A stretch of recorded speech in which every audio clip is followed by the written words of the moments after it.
Welcome back to Audiobookpro. Today, we're excited to bring you The Big Book of Attracting Wealth, a collection of bestsellers by William Danforth, Joseph Murphy, and Napoleon Hill.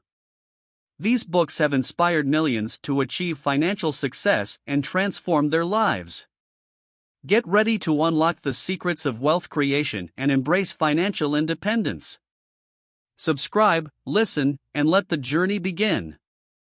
This book made me think more about purpose in life, giving me a framework of how to think about it properly and deeply.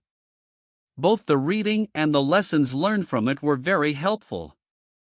I highly recommend this book to anyone who has lost ground under their feet and wants to know the truth about a truly prosperous life. Anthony Hayward, Brooklyn, New York, USA. When you are ready to change your life for the better, start reading this book. Alicia Monk, Los Angeles, USA. This is a great book. Reading it right now and I love it. So many helpful ideas to keep your mind recharged. Highly recommend it. Maggie Lessing, Harbor, Washington, USA. This book is worth the time, patience, and your money for the knowledge that is rarely found anywhere else. Cornelius Van, Albany, USA. If you want to learn how to live your life in harmony, prosperity, and peace, this book will teach you how to do it. The book is not for cursory reading, but a series of short, powerful lessons. If you are willing to take the time to do something worthwhile to study, understand, and practice the wisdom of this book, your life will reflect the learning process in many positive ways. I have read the book 3 times and will return to it again and again. Daphne Floor, Antwerp, the Netherlands. Now I really understand who I am. Thanks to my son who recommended this beautiful book to me. Jorge Cruz, Mexico. I consider this book as a standard of wisdom. I recommend it to anyone who is on the path to higher consciousness. It changed my life immediately. Janet Santiago, New York, USA. This is the book of life. It changes and supports the development of your spirit. Cassandra Wood, Towson, Maryland, USA. My guru recommended it. If you've already read The Secret and still feel like you're missing something, I highly recommend this book. Courtney Turner, London, UK. I am perfect, strong, powerful, loving, harmonious, and happy. Life-changing. A tremendous book and definitely worth your money. Lee Doubleday, Dallas, Texas, USA. I love this book and recommend it to anyone interested in the laws of wealth attraction. It is easy to understand and a very effective guide for anyone willing to practice its wisdom. Eddie Coronado, Argentina. This book has really changed my life. Along with the Bible, it gives me a positive mental attitude to feel my life, change it, and believe in the power of change-creating thoughts. Vivian Murphy, USA. I bought this book to achieve a higher level of awareness on the path to well-being. What do you choose, the path to wealth or poverty? Christian Villarino, Italy.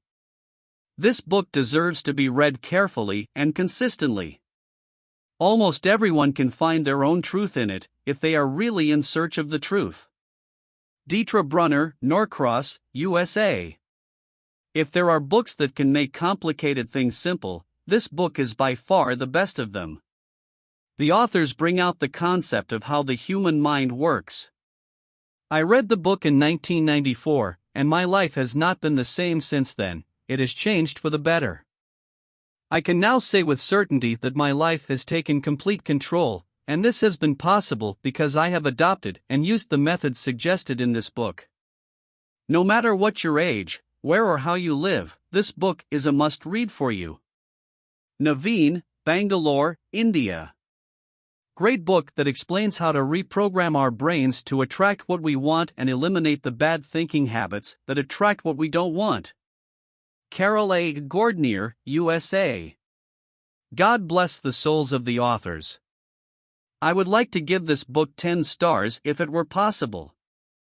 I first read it 2 years ago, and it took me on an incredible journey of self-discovery and self-improvement.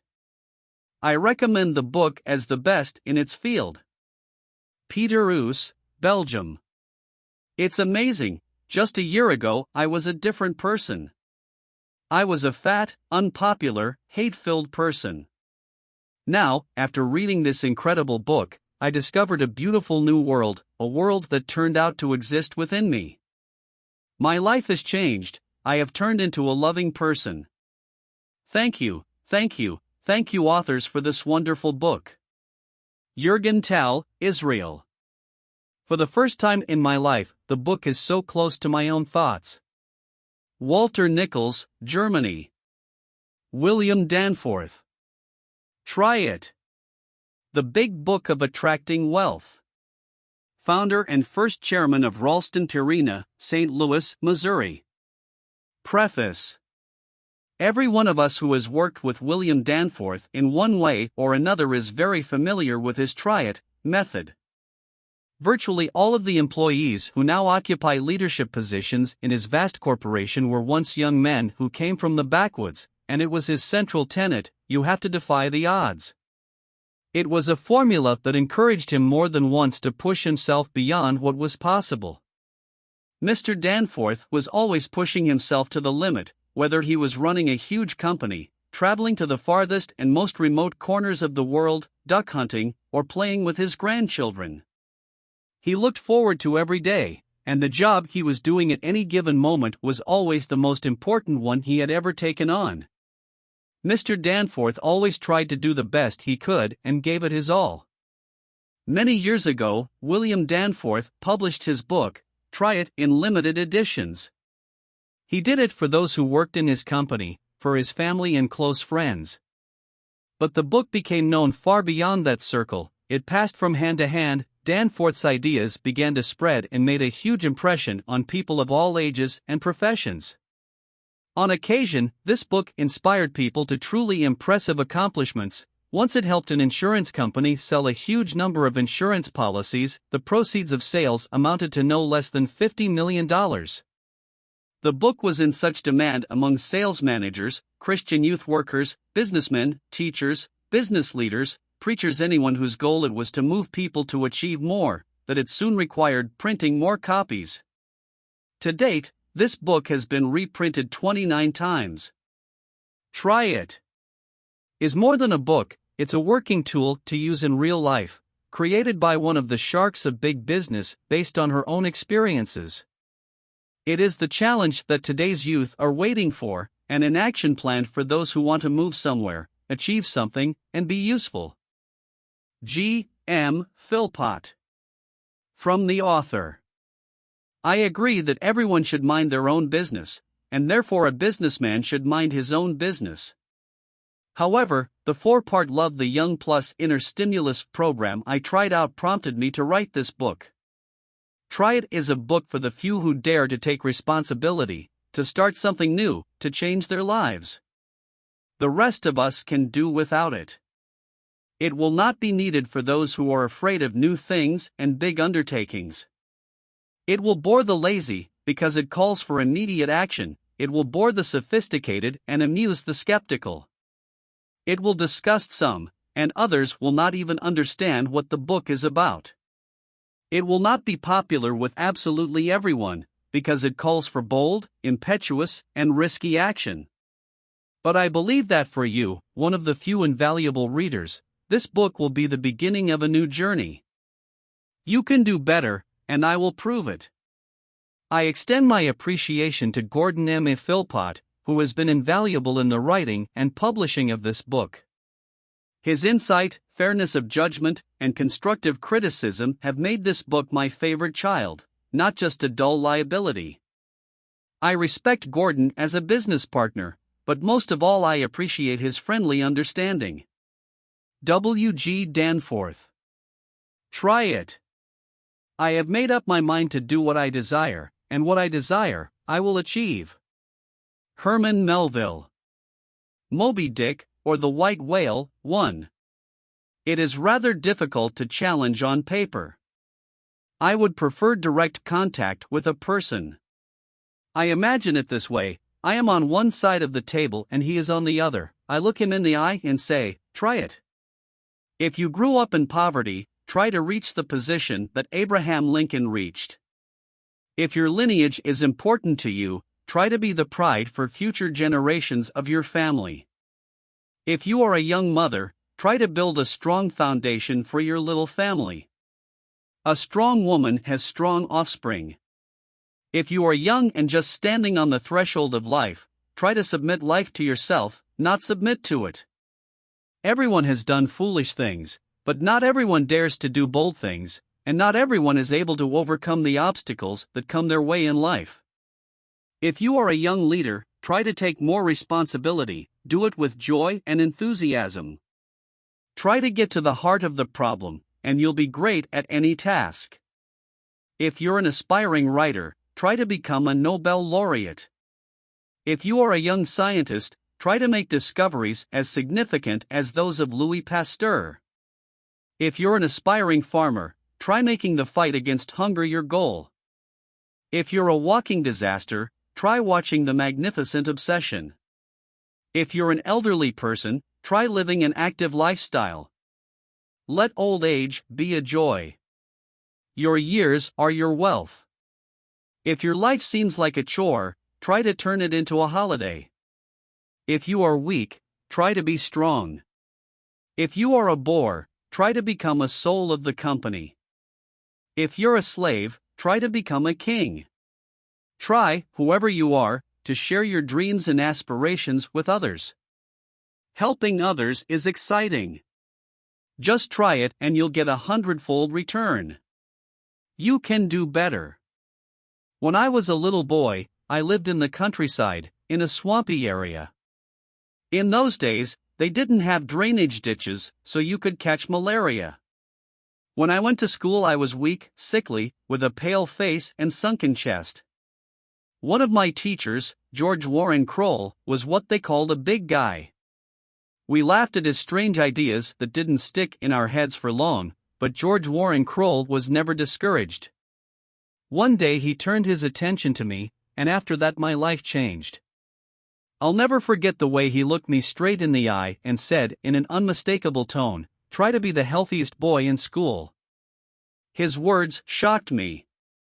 The other boys were much stronger and more agile.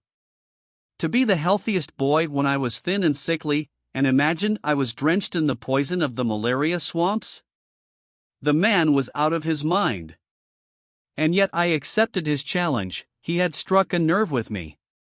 His voice still rings in my ears: try to banish malaria and fever from your body. Breathe fresh air, drink clean water, eat healthy food, and exercise daily until your cheeks are rosy, your chest is broad, and your muscles are strong. As he spoke these words, something happened in me. My blood boiled and surged through my body, so that I felt a tingling sensation in my fingertips, as if I felt an irresistible urge to engage in a struggle. I drained the poison from my body, and my body became so strong that I was able to compete with the strongest boys in my class and subsequently outlived most of them. Since then, I haven't given illnesses the slightest chance. You can imagine how many times I remembered that teacher with a kind word, because he turned a shrunken-cheeked boy into a healthy and strong one. The years had passed. School was long behind me. One morning Henry Woods, one of the promising guys who had worked in our company, knocked on my office door. "I'm quitting," he said. "What happened, Henry?" "Just that I'm not a salesman anymore. I have no aptitude for this business, and I'm not worth the money you're paying me." It was really brave of me to admit so frankly to my boss that I had failed. Here I remembered my childhood, remembered how my teacher had challenged me, and how, as a result of that challenge, I had grown stronger and tougher. To Henry's surprise, instead of accepting my resignation, I looked him intently in the eye and said, "If I hired you, then you have the makings of a salesman, Henry Woods. Right now you'll walk out of this office, and tonight you'll come back with a higher level of sales than you've ever achieved." He was completely dumbfounded and didn't realize at first what had happened, but then there was a spark in his eyes. I saw it clearly, because the same thing had happened to me back in my school days. Henry turned and walked out of my office in silence. When he returned that evening, the expression on his face was one of triumph. He had set a sales record that day, and he had never lowered that bar since. I will tell you the secret of his success. In fact, he was originally one of the best sales assistants I have ever known. He just needed a boost. Now he's succeeding and he's sharing his experience with others. The world is full of Henry Woods like this, just waiting for a challenge like this. Try it. Every summer at American youth organization camps, I've interacted with hundreds of young leaders. A few years ago, a guy who worked as a simple electrician for a big firm came to me in a shattered state of mind and told me his story. After graduating from high school, he was forced to go to work. But after a while, he realized that young people who had graduated from technical colleges were rapidly overtaking him in his career path. Sensing that he could be more than just an electrician, I motivated him to quit his job and return to his studies. That's when I saw again the fire in his eyes that distinguishes a real fighter. He had no money for tuition, but somehow he was accepted to college, graduated with honors, and is now a former rank-and-file electrician who was a renowned electrical engineer. I can share his secret with you. He is constantly improving and sharing his experience with others, because now he is just obsessed with helping people get an education. These stories are taken from real life, and there have been many in my practice. Unfortunately, however, there are other examples where people have set hard goals for themselves, but the very fire in their eyes that makes a person put in the effort to win is not lit. Nevertheless, the Try It program has helped thousands, and it will help you too. As a first step, try reading this book today before you go to bed. Don't stop. Just go through it to have an idea of it. And if after that you realize that you are a leader whose destiny is to reach the top, follow the plan laid out in this book, and you will realize all your possibilities. Are you one of the chosen few? I am constantly on the lookout for those who are willing to go on an incredible journey with me. I am looking for you if you are one of the few who is brave enough to walk through life and ready to overcome all the obstacles that come your way. I'll let you in on a secret and tell you the power of the formula Try and Share. Only a limited number of people know how to use this power, because possessing it entails great responsibility. Once you know this secret, you won't be the same and you won't rest until you share it with others. The more you give, the more you will gain.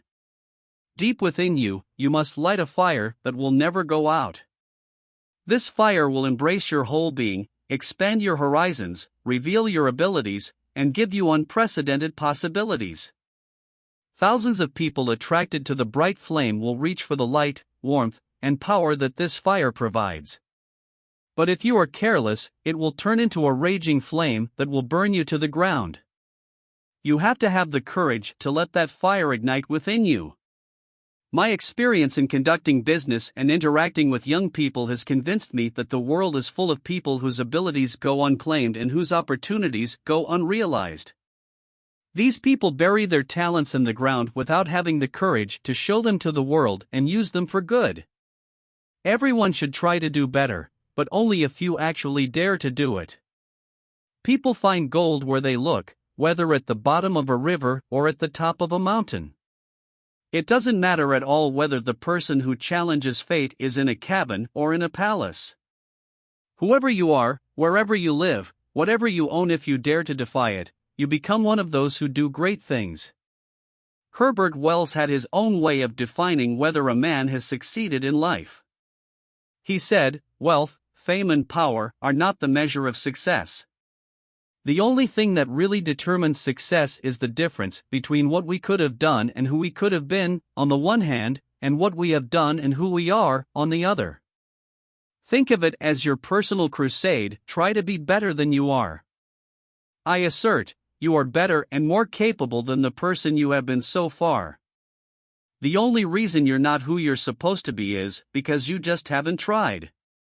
Once you defy circumstance, stop drifting with the current, and start fearlessly choosing your own direction, your life will make new sense. You will get a second breath, new strength, and new opportunities. Who wants to do frivolous and uninteresting things? Who wants to indulge in ambition, which has turned into a banal thirst for wealth and fame? To strive for something lasting and to develop your talents is your task. All doors are open before you, maybe now you just do not see a worthy goal in front of you. You have everything you need, just set yourself a goal that matches the best in you. My experience tells me that personal growth and inner enrichment begins with the formula try and share. Try to apply the talents that nature has given you, and you will find that you have outgrown yourself in every way, physically, spiritually, and intellectually. If you also share the fruits of your success with others, you will multiply what you have 100-fold. Say goodbye to the old life. Then a new life will come to you, a rich, full, and interesting life. This principle always works. If what you shared hasn't diminished, that's the most valuable thing in your life. If you're trying to share something, but you feel discomfort, deprivation, and devastation in doing so, then it's not yours and not worth your attention. Young or old, rich or poor, male or female, if you are one of the select few who are willing to try and share, follow me. This book is written for you. I promise you an adventure. I promise you a sweet life. Take a chance. Anyone who wishes to succeed, obliged to share his joy, too. Before your greatest adventure begins, let's make sure you're really ready for it. If a person is not interested, if there is not an ounce of enthusiasm in him, he is not likely to want to go even on a picnic, let alone on a journey whose purpose is to engage him in a real whirl of events. After all, we get the most pleasure from food when our appetite is heightened to the extreme. If your life has room for adventure, then you're living life to the fullest. You'll definitely want to go on the journey I'm offering you when you know how much joy it will bring you. Some of my young friends who seek free relationships and pleasures argue that going with the flow is happiness, that indulging your desires is self-expression, and that resisting circumstances is just silly. What nonsense! The path of least resistance makes rivers meandering and people dodgy. A fish that swims against the current is worth 10 fish that swim aimlessly in quiet backwaters. Yes, most people prefer the easy way. Walking the beaten path requires no effort. Lazy people do not want to lift a finger. All activity, whether physical or intellectual, is alien to them. But such people have never had to experience the thrill of victory. I recall a story that occurred during World War I. A captain, returning from a raid, was wounded on the neutral strip. The firefight, which was fought by snipers and machine gunners, made it impossible to approach and retrieve the wounded man. When the battalion commander called upon 2 volunteers to carry the wounded man out of the fire on this dangerous mission, the entire battalion stepped forward. The major chose 2 of the best warriors because in the elite troops, it's an honor to help a comrade at the risk of their lives. The 2 volunteers crawled over to the wounded captain and carried him from the battlefield. Life is like war, it is not so scary in the trenches, but once you stick your head out of the trench, the adrenaline rush is over. But it's not just and not so much about danger, your life will stop being gray as soon as you rise above the crowd. Take a chance. Is my message to those young and eager leaders I see every summer at the American Youth Organization camp in Michigan. Every year hundreds of young men and women come there, eager to bring out their best. Every day for a few hours the camp turns into a big competition ground, where these young people try to beat each other, to win at something, baseball, swimming or rock climbing. Also in the camp there are intensive intellectual trainings, not less fascinating than games and physical exercises, because for upbringing of the future leaders attention should be paid to both physical and mental development, and experts know how to make interesting and useful both. In the evenings each patrol presents its own entertainment program, because future leaders must be able to express themselves and be interesting to others. This competition allows you to show your individuality, and also to show such qualities as the ability to lead and impress others. In addition, there is a program of spiritual development, which is no less interesting than physical exercise, intellectual games, or creativity. For those who have entered this camp, it becomes abundantly clear that different aspects of human activity can be equally fascinating. Show me a boy or a girl who enjoys life more than these guys. The camp motto is, at all times, I am the best thing about me. Those who go to this camp are not just having a great time there, they are trying to do the best they can by following our four-pronged project. The right life moves you toward your true goal, and the wrong life is just soapy foam on the surface and nothing else.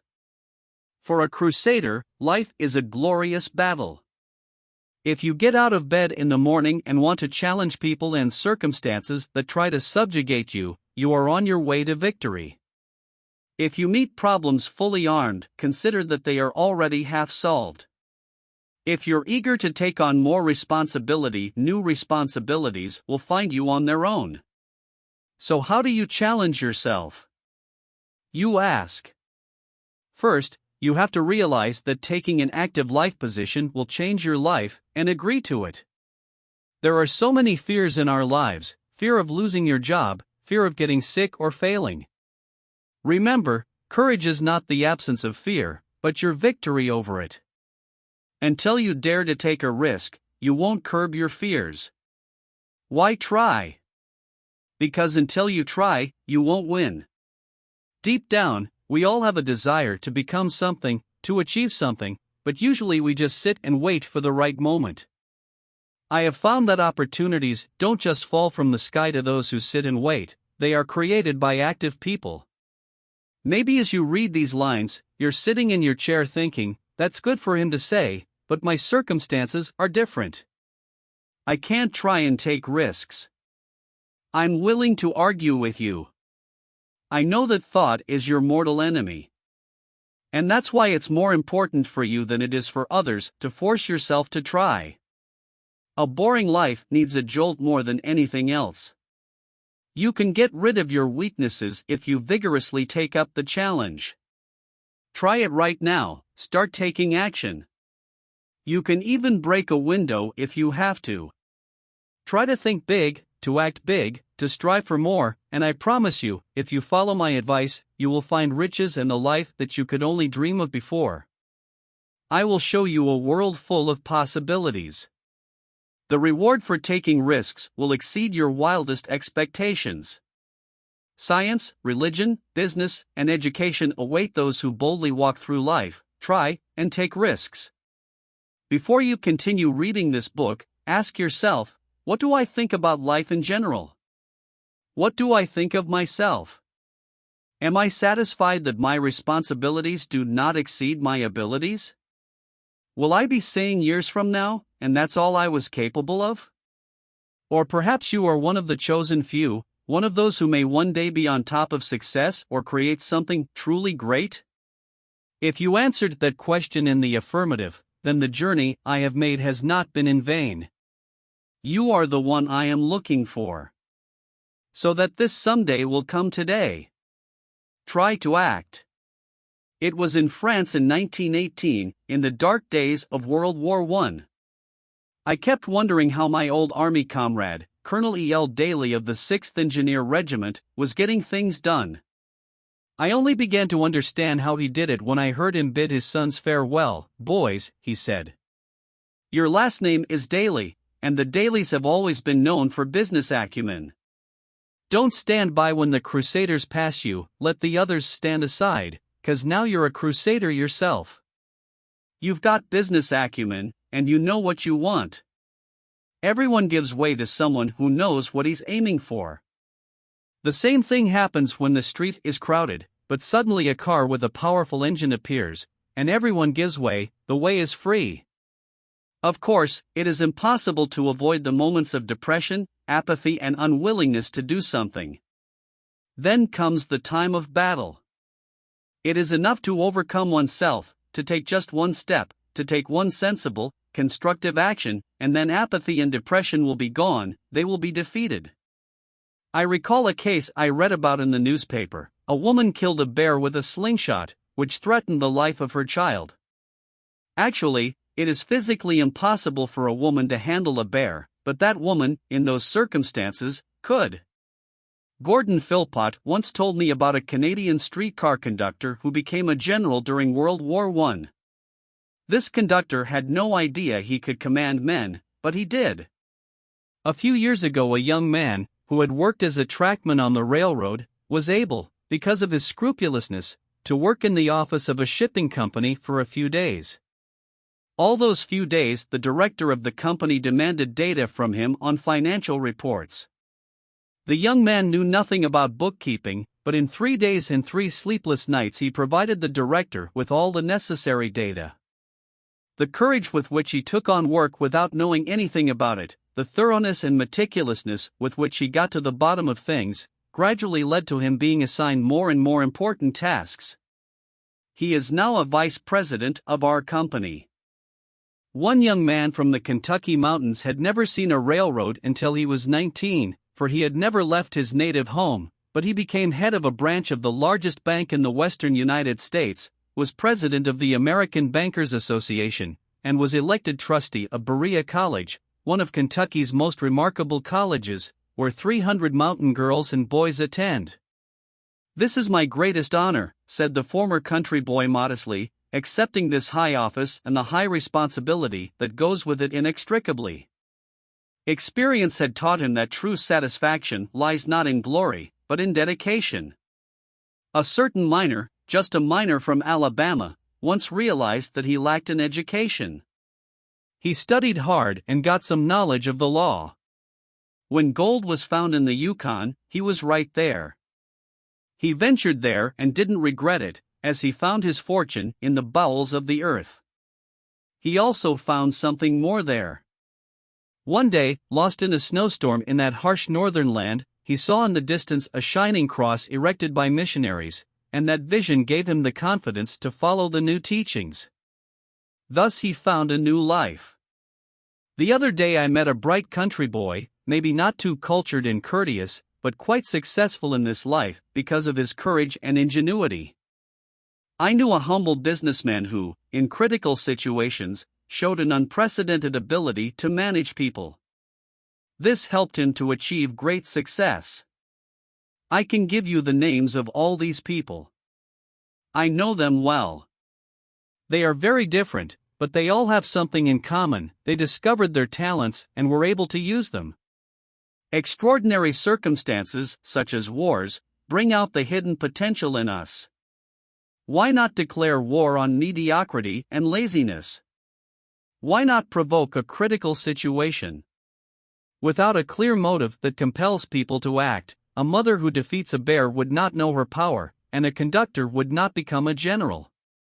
Thousands of wayfarers, miners, country boys, and businessmen live and die without ever discovering what giants dorm in them. The purpose of this book is, first, to help you find the tools you have and, second, to encourage you to use them. Walter B. Pitkin, author of The Psychology of Success, says that thousands of young people can outperform their own achievements by a factor of 2, 3, or even 4 simply by being creative. But, alas, many lack the courage because they don't have enough of the energy that a risk-pushing program requires. Mr. Pitkin told me that when he coached boxers, he often met amazingly intelligent athletes who didn't excel at boxing. They missed punches because they exhibited physical fatigue long before their less trained opponents were tired in that grueling fight. It is indeed a tragedy to see an ambitious individual trying to do something without the energy or aptitude for his chosen cause, but it is 1,000 times greater, and alas, more common tragedy to see conductors, railroad workers, and messengers who have not become generals, vice presidents, spiritual or social leaders with all the prerequisites for it. You will ask, what turns a conductor into a general? What is the method used to do it? Maybe that same conductor went off to war with the idea of becoming a general in his head initially, and then just stuck out his chest, waiting for his medals? No. That's no way to become a general. Something happened inside the conductor before he became a general. Before the war, he was living in his own little world, eating, sleeping, spinning in a tight circle of his friends and collecting fares. But suddenly he entered a new world. His horizons widened. The giants slumbering inside him awoke. Who were these slumbering giants? The first of them was physical. Formerly he had spent most of his time in the stuffy atmosphere of the streetcar traffic, and now he was already riding a horse, breathing with his chest full of air, with no shortage of exercise, sleeping in the fresh air, eating simple food. As a consequence of all this, he had at his disposal excellent health and great strength. Secondly, intellectual development. He shared his tent with a college professor, was on a gun crew with a civil engineer, and their intellectual level stimulated his own development. He visited London and Paris, entered an artillery school, and found that he could study higher mathematics with as much success as he used to collect fares. In his time as a conductor, he had used only a part of his brain. There was simply no need for more, but now each new experience required increased work of all parts of the brain. Thirdly, he discovered that he had a way of getting people to like him, because to lead soldiers into battle, you had to be able to inspire them. When he was a conductor, his connections were limited and his conversations were low, but in the new circumstances he suddenly realized that he could inspire people, encourage them to do something. Workers, teachers, businessmen, all unanimously recognized his leadership. A simple conductor had never had the opportunity to demonstrate his leadership qualities. He had always been on the margins of life, but now he had such an opportunity. And finally, for the first time in his life, he was fired up by the idea of performing a moral feat, though he had never sought it before. Why, you may ask, did other conductors not become generals, even though they had the same opportunities? The answer is obvious. They didn't have the inclination to become generals, or they didn't dare use the abilities they had.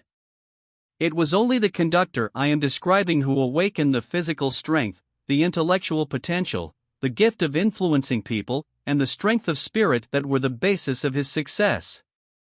And so, having uncovered these four veins of gold in him, he dared and ventured to make his life richer and broader, and as a result he rose above those around him.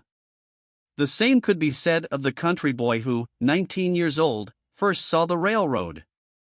He was determined that one day he would travel all over the world. He really was just a country boy, but he was able to carry the weight of the world's problems on his shoulders. In the 19 years he spent on the farm, he laid an excellent foundation for his physical condition. Then, year after year, he developed his mental, spiritual, and social abilities and skills until he reached the highest position in the banking world. So what hidden resources should we look for in ourselves? Who are these giants dormant in us? Again, there are four: the physical, intellectual, spiritual, and social sides of life.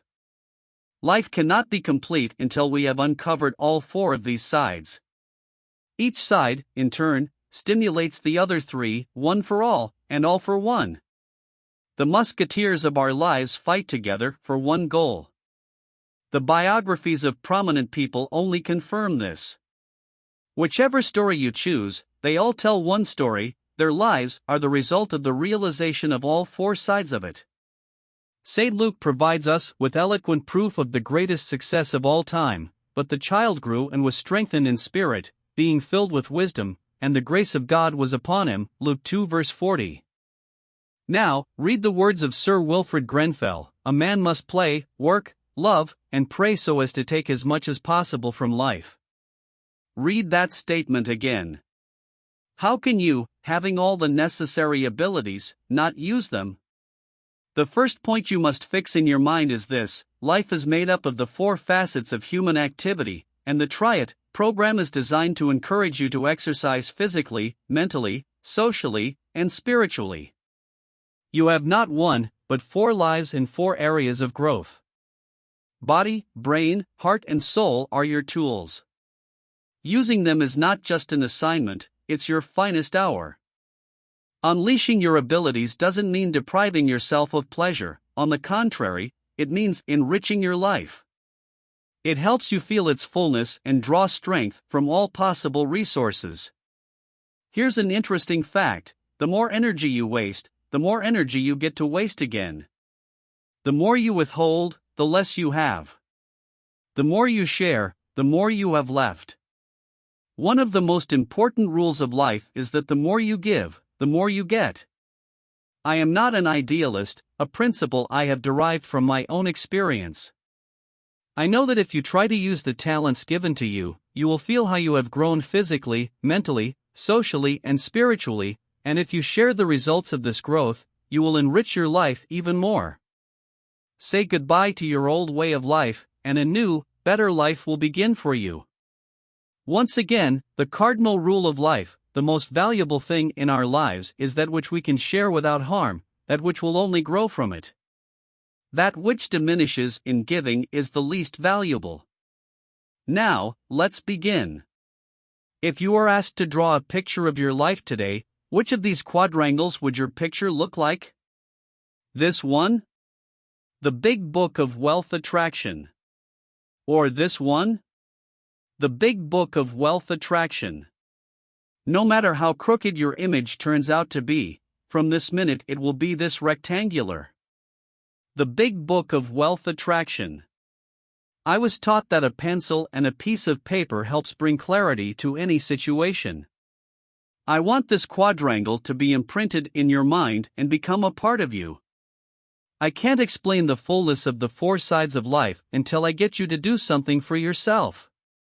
Look at the square below. Now take a blank sheet of paper and draw your own.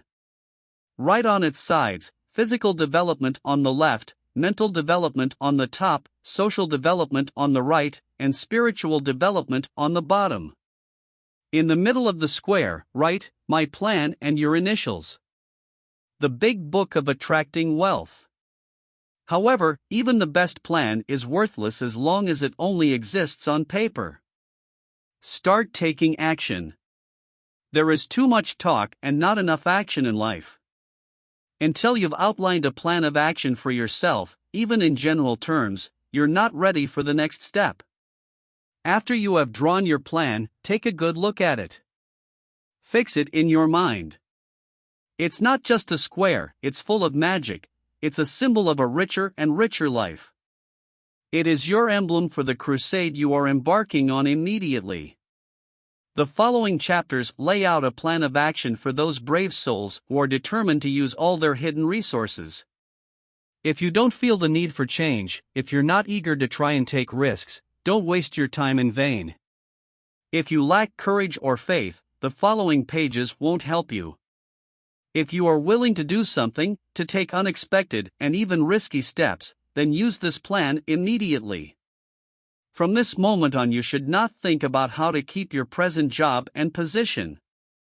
Let your boss worry about how to keep yours. From now on, you will not be afraid of the obstacles that will come your way. Let the obstacles be afraid of meeting you. And all that is necessary, useful and right, like a brave army, let it follow you as its marshal. Think only of your strengths, forget about weakness, it has no place in your life anymore. Henceforth you will wake up every morning with the thought of how to successfully accomplish all the things you have planned, and you will not think of a reason not to do them. When Henry Ford had the idea of making a car with impenetrable glass, he did not meet with experts because he knew their answer ahead of time. They would say it was impossible. Bring me an energetic young man who doesn't know any reason why you can't make impenetrable glass. Put this task to ambitious young men who think that nothing is impossible, was the order he gave, and the result was unbreakable glass. Try to be strong. This tower of strength is square stands, resists all the winds. Tennyson.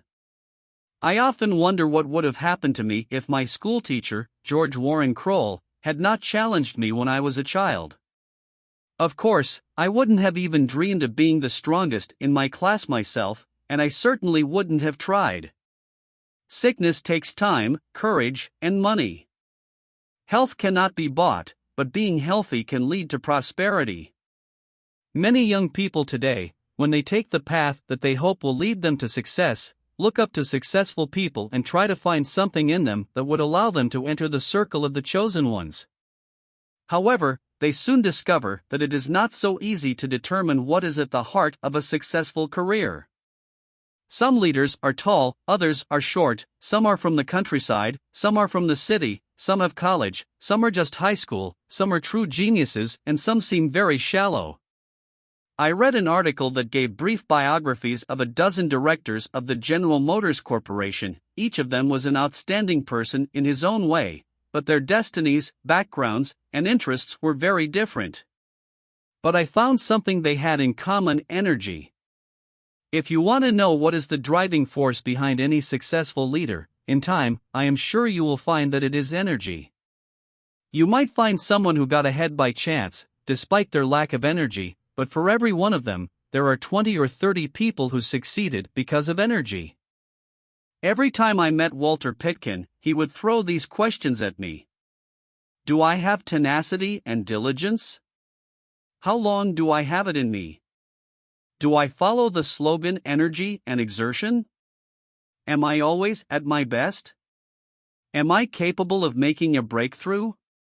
All of these questions are important to me as well, but how can I keep my energy level up all the time without being healthy? In our company, every new employee, both in the office and on the job, is required to have a medical exam before enrolling on staff. Also, all employees are required to have a medical exam every year. Why? Because only a healthy person is capable of performing the task assigned to them. A healthy employee will do far more good than a frail and sickly employee, and therefore is far more valuable. I like Huxley's statement about the game called life. It is obvious that the life, fortune, and happiness of each of us depend on our knowledge of the rules of a game infinitely more difficult and complex than chess. This game has been going on for a very long time, and every person, whether man or woman, is one of the players in it. The chessboard is the world, the pieces on it are the phenomena of the universe, and the rules of the game are what we call the laws of nature. The player on the other side of the board is hidden from us. We know that he always plays fair, that he is always fair and patient. But we also know that he will not miss a single mistake of ours, not the slightest carelessness. If a man plays well, the high stakes are justified, and if he plays poorly, he gets checkmate without mercy. If you were about to take part in a crucial soccer or basketball game, would you follow a diet, a strict regimen, and try to get in the best possible shape that would allow you to pass the test at the crucial moment? Well, every day is a test in the game called life. The longer you live, the better you realize it is. When you are careless with your health, for example, drinking or eating things that are bad for your body, or not getting enough sleep, wasting your own resources, sooner or later you will have to pay for it. You will not be able to make a leap at the crucial moment. You will not have enough energy and strength to attack when everyone around you is exhausted. Life is a bigger game than soccer or basketball, but it also follows certain rules. If you're healthy, strong, full of energy and enthusiasm, then you're the kind of person that life coach helps make the decisive shot or score the goal. But if you don't follow the rules, if you are indifferent to your health, the coach will throw you out of the game and put a more capable player in your place. Health is the key to success. Health is at the heart of progress. In 1877, Disraeli uttered one of his most famous phrases: "The health of a nation is the foundation upon which its happiness and power are founded, as well as the prosperity of a state." A kingdom may well be populated by able and active subjects.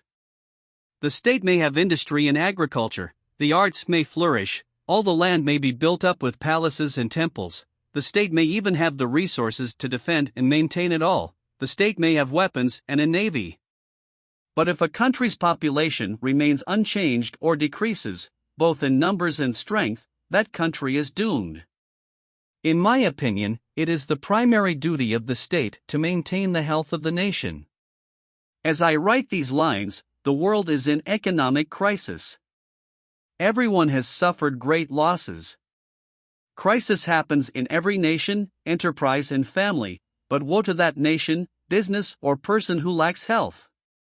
Nerves are on edge, moods are bad, body and mind are on edge. In this case, you need reinforcement that you can get from physical resources. Success and prosperity will be achieved only by that nation, business, or person whose body is healthy and able to withstand the overload without wavering. The body obeys the commands of the leader. Body, what can you do with these sluggish muscles and improper digestion? How can you achieve any goal when fatigue has taken hold of you and your energy has dried up? Your sunken chest and drooping shoulders will never take you to the top. Turn around. Pull your belly in. Chest forward. Higher your head. It's hard at first, but soon the joy of having good health will reward you for all your efforts. Unfortunately, we often begin to appreciate our health after we've lost it. When we are young, we thoughtlessly waste our body's strength because we have plenty of it. We don't think seriously about health. I urge you, crusaders, take your health seriously. I have seen very ambitious young people who have failed simply because of poor health. There is a high price to pay for wasted health and energy. Why not stand on top of the mountain of health? After all, it's easy to come down from it, but very hard to climb back up. Besides, traveling in an ambulance at the foot of that mountain is not the most pleasant thing to do. One of the most prominent graduates of the University of Technology, in his address to a group of young students, spoke practically all the time about the need to take care of your health. He stressed the importance of health in this way because he knew many people who did not stay on top precisely because of physical infirmity and just when they were about to reap the fruits of their labors. Maintaining health is not tedious work at all. Treating your body with the same care as you would treat your car or your dog, for example, is not a tedious duty. Giving your body healthy food is much better than poisoning it with artificial supplements. I challenge those scoffers who claim that living right is boring. You'll love taking care of your health. Turn the process into a kind of competition with yourself. And in time, you'll no longer be able to eat wrong, not exercise, not get enough sleep. That doesn't mean you can't play bridge with your friends until midnight, but don't do it every night, and you'll feel great. Maintain your health with a healthy night's sleep. Move around more. Sure, there are times when you just need to go somewhere in a car, but not always. My car is a convenient means of transportation, but I walk every day because I feel the benefits it brings me. It's my personal agenda. I am happy because good health is the key to happiness. My friends envy me because I haven't missed a day of work due to illness, but they also think I'm just a health nut. Yes, I really am. But it's worth it. I may seem like a crank to some, but health is the most profitable and enjoyable crank imaginable. Of course, there are other pleasurable hobbies, and there are some geeks who don't exercise or stick to a daily regimen, but personally, I think my geekdom is preferable. There's no secret here. You know you need to fuel your car with quality fuel and keep an eye on its condition for a long and successful life. So how, pray tell, are you going to operate your body without any care or attention? Would you keep a dog locked in a kennel and a horse in a stall without giving them a chance to exercise? The answer is predictable. So why don't you take the same care for your body, that amazing, invaluable mechanism? Everyone knows you need to take care of your health, but so few people actually take care of it. I've never been able to understand why people are lazy and don't make the slightest effort to keep themselves healthy. I'm not too fond of getting out of bed in the morning, and I'm even less fond of doing 20 bends, touching the floor with my hands when my whole body is begging to be left alone. I don't like doing these exercises even more than I like shaving, but I will never show up at the office with a stubble, because it discredits me in the eyes of my colleagues. I don't like to do my morning exercise and I don't like to shave, but I do both. A Scottish friend of mine once told me that he didn't like the taste of alcohol. So why do you drink it? I asked. For effect, he replied. That's how while I don't particularly like the taste of my morning exercise, I love the effect of it. And anyone, even that Scottish friend, would agree that exercise is more effective and cheaper than drinking. Try doing exercise. Stay in shape, and you'll love the results. Get it right.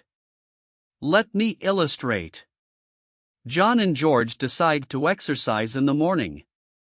John crawls out of bed in the morning thinking, "Oh, God, there's that exercise again." And does it without much desire. After a few days or weeks, he is already doing it somehow, skipping one or two exercises. One day he goes to bed late and is so sleepy in the morning that he lulls his conscience that a few extra minutes of sleep will do him more good than a few exercises. Soon he finds 1,000 excuses every morning not to exercise at all. Eventually, John forgets about his good cause, feeling that he is only half honest with himself. Now take George. He believes that exercising in the morning will give him energy for the day. He is absolutely certain of this and knows that if he doesn't exercise, it will weigh on his conscience. When the alarm clock rings, two voices begin to speak in George's brain. One whispers in his ear, "Don't exercise. What good would it do?" And the other says, "So, George, now is your opportunity to start the best day of the week. Exercise, because you're going to do more today than you did yesterday. Get your blood running faster through your veins. You need a strong body to get to work." What advice would he follow? If he, like John, goes to bed late, he will wake up the next morning thinking, "I didn't get as much sleep as usual. My brain is working slower. It means that I need all the more strength in order to be ready. Get up, and let's exercise." No sleep. What would you do? I had a young friend who smoked a lot and refused to exercise every day. "I hate watching myself all the time, like I'm my own cop," he told me. "Always telling myself do this, don't do that. I don't believe that if I quit smoking, it's going to do anything for me. If I force myself to exercise every morning, maybe it will strengthen me physically, but mentally I will only degenerate. I like to do something that gives me pleasure." A lot of people think that way. I, on the other hand, assumed that he must enjoy doing things he doesn't enjoy doing. It sounds like a paradox, and he laughed at me, but soon his doctor told me how to do it. A friend of mine was seriously ill, and after the crisis passed, his doctor told him, "You can go ahead and smoke all you want, but every time you smoke, remind yourself that cigarettes are keeping you from getting back in shape. In the morning say to yourself, 'I'm not going to exercise and soon I'll be back in my hospital bed.'" That doctor was a shrewd man and a connoisseur of human nature. He knew that his patient only did what he liked. So he made sure that his patient stopped enjoying his bad habits and began to enjoy the healthy ones. For the most part, our actions are conditioned by our habits that we have locked in our heads, and if you change the very way we think, you can replace a bad habit with a good one. A long time ago, I found my recipe. In Hinsdale's essay Fresh Air and Tuberculosis, there is a statement by an old cobbler, "The best medicine? 2 miles of oxygen 3 times a day." It is the most effective, cheapest, and most pleasant medicine. It is suitable for people of all ages and complexes. It is patented by infinite wisdom and sealed by the divine seal. It heals cold feet, hot heads, pale faces, weak lungs, and bad moods. If several people take it together, the effect is even more striking.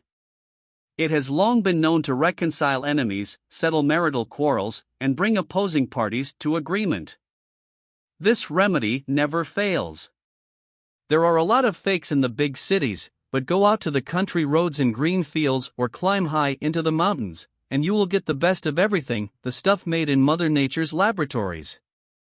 I have made it a rule to walk at least 1 mile a day, drink 8 glasses of water, sleep 7 to 8 hours, and generally try to follow sensible rules that promote good health. I follow them not because I suffer from aches and pains, but because I want my blood to boil, my eyes to burn, my sleep to be sound, and my appetite to be good.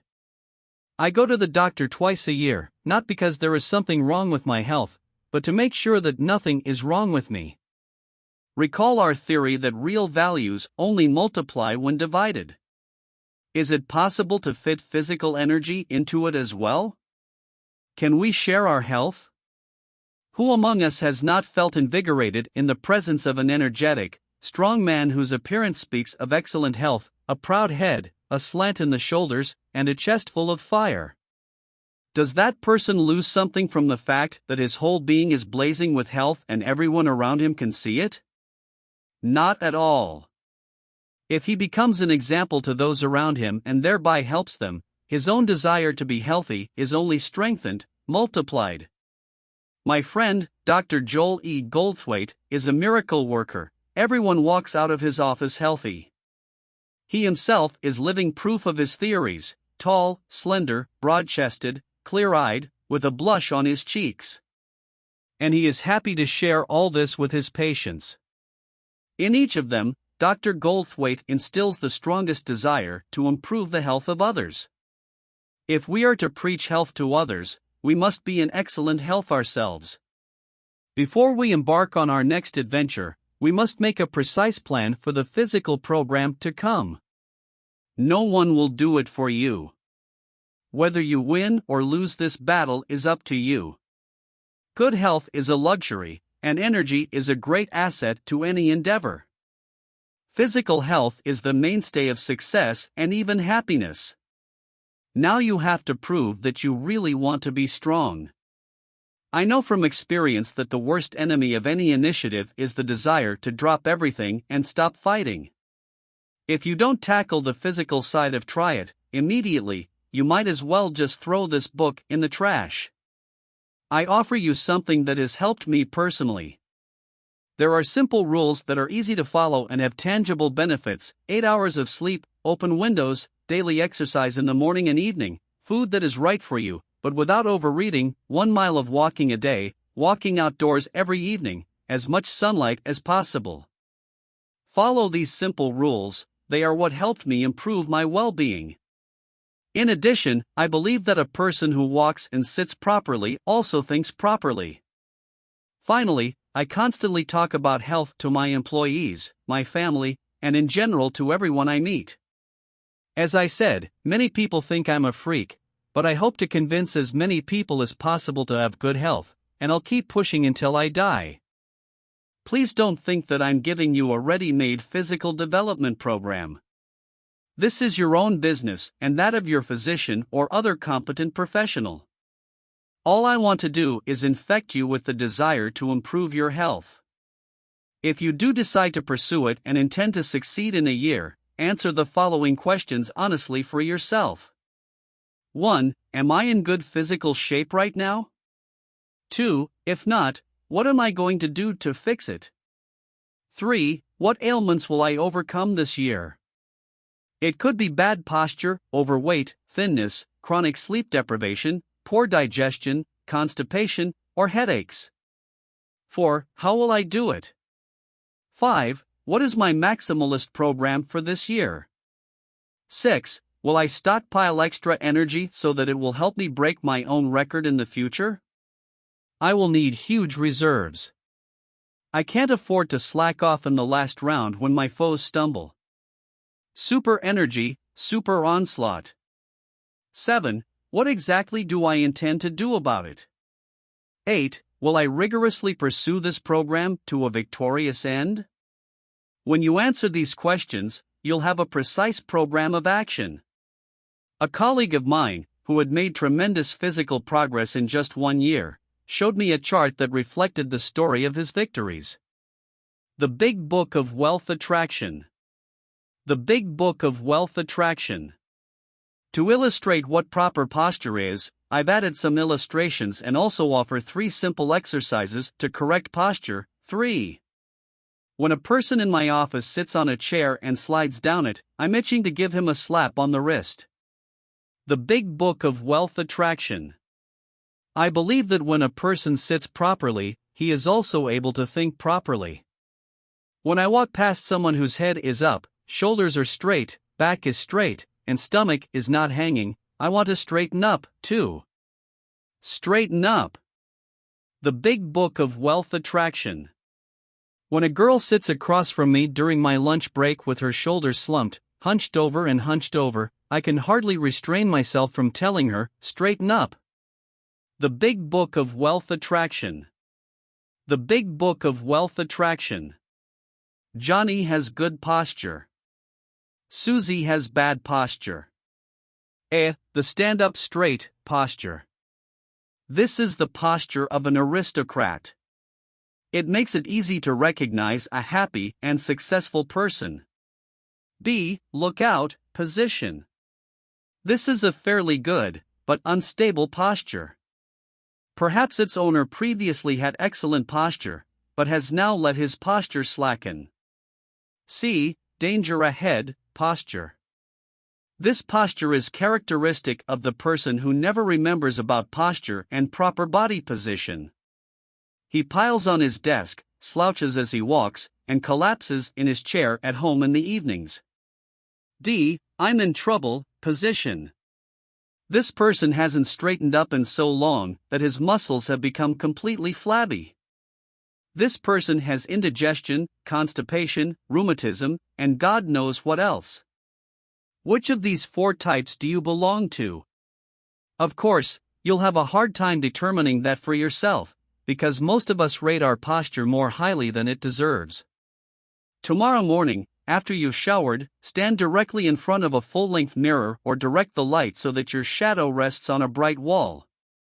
Give your wife or neighbor a description of the above 4 positions, and let her, or him, tell you which category you fall into. Mark your height on the wall, and after a while, working on yourself, you'll notice that good posture makes a person taller.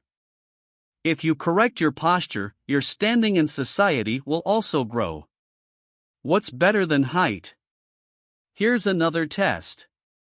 Stand up straight, facing the wall, feet together. If your posture is correct, only your chest will touch the wall and nothing else. Mark your height on the wall. 3 simple exercises to correct your posture. Don't expect that you can fix your posture in one night. It will take several years to achieve good posture. It will even take several months for the improvements to become even remotely noticeable. Remember, posture depends mostly on what's in your head. If you remember to straighten up, you're bound to get results, and to keep it in mind, do 3 simple exercises every day. Tighten your stomach. Before you get out of bed in the morning, take the pillow out from under your head, lie straight on your back, put your hands on the back of your head and suck your stomach in. Try to pull it in so that your ribs protrude. Repeat these actions 10 times. Also do this exercise in the evening before going to bed. Stand up straight. Stand up, put both hands on your head and stretch out as far as you can. Hold that position for a second, then relax. Repeat the exercise 10 times. Do it at least twice a day, in the morning and in the evening necessarily. Watch yourself.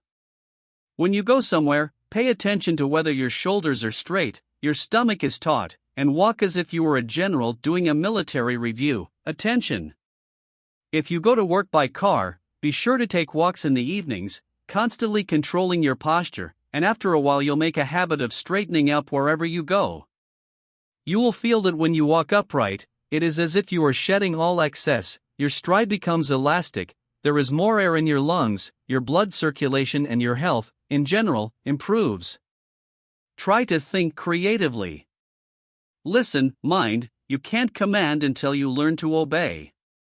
You can't command others if you yourself are lazy. Thinking like a soldier being ordered to the kitchen forces a man to stay in the kitchen, and thinking like a general makes a man a general. All the greatest victories are first thought out thoroughly in the mind. Hey, mind, why do you stay at such a low level when I want to reach unimaginable heights? In Bernard Shaw's Pygmalion, the professor claims he can make an ignorant flower girl into a real lady, think like a duchess, act like a duchess, talk like a duchess. With that kind of jargon you'll stay in the same gutter you came out of, he tells the heroine. If you have a mediocre mind, when you try to take this advice, he will tell you, don't bother me. I don't have time for this, there's plenty of work to do as it is. It's all taken care of. What is it? You will say. You don't have time for this? Nonsense. You have as much time as anyone else. You'd better pick up Arnold Bennett's little book, How to Live 24 Hours a Day. It will help you unlock your possibilities, and it won't cost you more than $1. Do you think you've got it all figured out? What about training? Don't you have time for that? You think it's all about lack of time for anything? That's the excuse of a mediocre mind. Motivated people can't afford not to think, just as you can't afford not to exercise. The highest reward awaits those who think big, often and creatively. I've been in business all my life, and never before have I seen such a demand for ideas as I do now. New ideas are the engine that drives civilization forward. George Stephenson hatched the idea of the steam locomotive long before there were railroads, but it took years before his idea came to fruition. Now the ideas find their buyers and are realized almost instantly. The industry is in dire need of creative, imaginative people who gush with ideas. An Oberlin College professor once suggested that there would come a time when the new metal aluminum would be economically viable and usable, and that 1,000 things could be made out of it. He said, so far no one has been able to produce aluminum in its pure form. Whoever can do it will have unprecedented success. These words captured the soul of Charles Hall, a young man in his 20s. He was the son of a missionary from the West Indies. Charles Hall began experimenting with the small crucibles for melting metal his professor had provided him with, and finally obtained a drop of pure aluminum. He then conceived of producing aluminum on an industrial scale and was able to do so. At his death, according to his will, 1/3 of his enormous fortune went to the college, 1/3 to Christian missions abroad. He left the remaining third to Berea College and the American Missionary Association. Oberlin College gave Charles Hall the idea and the impetus, and he gave the college a generous dividend. The whole world is grateful to Charles Hall for trying to think outside the box and taking the first steps in a hitherto unexplored field. How many more unexplored areas there are to be discovered? What a vast field of activity lies before the new Columbians, Cooks, and Bellingshausens. Mental activity gives twice as much pleasure as physical activity. Physical activity gives pleasure, and mental activity brings interest in life. How I pity the person who can't leave all their business, open a book, and follow the characters on an adventure, whether it be a novel, a travel book, a biography, a historical book, or a book about business. How awful to see the huge number of people whose minds have stopped developing as soon as their school days are over. People forget that if they want to achieve anything, they must constantly learn. Theodore Roosevelt died with a book under his pillow, absorbing other people's ideas to the very end. Have you read Ernest Dimnitz's book, The Art of Thinking? If not, hurry up and buy it. Don't borrow it from the library, get it for yourself. Let it become your board book. Do not waste time. The pages of this book will take you into the new chambers of the mind. If you already have it, dust it off and reread it. A stagnant mind is what impedes progress. Charles F. Kettering, head of research at General Motors Corporation, is one of America's most perceptive and creative minds. As the story goes, when he went to town and became famous, his mother stayed in the countryside, where kerosene lamps were used for lighting. Why shouldn't she enjoy the bright electric light that I myself use all the time in town? He thought and set to work. What was the result? With the help of developments by Delco, Daytona Engineering Laboratories, all the farmers' homes got electricity. But that wasn't all.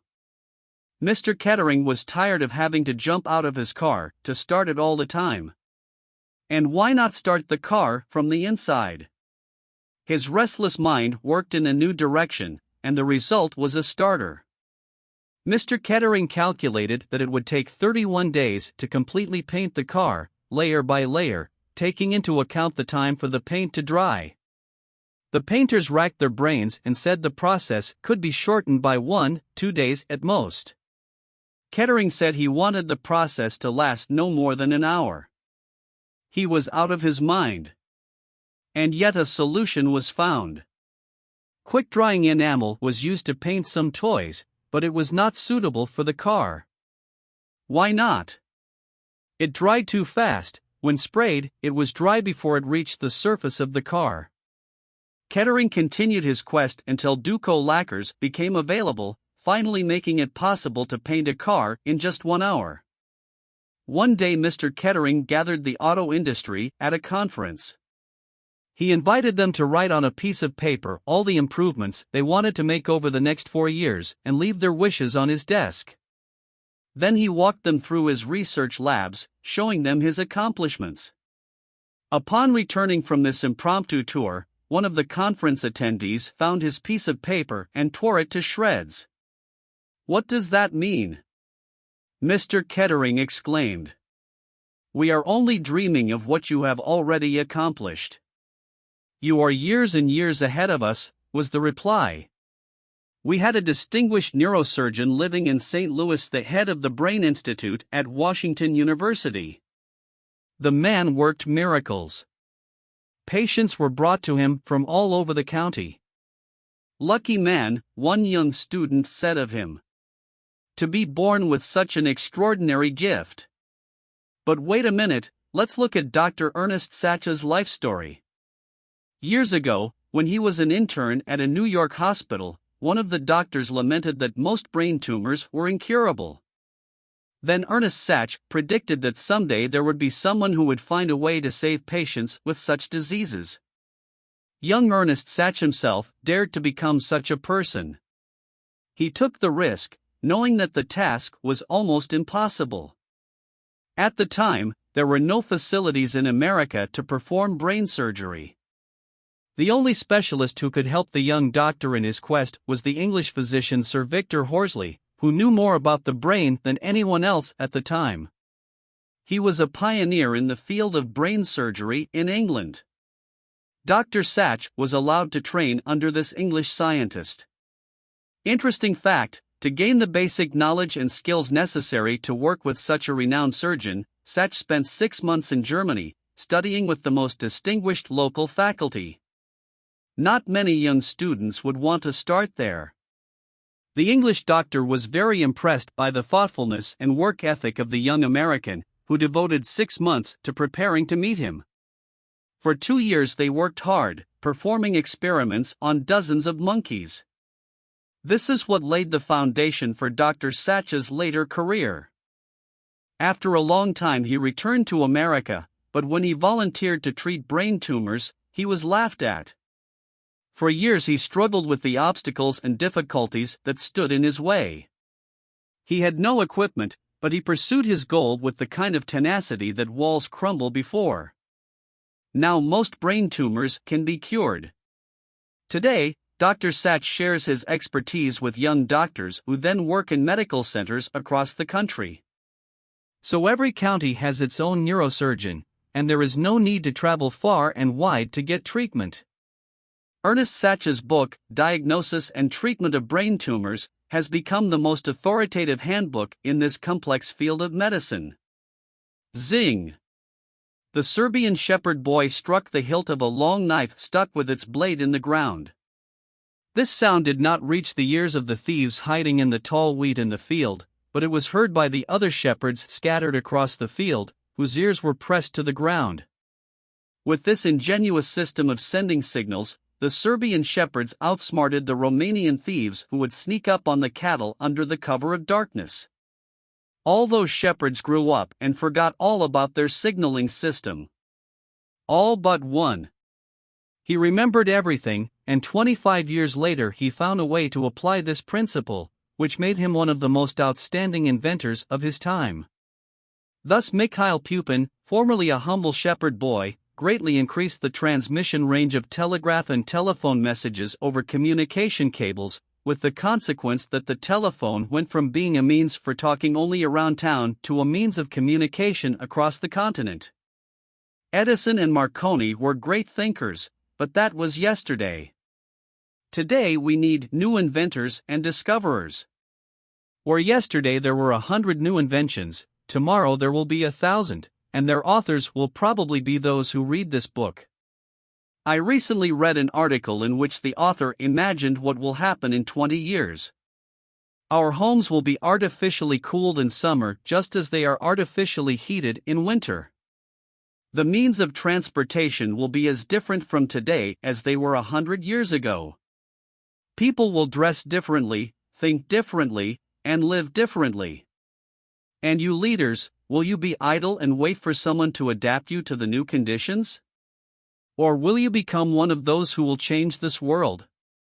I don't have the ability to invent something, you will say. No opportunity? Nonsense. The opportunity to invent something arises every minute. Many of the greatest inventions were created by people who simply looked at familiar things in a new way. A professor once made a great discovery while buttoning his jacket. Or rather, he made the discovery because his jacket would not button. The fact was that his young daughter had sewn up some of the buttonholes, and so he couldn't push the buttons through them. His fingers habitually slid over the jacket, trying to perform the difficult operation of buttoning. If you doubt that this operation is difficult, try buttoning it, but take your time, carefully, counting every movement your fingers make. Exactly every movement. Then you'll understand the problem that professor had. He started to button, but something went wrong. The buttons didn't want to slip into the buttonholes. At first his fingers tried helplessly to fumble for something, but then he had to ask his mind for help. The mind woke up, the eyes looked down, and a new idea was born, or rather, a new understanding of what had long been known. This professor's discovery was that the fingers, it turns out, are capable of memory. This is now called muscle memory. After making his discovery, the professor began conducting experiments in his classes and found that the result was always the same. As long as the students were doing habitual, memorized actions, their minds were not working. Their thought process was triggered only when, figuratively speaking, the loops were sewn up and the usual course of things was disrupted, when he took away the students' notes and they had a fear of failure. All this allowed him to conclude that the human mind is an emergency organ that delegates all possible functions to other organs, and only when the old order is disrupted does it take over. History is full of such examples when ordinary things cause our minds to shake up. One day in Denmark, Dr. Finsen was absent-mindedly looking out the window. A cat was dozing, lying in the sunshine. The shadows were lengthening, the sun was slowly moving away from where the cat lay. The cat woke up and went to where the sun's rays were still warming the ground. The shadows kept creeping in, and the cat moved again to where the sun was. Finsen's curiosity was aroused. What makes a cat stay in the sun? If light and heat are good for the cat, perhaps they are good for humans, too? This was the beginning of his work on the world-famous concentrated light treatment. Igor Itrich, the creator of the Taube airplane, got his idea from botany. The seeds of a tropical liana, which looked like planes with upward curved wings, were the prototype of the famous German bomber. Dr. Holmes, a famous psychologist, said that 95% of people think aimlessly and chaotically, their thoughts are a continuous flow, and only 5% set clear aims for themselves and steadily move towards them. Of course, everyone can't be Halls, Ketterings, Sachs, Pupins or Finsens, but you're not afraid to take on the impossible, are you? It can't be done, think those who are afraid to try and take risks, but you're a crusader, and you don't look for easy ways. Everything that was easy to do was done a long time ago, and now it's time to take on the impossible.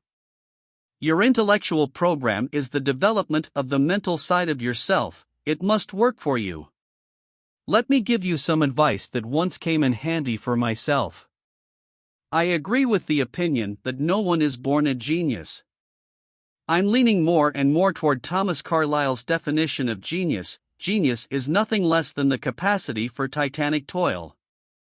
I'm sure you've heard similar statements many times, but have you drawn any conclusions for yourself? The other day one of our managers was talking about a brilliant young man who worked under him a year ago. His strong personality, attractive looks, and certain abilities suggested that he would go far, but these optimistic assumptions were not destined to come true. The young man was fired. Why? The manager told me that in fact this young man was a complete moron. He knew a little bit about everything, but when it came to specifics, he could not demonstrate any knowledge. This brilliant-looking employee was just a bubble that burst on closer inspection.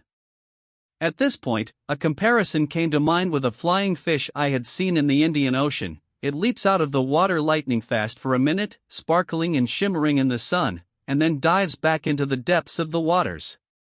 Who wants to be a flying fish that glitters only a moment and then disappears back into the depths of the ocean? How easy it is to live when others think for you. A great temptation arises to not think at all. We look at the headlines and let them shape our opinions. We neglect to read in-depth articles and books that might give us food for thought. We listen to the radio for a few minutes, and already we think we know everything about music. As soon as we read a review of a theater production, we decide that there is no need to see the play, because we know all about it. That is the mental effort of the average person today, but if you continue reading this book, I would venture to guess that you will rise above average in your mental development and level of thinking. Try to study at least one thing thoroughly. Which one?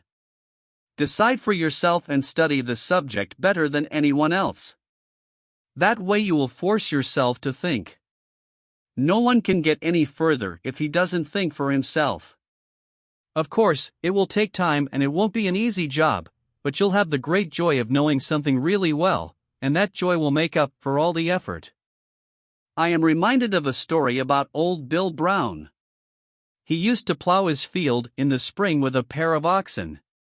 He would whip them, but they wouldn't pay any attention to him. "Move the hell along," he would say to the oxen. The field must be plowed anyway. No crusader can do without the power of the mind. Life must be lived, the field must be plowed, but how you live life and how you plow the field will matter. You must be on alert at all times. How dare you let your mental oxen idle away? Crusaders who yearn for great achievements must plow a furrow better than anyone else, even if it is only a single furrow, and harvest a better quality crop, even if it is not too great in quantity. You must realize how dangerous and shameful it is to use your mind only halfway. You must make your mind work and share your accomplishments with others. Your thinking ability will not diminish from sharing the fruits of your mental labor. On the contrary, your mind will become even stronger. Learn to fight. Keep yourself in shape so you can devote more time to learning. Reading the right books will increase your store of knowledge and stimulate your brain. Why don't you write down right now the title of the book you need to read? You know where you should be headed. Then augment your knowledge in that area with books. I would recommend my method. I will read one book a month. I use the last blank page in the book for notes, so that later I can easily find the right places, the ones that were especially useful to me or impressed me the most. You must train your mind for the intellectual crusade just as hard as you train your body to succeed in the game called life. You can train all the time, even while reading a humorous article in the daily paper. It will do you great good. I have always loved a good book. The very title of the book alone calls me to new adventures. The first book I read was called The Goal. I don't know who wrote it. My mother gave it to me when I was just a boy. The title of that book is forever engraved in my memory. In later years I read Margaret Slattery's The Charm of the Impossible and Dylan Wallace's Conquering the Wild Labrador, mesmerizing titles that stir the soul and inspire great things. Then there was One Great Goal, That Soul, Giants in the Ground, In Search of Better Things, He Who Thinks He Can, Magnificent Obsession, Knights Chained in Steel. These titles just took me over. The Physiology of Achievement by Pitkin and Notes of a Learned Man by Whitcomb are some of my favorite books. Some critical readers may laugh at this, but the titles of these books have given me as much as their content. He has a habit of writing everything down, I heard from someone. Yes, it's one of my habits that has proven itself more than once. Of course, it's important to develop your memory, but I've found that a notebook can be a very valuable aid. I always keep it in the inside pocket of my jacket. Even by my bedside table there is always a notebook, and often in the middle of the night I write down things in it that I would certainly have forgotten the next morning if I had not had a pencil and paper handy. Speaking of habits, what about some old bad habit? Can you fight it, and how do you do it? You have to cheat it. Indeed, it is ridiculous when a naturally strong mind does not think for itself, but submits to a habit. One of our advertising specialists told me that the habit of smoking too much for a long time stunned him and devastated him physically. He decided to beat it, and this is how he did it. This man knew that if he just tried not to smoke, he would feel sorry for himself all the time and walk around like he was down in the water. It's easy to say, gather your will. Is much harder to do. The lack of his usual dose of nicotine was negatively affecting his mood, and his work suffered from it. He decided that he needed to acquire a new habit that would supplant the old one. He said that if now we see him standing at an open window and taking deep breaths, it means that we will witness his new habit, designed to replace smoking. When he rinses his mouth and brushes his teeth after eating, it is also a substitute for smoking. Thus he has acquired new habits that have helped him quit smoking. John is a dreamer. He builds huge air castles that stay up in the air. Bill is also a dreamer. He builds air castles, too, but he can bring them into reality. He scrutinizes them from all sides and tests them for strength. He ruthlessly gets rid of the empty dreams, and he demands action on the doable ones. He makes them come true. Yes, Bill is a dreamer, but beyond that he has the rare ability to critically evaluate his dreams, choose the doable ones and turn them into reality. Try acting like Bill. You have dreams and they will come true, but when? Many of us would like to be Bernard Shaw or Thomas A. Edison at the zenith of their fame, but who would want to be them when they were working hard, learning and doing their best to lay the foundation for their future fame? Ask the writers you know, doesn't every book take months or even years of hard and painstaking work?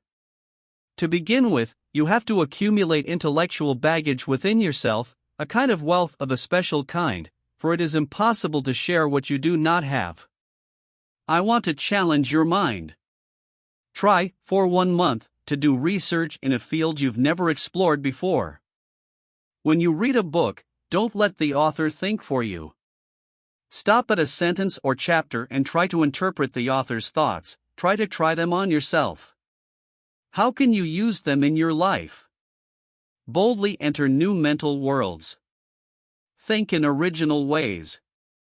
If you can come up with at least one original, new idea, then you've done a good job. This is the offensive operation of your mind. Don't sit in mental defense all the time, go on the offensive. Finally, don't stop until you have produced at least one original, unconventional idea. One lively open-minded mind tried to fix the blunt end of an ordinary sewing needle in one place, seemingly a trifle, but that's how the sewing machine came about. During World War I, the Germans thought the Hindenburg Line was impregnable, but the Allied forces were able to break through the German defenses and overcome the system of defenses. To find what you are looking for, and to discover something new, you will have to make a journey into uninhabited lands and explore them painstakingly for a long time. I spell it out: create, be a fighter against hunger or germs, seek in any field. And don't ever stop until you have an idea in your mind that you yourself have nurtured. Let me say a few more words about the subconscious. As a businessman, I don't know much about the subject, but I'm going to learn more about it. If I could set my subconscious like an alarm clock before going to bed, and wake up in the morning brimming with ideas, I'd be firmly in the lead. Of course, it's wonderful to have your subconscious working for you. Perhaps what I've talked about here seems like gigantomania to you. Maybe you think it's all impossible to accomplish. I'm not a genius. I don't have the ability to become a hunger fighter, or a great scientist, or a writer. Don't think about what you can't do, I'm interested in what you can do. Are you satisfied with the level of your intellectual development at the moment? Has your mind produced all that it was capable of? I bet you haven't. So it's your job to find out how great your mental reserves are and try to use them 100%. Remember, the most valuable thing you have is multiplied when you share it. Your mind begins to grow and enrich as you share your knowledge and skills with others. How much greater is the joy of reading a book when you discuss it with others or give it to others to read, noting the parts you like. You become a key link, a kind of center, when you get a good idea from the morning paper and share it with someone who is particularly interested in it. By telling an extraordinary story to others, you better retain it in your memory. How much more clearly a problem crystallizes in our minds if we tell it to someone else. You give a good idea to your friend, he gives it to you. As a result, you already have two ideas in common. By sharing, you only win. Alas, there are some who will agree with all this, but will never follow my advice in practice, or will take up one thing first, then another, but will do everything without heart. Such people will not succeed at anything. But you are a crusader, you must do what you set out to do and persevere toward your goal. You are always on your guard, and you know the danger of a half-used mind. You intend to make your mind work and share the results of that work with others. And from sharing the fruits of your mind, it will grow steadily. Write on a piece of paper such a program, or one similar to this one, for intellectual development. Weak people who don't have the courage may read no further. Your choice is whether you listen to a nagging voice whispering in your ear that making a to-do list is foolish, or write a clear plan of action and don't stop until you can say, done. The Big Book of Wealth Attraction. Try to develop your personality. If you are applying for a job with our company, I would first check with your doctor about your health. I would want to make sure you have the physical strength to complete any job you take on. Then I would ask the hiring manager to check your level of education and intelligence. If I were satisfied with your mental and physical condition, what do you think I would do next? I would definitely want to meet you in person and talk to you. You may ask, why would I want to do that? Isn't all the information about you contained in your personnel file? No, there's stuff you won't find in there, because I want to know more about you than I can put on paper. You walk into my office. I watch you, I watch how you take off your coat, how you smooth your hair. I pay attention to your shoes, to your nails, to the smallest details, because people are always looking at each other. But the most important thing I try to look at is whether you have what's called personality. That's what you mean when you say about someone, there's something in them. That's what I'm looking for. It's impossible to describe it in words, but it's like a magnet that attracts people to you. If your handshake is sluggish, the corners of your mouth are down, and you look like a grouch, you're unlikely to get a job with us. We don't need that kind of person. Smiling faces, ringing voices, a firm and confident stride, a wide range of interests, pleasant personalities in every respect, that is, in fact, what is attractive to business and to the world at large. Before the sunshine of a smile, all obstacles recede. Leaders who know how to build relationships with others, attract to themselves, create a circle of like-minded people can achieve twice as much as lone wolves. What is individuality? Is this something that one person has and others do not, innate? Or can this quality be developed in oneself? Undoubtedly, it is possible. Of course, some people are inherently more outgoing than others, but just because Bill has a brighter personality doesn't mean I shouldn't develop it in myself. Many of the country boys who joined the ranks of our salesmen were initially very shy when talking to customers. When I saw these boys a few years later, I noticed that they had developed their personalities so much that they were very confident when they spoke in front of hundreds of people. They were in control of themselves and their speech made a strong impression. These boys attract an audience not because they know their speech well, but because they know the needs of the community and do everything they can to meet those needs. Service is a hackneyed word, but to do real service is to enrich one's own personality. So what should I try to do in the social sphere? You ask. Should I become a socialite? Not really. Perhaps your purpose is not to be a socialite. If dancing, bridge, and clubs take up more time than the other three aspects of life, try to give those activities the place they really deserve. Perhaps this will help you develop the personality you so desperately need for a full, fulfilling life. Every day you read in the newspapers about the death of a famous person. Who would dare to follow in his footsteps? Think of all the friends he left behind, his influence on business and enlightenment. Surely he had a gift for uplifting people, and the daily grind was not the essence of his life. What was his personality? What special qualities inspired those around him and attracted strangers to him? With his passing, the world has lost a lot. Why don't you try to resurrect his image? Live as this man lived, think as he would have thought. Try to step into his shoes. As a young man, I had the opportunity to meet John Wanamaker. His high ideals and business qualities made a deep impression on me. Later, when I had problems and needed sober judgment, I would say to myself, how would John Wanamaker solve this problem? This method of following in the footsteps of a prominent man who is no longer alive may cause you to have doubts. You'll say that you don't have the qualities you need to do this, that you have nothing to share with those around you. But there is something about you. Just share what's lurking in you. Every little thing you share enriches your personality and gives you so much more of what you've given away. Individuality is too vague a thing to be described in words, but we all feel how real and meaningful it is in life. I like the way Ms. Helen Gill Lovett described individuality. During her years as an active teacher, she worked at American Youth Organization summer camps and used the various water sources available at the camps as illustrations of 4 different personality types. The first type of personality is like the mountain stream at the American Youth Organization camp in New Hampshire. It gurgles down the slopes of the mountains to a lake, and no matter where we scooped water from it, it was clean and fresh everywhere.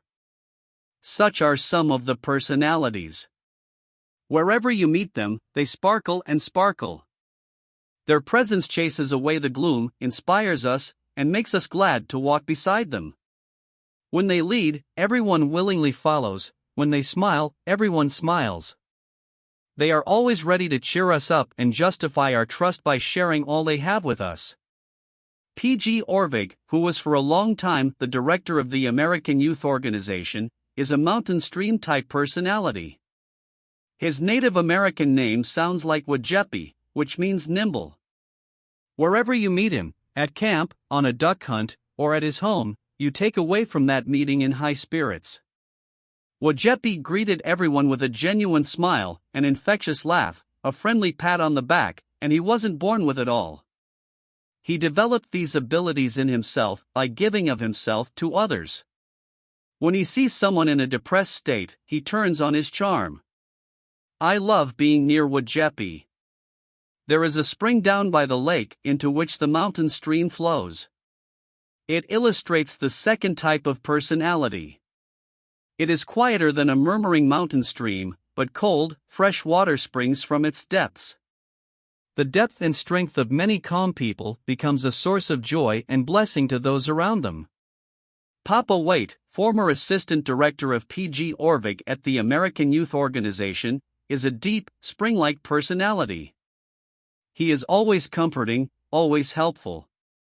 The name Papa expresses the essence of his personality, because to thousands of people he is an understanding father, always ready to sympathize and help. At the Michigan camp of the American Youth Organization there was an old pump that squeaked terribly when it worked, but with enough patience and persistence, one could pump clean, cold water from a deep well. Once, a few years ago, I was having lunch in Marseilles, from where I was to sail to India. Across from me sat an Englishman. He ordered tea and waited in silence, showing that he did not wish to talk to anyone. The French waiters were in no hurry to serve him his tea, and his displeasure grew stronger and stronger. Eventually they brought him a cup of coffee. He drank it without sugar or cream, grumbling the whole time that he had ordered tea, not coffee. When they brought him a second cup of coffee, he was ready to explode, but he drank it too, still grumbling about what he would do to those French waiters if they didn't bring him tea. If I had left at once, I would have had the impression that I had an extremely unpleasant person in front of me. But luckily his tea arrived, and with it the Englishman's good spirits returned. He introduced himself, and it turned out that we were sailing to India on the same ship. Thereafter we crossed paths many times by chance in the Far East, and these meetings were without doubt the most interesting part of my voyage. Moreover, we became good friends, and I consider him to be one of the most interesting people I have ever known. Don't judge a pump by the squeak it makes. Don't judge a man by his first impression.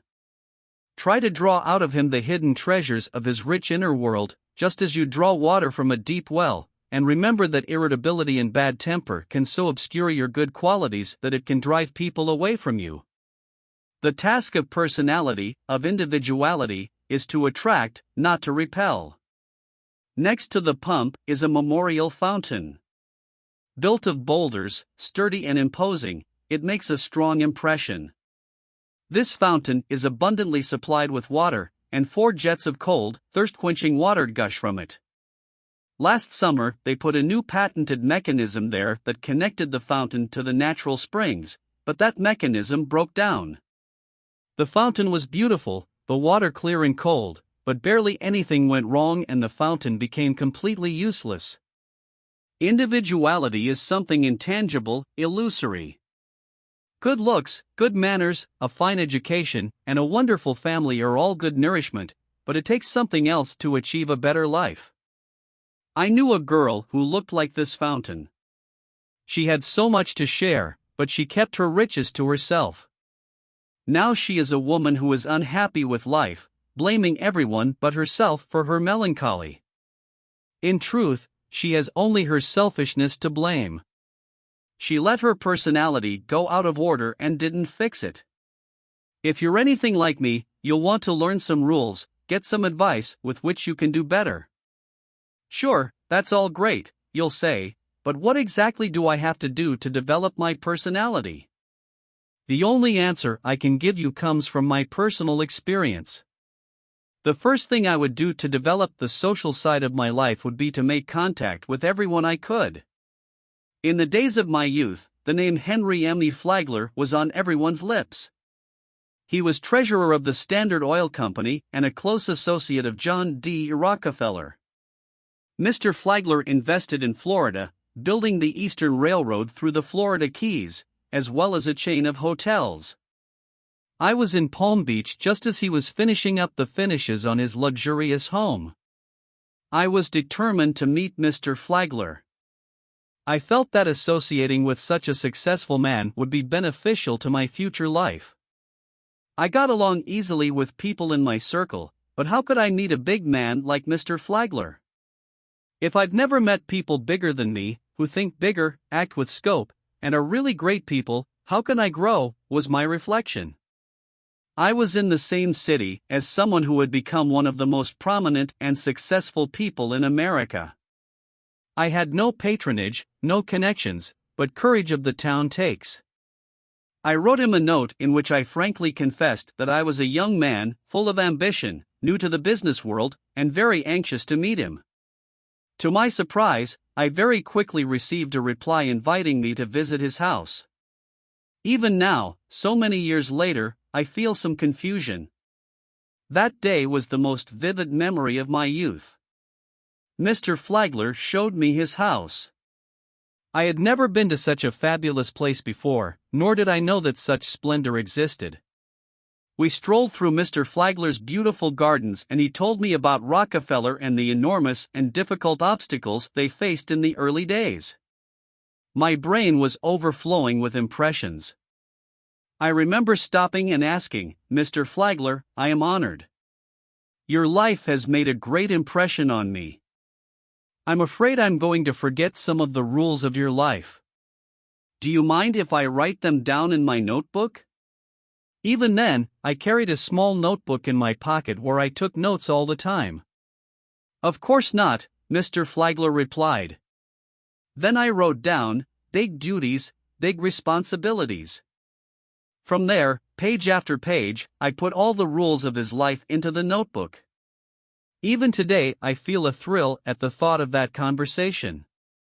After meeting Mr. Flagler, I could no longer act as I did before. It taught me a real lesson: a man who has succeeded is responsible to those who are just getting there. I would like to think that for Mr. Flagler, too, that day did not pass in vain, and that in telling me about his life, he became more aware of the principles that were the basis for his success. That meeting with Mr. Flagler was a turning point in my life. A chance meeting in France turned my trip to India into a memorable experience. I try to learn something from every bright person with whom fate brings me together. If I don't learn something, I scold myself for wasting the big man's time. After meeting Azora S. Davis at Chicago Theological Seminary, I said to myself, what is it about this personality that attracts people? How can I learn to inspire others the way he inspires me? I've always tried to understand what makes Eddie Sherwood go around the world, what it is about this something more that drives a man to high achievement. When I meet Charles or Brown, I try to absorb something of the radiance that emanates from him in order to influence those around me in the same way. From Dr. Joel E. Goldthwait, I try to learn how to inspire men and women to take care of their physical well-being in order to live happily. I have learned that the opportunity to interact with a great man is worth some effort, but much more effort is worth trying to surpass them. In the New York Journal, I read a fable that best illustrates the most important rule of social growth. The north wind and the sun argued over which of them was mightier, and decided that the winner would be the one who first managed to undress a passerby. The north wind was the first to test his strength. It began to blow with all its might, tearing away the clothes of the traveler, but the stronger were its gusts, the more tightly wrapped he was in his cloak. At last, having lost all hope of victory, the wind called upon the sun to watch his actions. The sun shone with all its might, and as soon as the traveler felt the warmth of its rays, he began to take off his clothes, one by one, until at last, overcome by the heat, he undressed completely and went to bathe in the river that came his way. Persuasion is better than strength. Try to develop your personality, try to become a person who inspires those around you and leads them. You can do that if you want to. You can achieve even more than you want to. Can you imagine a young man who genuinely wants to be friends with someone and always hides his bad mood? If a young woman wants to be an interesting conversationalist, she must become one. Once, when I was young, I saw an advertisement for a book, which guarantees the development of personality. It cost me $3, and the other $3 to squander, I did not have. The book said, when you walk into a room, everyone should say, "Look, he's here." I didn't need to delve into the book to realize that personality develops from within, and the book only gives advice on how to work on yourself. I got some helpful advice that helped me become and that I want to share with you. Always walk on the sunny side. The warmth and power of the sun will enter your body, its rays will give your face a blush, and you, reflecting the sunlight, will give it to others. I remembered this advice and still walk on the sunny side of the street. Also, when you wash your face, always make a bottom-up motion, not the other way around. By making upward motions with your hands, you form a smile on your face, while downward motions give you a grouchy look. Always avoid it. Of course, the properties of personality do not depend solely on such external things. The most valuable thought I took away from this book is that if the desire to be a sunny, smiling, and interesting person is strong enough, then every action, whether walking or washing our face, will affect our personality traits. So, what are some ways we can develop our personality? They are very simple and easy to do, but very essential to forming the social side of a fulfilling life. In looking through the biographies of prominent people, I have found that there is something in common in their characters. For example, Mr. Flagler was an extremely charming man. He could imagine himself in my shoes and was able to understand an ambitious young man who wanted a career. It taught me a lesson that, in developing one's personality, one must be sensitive to anyone, regardless of their social status. When I came into contact with famous people, I paid attention to their ability to continuously develop their leadership qualities. Not only in the big things, but also in the small things. For example, I've noticed that when I meet a truly great person and walk only a few blocks next to him, I definitely get some information to think about from him. It could be a problem that occupies him or me, or a question about filling the general fund this year, or a business plan for next month, or any number of other issues. Talking to such people always guides my mind, and with it, myself, into new worlds. There's one great rule to remember: whenever we communicate with another person, even if we're just walking alongside them, our goal is to set the bar higher for them. The other day, my young friend congratulated me on my wedding anniversary. It reminded me of another quality that great people possess: consideration for those around them. This young man happened to show his good side and revealed a wonderful side of his personality. I began to reflect on the fact that this quality, attention to others, is one of the reasons we do certain things. We cannot go on our great crusade without paying attention to the crusader walking beside us, oblivious to him.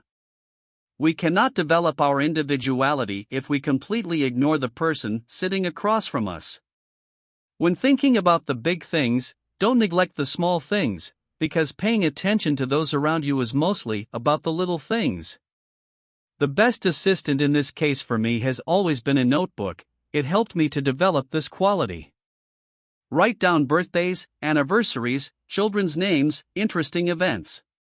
When you make a new acquaintance, make a note to show your interest. It won't take you long. The point is not that you should send gifts, but that you should inspire love for yourself. Attention is what you have to give to those around you. After all, it's not hard to call and wish your business colleague a good trip. It won't take you long, but it will make a nice impression on him. You only need to leave the office 5 minutes early to visit a sick acquaintance in the hospital. 10 minutes in the evening before dinner, spent on thank you letters to the owner of the house you were a guest in, will cement your friendship for years to come. A millionaire is nothing compared to a man who has many friends. Anyone can have 1,000,000 friends as long as they do their best not to lose them. Attention to detail is the best way I know how to keep friends. There are many more means to develop an identity. I've listed the most important ones, and then you have to learn on your own the things that will shape the social side of your life. And before we conclude this chapter, I want to say one more thing that I think will be very helpful.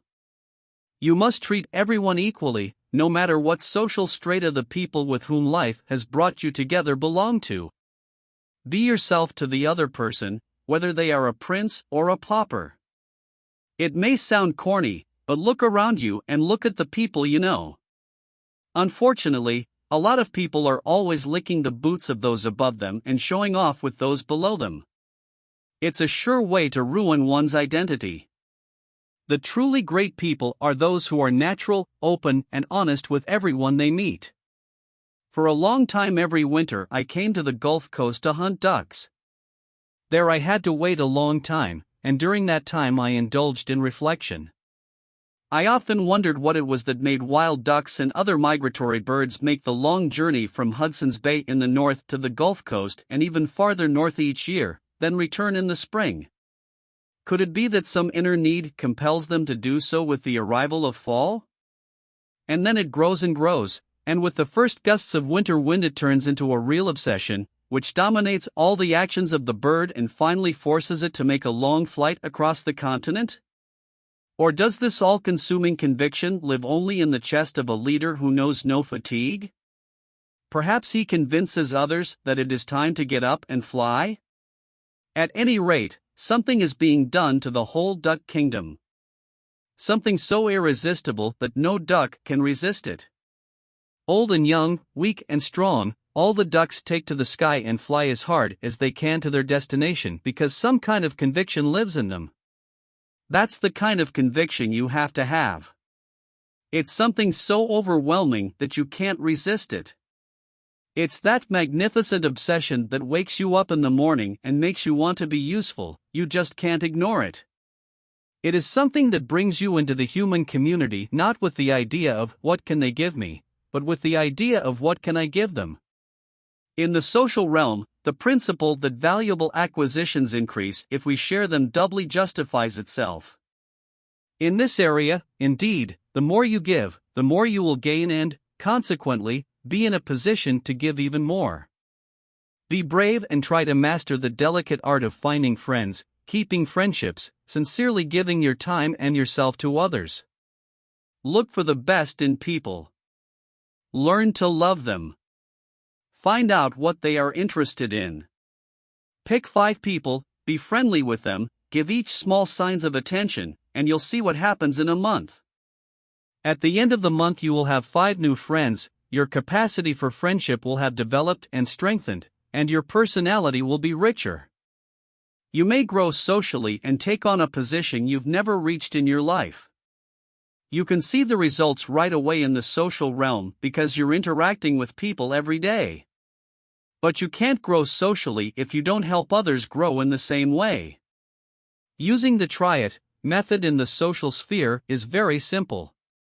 Try replacing the grimace of a grouch with the smile of a winner. Try, Mr. Turtle, to come out of your shell.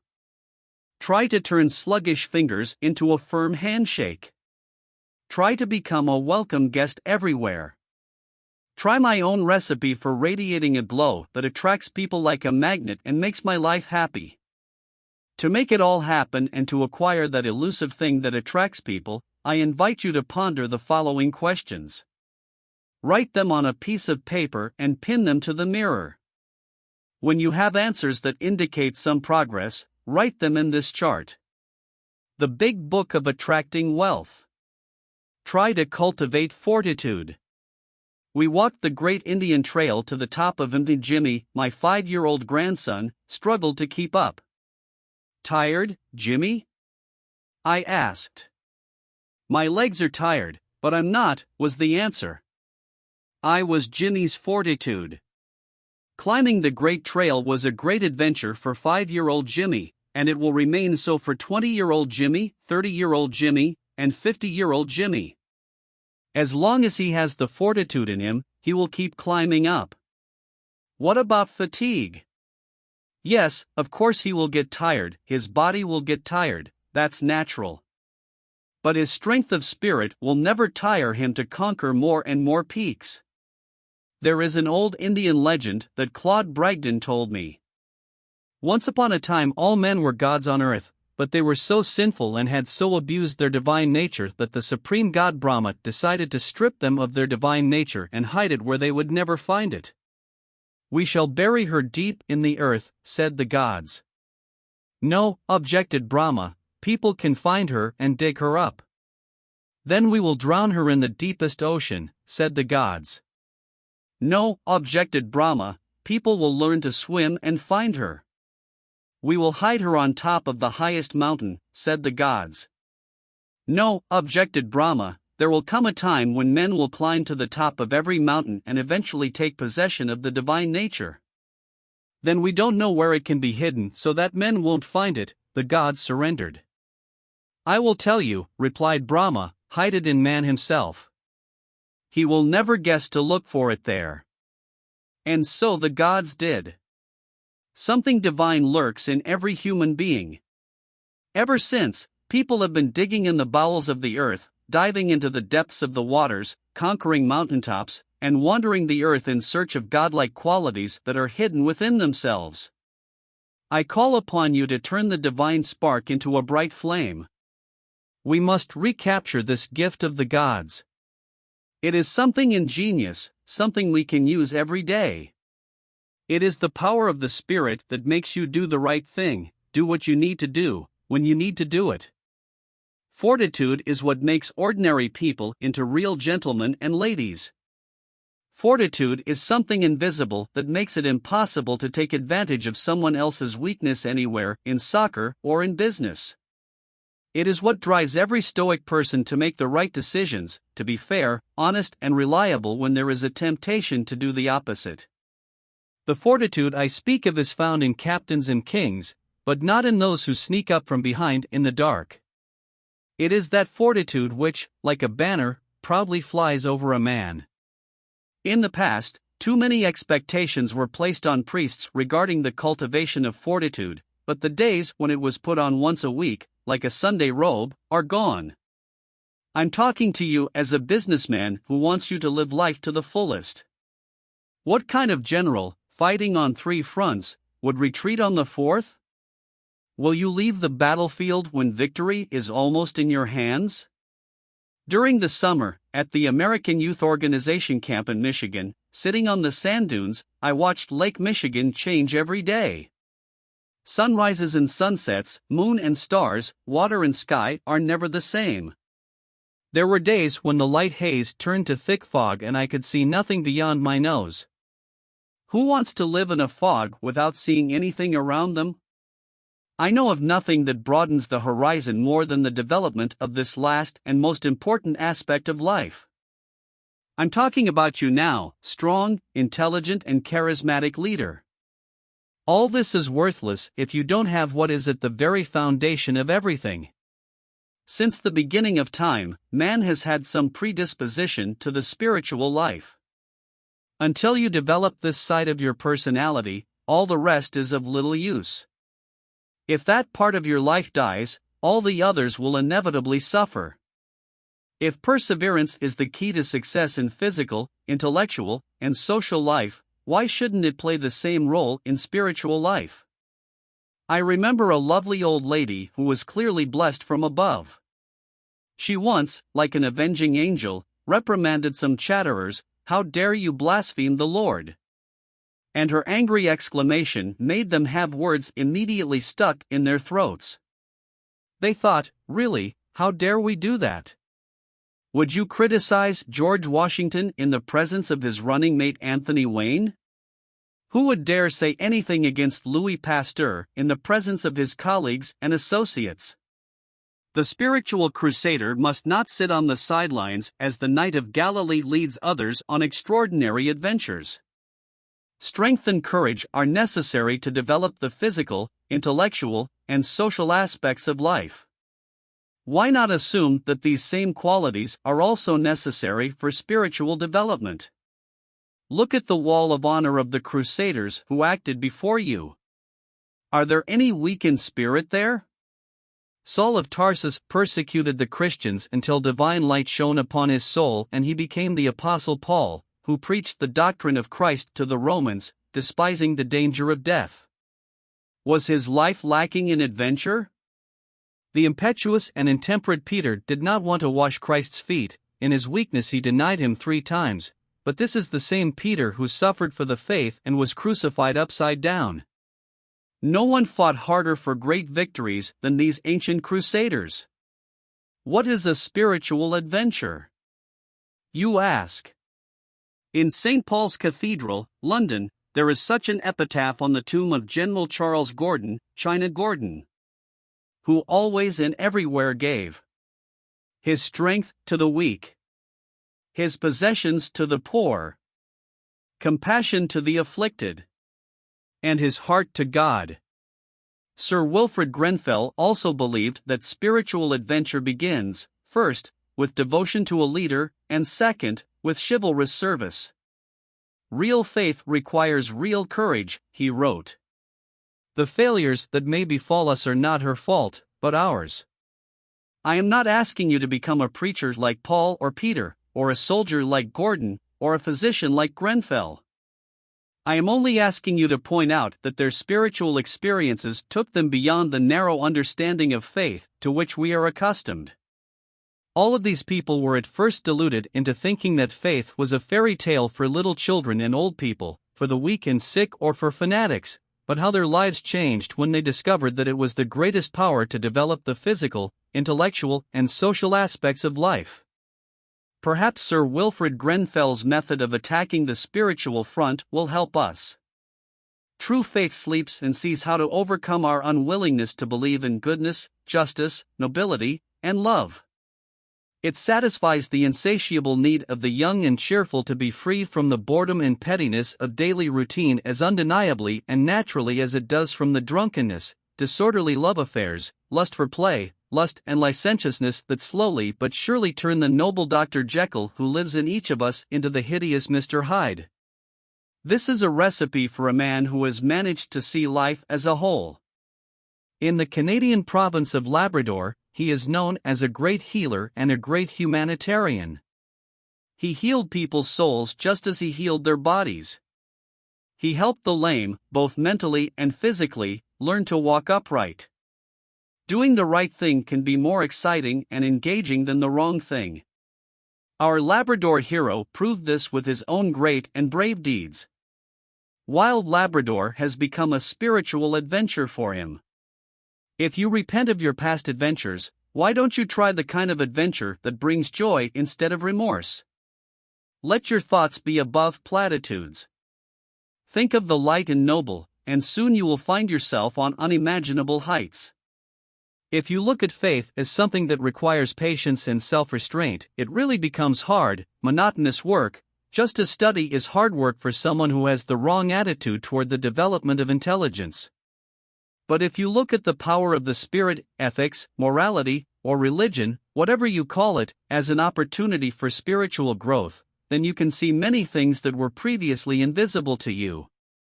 My friend Charles Brown, retired Dean Emeritus of Yale Theological Seminary, told my colleagues that he judges people by their desires. If you don't want to be a spiritual traveler, you never will be. But if you have in your mind, in your heart, and in your soul a thirst for a better life, the reason for your crusade, then you will certainly advance on the fourth front. Try to live a better life. Try for 1 week to live the kind of life you've never had, surrounded by the best of the world. Read the most beautiful poetry, biographies of the most outstanding people, see paintings by the best artists, listen to beautiful music. Watch an encouraging movie or play, listen to a great speaker, try to meet a personality that inspires you. Admire sunrises and sunsets. Try to get all the negative thoughts, bad actions, inappropriate connections out of your life, and you'll see that in just 1 week your life is filled with all the best. The very best in literature, art, and nature. If we always surrounded ourselves with the very best, we would live like kings.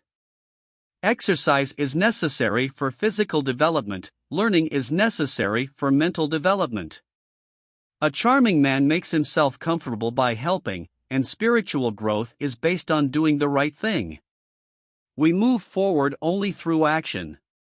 Say your prayers tonight, but if you cannot act on them in the morning, those prayers are worthless. Stanley Jones tells the story in his book, I was once returning from Almora on one of the worst roads in the world. The driver had very little experience in traveling in the Himalayas, it was his second trip. It just so happened that the day before, on this very road, he had almost fallen off one of the worst and steepest precipices. He was visibly nervous, and before setting off, he stood in front of the bus engine, raised his hands to the sky and began to pray. After that we were on our way, but no sooner had we gone than the engine began to overheat. There was no water in the radiator. After this oversight was corrected, we drove on, but when we were still a very long way to our destination, the bus suddenly stopped on an uphill slope. There was no gas in the tank. As a result, we stood still until we were rescued. The driver prayed, but didn't put water in the radiator and gasoline in the tank. Why not start your offensive on the spiritual front today? Can't you start with a simple thing, make your prayers a reality? What kind of good deeds will you do to make up for the bad ones you've already done? What summit will you conquer?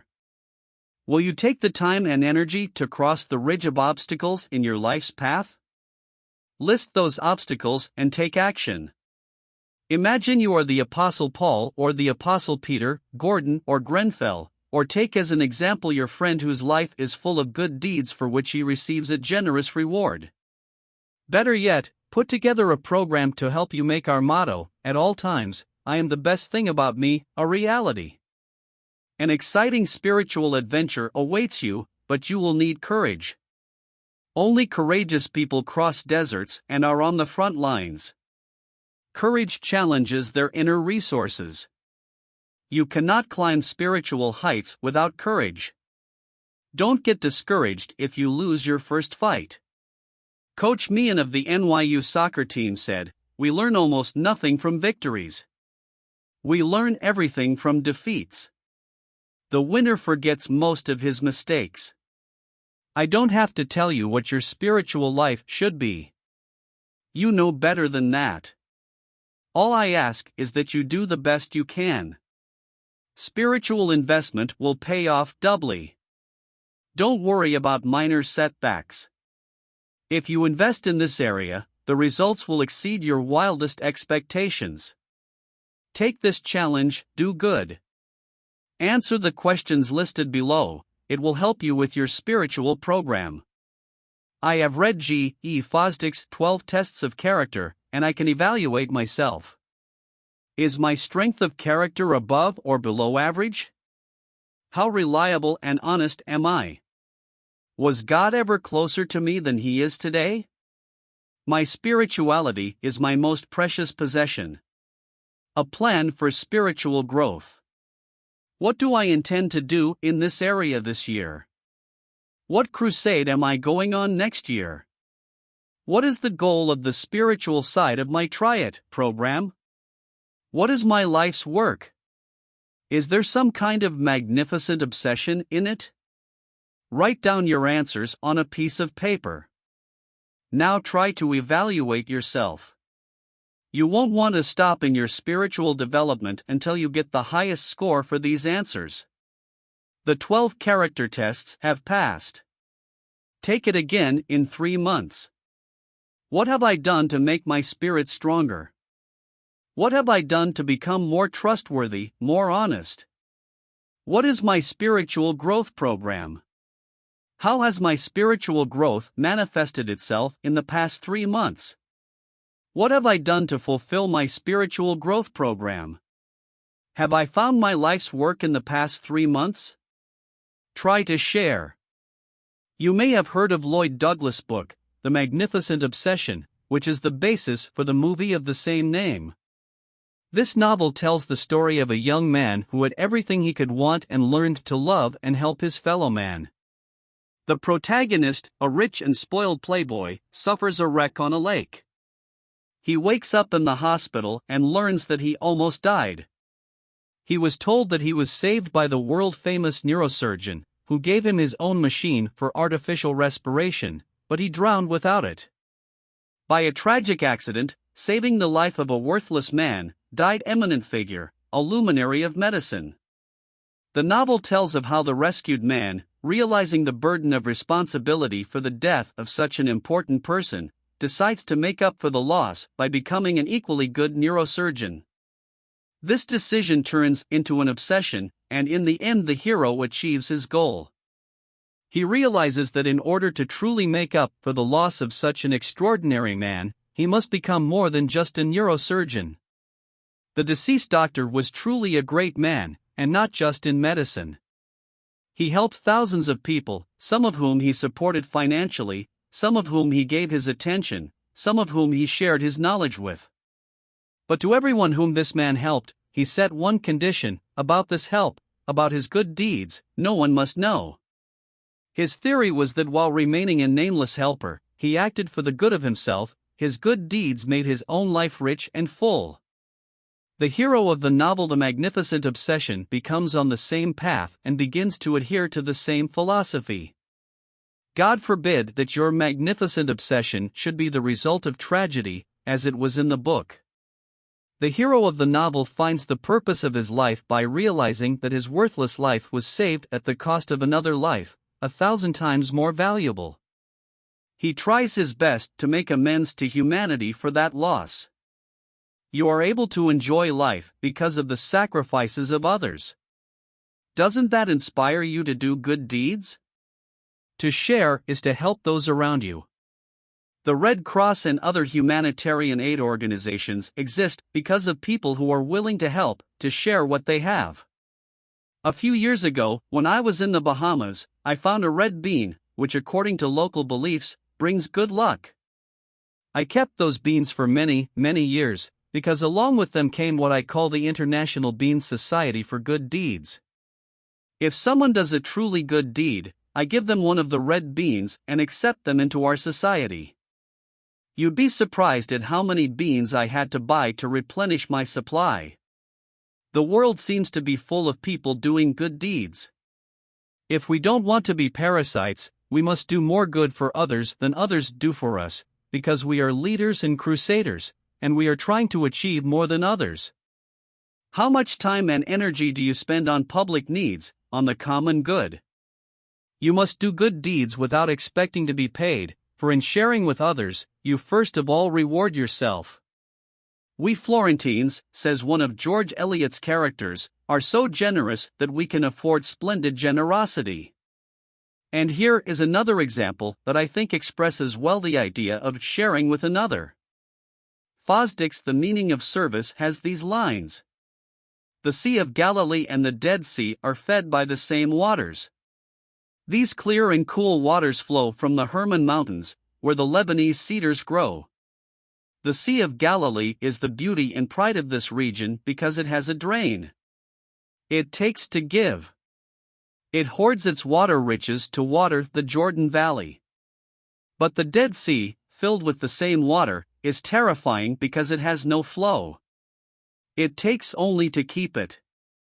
This is the cardinal difference between a selfish person and a non-selfish person. We all hunger for earthly goods, and we should strive to obtain them, for they are a manifestation of God's grace. The whole difference is that some people, like the Sea of Galilee, take to share and others take to keep, and they are like the salt waters that swallowed up Sodom and Gomorrah. Let me tell you two true stories about people who knew how to share. One is about the most generous rich girl and the other is about the most generous poor girl. Mary Brandon's father was a wealthy steelworker in the eastern United States. Of course, Mary Brandon is a made-up name, but if I told her who she really was, she would scalp me. She had everything you could dream of: money, clothes, jewelry, everything. When the World War broke out, she decided she had to go to France. Her father was against it, but at her daughter's urging he had to agree, albeit reluctantly. Mary was accepted into the Christian Youth Organization, and with her violin, and she was a fine musician, she set out across the ocean. At the time I was in the 3rd Infantry Division under the command of Major General Joseph T. Dickman. We were stationed at Chateau Villain. We had the best youth Christian organization group in France, I admit it. But we didn't have enough people. At the headquarters in Paris I was considered callous and insensitive. I sent back all the weak or just mediocre workers they sent us. You see, I was too old to sign up for the war as a volunteer, and I had devoted my whole life to business, and as a result I had gained experience in recruiting the right people, and I went to France because I wanted to help. Anyway, battles and risky adventures were my kind of thing. Then Mary Brandon arrives with her fiddle and hands me a letter from my friend Helen King, who was in charge of recruiting volunteer girls. This message said that Mary could handle everything. At this, Mary looked as if she was about to be blown away by a strong gust of wind, and only the heavy violin she was clinging to kept her in place. The job was not an easy one. Mary was stationed with the 7th Infantry Division. I still shudder when I think of what the girl volunteers faced. They scraped walks, cooked tons of hot chocolate, and washed hundreds of plates. I could have sworn Mary had never washed a single plate in her life before she came to us. In the evenings she entertained the soldiers by playing the violin. She had time for everything and everything. She was adored, and for good reason. At times she could be so insistent that I wanted to send her away, but she knew exactly how to get her way. And then the big day came. We were sent to the front. Mary didn't stay behind either and followed the boys all the way to the Marne River. The day before, we were lined up to be blessed before our baptism of fire. Our chaplains, Protestant and Catholic, wanted to administer communion, but there weren't enough chaplains for all of us, though I got all our priests involved. Poor Mary, she loved her boys and knew that many of them would not return. There were no priests available, so many soldiers would have to go into battle without communion. But that wasn't the case. "Please, Mr. Danforth, help me," she turned to me. "I'll get the bread and wine and play a hymn on the violin, so we can hold the service ourselves." And she did, God bless her. No communion made such a strong impression on me as this one. The 15th and 16th of July 1918 were grim days for the 3rd Division. The German troops were pushed back beyond the Marne, but our losses were enormous. All the trucks were turned into ambulances. Our fighters did a heroic job.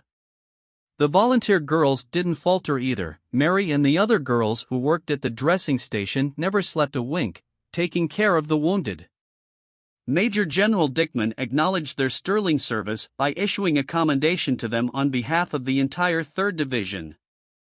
I could tell you a lot more about this most generous rich girl, but I think you already understand the essence of her spiritual growth. Rich, talented, hardworking, courageous, yes, all of that is true, but she gave people something more, that special spirit she infected everyone who was around her with. She dedicated her life to serving her country and God. She had that great purpose, she had that all-consuming passion to help others, and she enriched her life immeasurably through her selfless service. I encourage you to find that same purpose, that same passion to help, and that same need to share. May they fill your heart and soul to the brim. And now I will tell the story of the most generous poor girl. Let's say her name is Ruth Adams. Of course, her name is actually a different one. If she ever reads these lines, she will say that there is not a word of truth here, but that is what will be the manifestation of her nature. To be clear, she was neither rich nor poor. Her father was a professional in his field, and she grew up a healthy and happy child, full of ideas that could not come true in New England. World War I was over. The Middle East Relief Organization cared for orphans and refugees in the hotbeds of national intolerance, Turkey, Armenia, and Greece. The organization was in dire need of people, dedicated workers were scarce. Ruth Adams had been to the Middle East before and knew it was filth, rags and typhus. Endless hours of grueling work, sickness, death. Some of the volunteers might not return home at all. No glamour, no heroism, just the dirty, hard work of rescuing children whose homes had been destroyed by politics and war. Ruth Adams couldn't think about it without tears. She was seized by the strongest inner impulse, and she decided she would go there. I have been to the refugee barracks at Constantinople. Their inhabitants were rather like beggars, those of them who had managed to survive, exhausted and weak after a long journey, sat on the thresholds of their barracks. They were placed in overcrowded, poorly ventilated rooms, and the dead were piled up overnight like logs and taken away. It was a terrible sight, worse than the war itself, and I know what I'm talking about. Helpless women and children, without hope, without strength, dying like rats. These scenes made my heart ache and my soul ache. This was where Ruth Adams worked. The barracks she was in charge of were ordered vacated. Turkish soldiers combed the building and reported that there was no one left, but she didn't believe them and decided to check. On the top floor she found 2 women and a small child who looked about 5 years old, though he was actually 8. She told them they had to leave the building. "It's no use, leave them to die and we'll take them out in the morning." "Why bother twice?" said one of the soldiers. The injustice and indifference angered Ruth to the core. She mustered her strength and, with the help of the driver, helped the women downstairs and into the car. Then she returned to the hut and carried the little girl out of there in her arms. She immediately took the unfortunates to the American hospital in Istanbul. There she placed the girl on a hospital bed and begged the nurses to show compassion and at least pretend that the child had a chance to survive.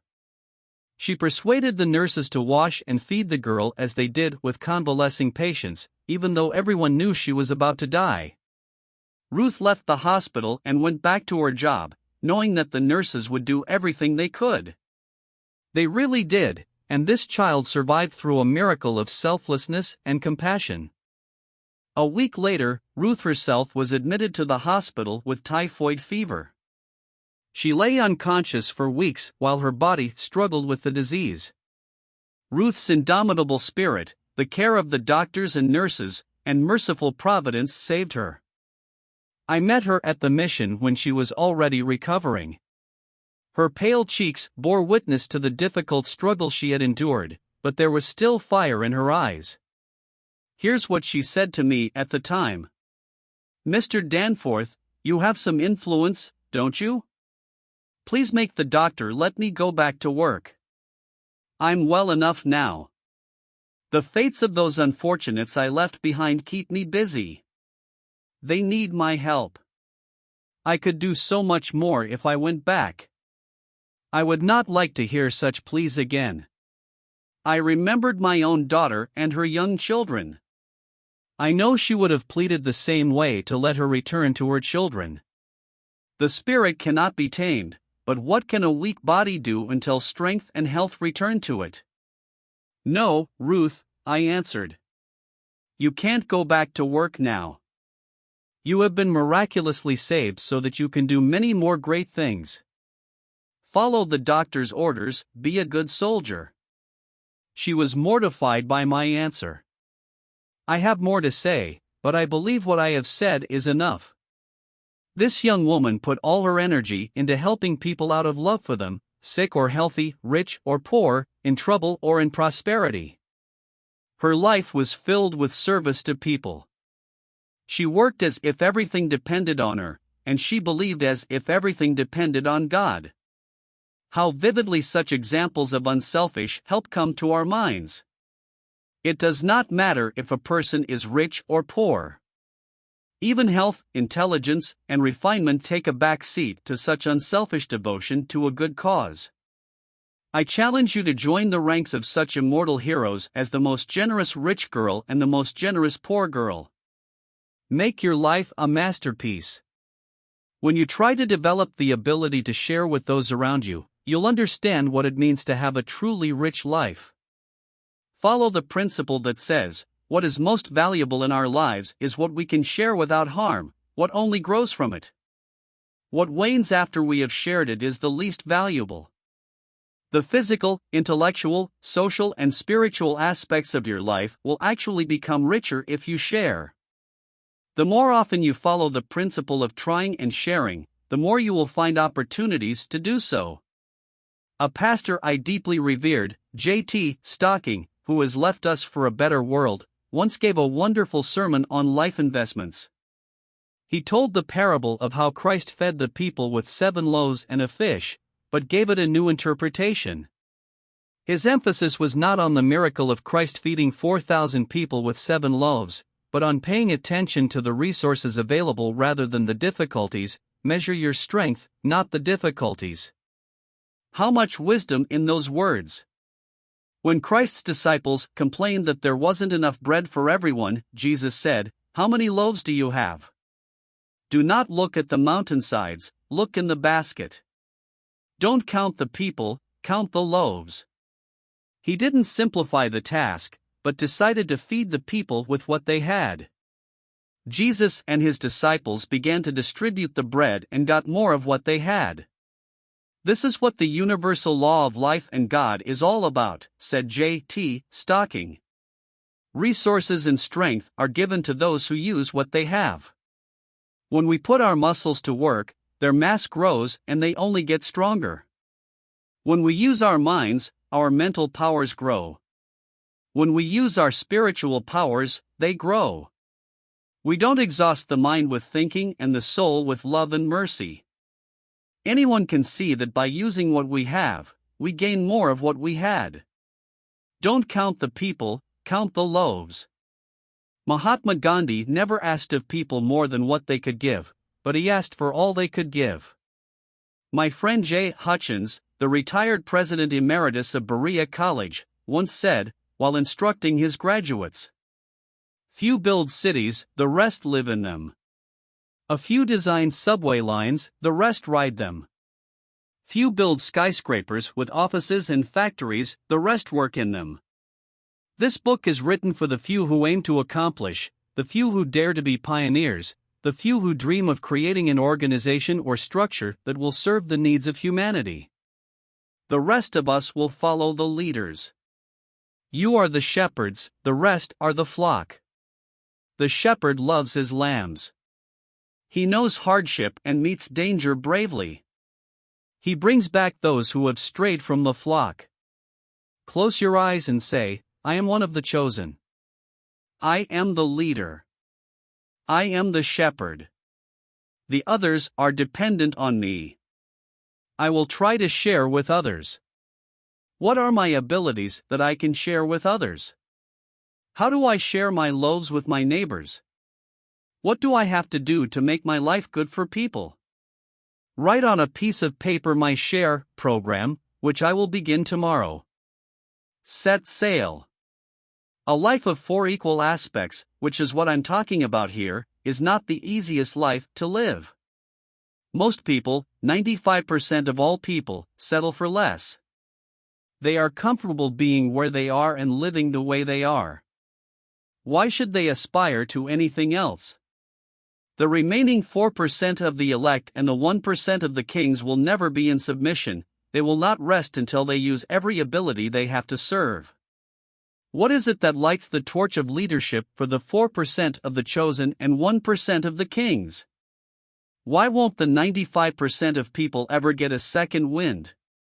If the habits of the 95% keep them in one place, why don't you, with all your unused awesome abilities, form the same strong habits that will allow you to join the 4% of leaders and the 1% of kings?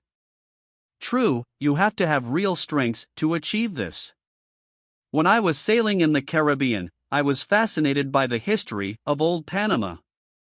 Why seek the Pacific coast when there were so many treasures on the Atlantic coast as well? But there was more to that shore, new expanses of ocean and Inca gold. But in the way of all this lay an impassable isthmus. It took engineer Totten 5 long years to build a railroad along the Isthmus of Panama through an impassable jungle full of mosquitoes, flies, snakes, poisonous fumes, and viscous swamps, overcoming all obstacles. For every section of the Panama Railroad people paid with their lives. Totten himself was stricken with yellow fever. He was between life and death. The doctor said there was no hope. Totten gathered all his strength and with the same irrepressible courage with which he took up every case, said, "You are mistaken, it is not yet time. Yellow fever won't kill Totten, because I intend to get well." And he did. He was one of those 4% and 1%. Then they decided to dig a canal across the Isthmus of Panama. the famous Frenchman de Lesseps failed. Everyone said, "It can't be done." The United States bought the land, and President Theodore Roosevelt commissioned George W. Goethals, who had a reputation for never giving up, to build the canal. The world derisively said, "Yes, let George do it." It was a test of courage for Colonel Goethals. The channel was dug. George did it. He was not one of the 95% who would sit on the sidelines. George could not have done this project alone without the help of another intrepid man, William C. Gorgas, an American military doctor who fought malaria and yellow fever. He investigated 20,000 patients who died of these terrible diseases. 500 young engineers who came from France to Panama did not even live to see their first paycheck. Dr. Gorgas began a campaign against this contagion. He was laughed at and nicknamed the mosquito exterminator, but Dr. Gorgas concentrated all his energies on one single goal, the extermination of the malarial mosquitoes, and he won. It was the greatest victory of preventive medicine. A campaign of less than 6 months eradicated the scourge that had ravaged this region for 400 years. If he had let ridicule and rejection overpower him, the Panama Canal might never have been built. Courage and courage are what you need. The intrepidity that should always be with you. Many start, but not many finish. Many begin the ascent of the mountain with their heads held high, but only a select few tirelessly continue on and reach their goal. You are courageous in spirit, you will meet danger face to face and overcome all obstacles, because you have a life program, you see only the goal, not the obstacles. Alexander the Great heard stories about the incredible wealth and luxury of distant India and decided to go there. He had no maps, but he had a goal that led him in the right direction. He was not intimidated by rivers or mountains or warlike peoples. He passed through the Khyber Passage, and nothing stopped him because his eyes were focused only on the goal.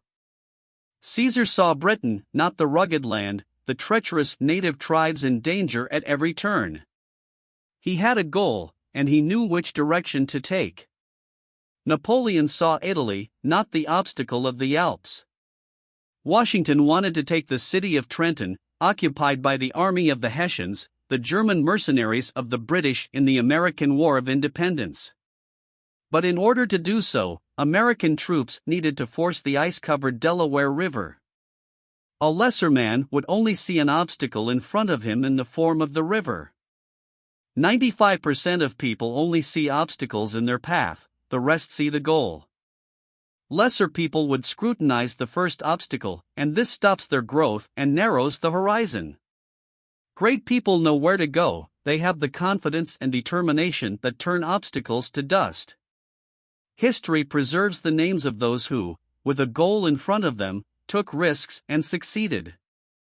The fate of the little people defeated by adversity is oblivion. If you develop all 4 aspects of your life, you will find purpose and clear your path of obstacles. Your adventure is just beginning. Of course, it will take more from you than just telling yourself that you intend to achieve something. Theodore Roosevelt said, "There must be more shooting and less shouting, fewer words and more real action." Words will not plow a field, words will not build a house, words will not make people more human or create a great nation. Discipline is not everything. Putting a man in a military uniform and making him march does not make him a soldier. Make up your mind and start. All the plans of the world won't help you as much as one small act. You may consider that this book has not accomplished its mission until you start living life to the fullest. It is human nature to put things off, but it is divine nature to begin. You must begin to try it, program not next month, next week, or even tomorrow. I urge you to make up your mind and start living life to the fullest right now. There's a hero hiding inside you. Let him reveal himself. Imagine this picture. The coach gives each player a pass and says, "Give it your all." He races the players back and forth until they stick their tongues out and start falling over from fatigue. Then he works them again, and finally makes them jog around the stadium. As a result, each player uses all his resources. If the midfielders can't do anything, they are replaced without any pity. In the end, you end up with a great team, a great game, and a great score. The person who scores the 2 decisive goals becomes a hero and stays a hero for life, and everyone on the team is proud of him. What do I hear? Are you saying give me the pass? What? Give you a pass when you have weights hanging from your arms and legs that keep you from moving? No way. A soccer player has to have the ball on alert at all times. First, go back to the description of the strict rules of four-way living in the previous chapters. Learn those rules. Join a college soccer team for life. Set a goal for yourself. Get down to business. Take a risk. Give it a shot. I always encourage small feats. They are necessary for the greatest accomplishment of your life. Let me look you straight in the eye, know your aspirations and goals, and I'll know what you're really worth. If I see fire in your eyes and feel indomitable inner strength, I understand that the person is on the right track. Many people get off to a good start, but few reach the finish line. The streets are flooded with people who started for health and ended for health and were left on the sidelines of life. These people start to build, but can't finish building. The launching of your lifeship is a solemn event, and the real test of strength is the storms and raging waves. I'm afraid I won't make it, whispers in your ear the little demon who keeps trying to lead you astray. Don't listen to him. Shake off all your fears. Those who don't dare are also at risk. Their risk is different. You risk crashing or failing, and they risk rotting and decaying. Surely you've heard the stories of the settlers in the western United States crossing the prairies in wagons. Cowards won't make the trek. The weak will die on the way. Only the strong will break through. Sure, there will be times when you'll want to drop everything and send me and my program away. But you can't quit because you have huge resources of untapped abilities screaming out for you. You're in the 4% of the chosen, or perhaps the 1% of the kings. When John Paul Jones was ordered to surrender, he said, "The fight has just begun." When underwater mines got in Admiral Farragut's way, he commanded, "Damn torpedoes! Full speed ahead." It's the mindset of victory that decides everything. When one of our officers in France was asked if he could hold the enemy, he replied, "Can we hold them? We'll crush them." I'll say it again, the true source of your strength under adverse circumstances is the development of all 4 aspects of your life. This is the secret I had to tell you. These 4 chapters are all about what life is all about. I have seen how life tests people in both war and business. During the war, when our division was in France, we had guys from Tennessee. When the fighting started, they were confused.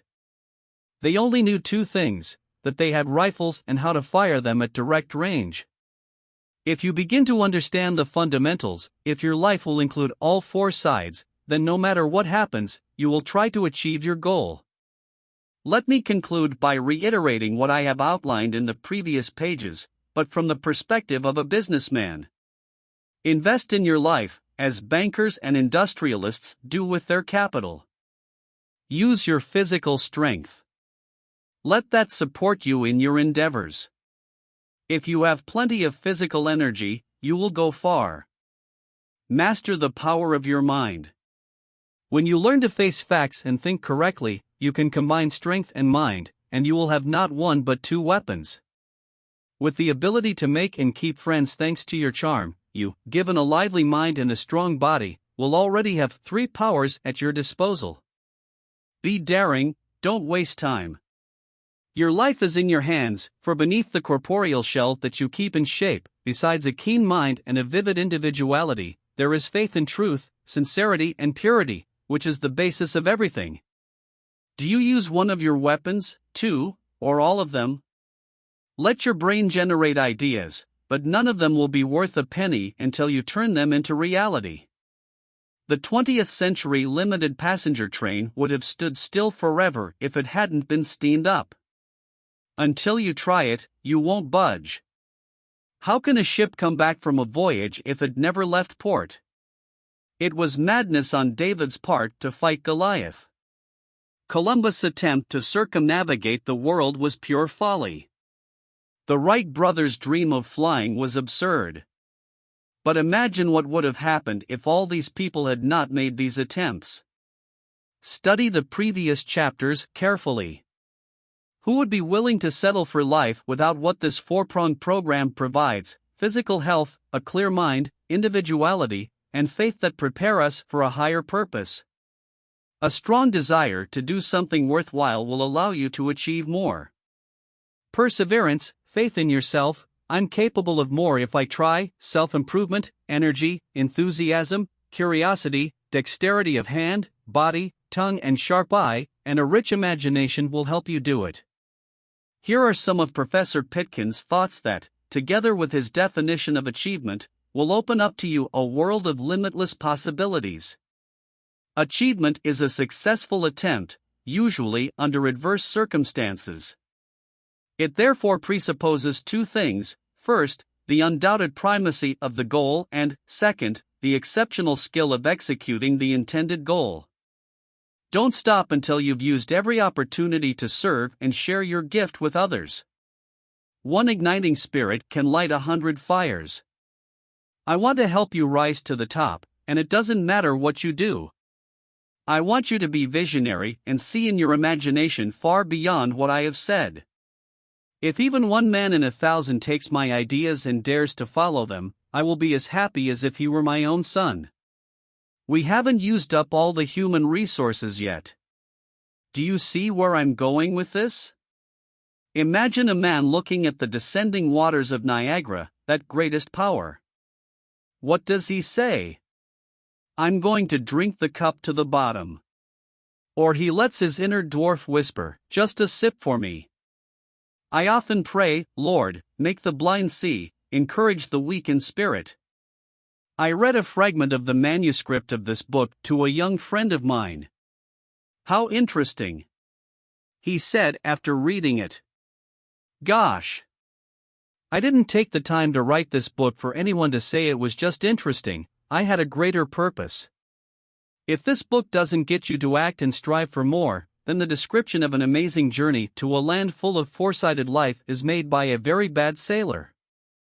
A tribute to anyone who has read Try It. If you don't test it, it's my fault, but you must test it. You have to do something, you can't just put this book aside. Make the decision to take action. Others have grown because they tried it, and so will you. It's time to act. Go ahead, do it. Try it. I'm trying and sharing. I hope everyone has learned something useful from the previous chapters, but even if they haven't, I'm not going to give up. For several years in my company, I have taught the employees to set goals for themselves and to achieve them. At first, not everyone was enthusiastic about the idea. Bill didn't want to take on new responsibilities, such as inventory. Mary didn't want to be forced to set goals and achieve them, but most of the people who didn't like my ideas at first ended up gaining more than the rest. The truth is that people who see a specific goal in front of them get much further than those who are indifferent or aggressive. I found that the idea of setting a goal didn't appeal to mediocrities, but for those who were ignited by the idea, it became a program that transformed the inner impulses of the soul into action. If you truly want to take a step forward, go back again to the chapters on developing the physical, intellectual, social, and spiritual aspects of life. If you want to achieve the very best, you will need all of these things. Make a clear plan for the healthiest, most exciting, romantic, and spiritually fulfilling year of your life. Let me warn you, an attempt based on only half the effort, facts, and thoughts is less than half the battle. Go your own way, but do it seriously, in full force. That's the only way to reach your goal. There is no need to strive for what is beyond your capabilities, because this will only lead to disappointment and a decline of spirit. On the other hand, the goal shouldn't be too easy, it should require you to use all your resources. Remember that an ambitious scrap horse offspring will never win the Derby, it is pedigree that counts. I want to give one more piece of advice to crusaders on their crusade. There is a beginning and an end to everything. If you start something, bring it to an end, finish it. You can only win by reaching the finish line, and only at the finish line can you get the reward you deserve. A friend of mine told me a story like this. Last fall I was at a race at the Nebraska State Fair. One white horse was running on the extreme inside track and took the lead, but when it was a quarter of a mile to the finish, it stumbled and the horse following it managed to overtake it.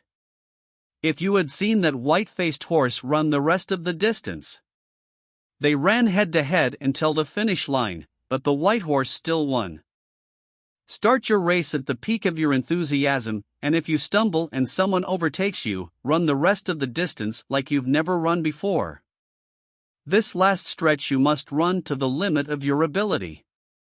To be clear about your goals, write them down on paper. Determine the date on which they are to be achieved. You must reach your goal, and thanks to the strength of mind, which chases away all fears, you will reach it. If this program helps you, share it with others. I'm not talking about just giving someone a book, I'm talking about encouraging others to live life to the fullest. If the Try It program is worthwhile, it will spread because of you and me. Try It is passed from hand to hand among colleagues, friends, bosses, and subordinates. It circulates among those who try it. So far, the Try It Committee has guided its distribution. This book is my contribution to the education of young people. I am not looking for profit or privilege from it. All of the money we receive from the sale of this book is donated by the committee to the American Youth Organization. If you are one of those who have had the courage to try, you begin to share with others the fruits of your fulfilling life. So you've read this book. What do you intend to do now? Do you intend to develop your ambition? Or launch a glittering career? Or apply your creative talents, which have hitherto been idle? Or use your sharp mind designed to take you to the top? Or maybe you've already tried it, but haven't yet learned how to share? What are you going to do right now to rise above the crowd and accomplish something truly great? In the following pages, you can read the stories of people who have dared to try. Are you ready to take that step? Will you share the spirit of Try It with others? What you do today and in the days to come will show whether you have the same spirit as the few who dared to try. W. G. Danforth. Sir Wilfrid T. Grenfell, Knight Commander of the Order of St. Michael and St. George. Sir Wilfrid T. Grenfell, who dared to venture into the cold and harsh Labrador to devote his life to others, read Try It. Here's how he responded to the book. The lines, written in Mr. Danforth's hand, come from deep within him, and are based on his personal experience. I happily recommend him and his ideas to all, and commend his valiant attempt to put his views on paper and prove them in action. Reading this book, as if specially created for Labrador, has been of considerable benefit to me. Please give Mr. Danforth my sincerest congratulations. He is one of those people who makes you feel better after meeting him. I hope to renew my acquaintance with him. Later, Sir Wilfrid wrote, "It was an honor to visit the Purina plant, to see Mr. Danforth's brainchild and to study his philosophy.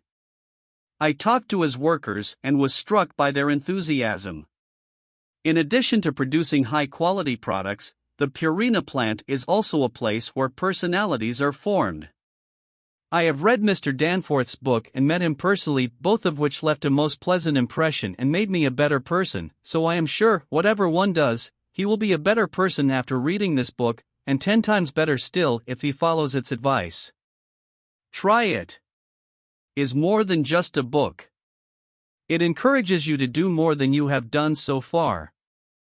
Sir Wilfrid became a follower of this doctrine, you will too. Eddie Sherwood, 4. Eddie Sherwood stood up to 10,000 communists in Moscow. He was the kind of man who tries. He wrote, "When I was a graduate of Yale, a man said to me, 'You only have one life. What are you going to do with it?' Those words changed me completely and influenced my life choices in the most decisive way." This is the same question my friend William G. Danforth has been asking people for as long as I have known him. It is the same question he asks in his book, Try It, but what's even better, he answers it with a whole plan to help you invest in your own life. You, the youth, with your health, vigor, intelligence, ambition, opportunity, and friends, you have everything but one thing: experience.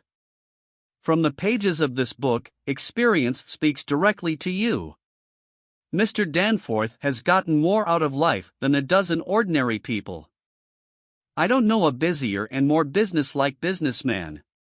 His excellent health, his deep understanding of spirituality, his sincere interest in life in general, and his overarching passion for self-improvement in all its spheres, these qualities make you wonder what his life plan is worth.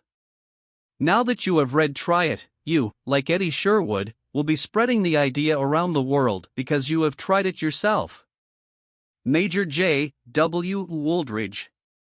Major Wooldridge was Mr. Danforth's comrade in arms in France during World War I. He had been wounded many times and, with many battle honors, Distinguished Service Cross, Distinguished Service Medal, French Legion of Honor, French Military Palm Cross and Italian Military Cross, Major Wooldridge knew better than anyone what it meant to try. He wrote the following: "Don't read this book. If you don't think you need to improve yourself, don't read it. If you don't aspire to anything, if you don't have a goal in life that becomes a magnificent obsession that gets you out of bed in the morning with the urge to accomplish, don't read it. If you're satisfied with the state your body is in, if you don't want to develop your mind and spirit of resistance, if you don't want to be an attractive personality, don't read it. If you don't want to develop your personality, make new friends and be, in turn, a good friend, don't read it. If you have no desire to use your sleeping powers and know why you will gain more of what you have if you share, don't read it. If you think that helping others gain self-esteem, courage, and commitment to high ideals is not your business, don't read it. In general, if you are completely satisfied with who you are today, don't read this book. If you are the kind of person who wants to be sure that he has the qualities that will allow him to be among the chosen 5%, if you want to awaken your sleeping mind, if you would like to know that real success is measured by deeds, not possessions, if you want to make the world a better place, if you would like to meet a great man with grand plans that he translates into great things no matter what he does, such as I met Mr. Danforth on the battlefield, if you want to meet a man who will inspire you to accomplish, read this book. Our entire 3rd Division is prepared to attest that Mr. Danforth was always in the thick of things. His theory worked in war, too. He wasn't afraid of gunfire and mud. He tried, he shared, and every day was a new adventure. Honor this book once in person and once out loud, and I swear, from that moment on it will be the book of your life. You all can do it. You are now on the path to try it, and join Major Wooldridge in starting a battle called Try and Share. John L. Alexander.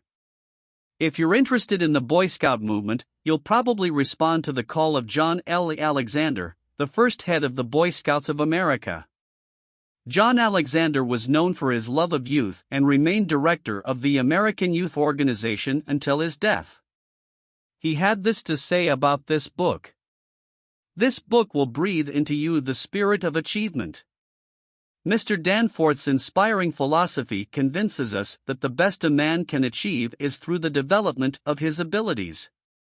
I have seen with my own eyes how this wonderful idea has worked in reality, helping young people in the office, at camp, and at school.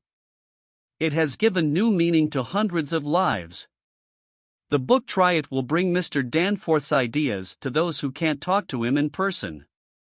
Mr. Danforth is a master at lighting the fire of creativity in the hearts of the young. This book is the fruit of inspiration from personal interaction with young people. Dr. Paul de Cruy. Dr. Paul de Cruy, who challenged the creatively minded part of humanity in his books Germ Hunters and Germ Fighters, shares the views of his friend Mr. Danforth. Here's what he wrote. Mr. Danforth's manuscript, Try It, made me very happy. It talks about the fundamental things we often ignore in school. It is written in language accessible to a 16-year-old and demonstrates the values that should be paramount in his life. These values, thanks to Mr. Danforth, can now be learned just like lessons in school. Trying to resemble a courageous thinker like Paul de Cruy brings out the best in us. Every page of his books expresses the spirit of daring. James Saxon Childers. Mr. Danforth often talks about Jimmy, a kid from the South who went to one of the American Youth Organization's summer camps.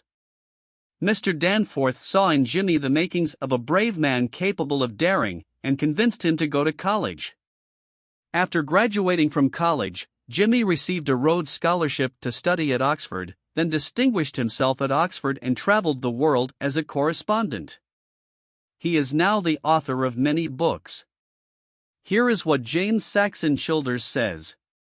I first saw William G. Danforth at a camp in Wisconsin. Tell me, son, he turned to me. When are you going to college? I told him I couldn't get in. Then he said, get in. Try. 4 years later, Mr. Danforth visited Oberlin College, where I was attending. What are you going to do after you graduate from college, Jimmy? He asked me. I told him I was going to work. Don't do that. Keep studying. Go to university. Go to Oxford. I replied that I couldn't go to university, much less Oxford. Try it, Jimmy, Mr. Danforth said. 4 years later, Mr. Danforth and I were having tea in my room at Oxford. What about now, Jimmy? He asked. I said I wanted to get some work, while noting that I actually wanted to write. Then write, said Mr. Danforth. But I can't write, I said. Just the thought of it makes me afraid. He looked at me with that peculiar look of his, the one that makes you get up out of your chair and do something, whatever it is, but more often than not the one you were afraid to take on. Write me a book, he said. Try to write a book and get it published in 2 years. Be daring. He is still unsatisfied, still challenging and encouraging both others and himself. My fondest wish, I say this with the utmost sincerity, is to dare to do great things like he did, and to accomplish them as he was able to achieve the success he deserved. Carolyn D. Smiley. A long time ago, Carolyn D. Smiley was seriously challenged. She heard a missionary call from the far reaches of India and ventured across half the globe to meet strange people, encounter an alien language and a life that is a challenge in itself, a challenge every day.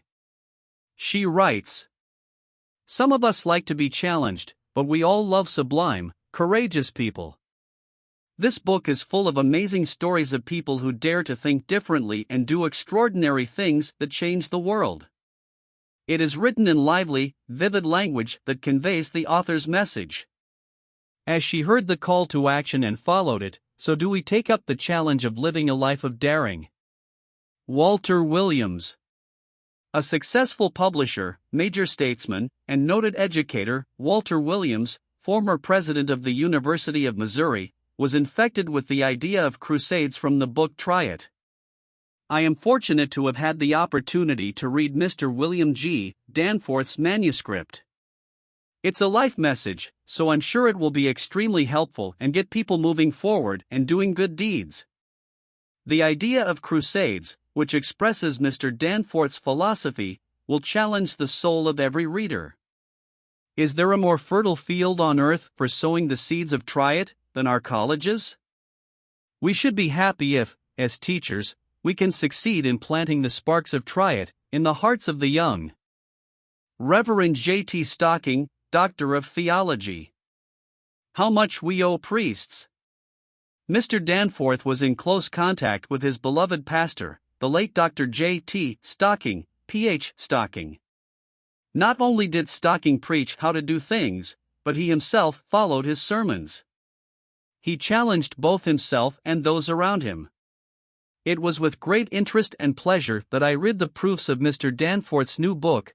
Try it. Like all of Mr. Danforth's writings, it is stimulating and energizing. It is a blessed sermon on self-development through investing in oneself. You should not read this book before bed, because when I started reading it in the evening, I needed a hot bath to relax. It should be read in the morning when you have a whole day ahead of you to take action. This book is too uplifting to read at bedtime. This book is not for those who want to think they have achieved everything and are doing great, nor is it for those who want to make a fool of themselves. It is a very interesting book, but the satisfied will not find satisfaction in it. No one has the right to say, "Try it," until he himself has accepted the challenge. Mr. Danforth has every right to do so. He is energetic, driven, he is always striving for more, and he is young. The only thing he asks is to join him in his constant search for a better and greater man hidden within each of us. Many pastors use excerpts from Try It during Sunday sermons for young people. Try It is also used as a theme for presentations at two-day young people's conferences. Carl R. Gray. Union Pacific Railroad Chairman and CEO Carl R. Gray knew people well. Take up his challenge. No great deed is accomplished until someone dares to carry it out. Our railroad pioneers first just imagined steel ribbons of rails going into the horizon, and then they dared to make their dreams come true. Without brave men, our country would still be in a wild state. I have seen what Mr. Danforth has done in his own firm, and what results he has achieved. Let the idea take hold of you, and then just don't stop there. A heavy burden of responsibility rests on the shoulders of an executive like Carl R. Gray. Those around him desperately need the inspiration he gives them. For people to follow in the footsteps of a leader like Carl R. Gray, it is necessary that he himself be infected with the spirit of Try It. To our friends who dare to try. The book Try It was written primarily for young people all over the world. Since its publication, demand has steadily increased, and Mr. Danforth has given all profits from the sale of the book to the American Youth Organization through the Try It Committee. The Try It book would make a great birthday or graduation gift for a young person. Business executives find it extremely effective for motivating employees. Everyone without exception will benefit from reading this book. Joseph Murphy. Steps to Success. Feel Rich. The Big Book of Attracting Wealth. To succeed is to live successfully. In this sense, a long life of peace, joy, and happiness can be called success. But there is no success without peace of mind. And if you have an ulcer or high blood pressure, you can't call it success. It is a failure. An infinite sense of harmony, health, peace, and wholeness of existence is the eternal life that the Bible talks about. The key components of our lives, such as peace, harmony, wholeness, confidence, and happiness, are not tangible. They come from within. The outside world does not give them to you. They arise from deep within the essence of the person himself. By concentrating on these qualities, you will find them at a subconscious level. There they can be safe from moth and rust, and thieves will not steal them. You are only 3 steps away from success. The first is to find something you like to do, and do it. There is nothing complicated about it. Success is to love your work, because if you do not like it, it is definitely a failure, not a success. However, to be a psychiatrist, for example, it is not enough just to get a diploma and hang it on the wall. You have to keep improving, you have to go to conferences, and you have to keep studying how the brain works. A successful psychiatrist visits clinics and reads the latest scientific articles. In other words, he understands the latest treatments. The successful doctor genuinely, wholeheartedly cares about his patient. If he does not, he is a failure. You may ask, how do I take that first step? I don't know what to do. In that case, ask for guidance. It is very simple. My limitless subconscious mind points me to my true place in life where I do what I love to do, and where I am incredibly happy and successful. Repeat this prayer quietly, sincerely, and confidently, addressing your inner self. Don't give up, hope and believe, and the answer will surely come. It will be a feeling, a nudge, or manifest as an inclination towards something else. This happens to students in search of their true place in life. A young person suddenly drops out of the philosophy department and goes to medical school or some other. The answer will come to you calmly and clearly, as a hidden inner understanding, as a realization of your soul, as if you have known it for a long time. The second step to success is to focus on a particular field of work and understand it better than anyone else. For example, if you decide to make chemistry your profession, specialize in one of its many sections. For example, operational or analytical chemistry, biochemistry, or another. And you need to devote all your time and energy to the chosen specialization. Studying electronics? Well, you have a wide choice of what you can specialize in. You need to be passionate about the idea, become a real enthusiast for what you do, and try to learn all you can about it. You have to be passionate about your work and strive to do good for all mankind. Let the greatest among you be your servant. There is a big difference between such a viewpoint and a situation where one just wants to make a living and make ends meet. That is not true success.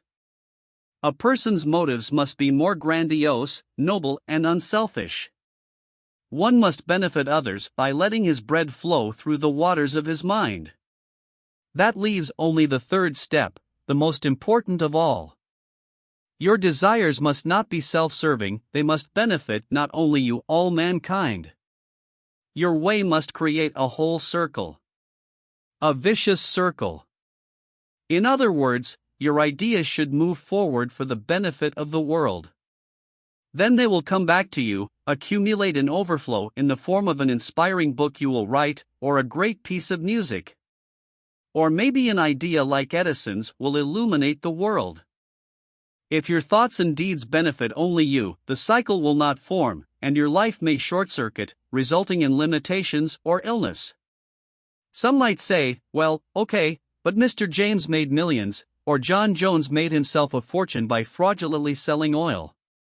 It will seem for a while that person is doing well, but money earned by deception usually evaporates quickly. By stealing from someone else, we steal from ourselves, as our moral failings can affect our health, family life, and work.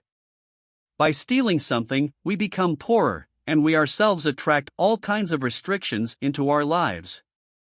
People in their ignorance do not realize that they are stealing from themselves. We create what we think and feel. We create what we believe. Even if someone manages to make his fortune by deception, he will not succeed in the end. There is no success without peace of mind. Suppose a man suffers from a stomach ulcer, high blood pressure, migraines, arthritis, cancer, or other ailments, and yet he has $50 million. Can he be called successful? What kind of success is that? He has not succeeded in the art of living.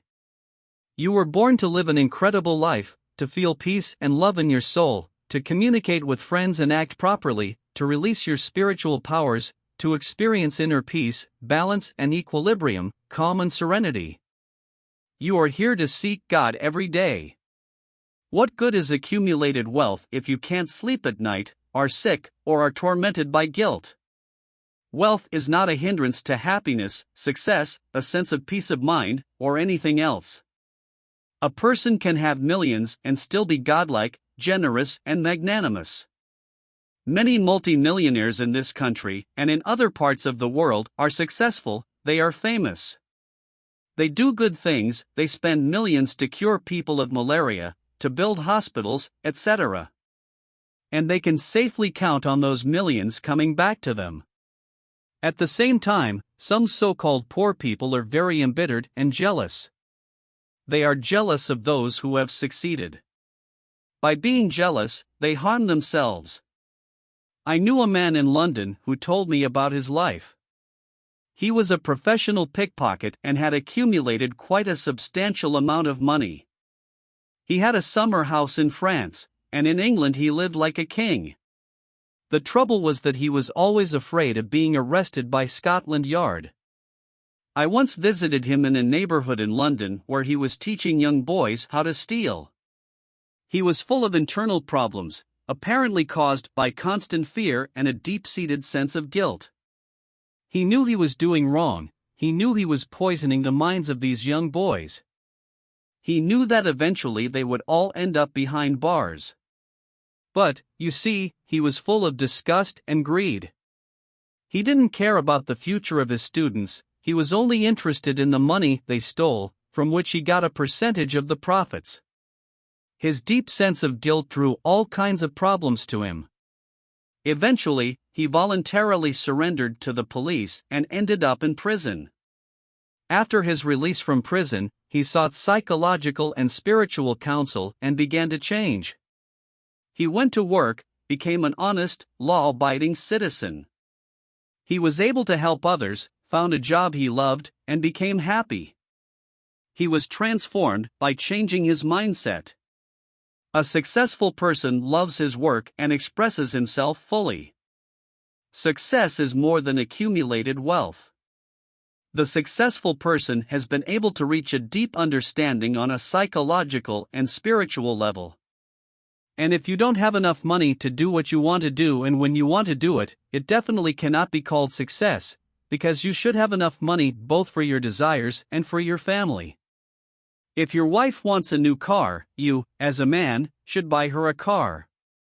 If your son wants to go to Paris to study music, you should give him that opportunity. In other words, you don't succeed if you can't do all the things you really want to do when you want to do them, not if you were as rich as Croesus. You need to realize that God is the source of everything you need and that all your needs will be met regardless of time or place. Keep this in your subconscious mind, and you will no longer need anything throughout your life.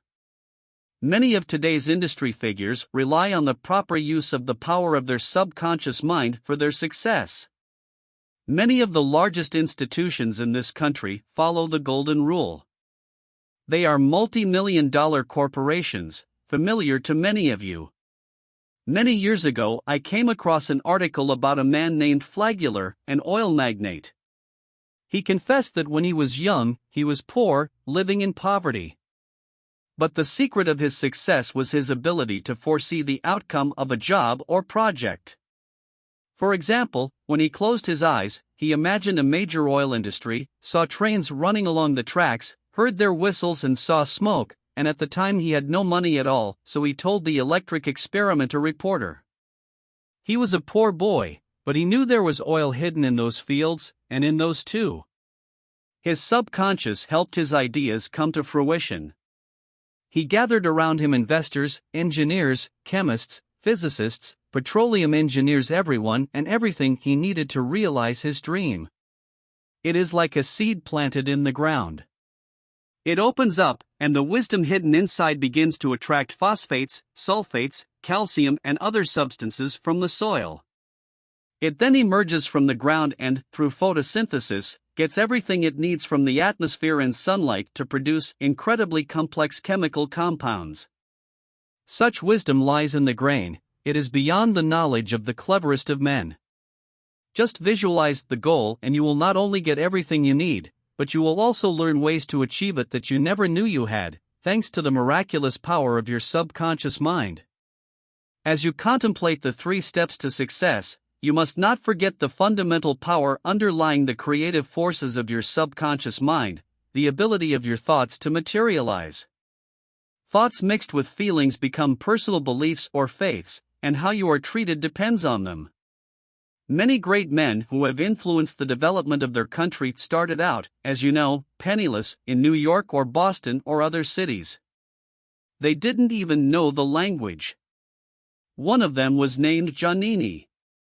He happened to be a drug dealer, a fruit and pencil and grocery salesman, working what he had to, running from house to house. He studied at night, learned the language, got interested in economics, started helping farmers, lending them money and things like that, and then he started the biggest bank in the world, called Bank of America. I think the reason a lot of people envy him is because he was successful. He rolled up his sleeves, went to work, pored over his books at night, listened to his teachers, and did good things. And many farmers, on the verge of bankruptcy, were able to keep their farms because he lent them money. The bank, founded by a pauper immigrant, is now the largest in the world. Giannini had a dream, he had a vision. This is what unites thousands and thousands of people, great physicists, scientists, doctors, surgeons such as the great Albert Einstein and many others. They gave something to the world, didn't they? So recognizing the great power hidden within you, capable of fulfilling all your desires, will give you confidence and a sense of peace. Whatever you do, you must first learn the laws of your subconscious mind. I wrote a book a few years ago in Honolulu. I happened to talk to an old friend I had met in India. Let's call him Harry. He had practiced clairvoyance and astral travel for many years. His daughter was studying in Honolulu and was very ill, almost on the verge of death. A telegram was sent to him in Calcutta. Upon receiving it, he assumed a yoga pose, slowly closed his eyes, and switched his mind to a passive calm perception. He imagined his four-dimensional, or astral, body emerging from his head, with all its faculties, and said clearly, with confidence and deep conviction, "I want to be near my daughter right now and watch over her." I can only add that, of course, astral travel and travel in 4 dimensions has been going on since the beginning of the ages. In other words, one can live outside one's body. Modern science knows this for sure.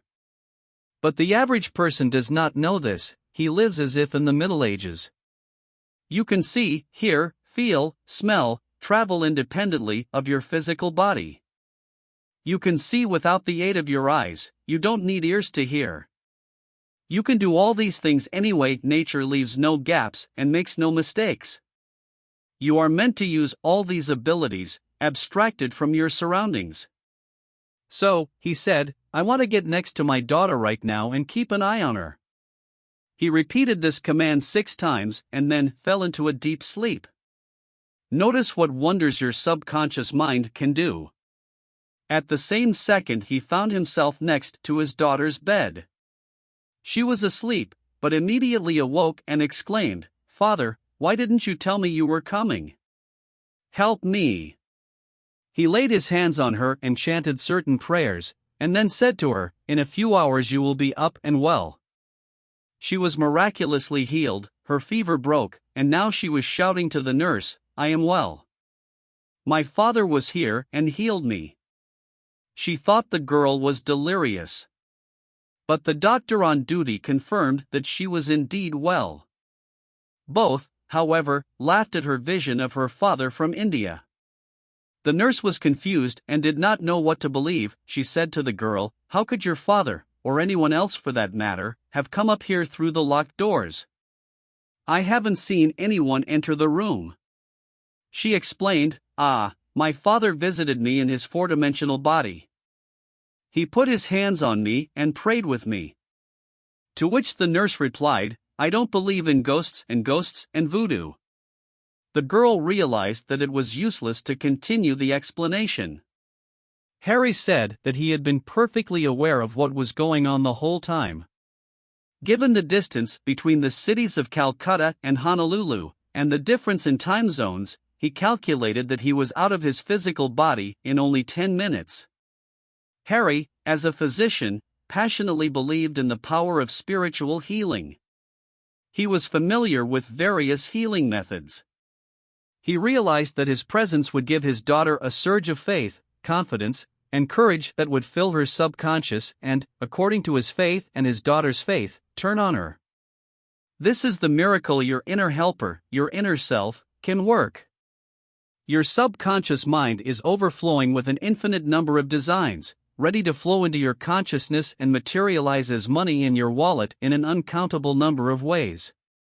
This process will continue in your mind regardless of the rise or fall of stocks on the stock exchange, the rate of the pound sterling, or the dollar. Your wealth will not depend on stocks, bonds, or bank accounts. All these are only symbols, necessary and useful, but still only symbols. So, at night, before you go to sleep, you will repeat to yourself, wealth, success. Wealth, success. Do you recognize that there is such a thing as wealth? Do you believe that success is possible? You were born to win, to be successful. Just accept these two words. What will happen? They will help you activate the hidden power of your subconscious mind, which will lead you to success and wealth. I would like to emphasize that if you are subconsciously convinced of wealth and the attainability of wealth, you will always be rich, no matter what form it takes. Wealth can take the form of an alloy of copper or tin or zinc or something else. Wealth doesn't have an obligatory component. You can use paper and pen, can't you? All the value will be in what you write on it. The government claims that you can buy a bunch of oranges with that $10 bill, but at this point it's just paper, not gold or silver. There are people who spend their lives desperately trying to make ends meet. They seem to have to work incredibly hard to pay their bills. Have you listened to their conversations? They tend to be directed in the same direction, constant blaming of those who are more successful in life and have risen above the crowd. They'll probably say, he's a swindler and a crook. Worthless to him. That's why they are constantly in need. They judge what they really want to achieve.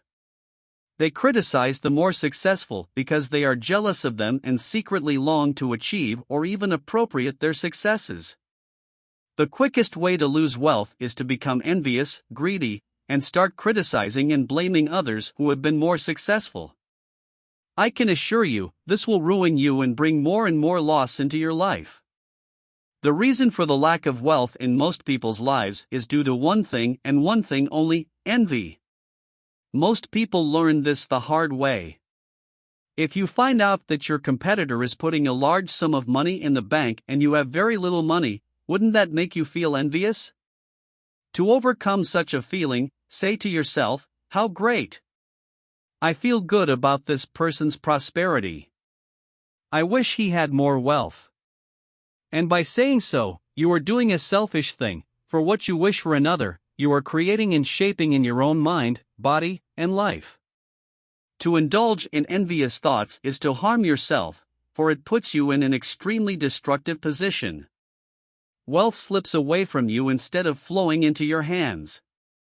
If you have ever been irritated or annoyed by the prosperity, wealth, or success of others, say now that you sincerely wish them greater wealth and success in every way. This will neutralize negative thoughts and help you attract even greater wealth. It is the law of the subconscious mind.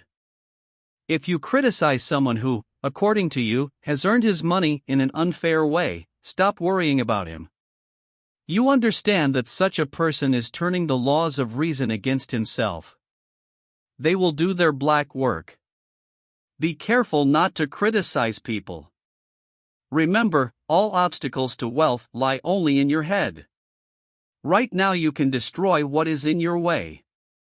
Just start treating everyone well and wishing everyone around you what you wish for yourself, and your life will be filled with miracles, if you do that. You know, because being rich is your right. You were born to live life to the fullest, to be happy and brilliant and free. So you must, of course you must, have all the means necessary to make your life exactly the way you want it. You were born to grow, develop, and unfold spiritually, mentally, financially, and professionally. You have the inalienable right to develop to your fullest potential, to express yourself in different areas. You can surround yourself with beauty and luxury. Why settle for what you have when you can enjoy the riches of your subconscious? It's very simple: make friends with money and you will always be in the black. Your desire to get rich is nothing less than a desire for a fuller, happier, and better life. Your motivation. Money is a symbol. It implies not only freedom from want, but also beauty, luxury, abundance, and purification. It is a symbol of the economic health of a nation. When your blood circulates freely through your body, you are healthy. When money circulates freely in your life, you are economically healthy.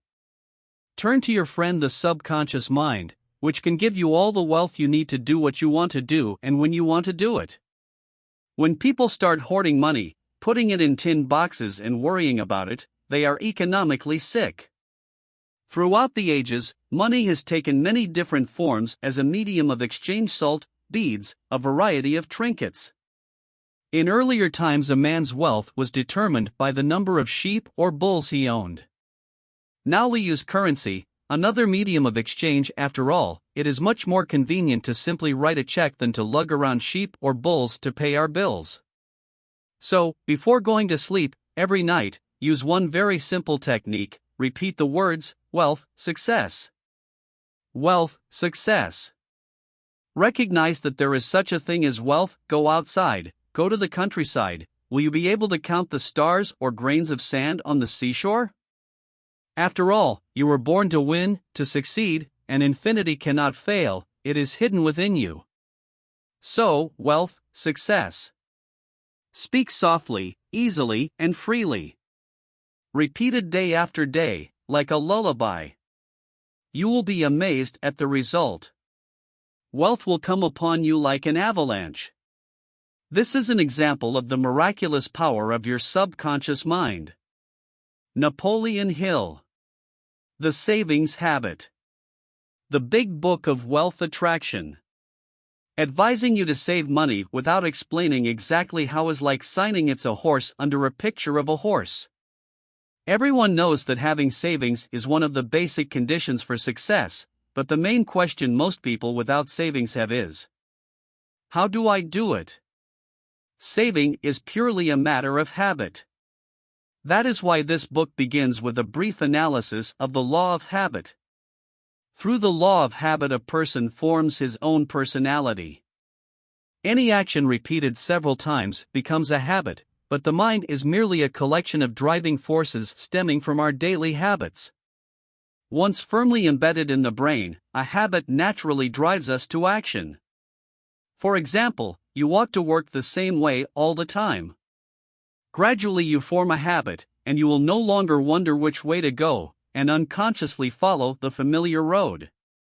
Moreover, if you suddenly want to go to work by a different route, but do not fix it in your mind, then at some point you will find yourself surprised that you are again going the old familiar way. People who often speak in public have noticed that if you tell the same fictional story several times, over time the law of habit comes into play, and the storyteller himself sometimes forgets whether the story is true or not. Habit restricts. Millions of people live in wanton poverty because they misuse the law of habit. People who can't get out of poverty don't understand either the law of habit or the law of attraction, which says that like attracts like, and most often don't realize that they are in this predicament because of their own fault. Realize that your opportunities are limited by your ability to earn, and you will never earn more, because you are limited by the law of habit. You subconsciously put up with this limitation, and soon you begin to slip inevitably into poverty. This is scary, but if you let the fear of poverty, one of the 6 major fears, take hold of you, then poverty will not slow down to materialize and knock on your door. If this happens, your fate is sealed. Habit of savings does not mean that your ability to earn will be limited. On the contrary, it means just the opposite. You will learn to use it for your own benefit and not only save your earnings, but also multiply them, because new opportunities will appear before you, new vision, confidence in your abilities, enthusiasm, imagination, initiative, and leadership qualities will be developed. In other words, if you truly understand the law of habit, you can ensure your success in the big game, which is all about making money. Here's what it takes. First, with the help of the law of determined main goal, you must outline in your mind in detail what you want to accomplish, including the amount of money you intend to earn. Your subconscious mind will use this imaginary picture as a blueprint, schema, or plan to guide your thoughts and actions to achieve your definite major purpose. Hold the object of your master goal in your mind until, through the law of habit, it becomes ingrained in your consciousness. Such a habit will destroy in your mind the habitual image of poverty, and in its place will arise the image of prosperity. You will have a requirement for prosperity, it will become expected, and you will begin to prepare yourself to receive wealth and use it prudently, and this, in turn, will prepare the ground and lay the foundation for the development of the habit of savings. Second, by increasing your earning capacity in this way, you will later use the law of habit, already having a precise formulation of your defined main goal, to set aside a certain portion of the money you earn. Consequently, if your earnings increase, your savings will also increase proportionately. By improving your ability to earn, on the one hand, and by systematically setting aside a certain amount of your income, on the other, you will soon find that the walls which you yourself have erected in your mind, thereby restricting yourself, have fallen, and the way to financial independence will open before you. Nothing could be easier or more practical.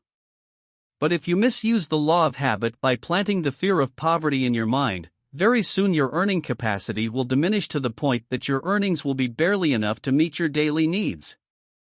The endless stories about the collapse of this or that business that are making headlines these days can sow panic in just 1 week, even though only a small percentage of businesses are actually suffering.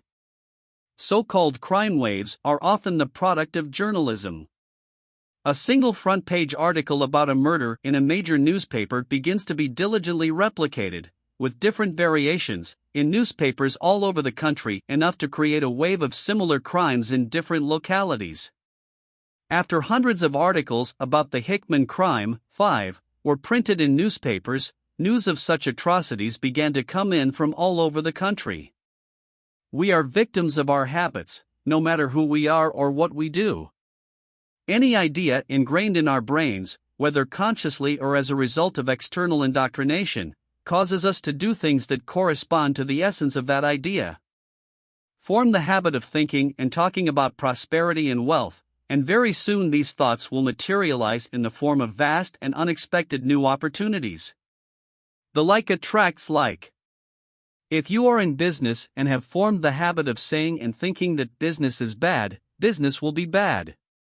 One pessimist, if allowed to have a destructive influence on others long enough, can undo the work of half a dozen competent people, and all he has to do is plant thoughts of poverty and failure in the minds of his colleagues. Don't be like such people. One of the most successful bankers in Illinois put up a poster like this in his office. We talk and think only of prosperity here. If you have a sob story, keep it to yourself, we don't want to know about it. No firm needs the services of a pessimist, and he who understands the law of attraction and the law of habit will not tolerate pessimists in his office, just as he would not let a burglar walk by, because one such person is capable of destroying everything useful around him. In tens of thousands of homes, the main topic of conversation is poverty and need, and that is exactly what they get. They think about poverty, they talk about poverty, they accept poverty as their destiny. They justify it by saying that their ancestors were poor, and so they too must remain poor. The consciousness of the poor is shaped by the habit of thinking about poverty and being afraid of it. What I feared happened to me. Debt bondage. Debt is a ruthless master, the pernicious enemy of the habit of savings. Poverty alone is enough to destroy ambition, confidence, and hope, but add to it the burden of debt, and be assured that all victims of these two cruel overseers are practically doomed to failure. No man can work well, or make himself respected, or create anything, or carry out a definite life plan, with a heavy burden of duty. A man who is in debt bondage is as helpless as a slave bound by ignorance or real chains. The author of this book has a very close friend whose income is $1,000 a month. His wife enjoys socializing, for which she needs $20,000, while pretending that their income is $12,000. As a result, the poor man has a constant debt of about $8,000 hanging over him. All the members of his family have picked up the habit of exorbitant spending from his mother. The children, 2 girls and a boy, are at an age when they should be thinking about going to college, but this is not possible because of the father's debts. As a result, discord builds up between father and children, making the family as a whole very unhappy. It is frightening to even think of having to walk through life in the chains of debt, like a prisoner, bound hand and foot, who has been indiscriminately owned by someone to pay off debts. The accumulation of debt is also a habit. It starts small and gradually grows to enormous proportions, slowly, imperceptibly, step by step. It spreads and strengthens, until, in the end, it does not completely subjugate the person. Thousands of young people begin their family life with unnecessary debts, of which they are then unable to get rid. Once the sense of novelty of family life fades, the couple usually begins to experience financial difficulties, which increase until finally leading to mutual disappointment and often even divorce. A man who is chained in debt bondage has no time, opportunity, or inclination to start a business, and gradually sinks lower and lower, erecting in his mind prison walls of country and doubt from which he can no longer escape. Any sacrifice can be made to escape poverty because of debt. Think of the fact that you are responsible for yourself, but also for those who depend on you, and dare not be anyone's debtor, is the advice of one successful man whose first venture was ruined by debt. This man soon came to his senses and permanently abandoned the habit of buying what was not absolutely necessary, and gradually found his way out of debt bondage.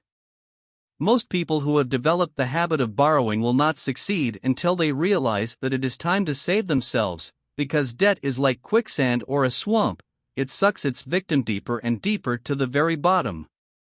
Of the 6 basic fears, the fear of poverty is one of the most destructive. A man who is hopelessly in debt is seized by this fear, his ambition and self-confidence are paralyzed, and he sinks little by little into a sea of oblivion. There are 2 kinds of debt, they are different in nature and deserve a more detailed description. Debt arising from the desire to live in luxury, which is a net loss.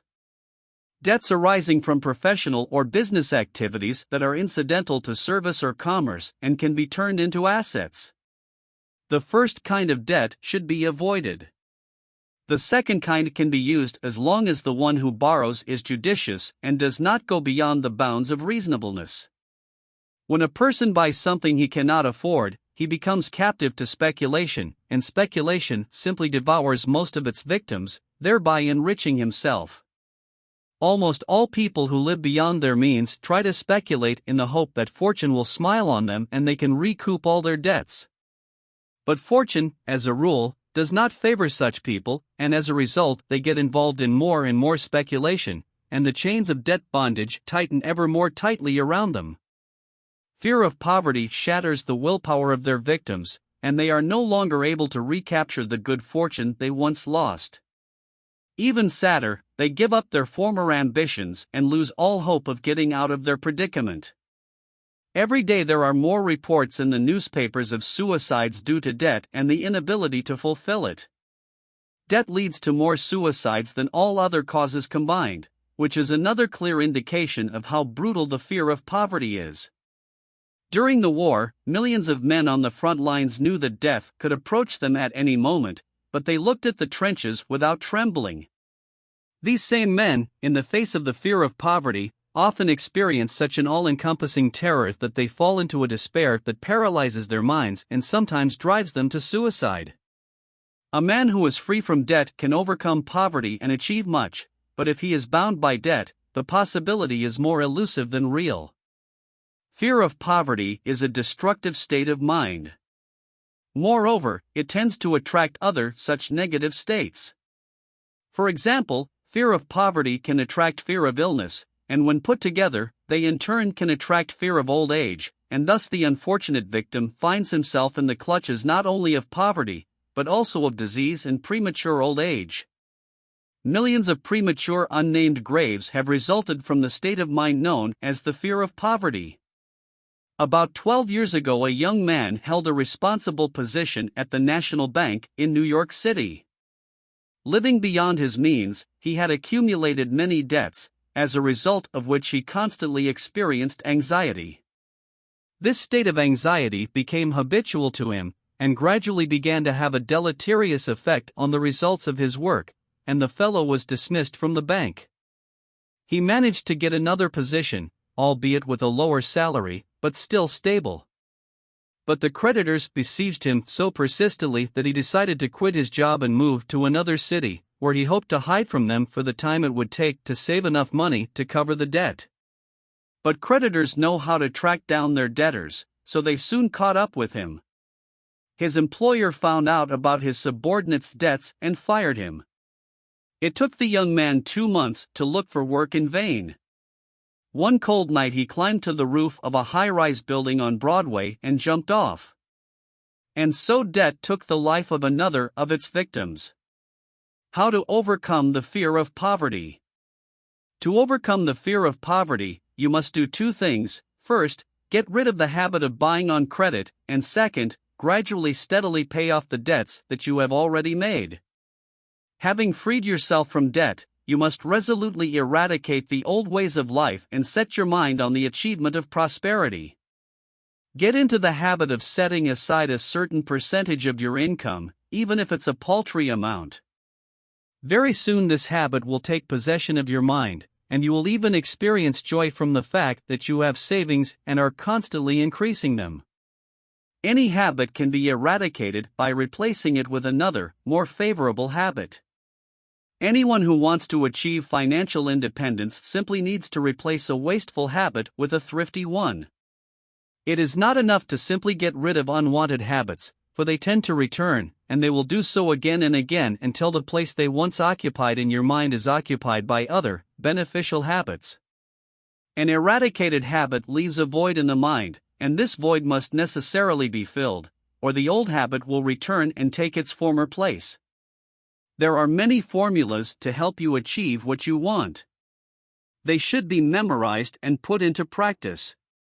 If you follow the instructions for applying these formulas, they will soon become part of your mind through the law of habit. Let's start from the assumption that you are making every effort to achieve financial independence. Saving money will not be difficult once you overcome the fear of poverty and put the habit of savings in its place. The author of this book would be greatly disappointed if after reading it some reader had the impression that the measure of success was money alone. Money, of course, plays no small part in success, and should have its proper place in any philosophy of success designed to help people become useful, happy, and prosperous. The cold, cruel, unrelenting truth is that in our age of materialism, man is nothing more than a grain of sand carried by the winds of circumstance until man is strengthened by the power of money. Genius may give many advantages to the one who possesses it, but the fact remains that genius without money to allow it to manifest itself is just a pretty wrapper with nothing behind it. A man without money is forced to surrender at the mercy of the one who has it. It is inevitable, and it happens regardless of how many amazing abilities a poor person has, regardless of his education, and even regardless of the genius with which he is gifted by nature. Whether we like it or not, those around us judge us primarily by the size of our bank account, without looking back at who we are or what we can do. The first question that will pop into most people's minds when they meet a stranger is, how much money does he have? If he has money, he is welcome in any home, and he gets business offers every now and then. He is surrounded by all kinds of attention. He is a prince, which entitles him to all earthly goods. But if his shoes are worn, his clothes are shabby, his collar is dirty, and everything makes him look like a man reduced to poverty, woe betide him, the crowd will step on his toes and express their contempt. It's not very nice to hear such statements, but they have one undeniable merit: they are true.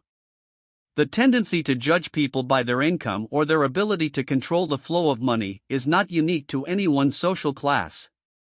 It affects us all, whether we admit it or not. Thomas A. Edison is one of the world's most famous and respected inventors, but we can say with certainty that he would have remained an unknown figure had he not had the ability to save money and the habit of saving. Henry Ford would never have created his horseless carriage if he had not, in the early days of his life, cultivated the habit of saving. Moreover, if Mr. Ford had not set aside money and neglected its power, he would have long ago been swallowed by his competitors and those who slept and saw how to take his business away from him. Many people go a long way to success, but once they get to the top, they stumble and fall, unable to get back up due to lack of money in a critical situation. In business circles, the annual death rate due to a lack of contingency capital is off the charts. For this reason alone, there are more collapses among big businessmen than for all other reasons combined. Contingency funds are essential to a successful business. Savings are necessary not only for entire businesses or large businesses, but also for the success of individual entrepreneurs. Without savings, the individual entrepreneur suffers twice: first, because of the inability to take advantage of offers that come only to the person who has the funds; second, because of the difficulties that can be caused at any time by unforeseen circumstances and will require the availability of funds. It can be said that the individual entrepreneur suffers also for the third reason: not having the habit of savings, he is deprived of some other qualities so necessary for success. And they are acquired along with the habit of savings. If one systematically saves nickels, dimes, and pennies, which in the average man just slips through one's fingers, in time they will give one the financial independence one desires. This is simply astounding when you consider the fact that the average person spends between $5 and $50 a month on unnecessary purchases or so-called entertainment. Earning and saving money is a whole science, yet the rules by which money accumulates are so simple that anyone can follow them. They are based on a willingness to subordinate the present to the future by eliminating unnecessary spending on luxuries. One young man's employer, who earned only $20 a week while working as a chauffeur for a well-known New York banker, convinced him to write down his expenses during the week. Here is the final list of his expenses. The Big Book of Attracting Wealth. This spending list tells a tragic story that absolutely applies to thousands of other people. This young man's savings totaled only 53 cents. He spent a total of $7.47, with the fact that expenses for every item could have been reduced and most could have been eliminated, such as shaving and shining his own shoes.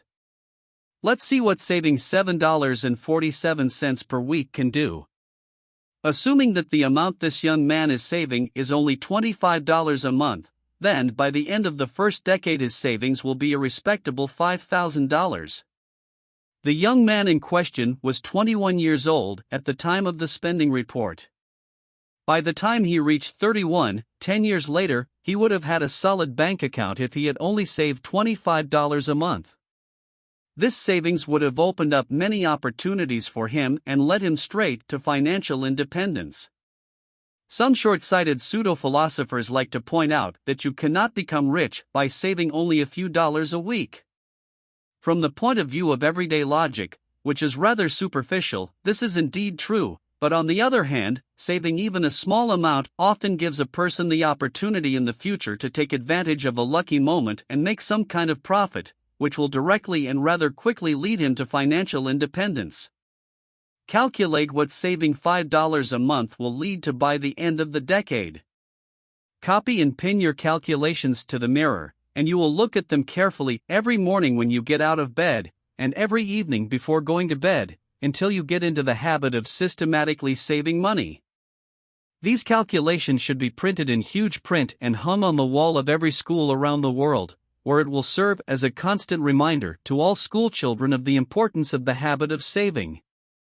Some years ago, when the author of this book had not yet given so much importance to the habit of saving, he counted the money that had slipped through his fingers as if it had evaporated. The calculations so alarmed him that he ended up writing this book on the savings habit. Here is the bottom line of his calculations. The Big Book of Wealth Attraction. If these earnings had been invested immediately upon receipt in a credit-building society or otherwise, they would have grown to the sum of $94,000 by the time this book was written. The author of this book is not a victim of common wasteful habits such as gambling, drinking, and wasting.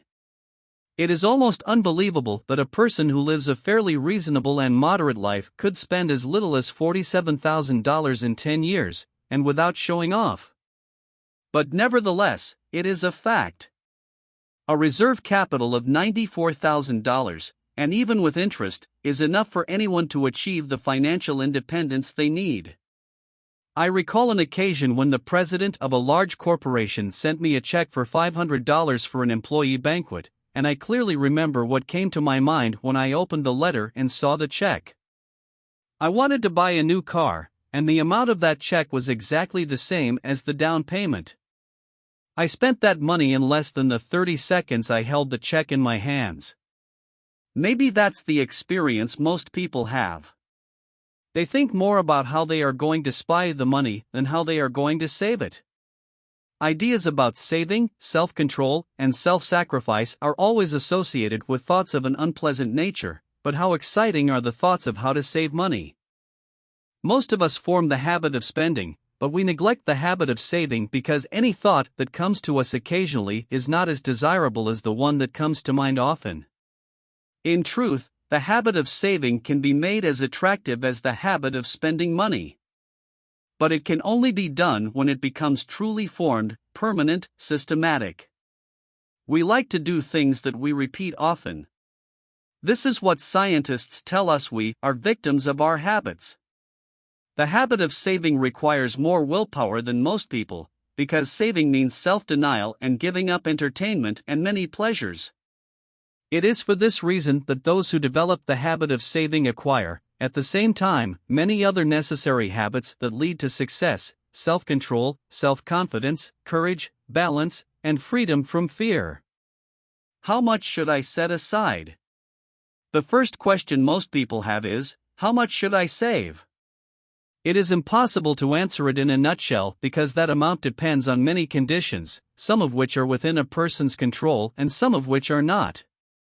In general, someone who is living off their salary should distribute their income roughly as follows. The Big Book of Wealth Attraction. The following table shows the approximate distribution of the average person's income in reality. The Big Book of Wealth Attraction. Note that the vacation item includes a lot of spending that really has nothing to do directly with vacation itself, spending on alcoholic beverages, parties, and other such things that really just undermine health and ruin one's personality. An experienced psychoanalyst stated that by examining a person's monthly budget he can very accurately tell what kind of life they lead, and furthermore, much of the information he can glean from looking at spending on vacations. It should be paid special attention to and monitored as carefully as a greenhouse worker monitors the thermometer when taking care of plants. Those who are accustomed to recording their expenses often assign entertainment a special item of money expenditure, although in most cases it becomes a real evil, since it seriously depletes the purse strings and leads to excesses, the consequence of which is deterioration of health. We live in a time when the entertainment item requires more spending than we can afford. Tens of thousands of people earning no more than $50 a week spend up to a third of their income on what they call entertainment and find that entertainment in a bottle with a questionable label, costing $6 to $12 a quart. Not only are these unintelligent people wasting money they could have put away, but more dangerously, they are destroying their identity and health. The purpose of this book is not to preach and follow morality. We are talking about the bare facts on which the success is built. This is the place to mention some facts that are directly relevant to achieving success and cannot be neglected without compromising the whole course. The author of this book is not a reformer. He is by no means a moral preacher, for that field is already occupied by other toilers. All that is said here is necessary, for it is an integral part of this philosophy, the purpose of which is to designate a safe road leading to serious achievement. In 1926, the author of this book was in partnership with the now deceased Don R. Mellett, who was then owner of the Canton Daily News, Ohio. Mr. Mellett became interested in the philosophy of the law of success because he thought it was effective and useful for young men and women who really wanted to achieve something. In the pages of the Daily News, Mr. Mellett waged a fierce battle against the criminal underworld of Canton. With the help of detectives and investigators, many of whom were provided by the governor of Ohio, Mr. Mellett and the author of the book gathered accurate information concerning the lifestyles of most Cantoniers. In July 1926, Mr. Mellett was murdered in an ambush, and now 4 men, one of whom was a former police officer, are serving life sentences for the crime in Ohio State Prison. During the investigation of the crimes in Canton, all the reports came to the office of the author of the book, and the information that was set forth in them is absolutely reliable. One of the managers of a large industrial enterprise was paid a salary of $6,000 a year. At the same time, he paid a Cantonese smuggler an average of $3,000 a month for the liquor, if you can call that crap liquor, that he needed for the entertainment that took place in his house. And his wife took part in them. The bank teller, whose salary was $150 a month, spent about $75 on liquor.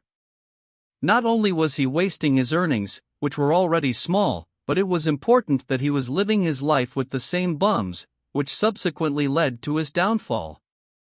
The manager of a large manufacturing plant, with a salary of about $5,000 a year, and who should have been saving at least $125 a month, actually saved nothing.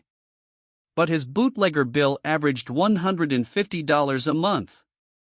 The policeman, with a monthly income of $160, spent more than $400 a month partying at the nearest roadside diner. The question arises as to where he was getting that money. And the answer is unlikely to say anything in his favor. The bank clerk, whose income, based on previous year's tax returns, was about $8,000 a year, had been receiving for 3 months a monthly bill from a bootlegger for more than $500. This continued until his activity was verified by Mellett investigators. The young man, who worked in a department store and made $20 a week, was spending about $35 a week on contraband liquor. It can be assumed that he was making up the difference by stealing from his employer. Trouble was waiting for this young man around the corner, although the author does not know whether he found it on his own head. The insurance company employee, whose income is unknown because it depends on commissions, spent an average of $200 a month on contraband alcohol.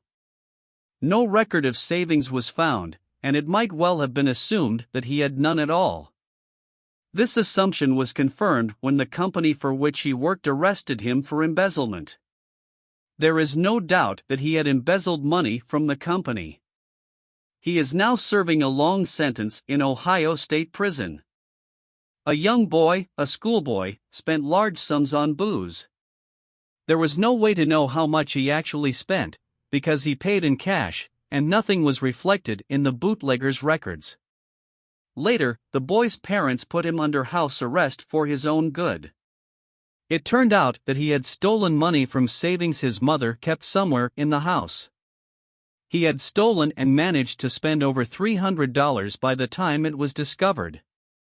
The author of this book gave a course of lectures at 41 schools. The lectures were held monthly throughout the school period. The principals of these schools claimed that less than 2% of the students exhibited a propensity to save, while a survey showed that only 5% of 11,000 students believed that the habit of savings was one of the keys to success. No wonder the rich are getting richer and the poor are getting poorer.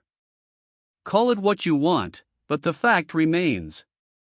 It's not hard for anyone to become rich in a country of such moths, where millions of people spend every cent they earn.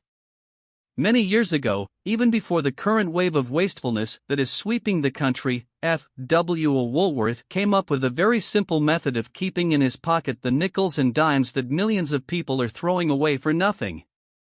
And his system earned him a net income of over $100 million within a few years. Woolworth is dead, but his system lives on and his fortune grows year after year. The signs of the all for a nickel and dime stores are usually painted bright red. This color suits them best because red means danger. Each such sign is a reminder that one of the great mistakes of this generation is the privacy of wasting money. We are all victims of privacy. Unfortunately for most of us, we get our upbringing from parents who don't have the slightest clue about the psychology of habits. Without realizing their mistake, most parents encourage and develop spending habits in their offspring by their tolerance of their spending and lack of nurturing the habit of savings. Early childhood habits stay with us for life. The happy child is the one whose parents look to the future, understand the importance of the habit of savings in shaping a child's character, and nurture this habit in their children. Sowing the seeds of this habit will produce a rich harvest. Give the average person $100 when he doesn't expect it at all, and what do you think he will do with it? I'm sure he'll start thinking about how to lose that money.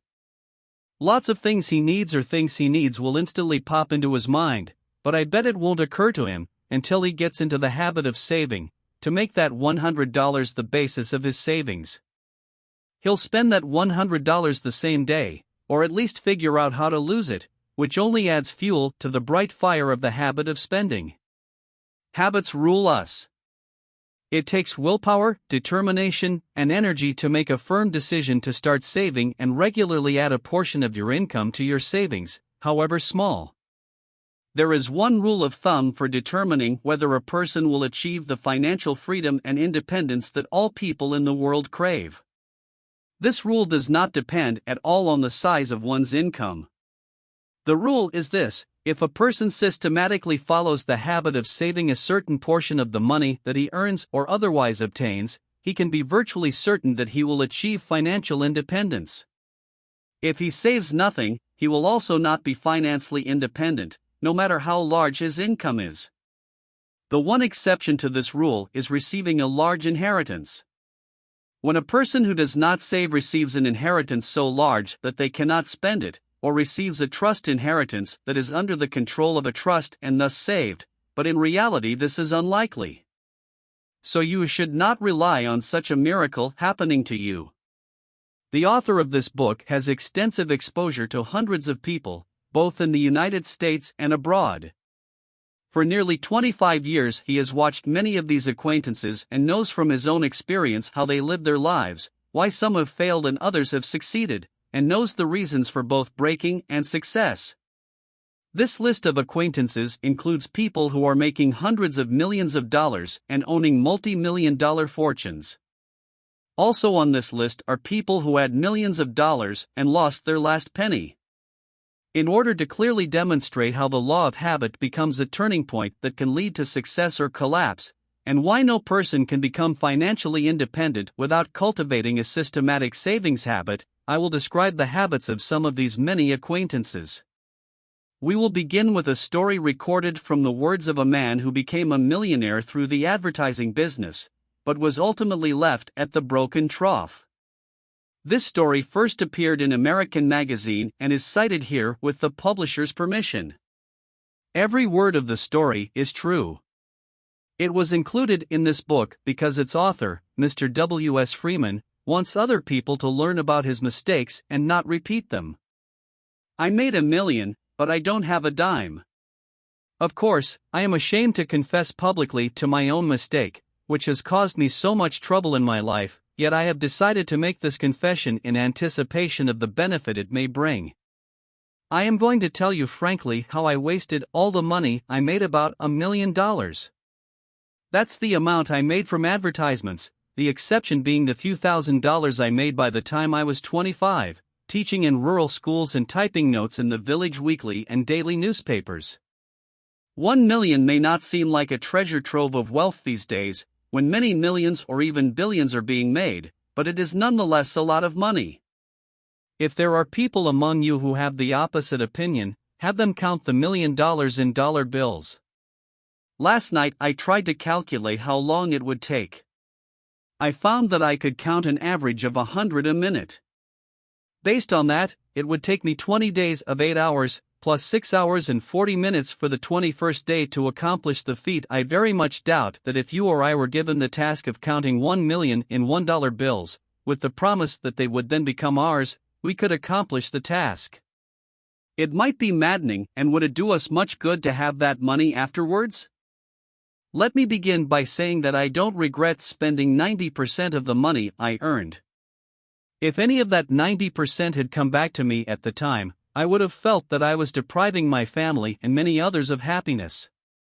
My only regret is that I spent all of my money, and more, so wastefully. If I could set aside 10% of my then income today, I would no doubt be perfectly comfortable investing $100,000. If I had that money, I would feel truly rich, even though I never had any desire to save money for money's sake. The worries and responsibilities that teaching school and working at a newspaper brought, I met with optimism. I married at the age of 21, with the approval of my parents on both sides, who fully shared Henry Ward Beecher's doctrine that early marriages are virtuous marriages. Exactly 1 month and 1 day after my wedding, my father tragically died. He choked on gas. A lifelong educator, and one of the best, he had saved no money. When he left our family circle, we all needed to pull together and somehow get on with our lives, which we did.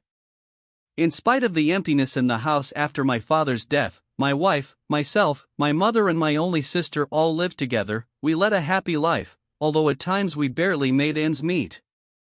My mother, who was unusually talented and inventive, she had taught school with my father until I was born, decided to rent a room to a married couple, old friends of the family. They came to live with us, and their boarding fees helped us pay our expenses. My mother was famous as a good cook.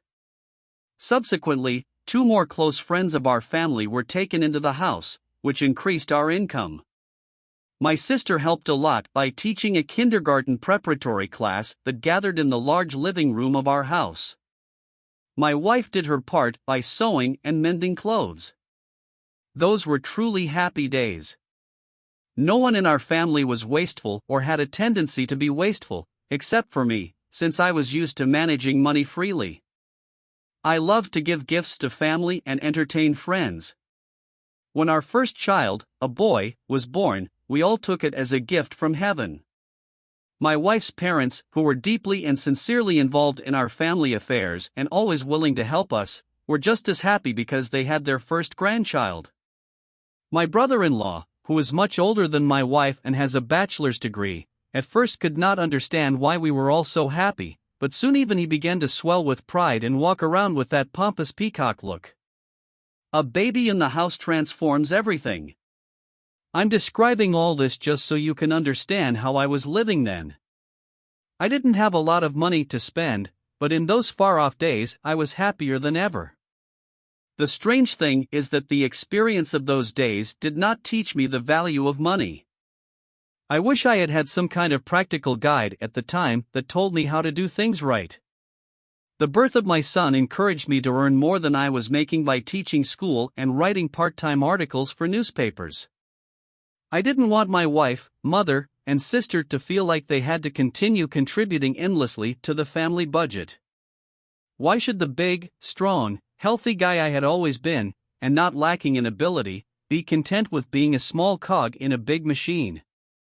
Why not be the machine itself when it comes to providing for my family?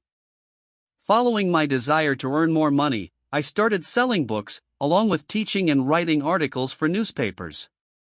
This gave me an opportunity to make some extra money. Eventually, I gave up teaching and concentrated on selling books and writing articles. My book business took me to Bridgeton, New Jersey. It was there that my success story began. I was forced to stay away from home for long periods of time because of work, yet the sacrifice was justified. In just a few weeks, I made and sent home a lot more money than I brought in when I was teaching school and writing articles. After figuring things out, I became interested in the local Brickton paper, the Morning Star. It seemed to me that its publisher and owner needed an assistant. I called him and told him so, to which he replied, "Young man, how can I hire you? The money I make isn't even enough to provide for myself." "That's just it," I said. "I think that together we can make the Morning Star a successful publication. I'll tell you what I intend to do. I'll work for you for a week for $1 a day. If I do my job well, the next week you will pay me $3 a day. If my work is satisfactory and useful to you, then the third week you will pay me $6 a day, and so on until the paper is generating enough income for you to pay me $50 a week." The owner of the Morning Star agreed to my proposal, and by the end of the second month I was getting $50 a week, which was not bad at the time. I knew I was on the right track. All I wanted was to provide a comfortable life for my family. $50 a week was exactly 4 times what I was getting when I was working in school. At the Morning Star I did editorial columns, not too brilliant, reporting, pretty ordinary, writing and mailing ads, really successful, proofreading, paying bills, and so on. Thus I humped 6 days a week, but managed because I was strong and healthy, and besides, the work was very interesting. I also worked with the New York Sun, the Philadelphia Record, and the Trenton, N.J. Times, which brought in an income of $150 a month, and was a good raise. Gradually working at the Morning Star shaped my way of thinking. I found that placing ads brought in much more money than writing articles. Yes, advertising brings in a lot of income. I successfully pulled off one publicity stunt, a praise of the oyster industry in southern New Jersey, paid for by one oyster producer, which brought in $3,000 in revenue, which the owner of Morning Star and I split in half. I'd never seen so much money in my life. To think of it! $1,550 was 25% more than I had made in 2 years through teaching and odd jobs. Had I saved anything from that money? No. What was I doing with it? I wanted to make my wife, son, mother, and sister so much happier that the money was gone faster than I earned it. Wasn't it better to save it for a rainy day? My work in Bridgeton caught the eye of Sam Hudson, a correspondent for the Philadelphia Record. He was a shining example of a newspaperman for whom benefiting his fellow man was the highest pleasure. Sam told me it was time for me to move to the big city. He thought it would be good for me, and he promised to help me get a job in Philadelphia. Sam kept his word, and I went with my wife and son to Germantown, a suburb of Philadelphia. I got a job in the advertising department of the Germantown Gazette, a daily newspaper. At first I didn't get as much money as I did in Brickton, because I had to say goodbye to being a correspondent. The Germantown Gazette already had its own correspondents. Very soon, however, I was making 25% more. To accommodate the entire advertising block, the Germantown Gazette tripled its volume, which gave me a tangible increase in salary. In addition, I was offered the job of gathering social news for the Sunday edition of the Philadelphia Press. Bradford Merrill, the managing editor of that paper, now a big man in New York City, gave me a wide field of activity. I was busy around the clock all days of the week except Saturdays. I was paid $5 a column, and on average I wrote 7 columns, which brought me an additional $35 a week. I had more money and more opportunities to spend it. I had no concept of a budget and let things slide. I had no time, or thought I had none, to control my spending. A year later I was invited to the Philadelphia Press advertising department, a great stroke of luck for a young man, for there I learned useful skills under William L. McLean, now owner of the Philadelphia Evening Bulletin. That said, I continued to work in the social news department, and my earnings were pretty much the same as in Germantown. But then my work caught the attention of James Esperson Sr., owner of Saturday Night and Golden Days, who had just purchased the Philadelphia Inquirer. I was offered the position of head of advertising at that newspaper, and I accepted. That increased my income considerably, and soon our family increased as well. We had a daughter. Then I was able to do what I had wanted to do since the birth of our son. I got the whole family under one roof, my wife, 2 children, my mother, and my sister. I was finally able to relieve my mother of all the worries that never fell on her shoulders again, and she lived to the age of 81, outliving her father by 25 years. I will never forget her last words: "Will, you never gave me any trouble since you were born. I couldn't have done more for you than you did for me, even if I were the Queen of England." At that time I was earning 4 times what my father earned, working as an inspector of municipal schools in my hometown of Phillipsburg, New Jersey. Nevertheless, the money did not stay in my pocket for long. As my paycheck grew, so did my expenses, as I suppose many people do. There was no one reasonable reason to let expenses exceed income, as I did. Suddenly I found that I was already accumulating debt, and from that point on I didn't get out of debt. I wasn't worried about it, as I thought I could pay it off at any time. At that time I could not have imagined that debts would bring not only anxiety and unhappiness, but also the loss of friends as well as credit. Although I often spent money faster than I earned it, I never avoided work. On the contrary, I always looked for extra work and found it. As a result, I spent very little time with my family. Every day I would come home for dinner and take care of the kids until they went to bed, and then I would go back to the office. That's how the years went by. We had another daughter. I wanted my daughters to have ponies and carriages and my son to have a riding horse. Then I wanted to have a harness to ride with my family. But instead of 1 horse and carriage, which would have been enough for our needs and what we could afford, I bought a whole stable. All of this cost me nearly 1/4 of my annual income. Then I got into golf. I was 41 years old at the time. I gave myself to golf like I gave myself to work, with all my heart. I learned to play very well, and my son and oldest daughter played with me and also learned to play decently.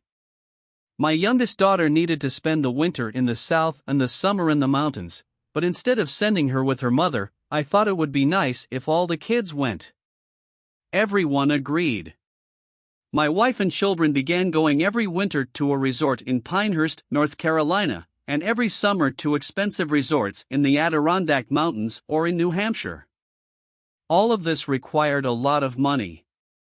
My older children were crazy about golf and spent a lot of money on it. I also used my own money to pay for golf courses that were near New York City.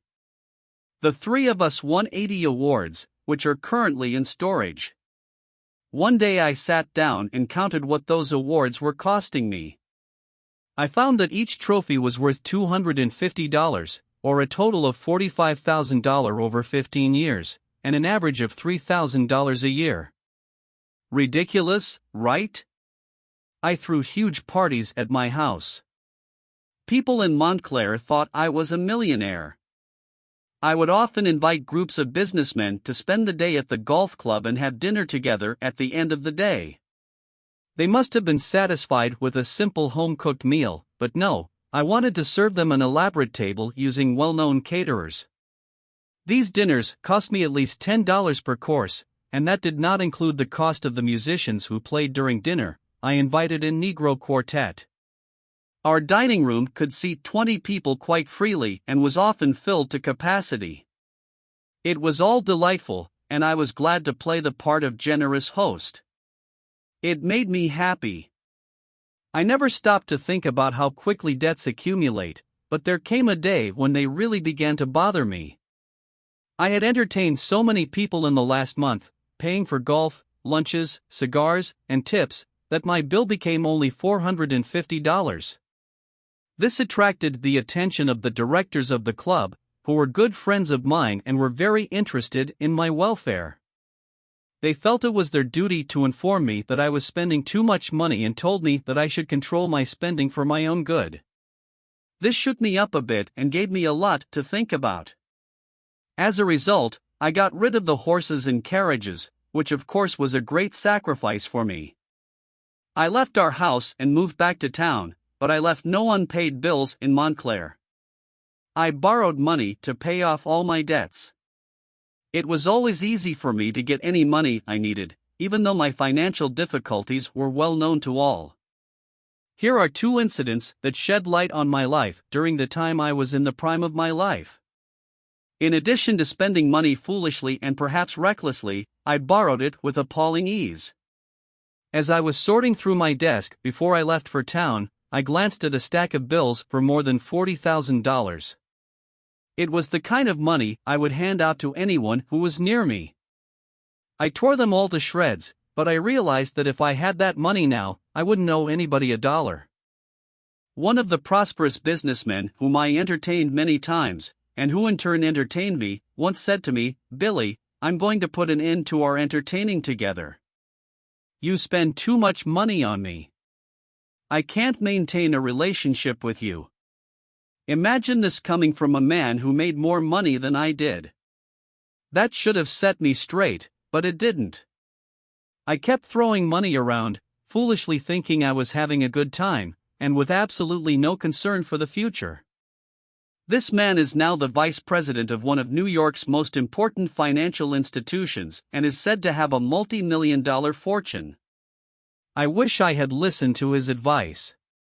In the fall of 1908, after my distressing 6 months' experience in another line of work following my departure from the Hearst organization, I resumed my job as advertising manager of the New York Evening Mail newspaper.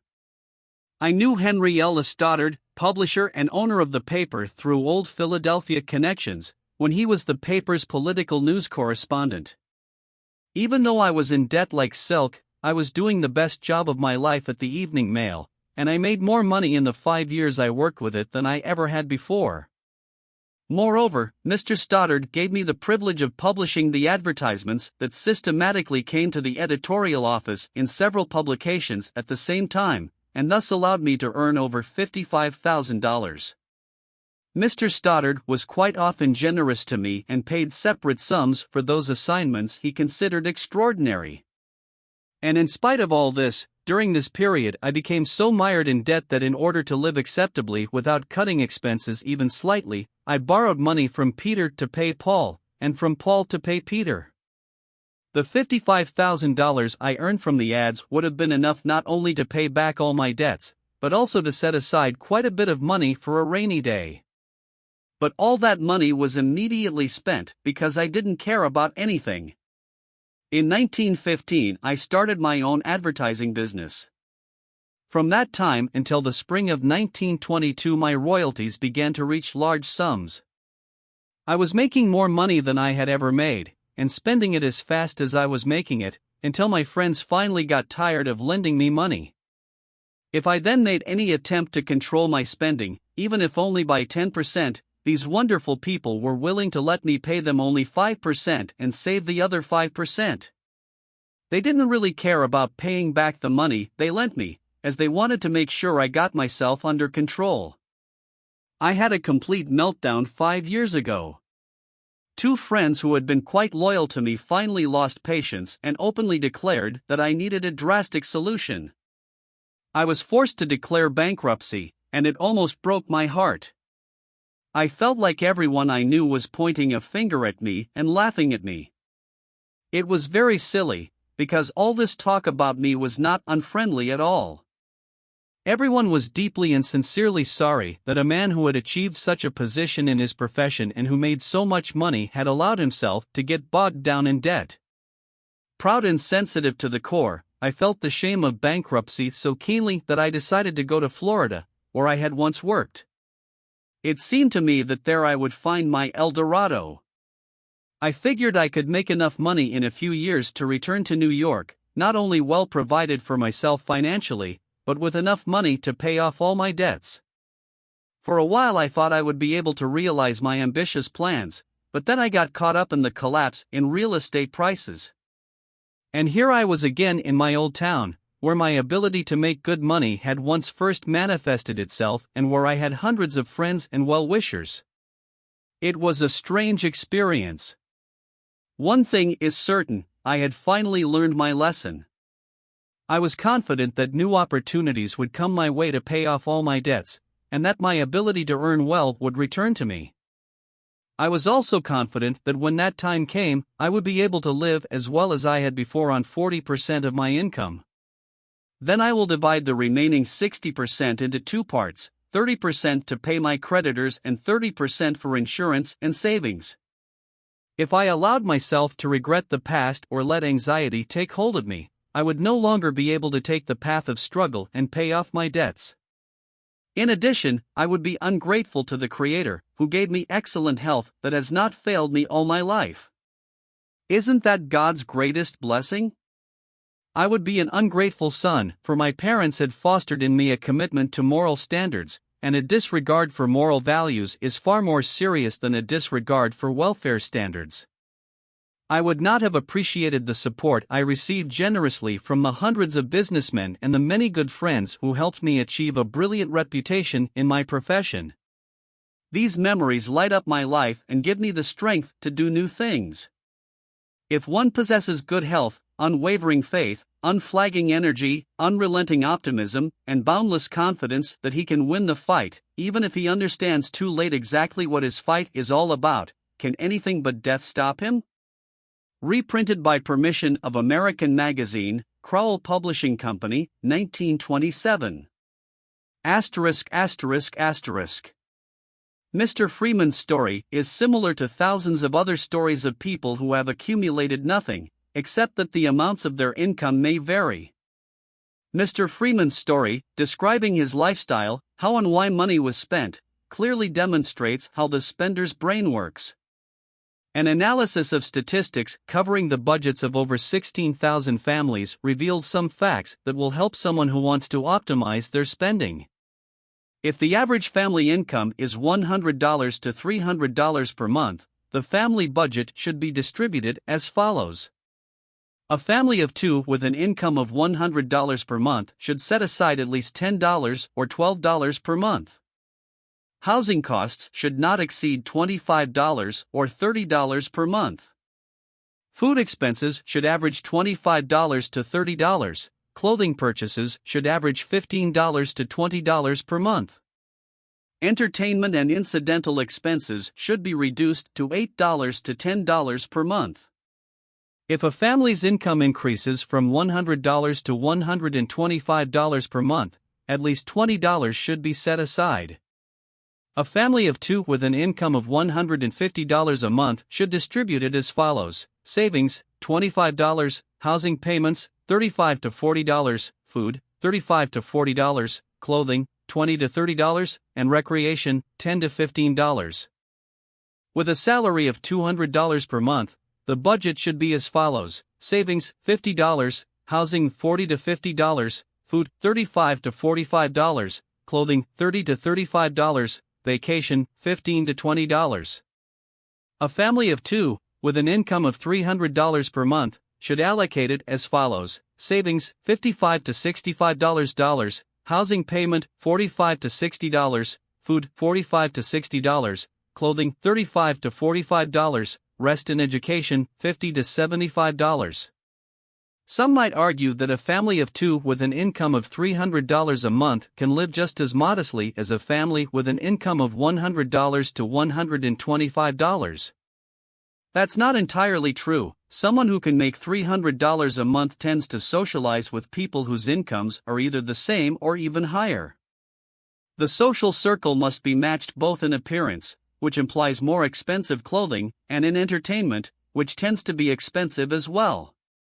A single man earning $100, $150, or $300 a month can save considerably more than a family man with a similar income. As a general rule, a single man, unencumbered by debt and with no one to depend on, can live comfortably by spending $50 a month on housing and food, no more than $30 on clothing, and $10 on entertainment.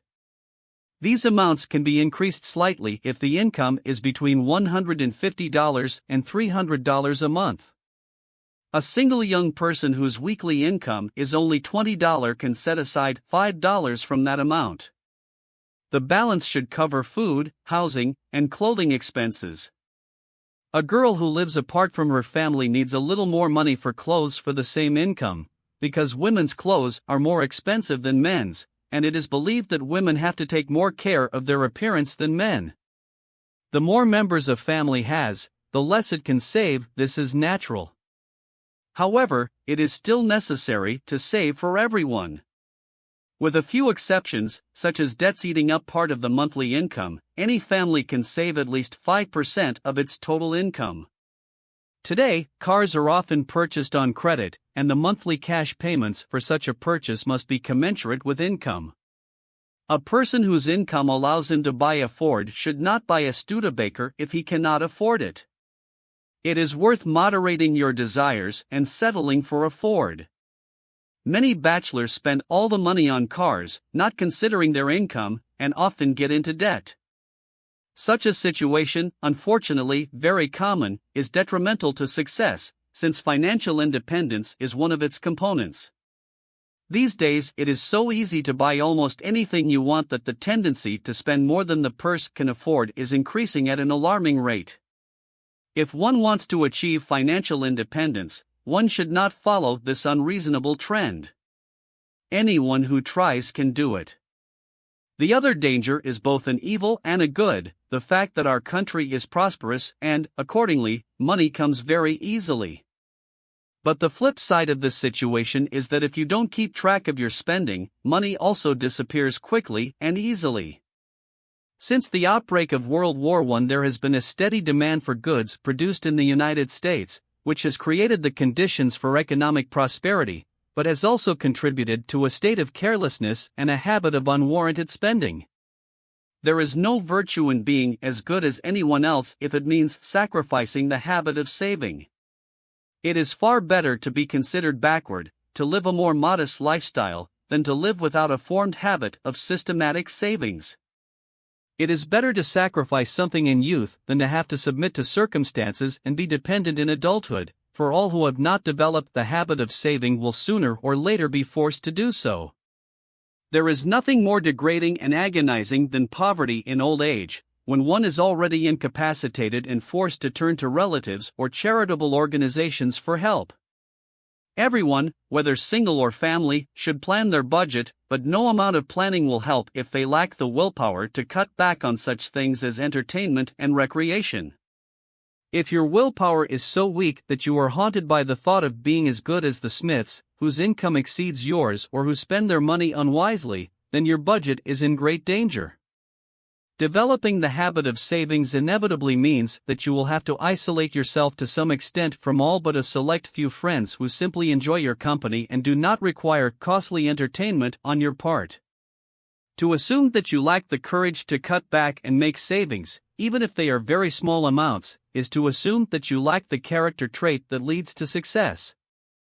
It has been said so many times that people who have cultivated the habit of savings always have an advantage over others, that it is superfluous to prove it again. Not only does having savings provide benefits in the form of a solid bank account, but it also affects one's ability to earn. Any businessman would rather hire someone who regularly saves money, not because he simply has savings, but because of the qualities he undoubtedly possesses that make him a valuable skilled worker. Many firms will not hire someone who does not care about savings. Large firms should require their employees to save.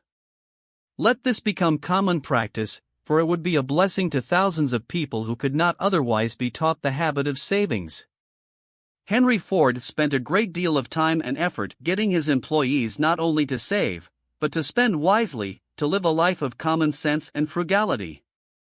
The man who gets his employees to develop a savings habit is a true philanthropist. Opportunities open to the one who has savings.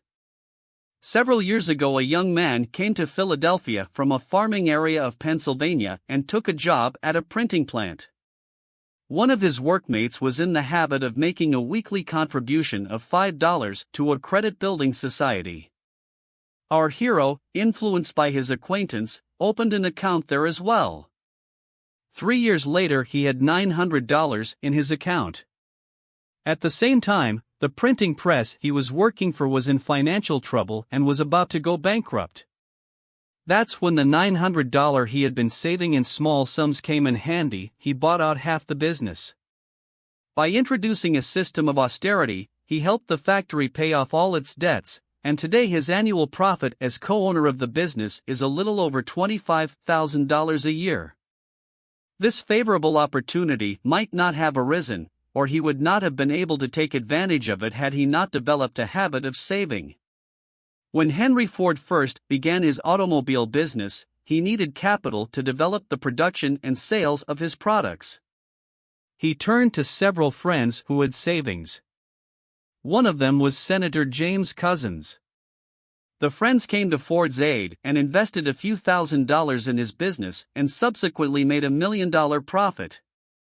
When Woolworth first started his business, conceiving of a chain of everything on a nickel and dime stores, he had no capital, but he turned to a few friends who had several $1,000s in savings, accumulated at the cost of austerity and great sacrifice.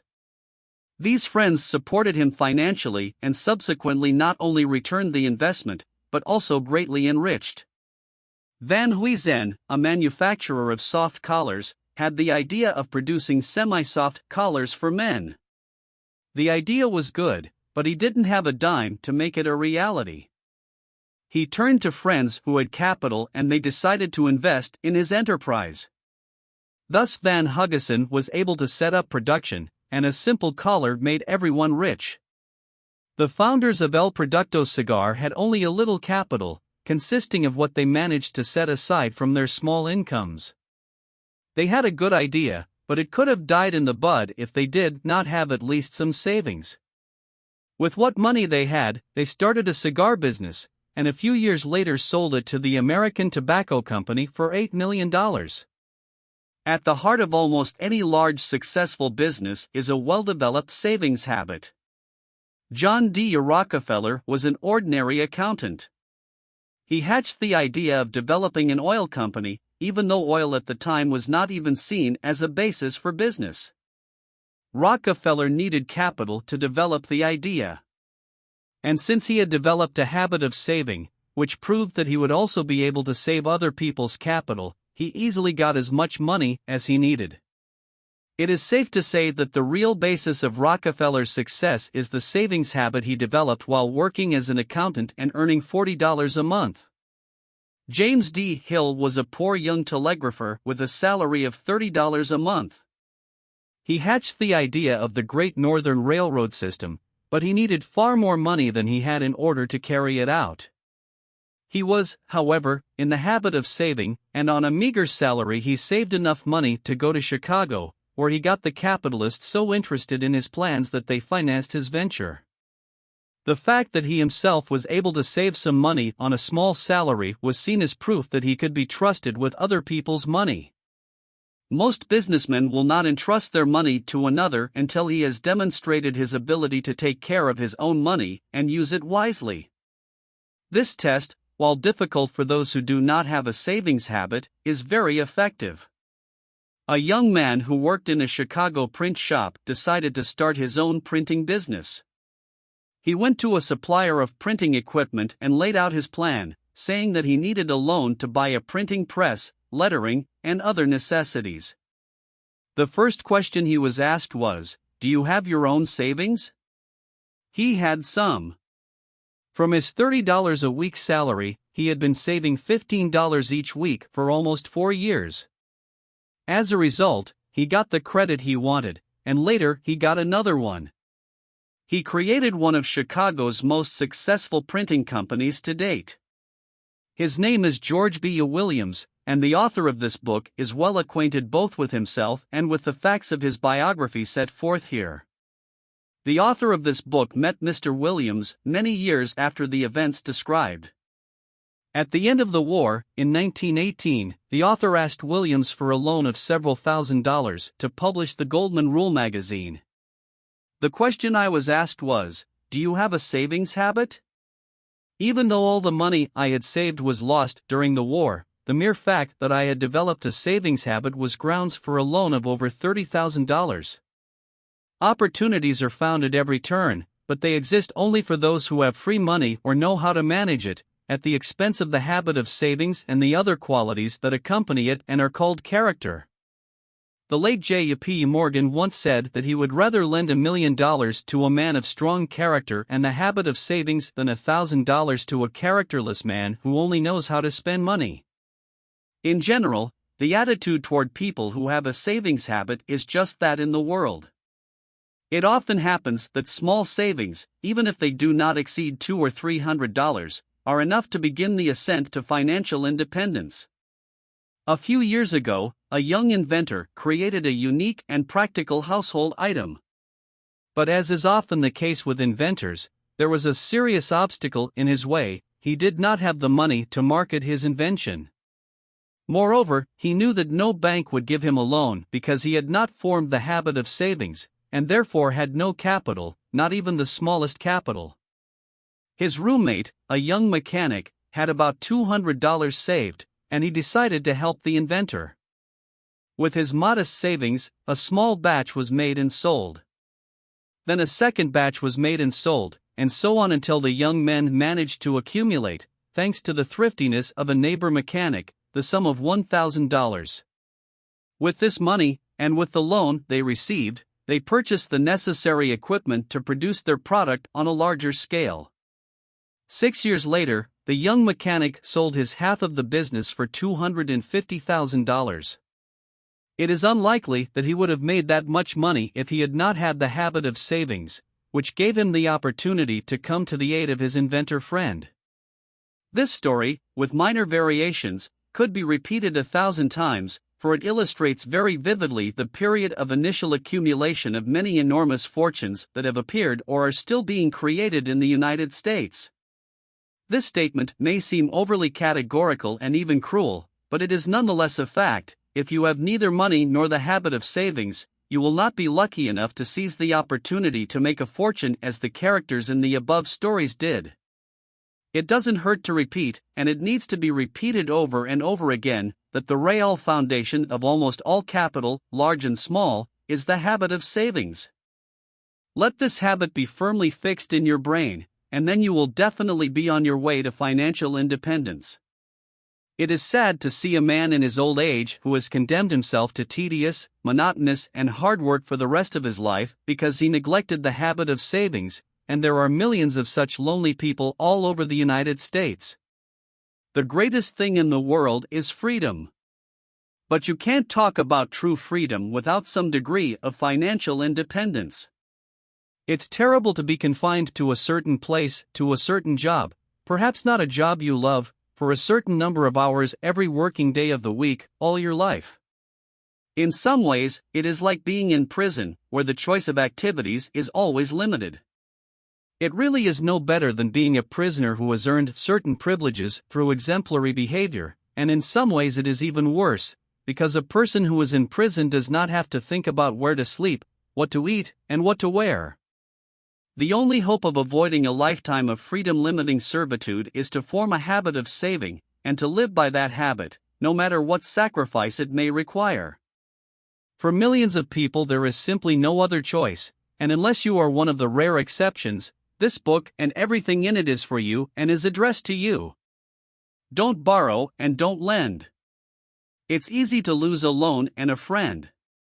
And loans blunt the blade of the household. But above all, be true to yourself. Then, as the day is followed by night, thou wilt not be unfaithful to others either. 6. Charles Ennell. The Universal Key System. The Big Book of Wealth Attraction. Preface. Charles F. Ennell, a well-known American writer and businessman, was a member of the American Science League, the League of American Writers, the American Society for Physical Research, the St. Louis Humane Society, and the St. Louis Chamber of Commerce. Charles F. Ennell was born in Ann Arbor, Michigan, and began his career in St. Louis, but after a short time left his job to start his own company, which eventually became one of the largest industrial conglomerates of its time. Charles Ennell wrote several books that were published by Psychology in St. Louis and the Universal Key Institute in New York. In his books, Mr. Ennell outlined the ideas and methods that helped him succeed. In addition to the Universal Key System, He has also published Mental Chemistry and the New Psychology. Immediately after the publication of the Universal Key System, more than 200,000 copies were sold, but then the book disappeared from the shelves. This book is one of the most brilliant studies in self-improvement and consciousness-raising ever written. In his book, Mr. Ennell talks about everything from how to become rich to how to become healthy without leaving a single white spot. He lays out each topic so accurately, clearly, and persuasively that after reading the book you immediately feel an amazing transformation in your thoughts and your well-being. This book was banned by the church and out of sight for 70 years. Rumor has it that while at Harvard, Bill Gates found and read the Universal Key System. It was this book that made him quit university and follow his dream of a personal computer on every desktop. Perhaps you know the results. The secret of Silicon Valley is that almost every person who has made a career there in recent years has succeeded because of Ennell's book, The Universal Key System, written more than 80 years ago. Almost every successful Silicon Valley entrepreneur has read it. Since this book has not been reprinted for a long time, every copy has been in great demand there. The Universal Key is a system that teaches elementary principles and gives an understanding of the cause and effect relationships and laws that underlie all achievement and success. If you want to achieve anything, the Universal Key System will tell you how to do it.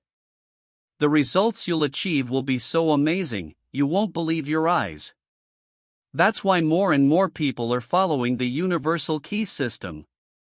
The 24-part Universal Key System lays out the basic principles of life and creativity that Ennell has found to be fundamental. The central tenet of his training program is the proper development and use of inner power, which is the key to creative energy and its realization, to harmony and health, to love, happiness, and endless possibilities. The Universal Key System is designed for each part of it to be learned as a lesson, and at the same time it is the kind of book that you can open at random anywhere and, after reading the first lines that catch your eye, get precious advice. The ancient wisdom contained in this book has been gathered bit by those who have had contact with and drawn knowledge from the universal mind, but who are not confined to any area of science. Ennell's messages, full of common sense, are still fresh, 89 years after they were put together. Walter B. Stevens described Mr. Ennell as a man of mature judgment, able to look at life objectively and calmly and to assess properly the opportunities it presents, their probabilities, the demands of life, and the obligations. Introduction. It is human nature that we feel the need to develop throughout our lives. Even if we suddenly wanted to stop, to freeze in the way we exist in the here and now, we would fail. Any sane person wants not just to walk through life, not choosing the path, with difficulty breaking through all obstacles, but to constantly grow, improve, and intellectually develop until death. This is only possible if you develop individual thinking, ideals, and act flexibly, depending on circumstances. Therefore, learning the process of creative thinking and putting it into practice is extremely important for each of us. It is this knowledge that can accelerate the evolution of humanity and raise it to a new stage. Mankind is persistently searching for the truth, using all available means for this purpose. In the process of this search, many studies have accumulated, covering the entire range of human thought, from trivial reasoning to sublime conclusions, from predictions and all kinds of philosophies to the ultimate truth of the Universal Key. The Universal Key is a means of tapping into the great cosmic mind and taking from it what meets the ambitions and aspirations of each reader. Everything or social institution that we see around us has been created as a result of human activity, but originally they were just a thought in someone's brain. Consequently, thought is creative and has creative potential. Human thought is the spiritual energy of the cosmos, working through its creation, man. The Universal Key gives the reader clear instructions by which this energy can be used as constructively and creatively as possible. Those things and events that we want to make real must first be modeled in the mind. The Universal Key explains and guides this process. The Universal Key training course has so far been published as a correspondence course consisting of 24 lectures designed to be studied one per week, but in this edition they are published together. Therefore, we caution the reader not to read this book as a novel. It is a study course that should be studied carefully. Set aside a week to study each part. Give yourself time to assimilate and comprehend the essence of what you have read. Only when you feel the information is settled in your head should you move on to the next chapter. Otherwise, you risk wasting your time and money. By using the Universal Key as instructed here, the reader can become a greater and more accomplished person, find new energy to achieve their goals, and the ability to enjoy the beauty and wonders of life. F. H. Burgess. Introductory Statement. Some people seem at times to simply attract success, power, wealth, and all the rest with virtually no effort on their part, while others have to overcome countless obstacles, and some have no success at all in achieving their desires and ideals and satisfying their ambitions. Why does this happen?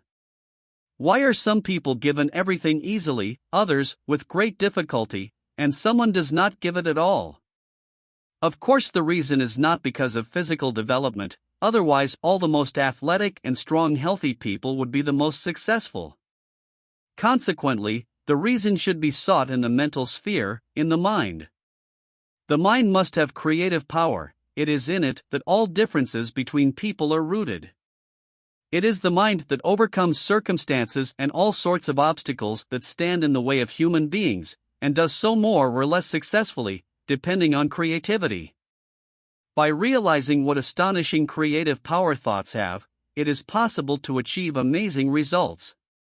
However, it is impossible to retain them for long without proper application, diligence, and concentration. The reader will understand that the laws governing the mental and spiritual worlds are as unchangeable and infallible as those in the material world. Consequently, in order to maintain the desired results, it is necessary to know the special law and to follow it. Proper adherence to the law will lead directly and faithfully to the desired goal. The reader who truly understands that all power and strength comes from within, that he is weak only because he depends on help from without, and who takes up the cause with determination, changes his thoughts, is constantly self-improving, will achieve dominance and work miracles. Thus it is clear that he who takes no interest in the advances of progress and does not take advantage of its pluses will soon be left far behind, just as the man who does not recognize the usefulness of electricity and rejects its laws and all knowledge of it. Of course, the mind can simulate negative states just as easily as favorable ones, and when we consciously or unconsciously visualize some misfortune, loss, something negative, we thereby create conditions for creating such situations. This is what many people often do without realizing it. This law, as well as all others, is not subject to humans' will. It works all the time and gives each individual just what he himself created. In other words, you reap what you sow. Welfare, then, depends on one's awareness of the law of welfare and the fact that reason is not merely the creator, but the sole creator of all things. Of course, nothing can be created before we know that it can be created and make the necessary effort.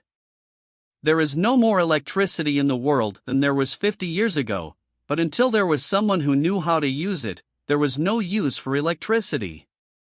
Now that people have understood the laws of electricity, however, practically the whole world is lit with it. It is the same with the law of welfare. Only those who understand how this law works and follow it will benefit from it. Today, the scientific spirit dominates every field. Cause and effect is no longer ignored. The discovery of the scope of this law marked the beginning of a new era of human progress. Law, validity, and conviction have replaced uncertainty and arbitrariness in human life.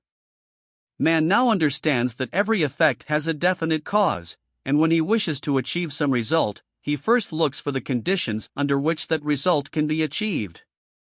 The basis of all laws has been derived by the inductive method, the essence of which consists in comparing a certain number of individual cases and identifying some common denominator. It is to this method that civilization owes much of its prosperity and most valuable knowledge. Thanks to it, people can prolong life, reduce pain, turn back rivers, make night as bright as day, increase visual acuity and look beyond the horizon, speed up movement, shorten distances, communicate at a distance, sink to the bottom of the sea and rise into the sky. It is only natural that man should seek to extend this method of exploration to his own mind as well. It thus becomes abundantly clear that certain results correspond to a certain way of thinking. All that remains is to classify these results. This is the scientific method, and it is the only one that allows us to maintain that degree of freedom and independence that we used to regard as our inalienable right.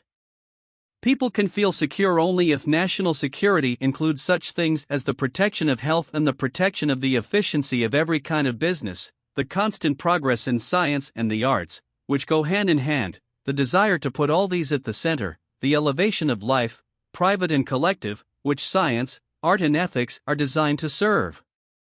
The universal key system is based on science. It reveals new possibilities previously hidden from human eyes, and it teaches how to use them to develop one's abilities with the extra energy, insight, strength and flexibility of mind with which it equips those who follow it faithfully. The reader who understands the laws of thought will achieve results never before thought possible, and which can scarcely be described in words.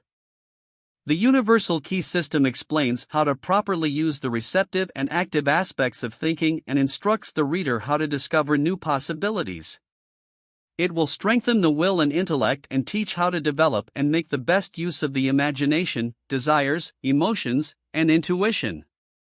It will give initiative, persistence in achieving goals, wisdom in making choices, understanding, and help you get the most enjoyment out of life.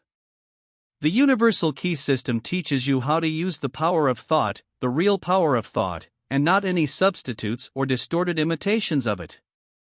It has nothing to do with hypnosis, magic, or any of the other enchanting deceptions that make people think that anything can come out of nothing. The universal key system gives you the knowledge to control your body and therefore your health. It improves and strengthens your memory. It develops intuition and insight, qualities which are so rare and which are the hallmark of every successful businessman. These qualities allow one to see both opportunities and possible difficulties in any situation. They are the ones that enable one to grab luck by the tail. Thousands of people do not see favorable opportunities where they really are, and instead struggle to do something in situations that simply cannot be changed. The universal key system develops the power of mind. When this happens, other people instinctively understand that you are a strong person, a person of character, and are willing to obey you and follow your instructions. This means that you attract the best to you, that you are what is called lucky, that everything floats into your hands, that you really understand the fundamental laws of nature and are in perfect harmony with them, that you are in tune with the infinity, that you understand the law of attraction, the natural laws of growth and development, and the laws of psychology, on which all advantages and privileges in society and the business world are based. The power of mind is creative energy. It gives you the ability to create. Not taking from someone else or borrowing someone else's ideas. Nature never goes that way. Nature makes it so that where one blade of grass used to grow, there are two. The power of thought empowers people to do the same. The universal key system develops intuition and discernment, independence, ability, and willingness to come to the rescue. It destroys mistrust, depression, fear, melancholy, and anything that can limit or weaken you, including suffering and illness. It awakens hidden talents, gives initiative, strength, energy, vitality. It awakens a longing for the beautiful, art, literature, and science. The universal key system changed the lives of thousands of people when it gave them clear, explicit laws to replace fickle and vague methods, when it laid down the basic principles on which any effective system must rely. Albert Gary, head of the American Steel Corporation, said, "The services of consultants, trainers, and experts in effective management are necessary to most growing enterprises, but I believe that the recognition and assimilation of the right principles is immeasurably more important." The universal key system teaches the right principles and offers methods by which those principles can be put into practice. In this it is fundamentally different from other training courses. The only value of any principle, it says, is in its practical application. You can read a lot of books, take home courses, attend lectures, learn something all your life, but without any visible progress that proves the value of what you've learned. The Universal Key System offers methods for demonstrating the value of the principles set forth in it and incorporating them into daily life. Changes are constantly taking place in the thinking of mankind. These changes are gradually making their way into our consciousness, and they are more important than any other change that has occurred in the world since the eradication of paganism. The revolution in beliefs that is taking place among people of all social strata, both in the upper classes and in the working class, is unparalleled in the history of humankind. Recently, science has made so many discoveries, discovered so many infinite resources, discovered so many possibilities, and awakened so many unexpected forces that scientists are increasingly questioning the correctness and certitude of some theories previously considered dogma, and coming to reject others as absurd and untenable. Thus, a new civilization is born. Custom, religion, and cruelty of manners are gone, and discernment, faith, and service have taken their place. The shackles of tradition are broken, the bustle of materialism is shattered, thought is set free, and truth rises to the amazed crowds. The world stands on the threshold of a new consciousness, a new power, a new opportunity to tap into inner resources. The past century has witnessed the greatest material progress in history. The present century will make the greatest leap in the mental and spiritual realms.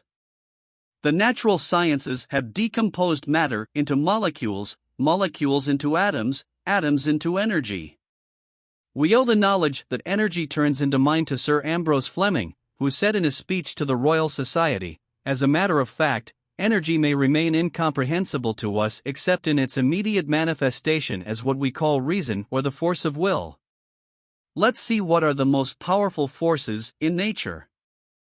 In the world of minerals, everything is solid and immovable. In the realm of animals and plants, everything is in a state of constant motion, forever changing, being created and recreated. In the atmosphere we will find heat, light, and energy. Each of these realms becomes more perfect and more spiritual as we advance from the visible to the invisible, from the gross to the refined, from the low potential to the high. When we reach the invisible, we find energy in its purest and most elusive state. Since the most powerful forces in nature are invisible, we find that the greatest power in man also belongs to the domain of the invisible, that of his spiritual power, and the only way in which spiritual power can manifest itself is through thinking. Thinking is the only activity that the spirit performs, and thought is the only product of thinking. Thus, excess and lack are matters of spirituality, reasoning is a spiritual process, ideas are spiritual representations, questions are the spiritual torch that lights our way, and logic, argument, and philosophy are instruments of the spiritual mechanism. Each thought affects a particular physical tissue, a department of the brain, a nerve, or a muscle, which causes real physical changes in their structure. Consequently, in order to completely change a person's physical structure, it is only necessary to have a set of certain thoughts. Through this, failures can be replaced by successes, thoughts of courage, strength, inspiration, harmony replace thoughts of failure, despair, lack, limitation, and disharmony. Once such thoughts take root in the mind, the physical fabric changes, and it seems to man that he has seen life in a new light. Everything old is gone, everything has changed and become new. He feels as if born again, because a spirit is born in him. Life takes on a new meaning for him, he changes completely and is filled with joy, confidence, hope, and energy. He sees possible paths to success that he had previously been blind and deaf to. He recognizes opportunities that he previously gave no importance to. He radiates thoughts of success because he is permeated by them, and everyone around him picks them up, helping him, in turn, to move forward. He attracts new successful people, and this changes his environment. Thus, through simple mental exercises, a person changes not only himself, but also his environment, circumstances, and conditions. You will clearly see that we are at the dawn of a new day, that the possibilities before us are so amazing, exciting, and limitless that it is even disconcerting. A century ago, any man with an airplane or even a Gatling machine gun could completely destroy a fully armed army. The same thing could happen to anyone reading this. Anyone aware of the possibilities contained in the universal key system has an incredible advantage over most. Introduction to Part 1. It is my privilege to present the first part of the universal key system. If you want power, you need first the consciousness of power. If you want health, you need the consciousness of health. If you dream of happiness, you need the consciousness of happiness. You have to get into the spirit of these things, so that they become yours by right. Then it will no longer be possible to take them away from you. Things and circumstances become malleable under the influence of man's inner power by which he controls them. You don't have to seek and achieve this power, because you already have it. You need to understand what it is and how to use it and control it. It must fill your whole being so that you can improve and overcome all obstacles. Day by day, as you gain momentum, as inspiration awakens and plans crystallize, you come to the realization that this world is not just a heap of dead stones and wood, but is something alive. It is made up of the beating hearts of all people. It is full of life and beauty. Of course, it will take an understanding of how to work with this kind of material, but those who begin to understand it are filled with new light and strength. They gain more confidence and power every day. They realize that their hopes and dreams become reality. Life takes on a deeper meaning and becomes fuller and clearer than before. So, Part 1. Part 1. Always and in all circumstances, the truth remains the same, that what there is in the multitude will increase still more, and that every loss leads to an even greater loss. The mind is creative, and the conditions of our lives, our environment, and all of life's experiences are the result of an innate or dominant attitude. The mental attitude inevitably depends on what we think, so the secret of power and any achievement is in the way we think. This is true because we must be before we can do anything, and we can only do within the limits of what we are, and what we are depends on what we think. We cannot manifest powers we do not possess. The only way to retain power is to become aware of it, but we will never become aware of it until we realize that all power is within ourselves. There is a whole world within us, a world of thoughts, feelings, and powers, a world full of light, life, and beauty, and though invisible, it has mighty powers. Our inner world is governed by the mind. When we understand this, we will find the solution to every problem, the cause of every consequence, and since our inner world is under our control, all the laws of power and might are also under our control. The outer world around us is a reflection of the inner world. That which manifests itself in the outer world has been previously created in the inner. In the inner world we can find infinite power, infinite wisdom, and the source of all that is necessary, waiting to be discovered, unfolded, and developed. If we recognize this potential in our inner world, we can embody it in the outer world as well. The harmony of the inner world is reflected in the outer world in the form of optimal conditions, suitable surroundings, and the best of everything. This is the basis of health. All of this is essential for greatness, strength and power, achievement and success in any endeavor. Inner peace harmony means the ability to control our thoughts and decide for ourselves how a particular experience will affect us. Harmony of the inner world is expressed in optimism and prosperity. Inner well-being is manifested in outer well-being. The external world reflects the conditions and state of inner consciousness. If we discover wisdom within ourselves, we will gain an awareness that allows us to discern the amazing possibilities hidden in this inner world, as well as the power to manifest these possibilities outwardly. Once we become aware of the wisdom of the inner world, we mentally master it, and thereby actually acquire the power and abilities necessary for the fullest and most harmonious development. The inner world is the real world in which strong men and women generate the courage, hope, enthusiasm, confidence, trust, and faith by which they are endowed with the stunning ability to create mental images and the practical skills to bring them into reality. Life is about revealing what is hidden, not sprawling. All that we can acquire in the outer world is only what we already possess in the inner. Everything we have is based on understanding. Everything we acquire, we gain as a result of the accumulation of understanding. All that we lose as a result of the loss of that understanding. The productivity of the mind depends on harmony. Disharmony means disorder. Therefore, whoever wants to gain power and strength must be in harmony with the natural law. We are connected to the outside world by objective reason. The brain is the organ of this mind, and the cerebrospinal nervous system connects it to every part of the body.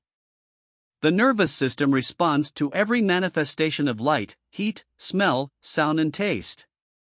When this mind thinks correctly, when it understands truth, when the thoughts it sends to the body through the cerebrospinal nervous system are constructive, our sensations are pleasant and harmonious. As a result, our bodies are powerful, viable, and creative, but at the same time, this same objective mind introduces suffering, illness, want, limitation, and all that is contradictory and disharmonious into our lives. Consequently, through the objective mind, which thinks wrongly, we are connected to all destructive forces. With the inner world, we are connected by the subjective mind. In the body, the solar plexus is responsible for it. The sympathetic nervous system is responsible for all subjective feelings such as fear, love, all emotions, breathing, imagination, and other subconscious phenomena.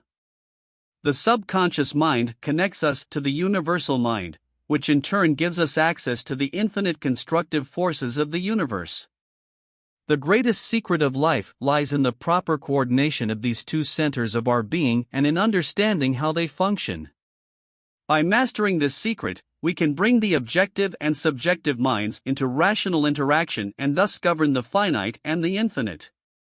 Our future is entirely in our power, and not at the mercy of any fickle, volatile external force. There is no doubt that there is only one primordial cause or consciousness permeating the entire universe. It occupies all space, and its essence is the same at every point. It is omnipotent, omniscient, and omnipresent. All thoughts and things are within him. It is all in all. There is only one thinking mind in the world, and when it thinks, its thoughts become reality to it. Since this consciousness is omnipresent, it must reside in every individual. Every individual must be a manifestation of this almighty, omniscient, and omnipresent consciousness. Since there is only one consciousness in the universe capable of thought, it follows unquestionably that your mind is identical to this universal mind, or in other words, all minds are one mind. And this statement is not an exaggeration. The consciousness that is concentrated in the cells of your brain is the same consciousness that is contained in the brain cells of any individual. Each individual is nothing more than an individualization of the universal, cosmic mind. The universal mind is static or potential energy. It simply is. It can only manifest itself through the individual, and the individual can only manifest itself through the universal. They are one. The individual's ability to think is his ability to affect the universal and make it manifest. The essence of the human mind is the individual's ability to think. The mind, by itself, is said to be a form of static energy, from which the activity called thinking arises, and which represents the dynamic phase of the mind. Mind is static energy and thought is dynamic energy, they are two sides of the same coin. Consequently, thought is the vibrating force generated by the transformation of static mind into dynamic mind. Since all properties are contained in the universal mind, the omnipotent, omniscient, and omnipresent, they must be potentially present in every individual. Consequently, when an individual thinks, his thoughts, by virtue of their nature, must be embodied in an objective form or phenomenon that corresponds to their source. Consequently, Every thought is the cause and every phenomenon is the effect. Therefore, in order to produce only the desired phenomena, it is absolutely necessary for you to control your thoughts. All your power is within, and it is entirely under your control. You can control it by using certain knowledge and following certain principles. When you have acquired a thorough knowledge of this law and control your thinking, you will be able to apply this law to all situations. In other words, you will be able to consciously interact with the universal law, which is the fundamental basis of all things. Universal mind is the fundamental principle of every atom's existence. Every atom is constantly striving to live more fully. They are all intelligent and looking for a way to fulfill the purpose for which they were created. Most of humanity lives in the outer world, and only a few have found their inner world, and yet it is the inner world that shapes the outer. Consequently, it has creative power, and everything you see in the outer world has already been created by you in your inner world. Through this system, you can discover your inner power, which will submit to you when you understand the connection between the inner and outer worlds. The inner world is the cause and the outer world is the effect. To change the effect, you must change the cause. You will immediately realize that this is a totally new idea, which is radically different from all the others. Most people try to change the consequence by working on it. They don't realize that they are simply changing some unfavorable circumstances for others. To eliminate disharmony, we must eliminate the cause, and that cause lies in the inner world. The growth and development of any species is possible from within. We can observe this in nature. Every plant, animal, or man is living proof of the justice of this great law. The greatest mistake of all is to look for strength and power in the outside world. The inner world is the universal source of all resources, and all that is in the outer world is only its manifestation. Our ability to acquire depends on our ability to discover this universal source, this inexhaustible energy, which finds its outlet through each individual. Understanding is a thinking process. Consequently, thinking is the interaction of the individual with universal mind. And since universal mind is the intellect that permeates all space and animates all life, the act of thinking and responding to it is the law of causality. However, it does not exist in a single individual, but in universal reason. It is not an objective state, but a subjective process whose results are seen in an infinite variety of phenomena and experiences. Life requires reason. Nothing can exist without reason. Everything that exists in the world is a manifestation of the substance that underlies everything, out of which and by which all things were created and by which they continue to be continually created. We live in a bottomless sea of malleable substance of mind. This substance is always alive and active. It is highly sensitive and takes shape according to the instructions of thought. Thoughts form the pattern or matrix according to which substance manifests itself. Remember, the most important thing is how you formulate your address. A genuine understanding of this law will replace poverty with wealth, ignorance with wisdom, disharmony with harmony, tyranny with freedom, for these are all the most valuable material and social goods. Now, formulate the appeal. Find a place where you are alone and where no one will disturb you. Sit upright, comfortable but not spread out. Let your thoughts wander freely, but you should remain still for 15 minutes to half an hour. Continue doing this exercise for 3 to 4 days or a week, until you have gained complete control of your physical being. Many will find it extremely difficult, others will find it easy, but before you are ready to go any further, it is absolutely essential that you gain full control of your body. Next week you will receive instructions for the next step. In the meantime, you must internalize this one. Questions and answers. What is the outer world in relation to the inner world? The outer world is a reflection of the inner world. What does any kind of possession depend upon? All possession depends on consciousness. How is the individual related to the objective world? The individual is connected to the objective world through the objective mind. The brain is the organ of that mind. How is the individual related to the universal mind? The individual is connected to the universal mind through the subconscious mind. The solar plexus is the organ of that mind. What is the universal mind? Universal mind is the life principle of every atom of all things. How can an individual influence universal reason? An individual's ability to think is the ability to influence and express universal reason.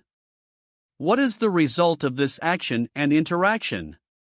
The result of this action and interaction is cause and effect. Every thought is a cause and every phenomenon is an effect. How can harmony be achieved? Harmony is achieved through right thinking. What is the cause of any kind of contradiction, disharmony, lack, and limitation? Contradictions, disharmony, lack, and limitations are the result of wrong thinking. What is the source of all power? The source of all power in the inner world is the universal source of all resources, the inexhaustible energy that finds an outlet through each individual. Introduction to Part 2. The difficulties we face are mainly caused by confused thoughts and a lack of understanding of our true interests. The greatest challenge is to discover the laws of nature that we must follow. Therefore, clear thinking and the moral law within us are of great value. All processes, even mental ones, must be based on a solid foundation.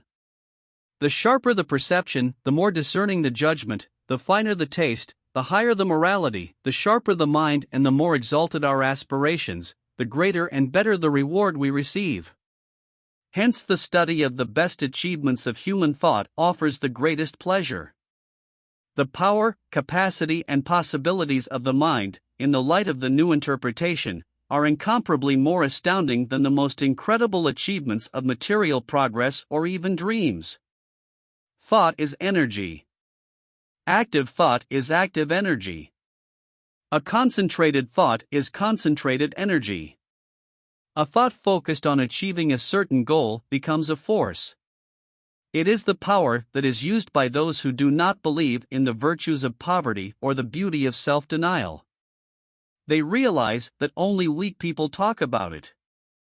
The ability to receive and exhibit this power depends upon the ability to recognize the infinite energy that is always abiding in man, constantly creating and restoring his body and mind, and at any moment ready to manifest itself through him in any required form. The manifestation of this power in the outside world is proportional to the realization of this truth. Part 2 sets forth the method by which this can be achieved. Part 2. The mind operates in two parallel ways, consciously and subconsciously. Professor Davidson says, "He who has chosen to illuminate the whole sphere of the mind's activity with the light of his own consciousness is no different from one who has set out to illuminate the universe with the faint light of a candle." The subconscious thought process is carried out with a precision and consistency that would be impossible if there were the slightest possibility of error. Our mind is so designed that it forms the most important foundations of our consciousness, even though we have no idea how it operates. The subconscious mind, as a benevolent stranger, works for our benefit and provides us with everything we need, giving us everything in a ready-made form. Thus, an exhaustive analysis of thought activity shows that the subconscious is the arena of the most important acts of thought. It is to the subconscious that Shakespeare owes the knowledge of the great truths that are hidden from consciousness, to Phidias his sculptures of marble and bronze, to Raphael his Madonna, and to Beethoven his symphonies. The freedom of creation and all the beautiful things that man creates depend entirely on the degree of freedom of our consciousness. Whether one plays the piano, skates, types or trades, the degree of perfection of these actions depends on the processes going on in the subconscious. The amazing phenomenon of being able to perfectly play a piano piece and have a lively conversation at the same time demonstrates how powerful our subconscious mind is. We all know how dependent we are on the subconscious mind, and the larger, nobler and more majestic our thoughts, the clearer it becomes to us that their source is beyond our cognition. We find ourselves endowed with a sense of tact, an instinct, a sense of beauty that manifests itself in the fine arts, music, etc., without knowing anything about their origin. The importance of the subconscious mind is enormous. It inspires us, warns us of danger, provides us with names, facts, and sensations drawn from the storerooms of memory. It guides our thoughts and tastes and performs tasks that are beyond the power of the conscious mind, even if it has great power. We can walk whenever we want, we can raise our hand if it is our will, we can direct our sight or hearing to whatever object we wish. On the other hand, we cannot arbitrarily make our heart stop beating or blood flow through our veins, just as we cannot stop the growth or formation of muscle and nerve tissue or hinder many other life processes. When we compare these two kinds of activity, one controlled by our will at the moment, and the other acting according to mysterious laws, constantly and invariably at all times, without any deviation, we are in awe of the latter, and our desire to know its mystery ignites in us. We immediately realize that these extremely important processes of our physical life are specially taken out of the control of our will, with its variability and impermanence, and placed under the control of a constant and reliable force within us. One of these two forces, the external and changeable one, has come to be called consciousness, or the objective mind, which deals with external objects, while the internal one is called subconsciousness, or the subjective mind, which not only operates in the mental sphere, but is also responsible for the functions that make our physical life possible. It is necessary to have a clear understanding of the functions of each of these minds, as well as an understanding of the other basic principles of thought. Perceiving and functioning through the five senses, consciousness deals with sensations associated with objects in the external world. It has the ability to discern, through which it can make choices. It also has the ability to think rationally, to make inferences through inductive and deductive methods, analysis, and logic. This ability can be developed. Consciousness is where the will and all the energy that flows from it resides. Consciousness can not only influence the minds of others, but also control the subconscious. In this respect, consciousness becomes responsible for controlling and guarding the subconscious. This is the highest function of consciousness, and it determines what your life will be like. Often fear, anxiety, poverty, illness, disharmony, and all sorts of other misfortunes dominate our lives because of false indications given by an unguarded subconscious mind. A well-trained mind can prevent this by relentlessly guarding and protecting the subconscious mind. Consciousness can be called a sentinel at the gate to the vast domain of the subconscious. One writer expressed the main distinction between the two phases of the mind this way: consciousness is the rational will. The subconscious is instinctive desire, the consequence of a prior rational will. The subconscious mind draws inferences directly from premises provided from external sources. If the premise is true, the subconscious mind makes correct inferences, but if the premise or indication is false, everything collapses. The subconscious mind doesn't look for evidence. It leaves it to the conscious mind, that sentinel at the gate, which will protect it from false impressions. Accepting every indication as true, the subconscious immediately begins to act on its vast territory. Consciousness can give both true and false instructions, and in the latter case it endangers being as a whole. Consciousness is obliged to perform its duties while awake hourly. When the sentinel is not on duty, or if his established work is suspended under the influence of various circumstances, then the subconscious mind is guarded by no one and is open to absolutely any instructions. Being in a state of panic or anger, or under the influence of herd instinct, or in any other state of unrestrained passions, a man is in the greatest danger. In this case, the subconscious mind is open to fear, hatred, selfishness, greed, low self-esteem, and other negative emotions derived from others or circumstances. The result is usually extremely devastating for the person, as the effects can last for quite a long time. Therefore, it is extremely important to guard the subconscious from false indications. The subconscious operates with the help of intuition. Consequently, its processes are rapid.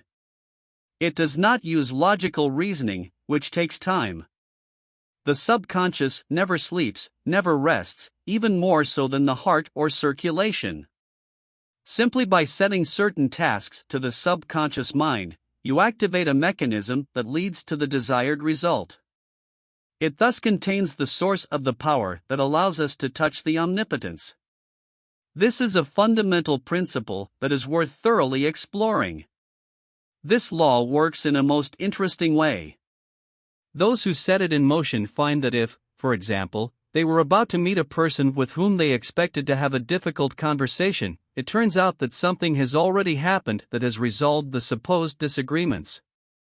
Everything changes, becomes harmonious. People who know this law and the principles of its operation notice that when there are serious problems in affairs, something tells them a suitable solution, and everything falls into place. Those who have learned to trust their subconscious mind have found that they have limitless resources. The subconscious mind is where our principles and aspirations reside. It is the source of our creativity and altruistic ideals. Its instincts can only be subdued through a detailed, gradual process of understanding innate principles. The subconscious mind cannot argue. Consequently, if it has accepted false instructions, the correct way to change this situation is to use a strong counterargument, constantly repeating it. The mind must accept it, and thus new healthy habits of thought and life will eventually be formed, for the subconscious mind is the seat of habit. Actions that we repeat over and over become mechanical, they cease to be the result of reasoning and are deeply rooted in the subconscious. This is good for us if the habit is useful and right, but if it is harmful and wrong, the only way out is to realize the omnipotence of the subconscious and inspire real freedom. The subconscious mind, being a creative entity, one with our divine source, will immediately gain suggestible freedom. So, on the physical side, the subconscious mind is responsible for the normal functioning of life processes, sustaining life, restoring health, and taking care of offspring, which includes the instinctive desire to preserve all life and improve the conditions of life in general. On a mental level, the subconscious mind is the repository of memory.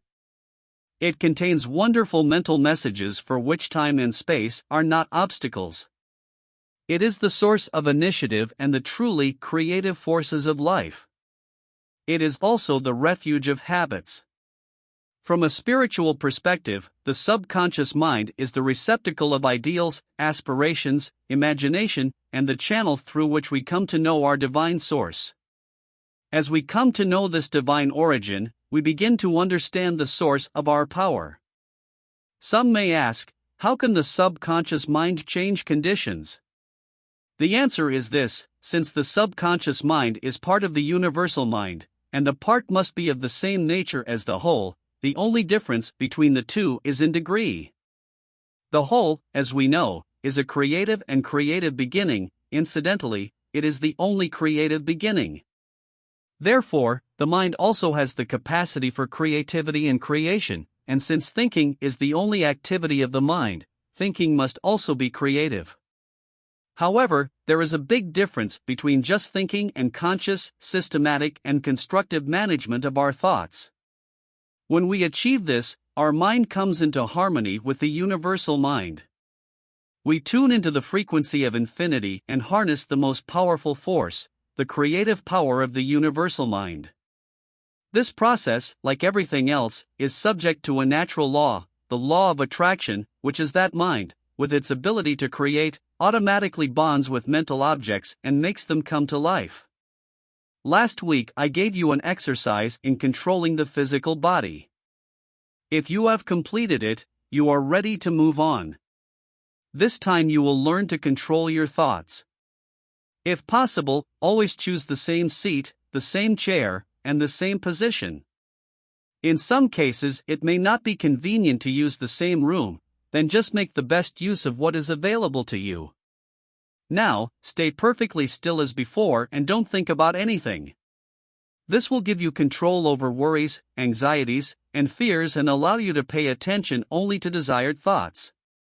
Keep doing this exercise until you have mastered it perfectly. You will only be able to achieve this for a few seconds, but this exercise is valuable in showing you what a huge number of thoughts are constantly trying to get into your mental world.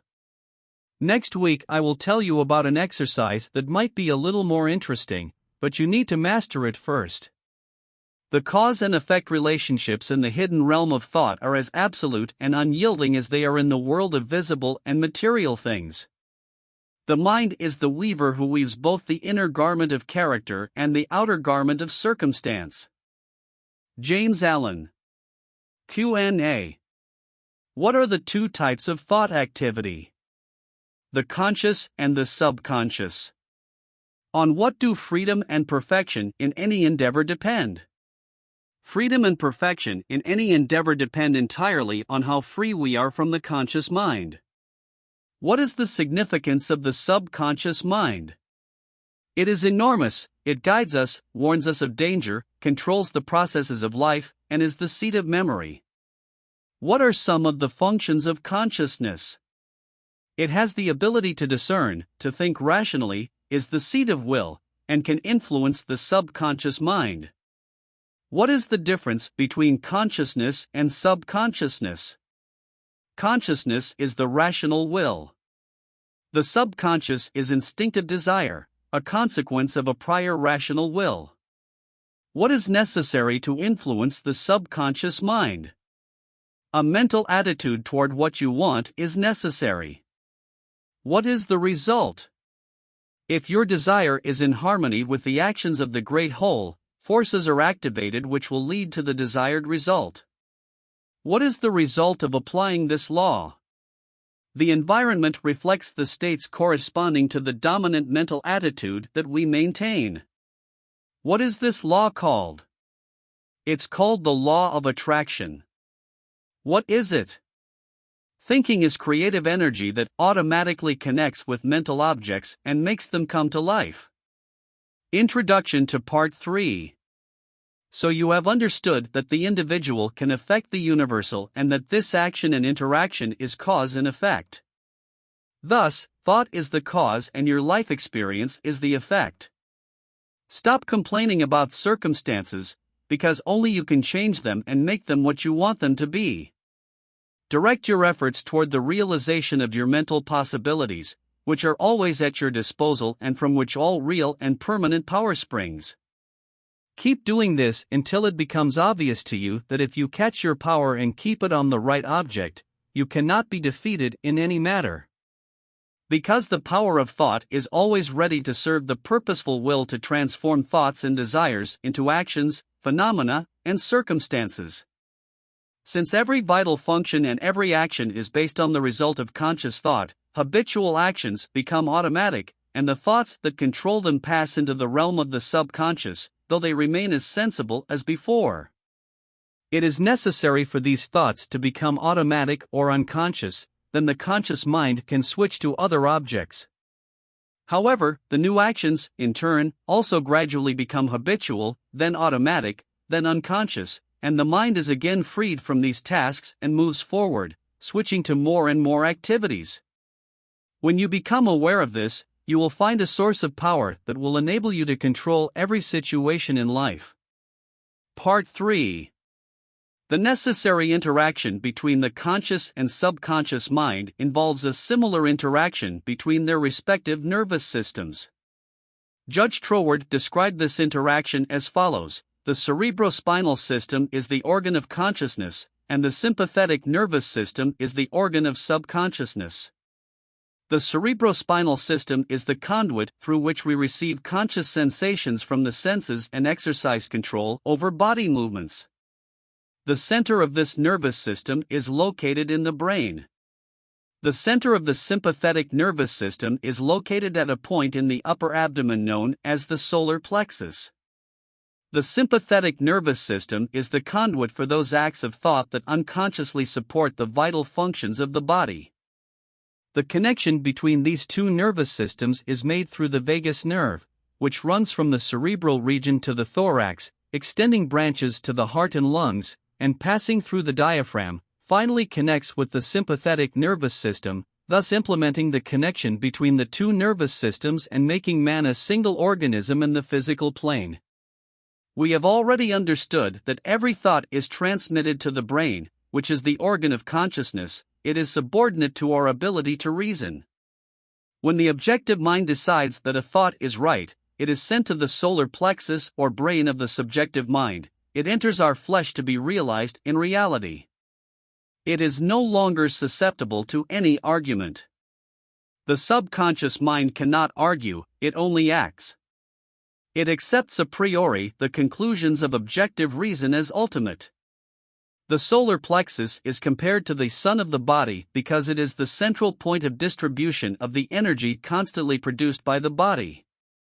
This energy is real, and this sun is the real sun. The energy is distributed by the real nerves to all parts of the body and emitted into the atmosphere surrounding the body. A person with this radiation is said to have magnetism. Such a person possesses a tremendous power of goodness. The mere presence of such a person often brings a sense of comfort to the anxious minds with which he comes in contact. When the solar plexus is active and gives life and energy to every part of the person's body and everyone around them, the sensation becomes pleasant, the body is filled with health, and everyone with whom the person comes in contact experiences pleasant sensations. If you stop this radiation, the sensations become unpleasant, the flow of life and energy to some parts of the body stops, and this is the cause of any illness, physical, mental, or environmental illness. Physical, because the body sun no longer generates enough energy to animate certain parts of the body. Mental, because the conscious mind depends on the subconscious, which provides the life force needed to think. And environmental, because the connection between the subconscious and the universal mind is interrupted. The solar plexus is the point where the parts and the whole come together, where the finite becomes the infinite, where the uncreated becomes the created, where the universal becomes the individual, and the invisible becomes the visible.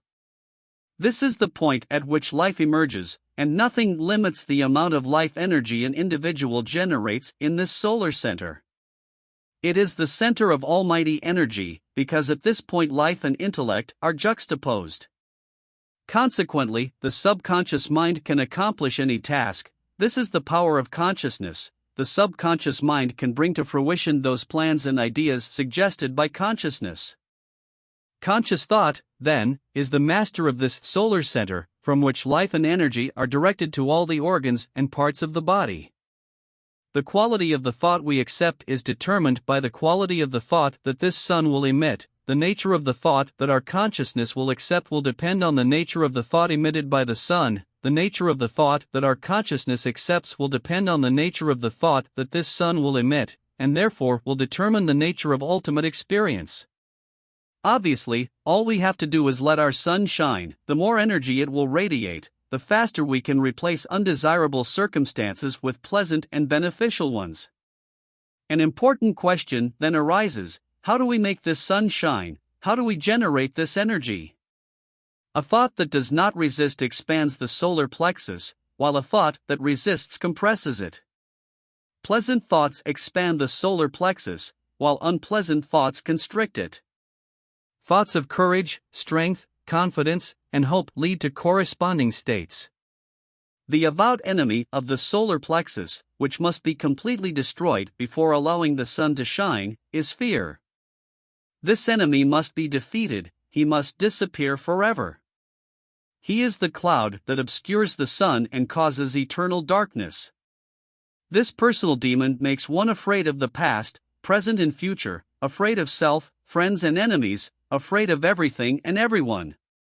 When fear is completely destroyed, your sun will shine again, the clouds will dissipate, and you will find a source of strength, energy, and life. When you realize that you are one with the infinite power, when you realize this power through its manifestations in the form of the ability to overcome any adverse circumstances through thought, you will have nothing to fear. Fear will be destroyed, and you will find that which has belonged to you since birth. It is the attitude of our mind toward life that determines our experience of life. If we expect nothing, we will receive nothing. If we demand much, we will receive much. The world is cruel only when we are defeated in asserting our rights. The world is full of bitterness only for those who fail to submit it to their ideals. Fear of criticism is the main reason why many ideas remain just ideas. But a man who knows what the solar plexus represents will fear neither criticism nor anything else. He will be too busy radiating courage, confidence, and strength. He will bring success closer by his very mental attitude. He will sweep away all obstacles in his path and leap over the abyss of doubt and uncertainty that has opened up only because of his fear. Knowing our own ability to consciously radiate health, strength, and harmony will lead us to understand that there is nothing to fear because we are connected to the infinite force. This knowledge can only be gained through practical application of this information. We learn by doing. By exercising, the athlete becomes strong. Because the following statement is extremely important, I will state it in several ways, so that everyone will understand how serious it is. If you are a religious person, I would say you should let the light come on. If you are inclined toward a natural scientific worldview, I would say you must activate the solar plexus, or, if you prefer a strictly scientific definition, you must affect your subconscious mind. I've already talked about what the result will be. You are interested in this method. You have already learned that the subconscious mind is intelligent, has creative powers, and is amenable to the influence of consciousness. What, then, is the most natural way to make the desired impression? Mental concentration on the object of your desire. When you concentrate on it, you are influencing the subconscious mind. This is not the only way, but it is the easiest and the most effective, and therefore the best result.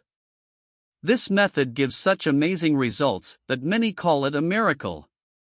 This method is used by any great inventor, businessman, or statesman to transform the elusive and invisible power of desire, belief, and conviction into real, tangible, concrete phenomena of the objective world.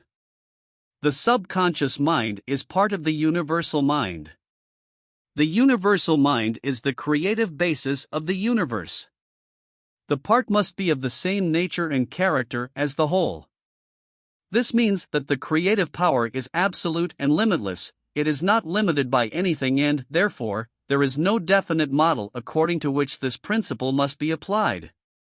We have learned that the subconscious mind is influenced by the consciousness-controlled will, which means that the limitless creative power of universal mind is under the control of the individual's consciousness.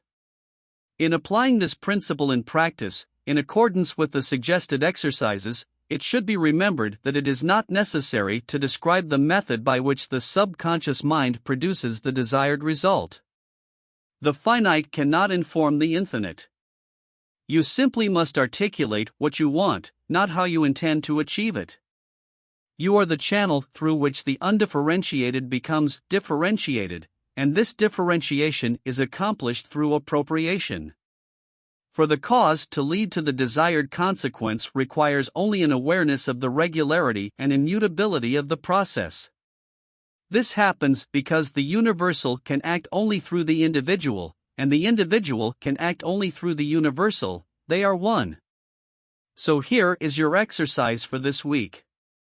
I want you to not just stay still and not think about anything, as much as possible, but to relax and let your muscles take on their natural state. This exercise will completely eliminate nervous tension and the condition that often leads to physical exhaustion. Physical relaxation is an exercise of the will and is extremely important because it allows blood to circulate freely in the brain and throughout the body. A state of tension leads to mental confusion and malfunctioning of the mind. It causes anxiety, worry, fear, and dread. Thus, relaxation is absolutely necessary to allow the mental faculties to experience the greatest freedom. Try to do this exercise as accurately as possible. Give yourself the mental attitude to relax your muscles and nerves, and continue until you feel calm and rested, at peace with yourself and others. Then the solar plexus will be ready to function, and you will be surprised at the results. Questions and answers. Which nervous system is the organ of consciousness? Cerebrospinal. Which nervous system is the organ of the subconscious? The sympathetic nervous system. Where is the energy distribution center that your body constantly generates? In the solar plexus. How do you interrupt this distribution? With thoughts of opposition, criticism, contradiction, and especially fear. What happens as a result? All kinds of illnesses to which humanity is prone. How do you control and direct this energy? Through conscious thought. How do you get rid of fear completely? Through understanding and realizing the true source of all power. What defines our experience of life? The dominant mental attitude. How do we activate the solar plexus? Concentrate mentally on the state we want to reach. What is the creative basis of the universe? Universal mind. Introduction to Part 4. So this is Part 4. I will explain why what you think, do, or feel indicates who you are. Thinking is energy, and energy is power. Because every religion, philosophy, and science known to mankind is based on the manifestation of this energy rather than the energy itself, the world is reduced to external effects, while causes are ignored or misunderstood. So in religion we deal with God and devil, in science with positive and negative, and in philosophy with good and evil. The universal key system will change these perceptions. It concentrates only on reason, and letters from people who have studied this system unmistakably indicate that it is the reason they are looking for health, harmony, prosperity, and all the things they need for happiness and well-being. Life is expressive, and our task is to express ourselves creatively and harmoniously. Sadness, suffering, unhappiness, illness, and poverty are not a necessity, so we are constantly eliminating them. This process consists in transcending any limitations. He who has strengthened and purified his thoughts does not have to think about germs. He who has come to understand the law of abundance will go immediately to its source. You will be able to control your destiny, fortune, and fate, call it what you will, as easily as a captain controls his ship or a machinist controls a train. Part 4. Your eye is not a physical body, the body is merely a tool that the eye uses to achieve its goals. Nor can eye be mind, for mind is also simply its tool, used for thinking, reasoning, and planning. The eye is something that controls and directs both body and mind, something that determines what they do and how they act. When you understand the true nature of the eye, you will feel a power you have never felt in yourself before. Your personality is made up of countless individual characteristics, traits, habits, and character traits. These are all the result of your thinking, but it can't do anything with your true self. When you say I think, your eye tells the mind what it should think. When you say I will go, the eye tells the body where it should go. The true nature of the eye is spiritual, and so is the nature of the source of the real power that comes to man when he understands its true nature. The greatest and most astounding power that this eye possesses is the ability to think, but few people know how to think constructively or correctly, hence all others can achieve only marginal results. Most people allow their thoughts to focus on selfish ends, the invisible results of the infantile mind. When the mind matures, it realizes that the root of defeat is in selfish thoughts. The trained mind knows that every endeavor must benefit all involved, and any attempt to profit by ignoring the needs and interests of the other will inevitably result in its own damage. This is because the individual is part of the universal, and one part of the whole cannot oppose another. Rather, the well-being of each part depends on the observance of the interests of the whole. Those who understand this principle do well in life. They do not waste their strength in vain. They can easily get rid of chaotic thoughts and fully concentrate on the chosen object. They don't waste time and money on things that won't do any good. If you can't do the same, it's because you haven't taken the necessary steps yet. Now is the time to do them. The result will be proportional to the effort expended. One of the most powerful affirmations you can use to strengthen your will and realize your power is, "I can be anything I want to be." Every time you repeat it, give yourself an account of what I am. Try to come to a full understanding of the true nature of I. If you do this, you will become invincible, provided your goals are constructive and in harmony with the creative principle of the universe. If you are going to use this affirmation, repeat it constantly, morning, evening, and throughout the day, until it becomes a part of you. Form a habit. If you're not going to do it all the time, it's better not to start at all. Modern psychology tells us that if we start something but don't finish it, or decide on something but don't follow through with our decision, we form a habit of complete and shameful failure. If you are not going to finish a thing, don't take it on, and if you do, complete it, even if the heavens fall. If you are mentally determined to do something, do it, and don't let anyone else stop you. The I inside you has already made the decision, the Rubicon is crossed, the lot is cast, there is no turning back. If you follow this principle, starting small, with exactly what you are able to control, but under no circumstances allowing anything to overpower your I, you will find that you can control yourself. Unfortunately, it is easier to control the state than it is to control yourself. When you learn to control yourself, you will discover that inner world that defines the outer. You will become invincible. People and things will fulfill your every desire without any effort on your part. You will realize that this is not impossible, as it seems at first glance. When you remember that the inner world is under the control of your I, and this I, in turn, is part or one with the infinite I, the universal energy or spirit, commonly called God. This is not just a theory confirming and substantiating some idea, it is a fact, and it has been accepted by the greatest theologians and scientists. Herbert Spencer said, "Among all the mysteries that surround us, nothing is so obvious as the fact that there is always a boundless and eternal energy all around us, from which all things spring."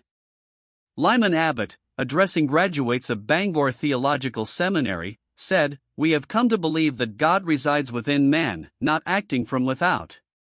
Science makes little headway in the study of this phenomenon, but then it reaches a stalemate.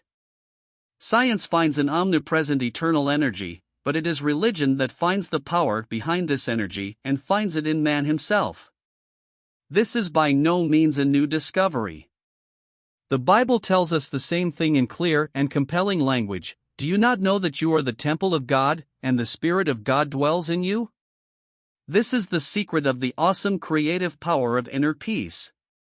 That is the secret of power and authority. Overcoming does not mean being without everything. Self-denial is not success. We cannot give until we receive, we cannot help until we ourselves have power. Infinity is never powerless, and we, the representatives of infinite power, must not be powerless either. If we want to be useful to others, we must have power, but to receive it we must give it away. We must be useful. The more we give, the more we receive. We must become the channel through which the universal acts. The universal is constantly looking for a way to manifest itself, to be useful, and is in constant search of a channel through which it can manifest itself, do more good, and serve humanity in the greatest way possible. The universal cannot manifest itself through you if you are preoccupied with your own agendas and the pursuit of your own selfish goals. Curb your passions, seek inspiration, focus your thoughts on the inner, and dive into the awareness of your oneness with the Almighty. The still waters are deep. Think of the many possibilities you will gain spiritual access to through the omnipotence. Visualize the events, circumstances, and conditions to which these spiritual connections can help you reach. Grasp the fact that the essence of all things is spiritual and that spirituality is real because it is life in all things. When spirituality is gone, life itself is gone, it is death, the cessation of existence. Mental activity refers to the inner world, the world of cause, and the phenomena and circumstances that we get as a result are the consequence. In this way, you become a creator. It is an extremely important work, and the higher, nobler, and more majestic your ideas, the higher its value. Any overwork, overexertion, or physical activity leads to a state of mental apathy and stagnation that makes it impossible to do the more important work whose result should be the manifestation of conscious power. Consequently, we must seek silence. Power comes in silence. In silence we can be in stillness we can think, and thought is the basis of all achievement. Thought is movement, it is transported according to the law of vibration, just as light or electricity is. It finds life through emotion through the law of love. It finds form and expression through the law of growth. Thought is the product of the spiritual self, so it is divine, spiritual, and of a creative nature. From this it is clear that in order to gain power, wealth, or anything else, the emotions must give the thoughts feelings, then the thoughts will take form. How can this be achieved? This is an extremely important question. How do you gain the faith, the courage, the feeling that will lead to success? There are exercises for this. Mental strength is acquired in the same way as physical strength is acquired through exercise. We think about something, maybe the first time we have a hard time with it. The next time it is easier for us to think about it, and it gets better and better each time. We think about it again and again until it becomes our mental habit. We keep thinking about the same thing. Eventually, it becomes automatic, we can't help thinking about it anymore. Now we think about it in a positive way and we don't have any doubts, we are sure, we know. Last week I asked you to relax physically, this week I'm going to ask you to relax mentally. If you've been doing the previous exercise for 15 to 20 minutes, as instructed, you no doubt already know how to relax physically. Someone who cannot consciously, fully relax and do it quickly, does not own himself. He has not attained freedom, he is still a slave to circumstances.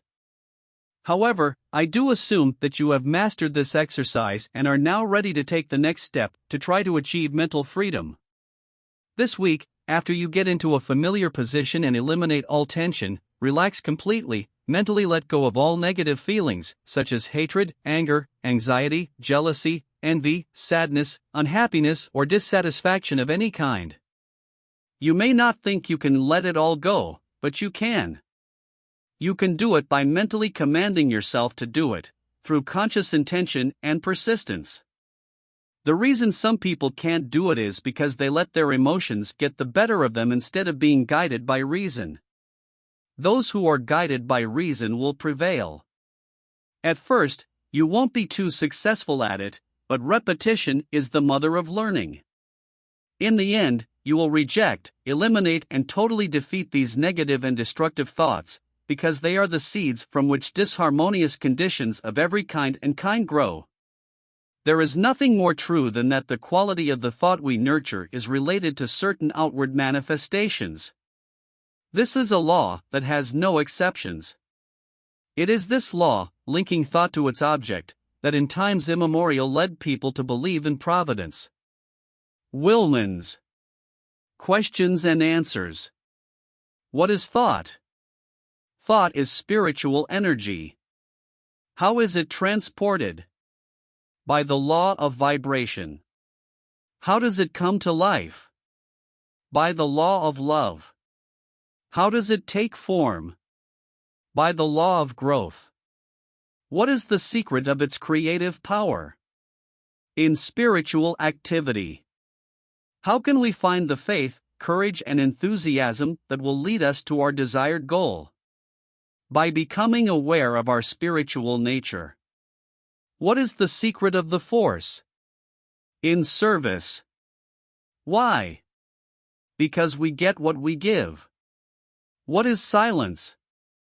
Physical tranquility. What is its value? This is the first step toward self-control and self-control. Introduction to Part 5. This is the fifth part of the universal key system. As you study it carefully, you will realize that every conceivable force, object, or fact is the result of the work of the mind. Mind in action is thought, and thought has creative potential. In our creative age, people think in ways that are as original and active as they have never thought before, which is why the world pays tribute to creative people and thinkers in this day and age. Matter is powerless, passive, inert. Mind is power, energy, might. Mind shapes and controls matter. Any form that matter takes is an expression of the thought that preceded it. But there are no magical transformations with thought. It obeys the laws of nature. It makes natural forces work, releases natural energy, and manifests itself in your behavior and your actions. This, in turn, affects your friends and acquaintances and, ultimately, your whole environment. You can generate a thought, and since thought has creative potential, you can create anything you want. Part 5. At least 90% of our thought activity takes place in the subconscious. And consequently, those who fail to use their mental power live within a very limited framework. The subconscious mind can and does solve any of our problems if we know how to direct it. Subconscious processes don't stop for a minute. The only question is, should we only be passive recipients of the results of these activities, or should we consciously direct them? Should we foresee the end result and the dangers we should avoid, or should we simply go with the flow? We have already learned that the mind fills every cell of our physical body, and by the power of the objective or dominant mind we can always direct or influence it. The mind that fills our body is largely the result of heredity, which, in turn, is simply the effect of all previous generations on the sensitive and in constant motion life forces.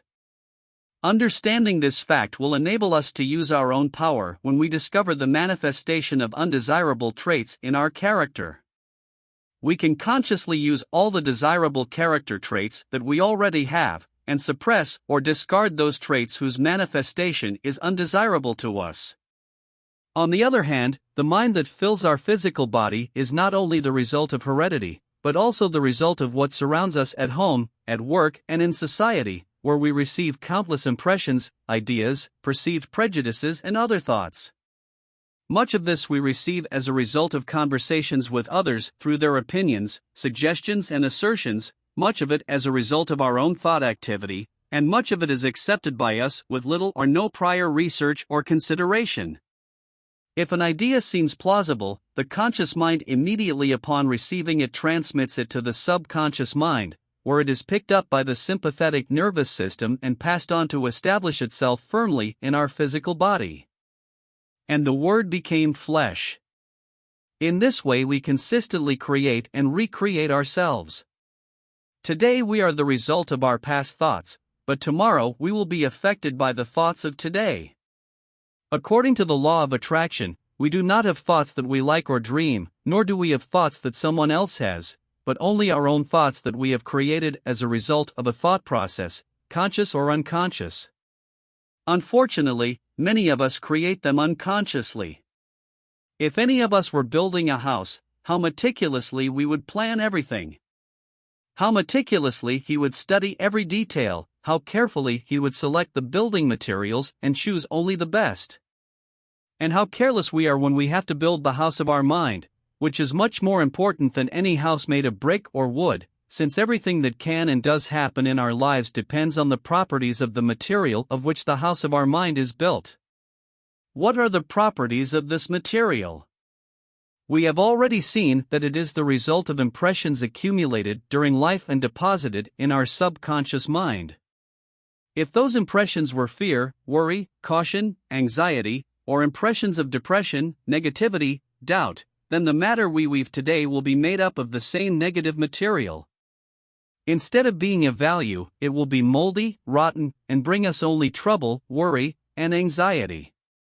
We will be constantly busy feverishly patching holes to make things look more or less acceptable. But if we keep only courageous thoughts, if we are optimistic, positive, get rid of any negative thoughts and have nothing to do with them, what then will be the result? The matter of our mind will be of the best quality. We will be able to weave any kind of matter we wish and dye it in any color we wish. We will be assured that the fabric is durable and the matter will not fade. We will have no fear or anxiety about the future. There will be no need to hide anything, and there will be no need for endless patches. These are all facts of psychology. They are no mystery, so there is no need to make theories or conjecture. They are so obvious that anyone is able to understand them. All that needs to be done is to get the mind in order, and this cleaning must be done daily to keep the house of the mind clean. Mental, moral, and physical cleaning is absolutely necessary if we are to succeed at anything. The material left over from this mental cleaning can be used to create mental samples of what we wish to accomplish. Let's say there's a beautiful piece of land just waiting for someone to claim it. It's an expansive estate, yielding abundant crops, with running water and a lovely forest, stretching so far that it's impossible to see it. This estate has a large mansion, spacious and bright, with rare paintings, a rich library, chic portières, full of comfort and luxury.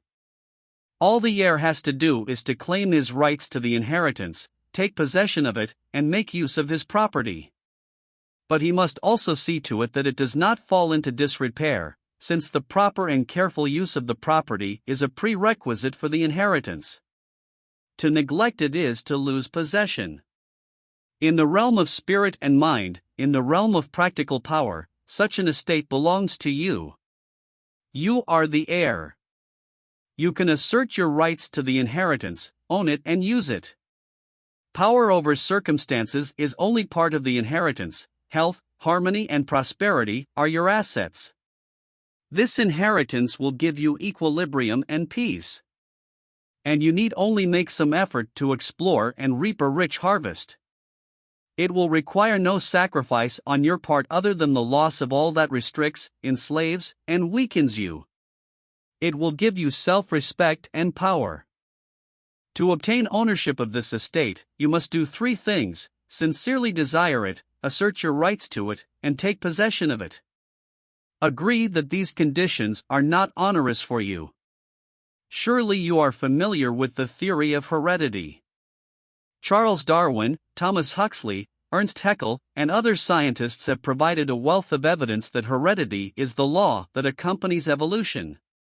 It is the inheritance of progressive traits and characteristics that made humans upright, gave them the ability to move freely, the digestive and circulatory systems, mental stability, muscular strength, the structure of bones, as well as many other physiological features. Moreover, there is evidence of the inheritance of mental abilities as well. All of this constitutes what is known as human heredity. However, there is a type of heredity that biologists and physiologists have not embraced. It lies outside the realm of their study. Where they wring their hands in despair, saying that they are unable to explain what they see, the power of divine heredity extends. Primary creation was established by a good power that emanates from the divine and enters every living being. It gives rise to life in a way that no biologist can, and never will. It stands out from all higher powers, being unreachable. No human heredity can approach it. Human heredity is simply incommensurable with it. This infinite life flows through you, it is you. The portal that leads to it is nothing but the abilities that make up your consciousness. The secret of the power is to keep this portal open. Isn't that worth the effort? The truth is that the source of all life and power is within us. People, circumstances, and events may create needs and opportunities, but the intuition, power, and energy to meet those needs must come from within. Avoid fakes. Build a solid foundation for your consciousness on the forces that flow directly from the infinite source, the universal mind, of which you are the reflection and likeness. Those who take possession of this inheritance will never be the same again. They will have a sense of power they never dreamed they had before. They can no longer be timid, weak, indecisive, or frightened. They are inextricably connected to the omnipotence. Something has awakened in them, they have suddenly discovered that they possess tremendous latent powers hidden within them of which they were not previously aware. This power is within us, but we cannot extract it unless we give it away. Remember that use is a condition for receiving an inheritance. Each of us is only a channel through which the almighty power takes different forms. If we don't give, the channel becomes clogged, and we can't receive anything. This happens at every level of being, in every field of activity, at every step. The more we give, the more we receive. The athlete who wants to become strong must use the strength that he already has, and the more he uses it, the stronger he will become. The financier who wants to make a lot of money must use the money he already has, for only by using it can he get even more. If a merchant does not sell his goods, he will soon be without profit. A company that does not provide quality services will inevitably lose clients. A lawyer who works ineffectively will also lose his clients. And so it happens everywhere. The resulting power depends on the proper use of the power we already possess. What is true of every field of activity, in every experience of life, is also true of the power from which every other power is derived, spiritual power. Eliminate spirit, and what is left? Nothing.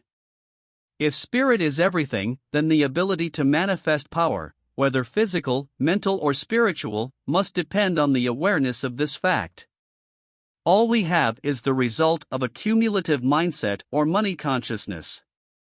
This is the magic wand that will allow you to get an idea and make plans for later implementation, while giving you equal pleasure in both the process of their realization and the end result. Now, go to the room you've chosen for your studies, take a familiar position, and mentally choose a place associated with pleasant associations. Create a complete mental picture: buildings, lawns, trees, friends, acquaintances, everything. At first you'll find yourself thinking about the entire underworld, but not about the place you'd like to focus on. But don't let that embarrass you. Be persistent and you will succeed, so be sure to practice this exercise daily. Questions and answers. What percentage of our mental life is occupied by the subconscious mind? At least 90%. Is this mental potential being used to its fullest potential? No. Why not? Because of a lack of understanding that its activity can be consciously controlled, and an underestimation of that fact. Where did the mind get the inclinations that govern it? By inheritance. This means that it is the result of the influence of the whole environment of all previous generations. What do we get by the law of attraction? Our own. What does our own mean? All that we inherit from our ancestors, and all that is the result of our own mental activity, both conscious and subconscious. What material do we build our house of mind with? From the thoughts we develop. What is the secret of the force? It lies in the recognition of its omnipresence and omnipotence. Where does it come from? All life and power comes from within. How does one get that power? By the right use of the power we already have. Introduction to Part 6. It is with great pleasure that I present this sixth part. It will give you a complete understanding and knowledge of the most amazing mechanism ever devised. This is the mechanism by which you can create your own health, strength, success, prosperity, and any circumstance you desire. Needs make demands, demands give rise to actions, and actions give rise to results. In the process of evolution, the bricks of our today are constantly being used to build our tomorrow. Individual development, as well as universal development, must take place gradually, daily improving abilities and increasing volumes. If we violate the rights of others, we will become moral criminals and get into trouble at every turn. Success thus depends on the highest moral ideal, which is the greatest good for the overwhelming majority. Aspirations, desires, and harmonious relationships, sustained constantly and persistently, are sure to yield results. The greatest obstacle in this endeavor is persistent erroneous ideals. To be in tune with eternal truth, we must have inner balance and harmony, just as a radio receiver must be tuned to the frequency of a radio transmitter to receive information. Thought is the product of mind, and mind is creative. This does not mean that the universe will change to fit our ideals, but we can come to harmony with the universe, and when we achieve this, we can ask for everything, with full authority, and our path will be straight, clear, and understandable. Part 6. The universal mind is so amazing that it is difficult to grasp its practical power, its limitless possibilities, and its countless fruits. We find that this mind represents not only all intelligence, but all matter. How, then, does it acquire different forms? How can we get the results we want? Ask any electrician what the action of electricity is, and he will tell you that electricity is a type of motion, and its action depends on the mechanism in which it is used. This mechanism determines whether we get heat, light, energy, music, or some other amazing evidence of the use of this force. What effect can thought produce? The answer is this: thought is mind in motion, just as wind is air in motion, and its result will depend entirely on the mechanism in which it is used. Hence, therein lies the secret of the power of thought. It depends entirely on the mechanism in which we use it. What is this mechanism? You probably know something about the inventions of Edison, Bell, Marconi, and other wizards of electricity, who made space and time merely figures of speech. Have you ever thought that the mechanism given to you for transforming the universal, omnipresent potential force must have been invented by some greater inventor than Edison? We are used to learning how the tools we use to cultivate the earth work. We try to understand how a car works, but most of us agree to be utterly ignorant of the working principles of the greatest mechanism the world has ever seen, the human brain. Let us consider the amazing possibilities of this mechanism. Maybe in this way we will better understand the various consequences of which it is the cause. First, there is a huge mental world in which we live, move, and exist. This world is omnipotent, omniscient, and omnipresent. It responds to us in proportion to our purpose and faith. The purpose must be consistent with the law of our existence. It must be creative and constructive, and our faith must be strong enough to put that purpose into practice. According to your faith be it done to you is scientifically confirmed. Actions produced in the external world are the result of the interaction of the personal and the universal. This is the process we call thinking. The brain is the organ that carries out this process. Just think how amazing this is. Do you love music, flowers, literature, or are you inspired by the thoughts of ancient or modern geniuses? Remember that every manifestation of beauty to which you respond must take appropriate shape in your brain before you can appreciate it. There is no quality, force, element, or law in nature's storehouse that the brain cannot express. The brain is a world in embryo, ready to develop at any time as the need arises. If you can comprehend that this is the scientific truth and one of nature's most amazing laws, you will find it easier to understand the operation of the mechanism by which these extraordinary results are achieved. The nervous system is like an electrical circuit with its own source of energy, and the nerve fibers are like wires through which current flows, and through these channels every impulse or desire is carried throughout the mechanism. The spinal cord is a huge motor and a sensitive channel through which messages are transmitted to and from the brain. Then there is the blood that flows through the veins and arteries, renewing our energy and strength, the beautifully constructed structure upon which our physical body rests. Finally, there is the delicate and beautiful skin that covers the whole mechanism. All this is the temple of the living God. The individual self controls the workings of this mechanism, and the outcome will depend on understanding its principles. Every thought makes the brain cells work. At first, the substance to which the thought is directed does not respond to it, but if the thought is sufficiently purified and concentrated, that substance yields and perfectly expresses the thought. A similar effect of the mind can be directed at any part of the body, suppressing any undesirable action. Full acceptance and understanding of the laws governing our mental world is extremely important for business, as it develops discernment and promotes clearer understanding and correct evaluation of events.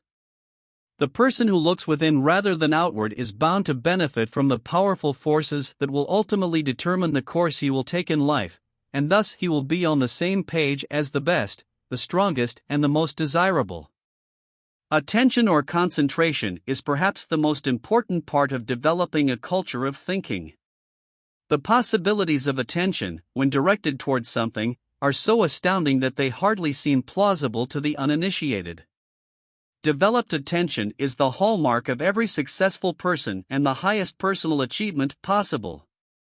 The power of attention can be made clearer by comparing it to a magnifying glass. The rays of the sun pass through it and have no particular power as long as the glass is in motion, the rays going here and there, but if it is held stationary for a certain time, focusing the rays on one point, the result is obvious. Roughly the same thing happens with the power of thought. If it is scattered and the thought jumps from one object to another, there will be no result, but it is only with attention or concentration to concentrate the thought on one goal for a certain time, and then nothing will be impossible to achieve this goal. Some will say that this is too simple a recipe for such a complicated situation. Fine, try to use it, you who have no experience in concentrating thought on a certain goal or object.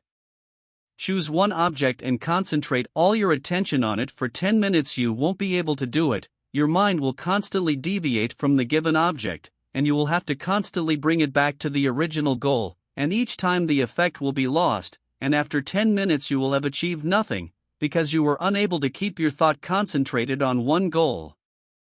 But by developing attention, you will eventually overcome all the obstacles that stand in your way. The only way to master this miraculous power is through practice, which, however, is true in all areas of life. To develop the power of attention, take a picture with you into the exercise room. Sit in the same position as before, stare intently at the photograph. For at least 10 minutes, pay attention to eye expression, facial features, clothing, hairstyle, every detail of the photograph. Now hide it, close your eyes and try to see it mentally.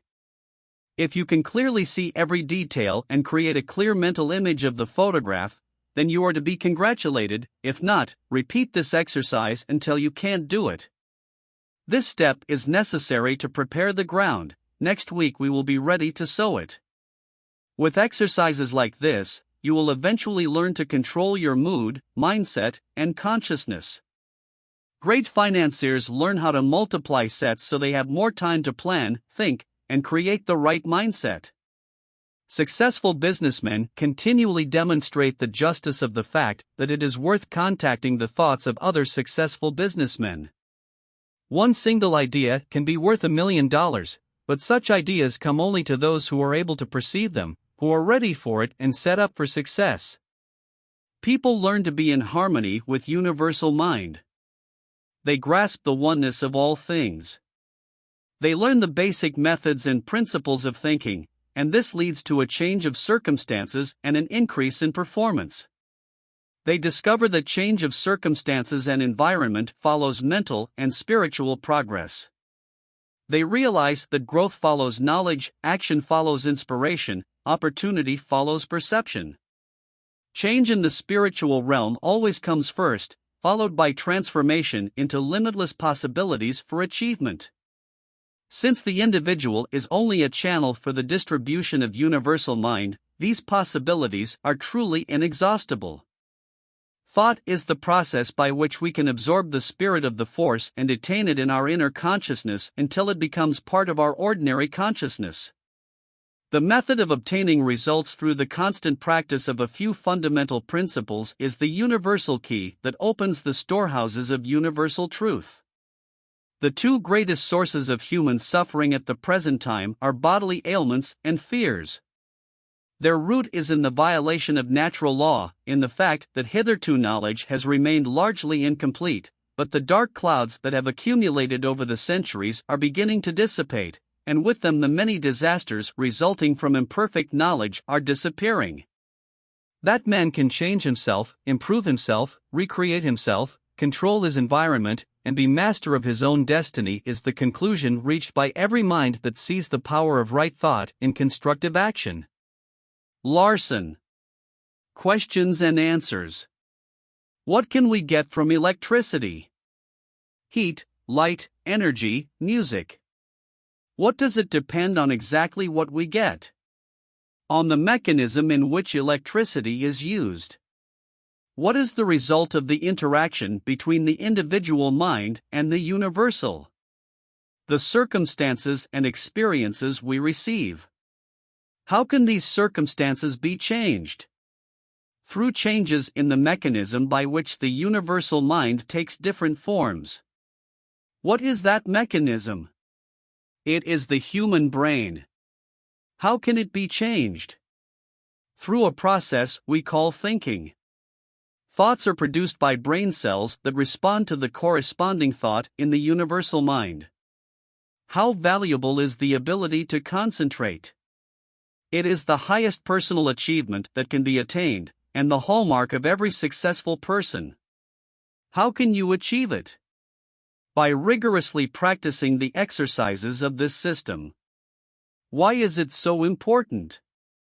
It will enable us to control our thoughts, and since thoughts are the cause and circumstances are the effect, if we can control the cause we can control the effect. What leads to a change in circumstance and an increase in performance in the objective world? A study of the basic methods of constructive thinking. Introduction to Part 7. Throughout the ages, mankind has believed in the existence of an invisible force that creates and constantly reproduces all things. We can personalize this force and call it God, or we can think of it as some entity or spirit that permeates everything around us. Either way, the result is the same. For the individual, the objective, physical, visible reality that he perceives through the senses is a personal reality. It consists of the body, the brain, and the nerves. The subjective is spiritual, invisible, impersonal. The personal possesses consciousness because it is a personal being. The impersonal, being of the same nature and quality as the rest of being, is not conscious of itself, so it is called subconscious.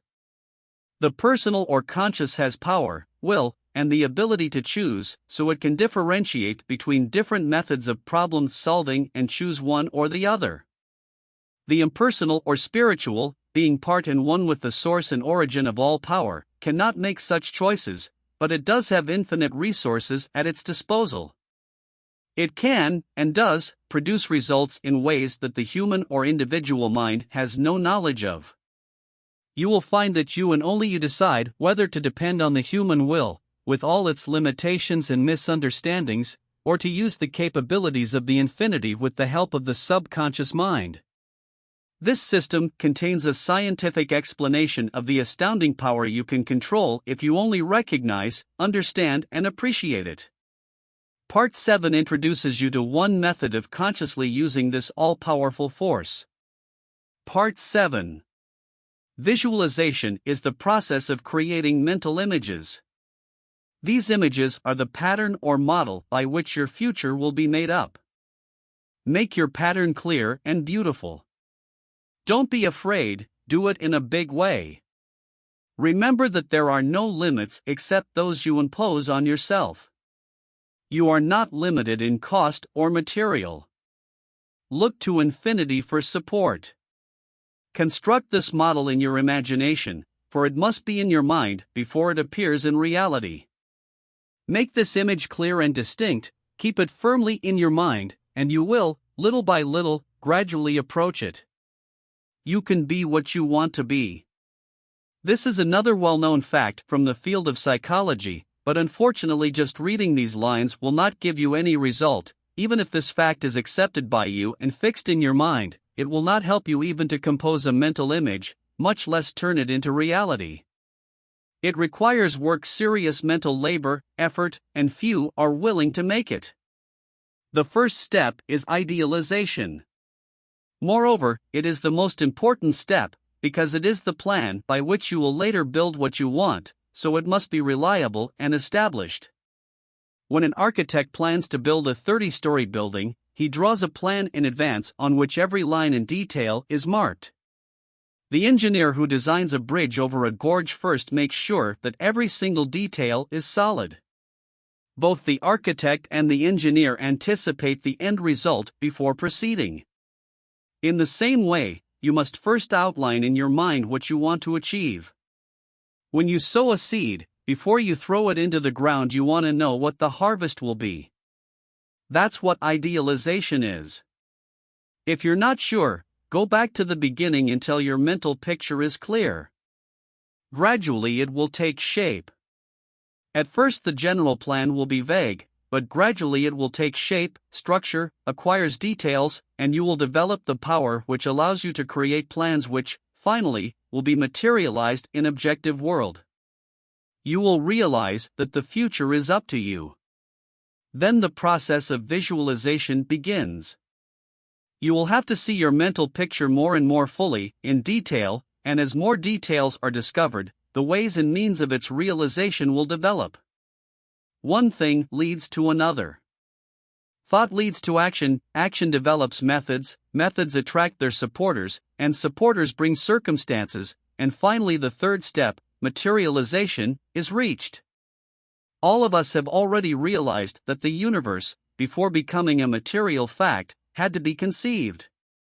And if we are to follow in the footsteps of the great architect of the universe, we will realize that our thoughts are embodied just as the universe took its particular form, for the same mind acts through the individual. There is no difference in form or quality, the only difference is in degree. The architect visualizes his future construction, he sees it as he wants to see it in reality. His thought becomes the form in which the final building is cast, high or low, refined or uncomplicated. This mental image takes shape on paper, then the necessary materials are used, and as a result, the building rises in its finished form. The inventor visualizes his idea in the same way. For example, Nikola Tesla, who had a gigantic intellect, one of the greatest inventors of all time, a man who brought the most amazing ideas into reality, always visualized his inventions before he implemented them. He took the time to put them into form, only to then waste his time correcting mistakes. Having first outlined the idea in his mind, he kept it there as a mental picture, constantly reconstructing and improving it. In this way, Tesla wrote in his article My Inventions, I can quickly develop and improve the concept without touching anything. When all possible and conceivable improvements of the invention have been taken into account and no weaknesses are visible, I give this final product of my thought activity a concrete form. The device I invented invariably works the way I thought it was supposed to work, and the experience goes exactly as I planned. In 20 years there has not been a single exception. 7. If you can faithfully follow this path, you will develop faith, the kind of faith that is the realization of the expected and the certainty of the unseen. You will develop confidence, the kind of confidence that leads to fortitude and fearlessness. You will develop the power of concentration that will enable you to exclude all thought except that which is connected with your purpose. The law says that thought will manifest itself in form, and only he who knows how to be the divine thinker of his own thoughts can take the place of the Creator and be absolutely certain of his words. Clarity and accuracy are achieved only by repeatedly referring to the mental image. Each repetition makes the image clearer and neater, and its appearance will be in proportion to the clarity and neatness of the mental image. You must establish it securely and firmly in your mental, inner world before it can translate into the outer. But you cannot create anything of value, even in the mental world, until you have the right material. When you have the right material, you can do whatever you want. But make sure it is the right material, because you need a fine cloth to make expensive clothes, not a coarse sod. This material will be produced by millions of wordless mental workers and tailored according to the pattern you have in your head. Just think about it. You have about 5 million mental workers at your disposal, all ready for tasks and in active use. They are called brain cells. In addition, there is another reserve force of the same volume, if not more, ready to be used at the slightest need. Thus, your ability to think is virtually unlimited, which means that your ability to create the kind of material you need to build any kind of environment you desire is virtually unlimited. On top of all this, you have billions of mental workers at your disposal, each with sufficient intelligence to understand your orders and act on any order or instruction you give. All of these cells are busy creating and recreating your body, but beyond this, they are endowed with mental activity by which they can attract to themselves the substance necessary for perfect development. They do this according to the same law and in the same way as each life form attracts to itself the material necessary for growth. The oak, the rose, the lily, all need a certain material for the best possible development, and they receive it by tacit demand, by the law of attraction, the most reliable way to receive the necessary material for the most complete development. Create a mental image. Make it clear, distinct, perfect, hold it firmly in your mind. Ways, means and resources will appear, you will do the right thing at the right time and in the right way. Sincere desire will bring confident expectation, and this, in turn, must be supported by insistent demand. All this cannot fail to lead to achievement, because sincere desire is a feeling, sure expectation is a thought, and insistent demand is the will, and as we know, feeling gives life to thought, and the will supports it until the law of growth puts it into reality. Isn't it amazing that man has such enormous inner strength, such supernatural powers, of which he has no idea? Isn't it strange that we have always been taught to look for power and strength outward? We have been taught to look everywhere but within ourselves, and whenever this power manifests itself in our lives, we are told that it is a manifestation of the supernatural. Many have already come to understand this astounding power. However, although they make serious, conscientious efforts to attain health, strength, and other desired states, they fail to do so. They are unable to make the law work. In almost every case, the main difficulty is that they are dealing with outward manifestations. They want money, power, health, and abundance, but they fail to realize that all of this is only a consequence that can only appear when the cause is found.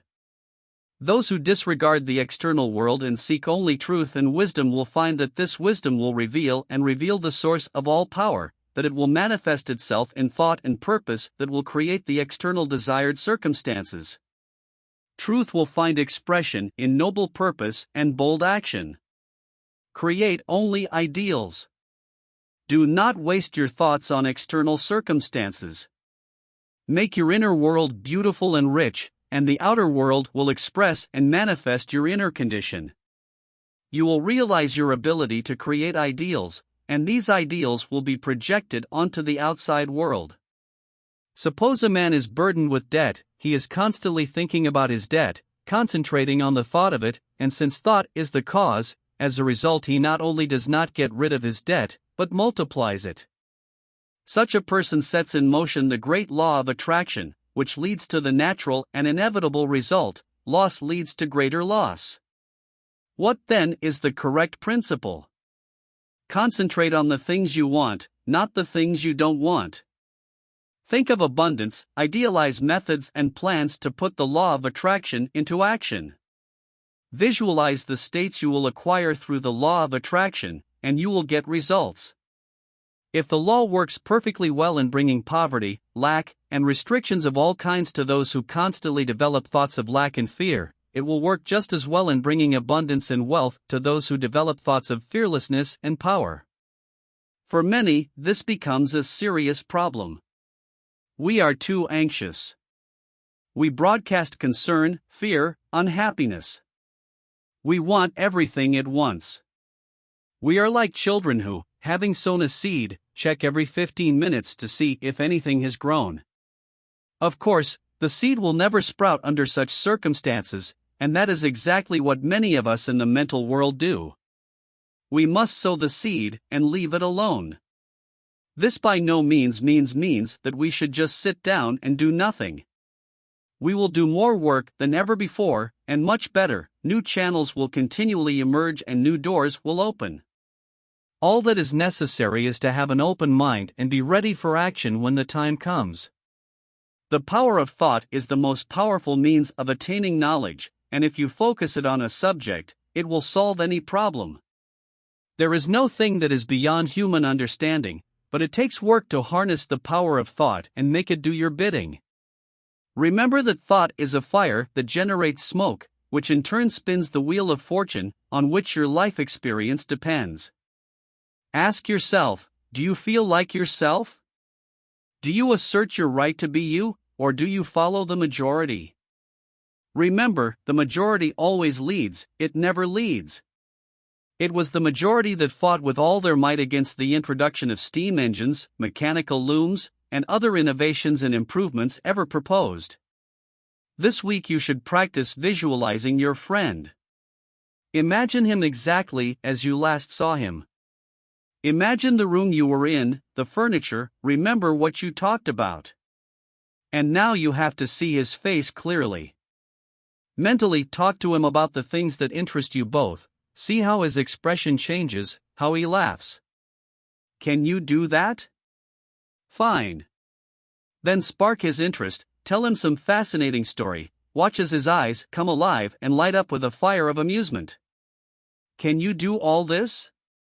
If so, you have a good imagination and are making progress. Q&A. What is visualization? It is the process of creating a mental picture. What is the result of this type of thinking? By keeping an image or a picture in our mind, we are gradually guaranteed to get closer to what we want. We can be who we want to be. What is idealization?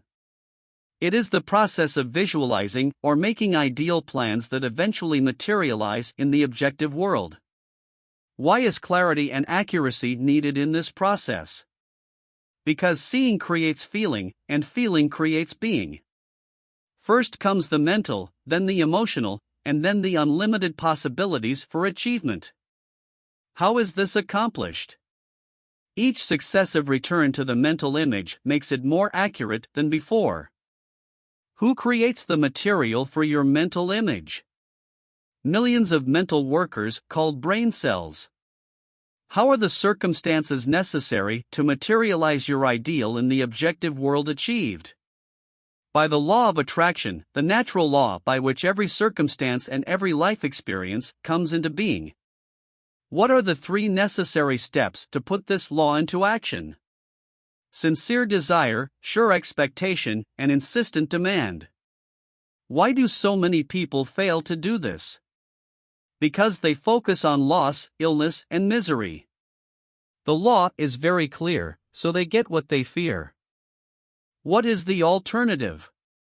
Concentrate on the ideals you want in your life. Introduction to Part 8. After reading this part, you'll find that you're free to choose what you think about, and that there is an immutable law for what you get out of it. Isn't that wonderful? Isn't it wonderful to know that our lives are not a toy in the hands of fortune, not the result of its whims, that it is subject to a law? This stability is our chance, because by obeying the law, we can achieve our desired outcome with unwavering precision. It is law that makes the universe the praise song of harmony. If there were no law, the universe would be chaos, not the cosmos. This is the secret of the origin of all good and evil that ever was and ever will be. Let me explain. Thought leads to action. If your thought is constructive and harmonious, the result will be good. If it is destructive or disharmonious, the result will be evil. Thus, there is only one law, one principle, one cause, one source of power, and good and bad are simply words that have been coined to denote the results of our actions, depending on how we apply that law. The justice of this is clearly demonstrated by the biographies of Ralph Waldo Emerson and Thomas Carlyle. Emerson loved good, and his life was a symphony of peace and harmony. Carlyle hated evil, and his life was a book of perpetual discord and disharmony. Here is an example of 2 great men who each had the same ideal, but one of them used constructive thoughts and was therefore in harmony with natural law, and the other used destructive thoughts, and so his life was full of discord in its various manifestations. So, it is quite clear that we should not hate, even bad things, because hate is destructive, and we will soon find that with destructive thoughts we sow the wind and reap the storm. Part 8. Thought contains life because it is the creative foundation of the universe and by its very nature connects with other similar thoughts. Since the only purpose of life is growth, everything that underlies existence must contribute to its realization. In this way, thought takes form, and the law of growth eventually embodies it. You are free to choose what you think about, but what you get as a result is subject to an unchanging law. Any thought persistently held in the mind cannot but result in its manifestation in the character, health, and circumstances of the individual. Therefore, methods by which we can replace the habit of thinking about things that lead only to undesirable results with the habit of thinking positively are extremely important. We all know that this is not easy at all. Mental habits are difficult to control, but possible if you immediately replace destructive thoughts with constructive ones.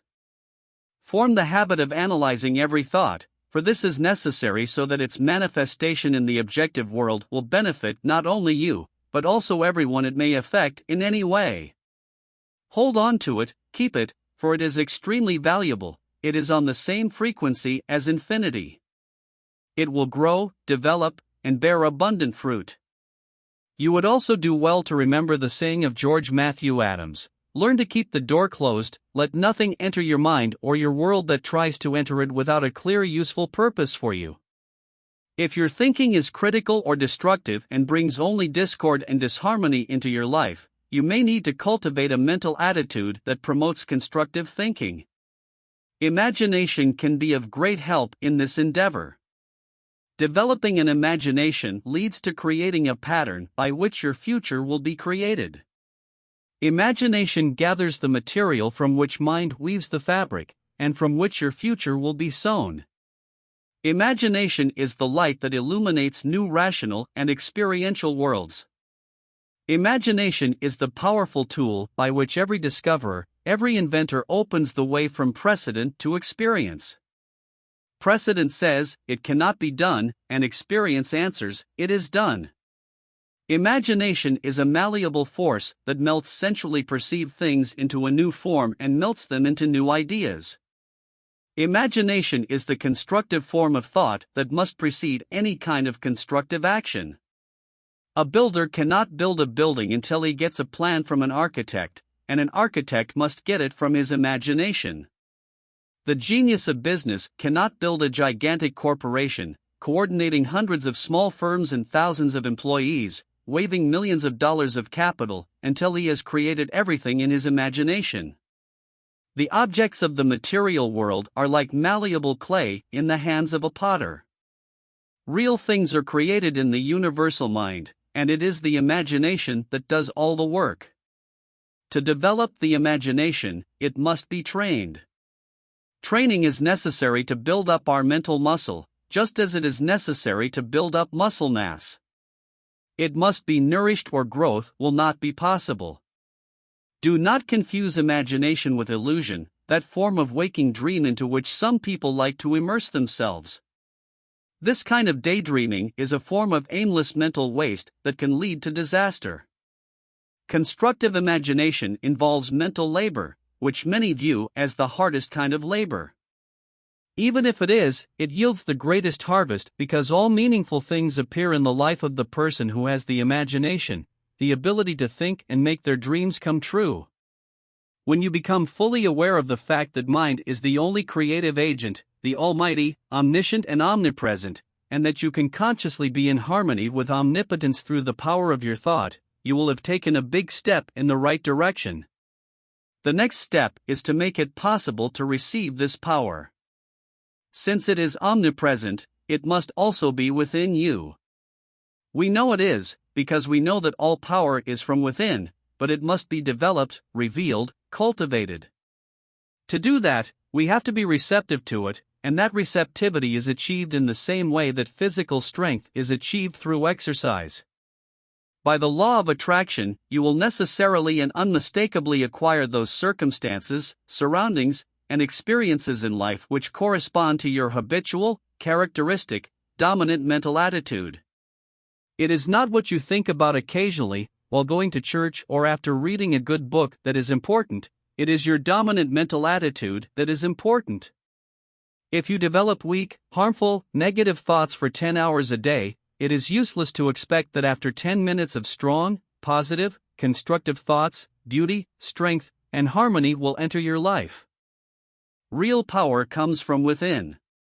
All the power a person can use comes from himself. It is just waiting to be brought out into the light of God, realizing and accepting it as his own, building it into his consciousness until they become one.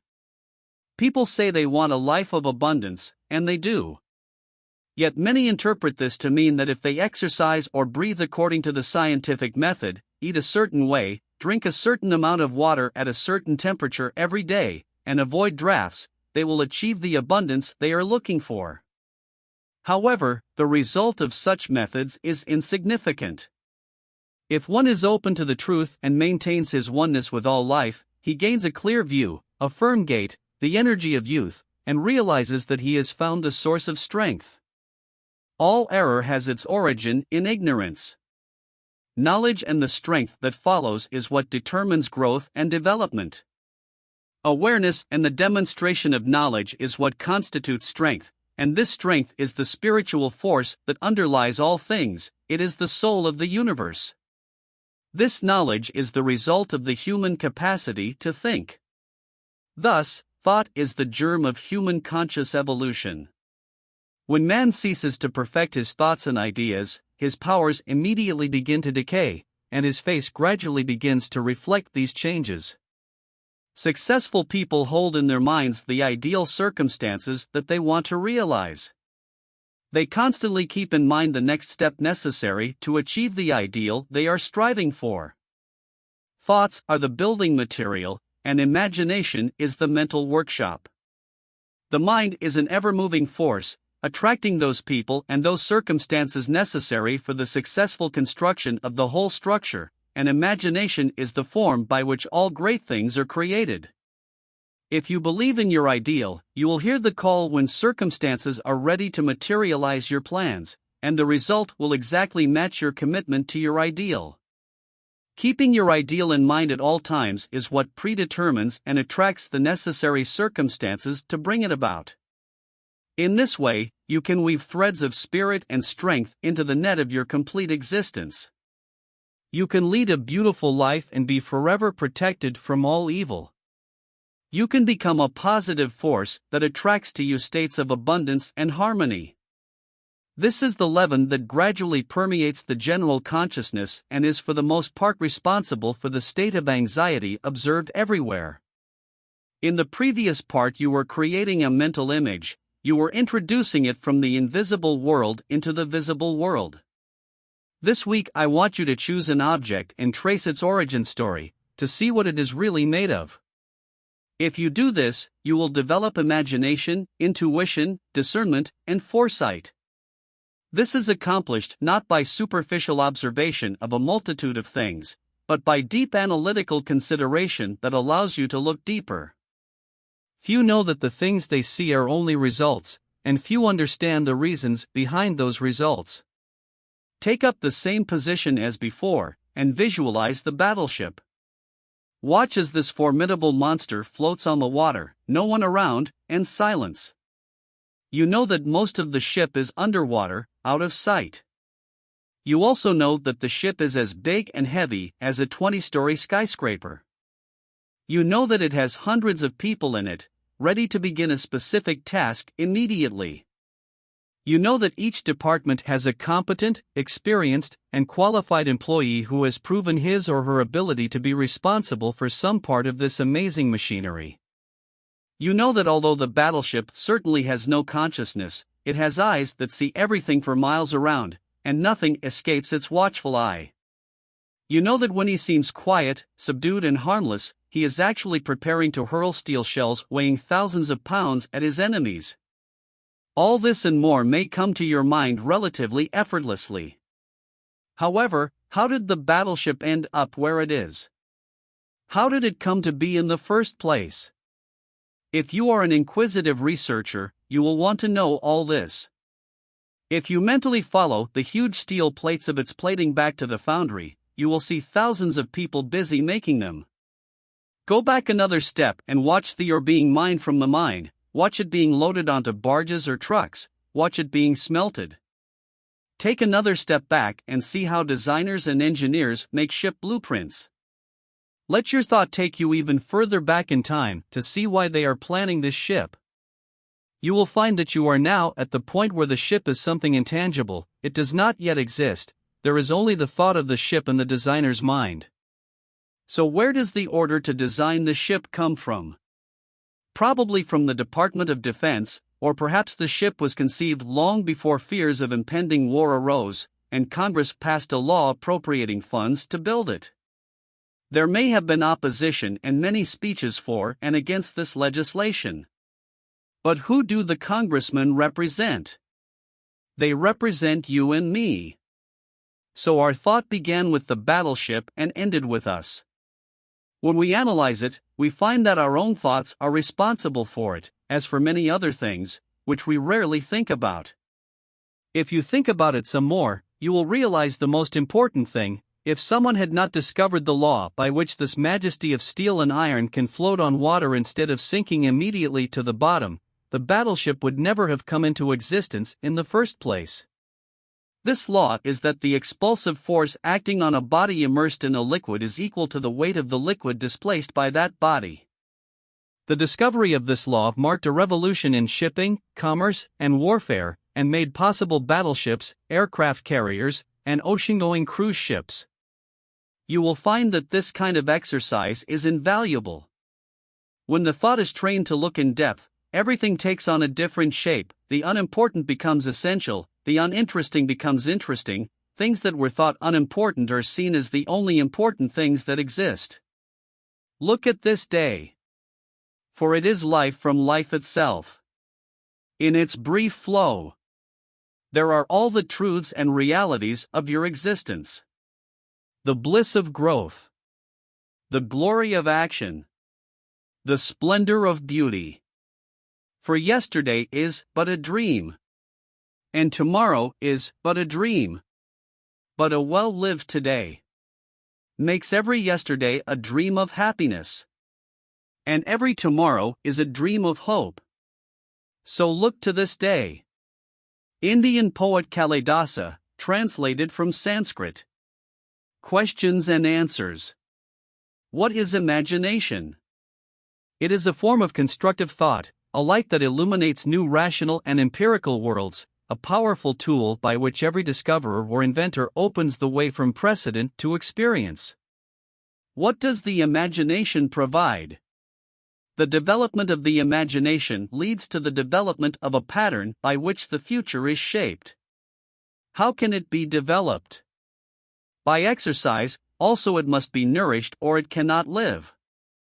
How is imagination different from illusion? Illusion is a form of mental waste, whereas imagination is a form of constructive thought that must precede every constructive action. What are mistakes? Errors are the result of ignorance. What is knowledge? It is the result of the human capacity to think. What is the power by which people become successful? Intelligence is the driving force by which they attract the people and circumstances necessary to carry out their plans. What determines the outcome? An ideal, constantly held in the mind, attracts the necessary states to bring it to fruition.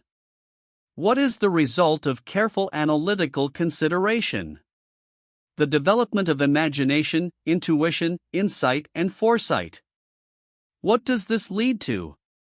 Abundance and harmony. Introduction to Part 9.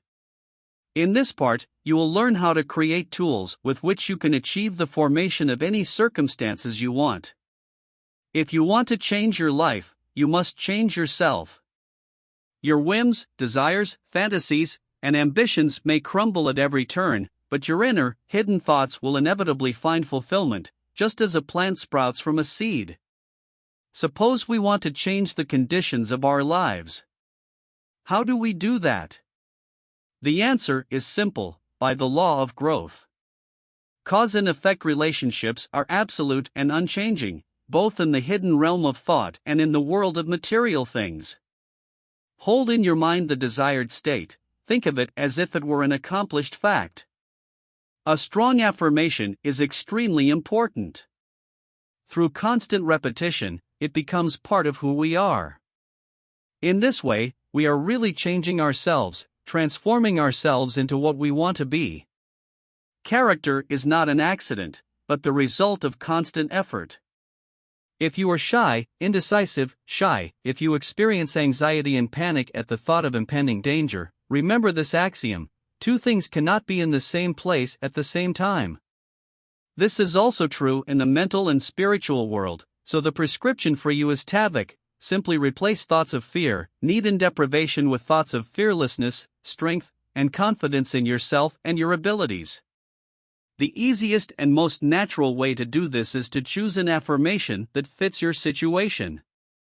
Positive thinking will overcome negative thinking, just as light overcomes darkness, and you will get guaranteed results. Action is the result of thought, and circumstances are the result of action, so you have all the necessary tools with which you will inevitably either create or destroy yourself, and your reward will be either joy or suffering. Part 9. There are only 3 things everyone wants to have in the outside world, and all of them are in our inner world.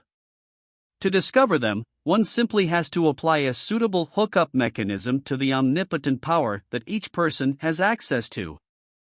The 3 things that all of humanity strives to attain, and which are necessary for maximum self-expression and full development, are health, wealth, and love.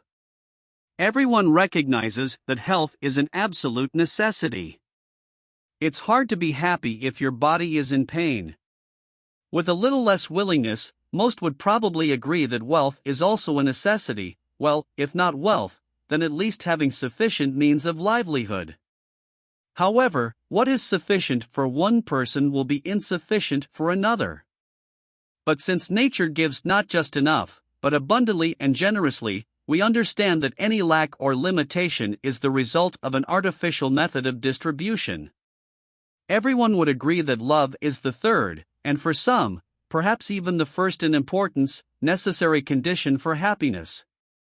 In any case, those who possess all 3 conditions, health, wealth, and love, will find nothing to add to the full cup of their happiness.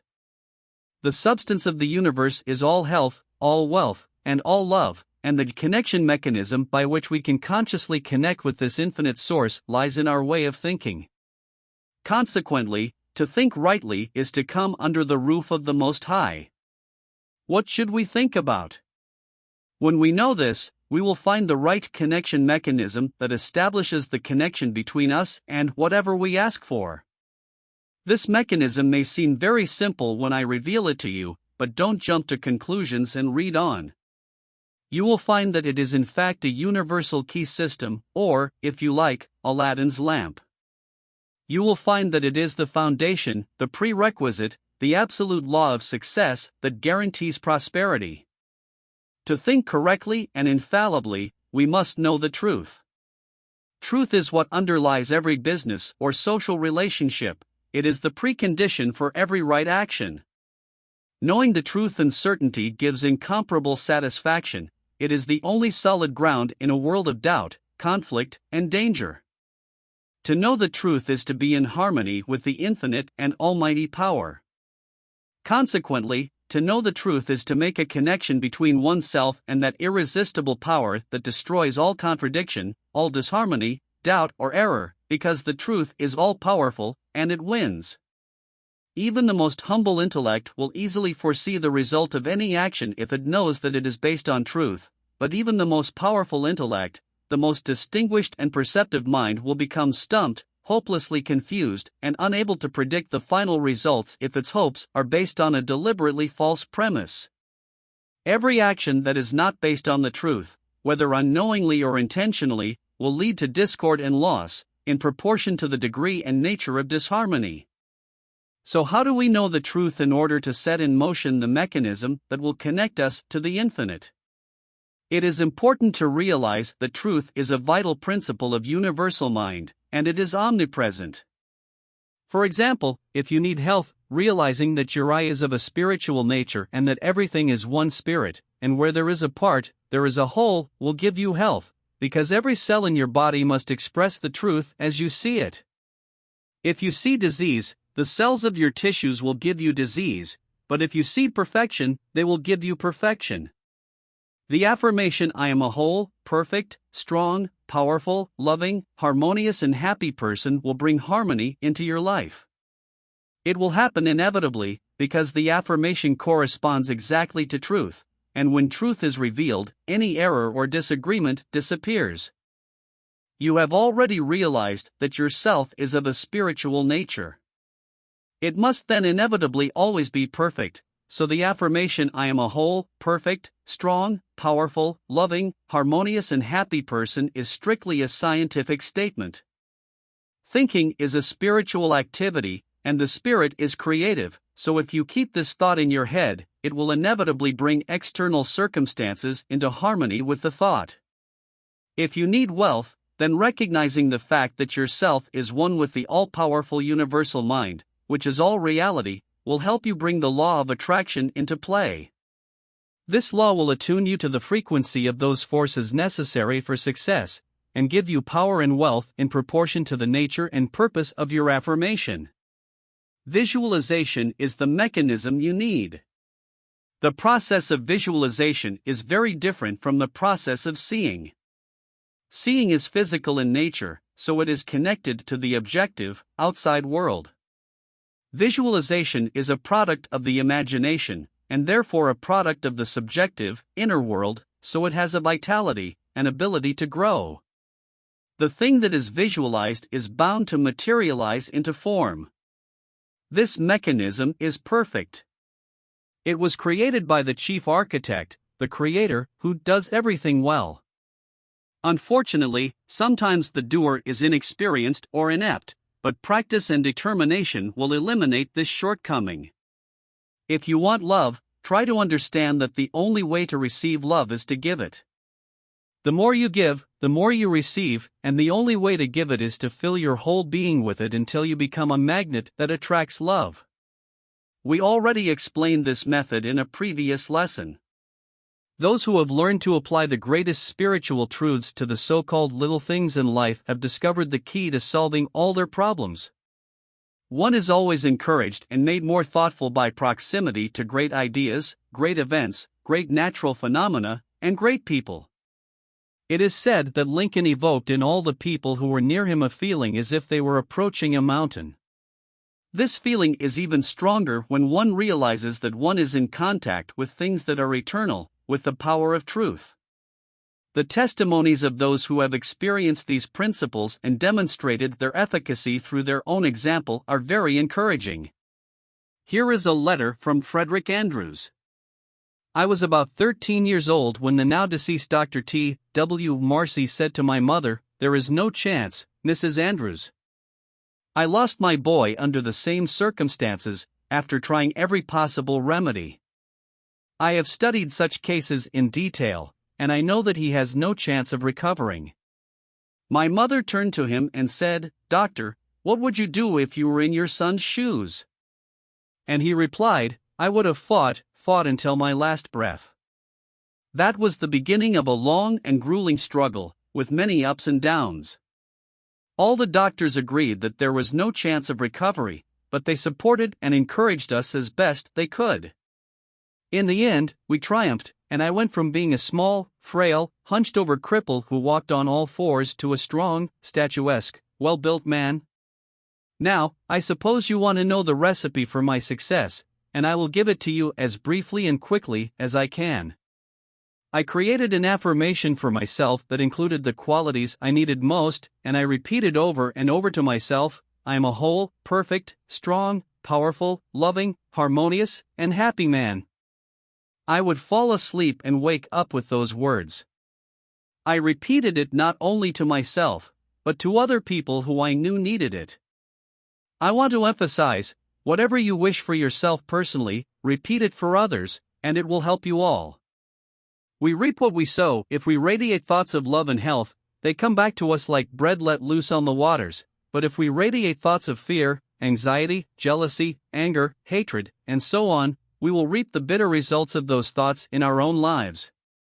It used to be said that a person is completely renewed every 7 years, but now some scientists say that we are completely renewed every 11 months, so in reality we are only 11 months old.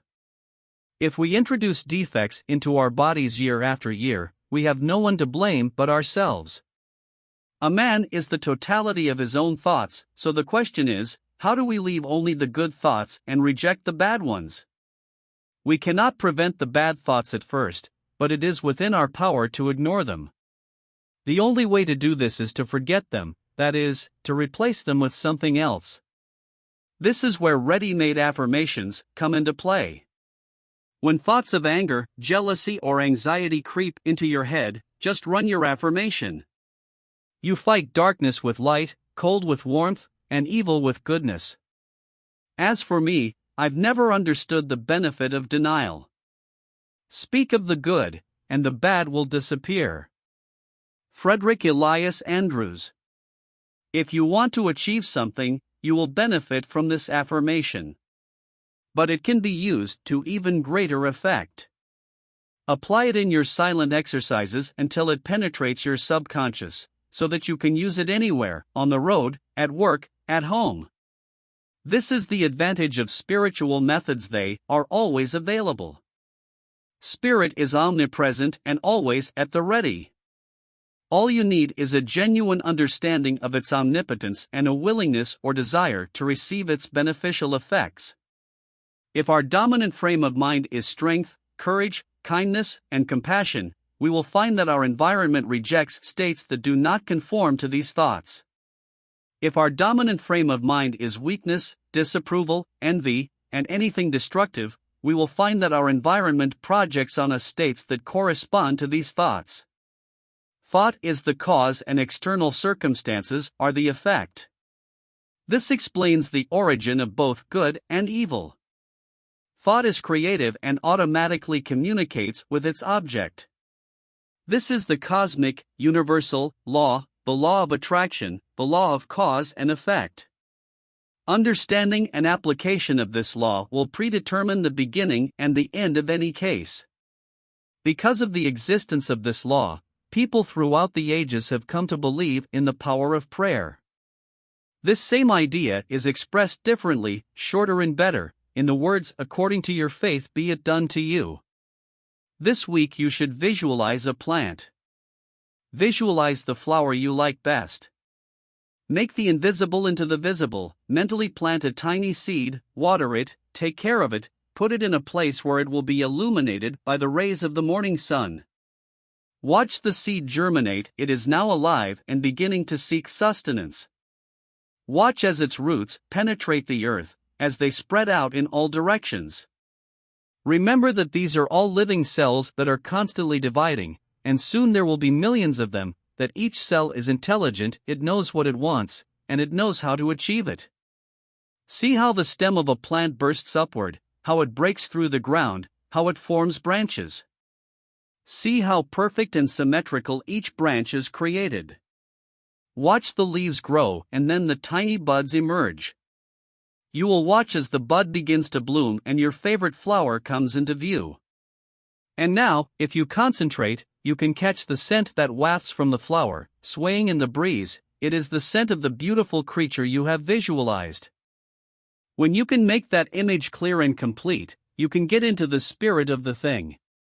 It will become very real to you. You will learn to concentrate. The process is always the same whether you focus on your health, your favorite flower, an ideal, a challenging business project, or any problem in life.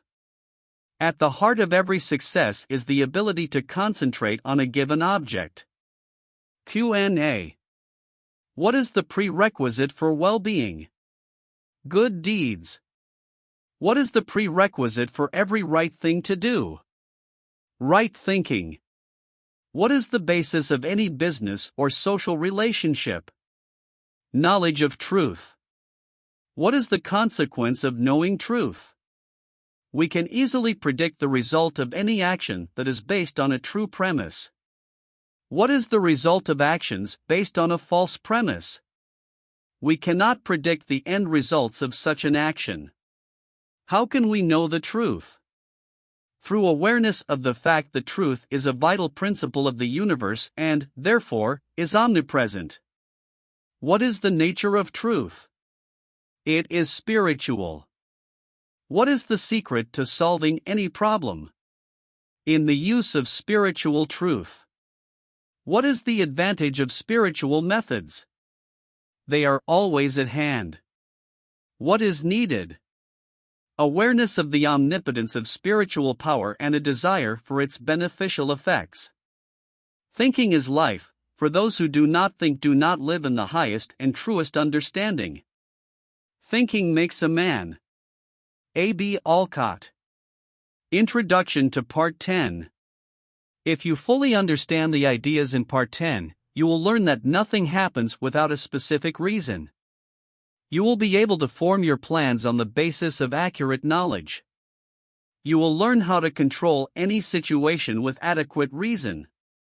When you win, and you will know exactly why it happened. The average person, who has no knowledge of cause and effect, is ruled by feelings and emotions.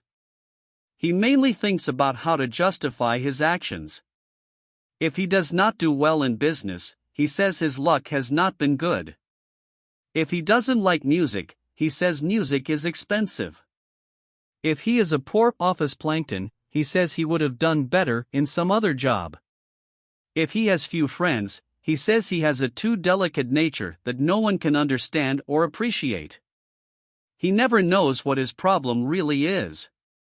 In short, he doesn't know that every consequence is the result of a perfectly definite cause. He just indulges himself with explanations and excuses. He thinks only of self-protection. In contrast, the man who understands that no consequence is without an adequate cause thinks objectively. He takes up the study of fundamental principles no matter what. He is free to follow the truth wherever it leads him. He sees the problem as a whole and honestly does what is necessary to solve it, and as a result the world gives him all it has to give: friendship, fame, love, and approval.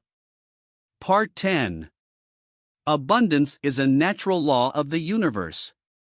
The obviousness of this law is convincing. We observe its manifestations at every turn. Everywhere and always nature is generous and wasteful. It economizes on nothing and displays only abundance and generosity everywhere.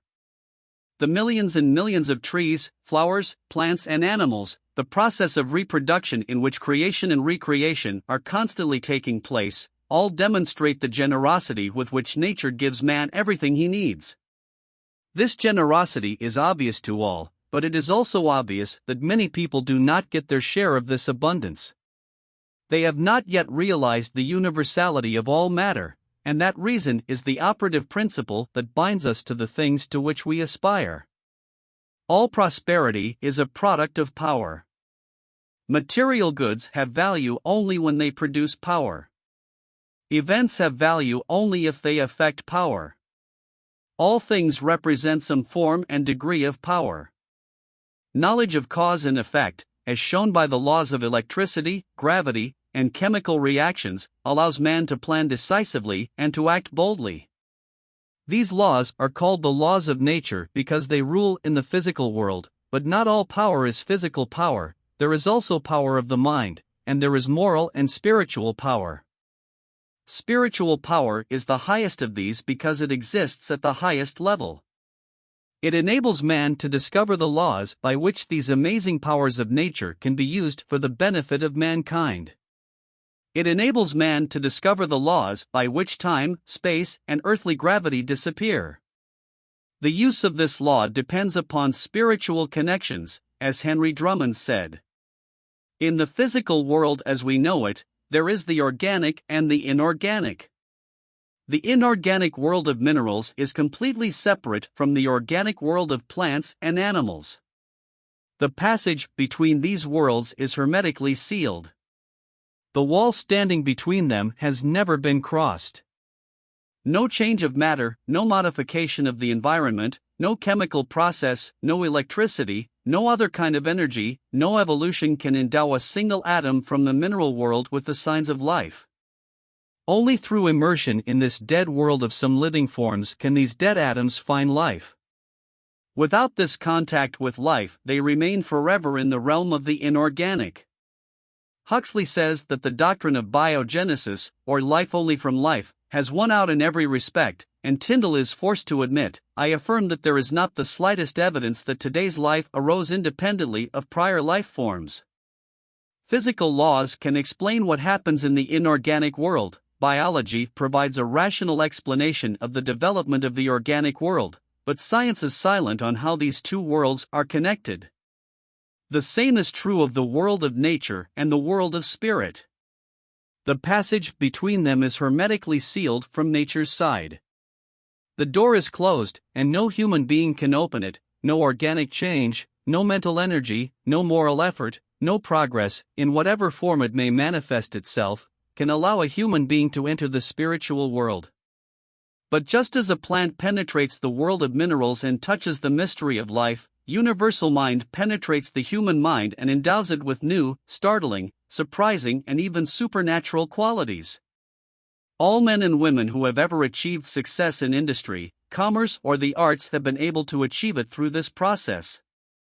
Thought is the link between the infinite and the finite, between the universal and the individual. We have already understood that there is an insurmountable barrier between the organic and inorganic worlds, and that matter can only reveal itself if it is filled with life. When the seed penetrates the mineral world and begins to grow and develop, dead matter begins to live. Thousands of invisible fingers begin to weave a suitable environment for the emergence of the new, and so the law of growth comes into effect. We see this process continuing to its highest point. The lily blossoms, and even Solomon in all his glory was not clothed like any of them. When thought enters the invisible substance of the universal mind, from which all things are created, and takes root there, the law of growth takes effect, and we find that events and circumstances are nothing but the objective form of our thoughts.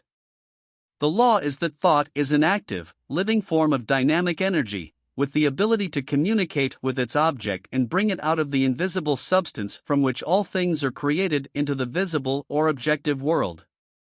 It is the law by which all things appear. It is the universal key by which you come under the roof of the Most High and are placed as ruler over all things.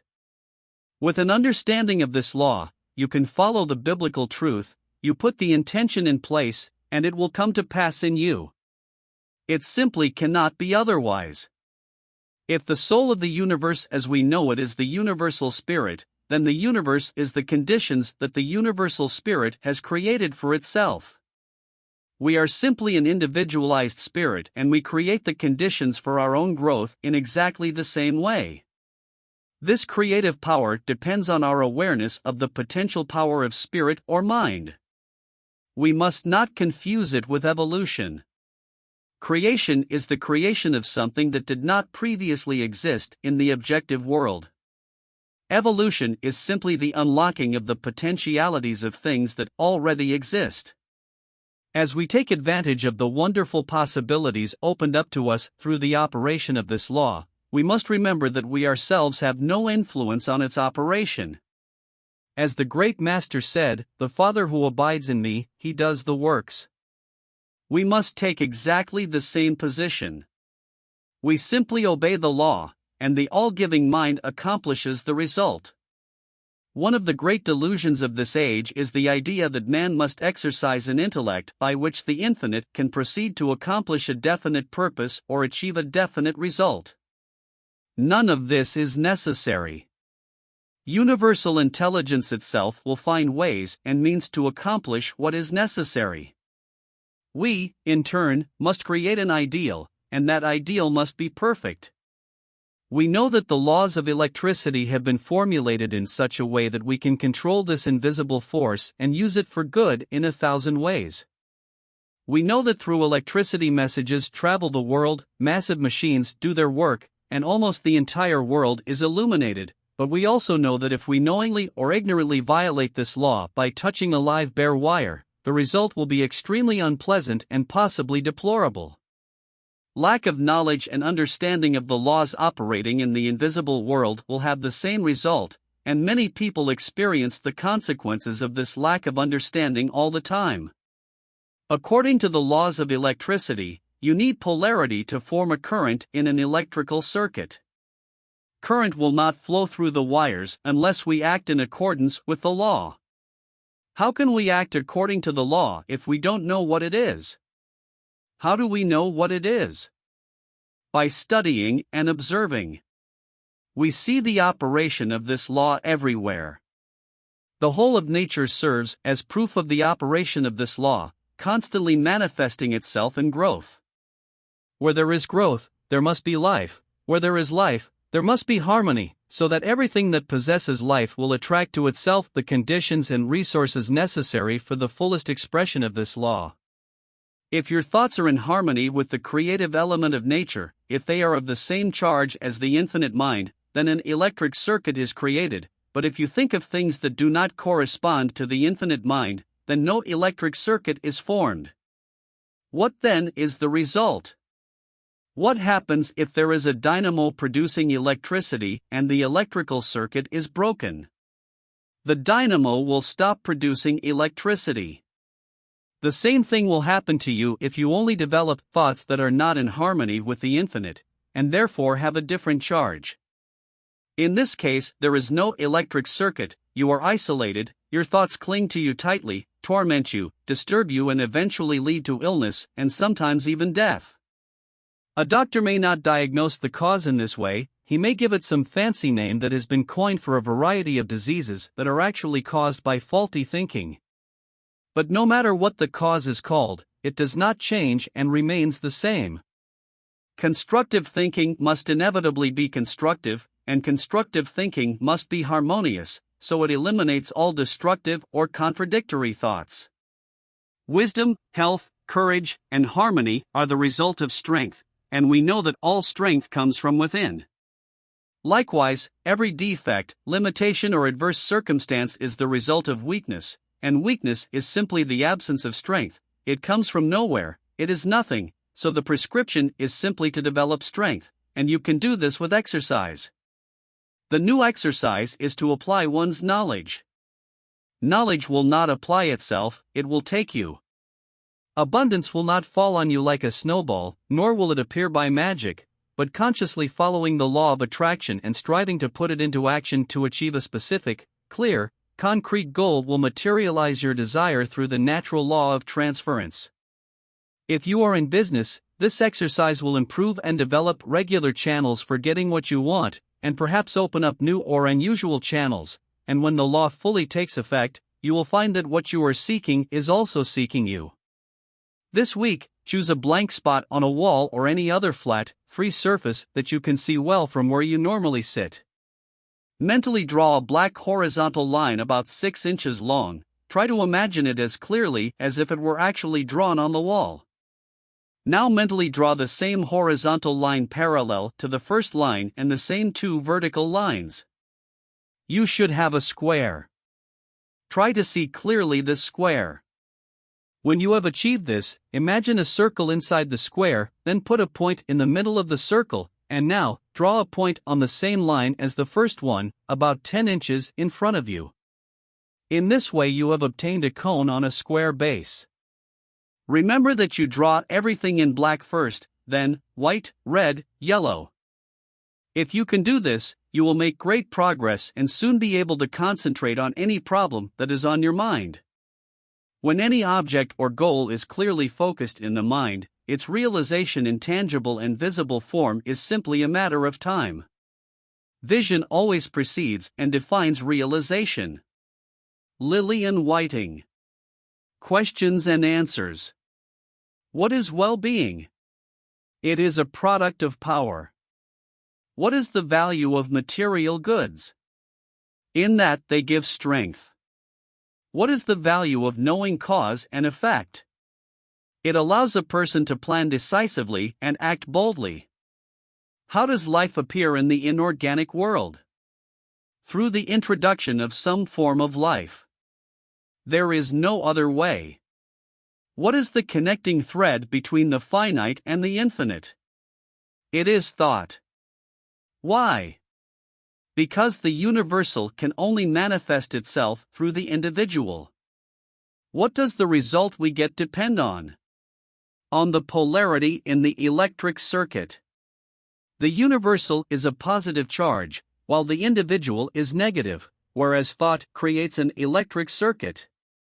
Why do many people fail to maintain harmony? Because they do not understand the law. What is the recipe? Understand the law of attraction and use it to accomplish a specific goal. What will be the result? Thought will connect with its object and make it real, because thought is the product of the spiritual beginning in man, and spirit is the creative initiative of the universe. A living thought attracts a force for its realization, and the force of its manifestation is proportional to the depth of its source. Emerson. Introduction to Part 11. Your life is governed by law, a real, immutable principle that never changes. The law is always and everywhere in effect. Fixed laws underlie all human actions. For this reason, the man who controls a gigantic industry is in a position to determine absolutely precisely what percentage of 100,000 people will act under certain circumstances. Remember, however, that in addition to having a cause, every consequence has a cause, which in turn becomes a cause itself, which leads to other consequences, which also lead to the next consequence, and so on.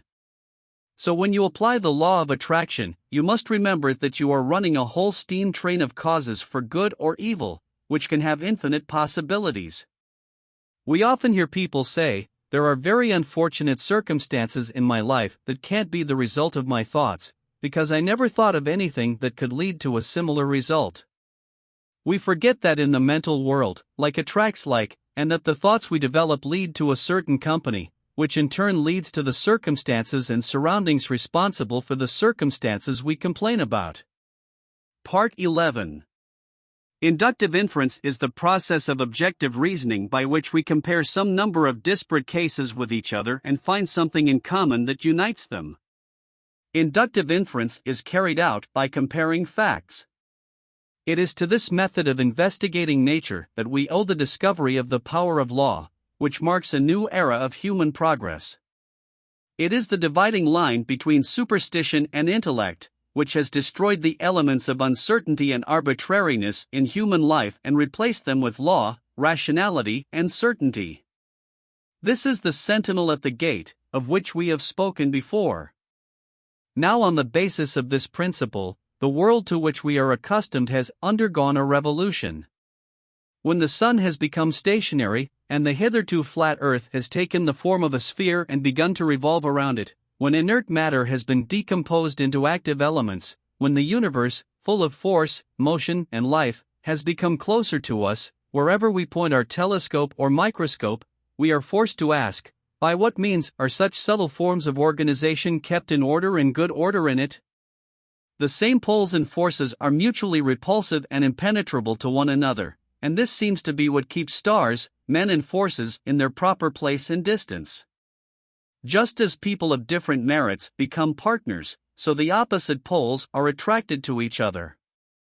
Elements that do not share the same properties, such as acids and gases, hold to each other, and there is an exchange between excess and deficiency.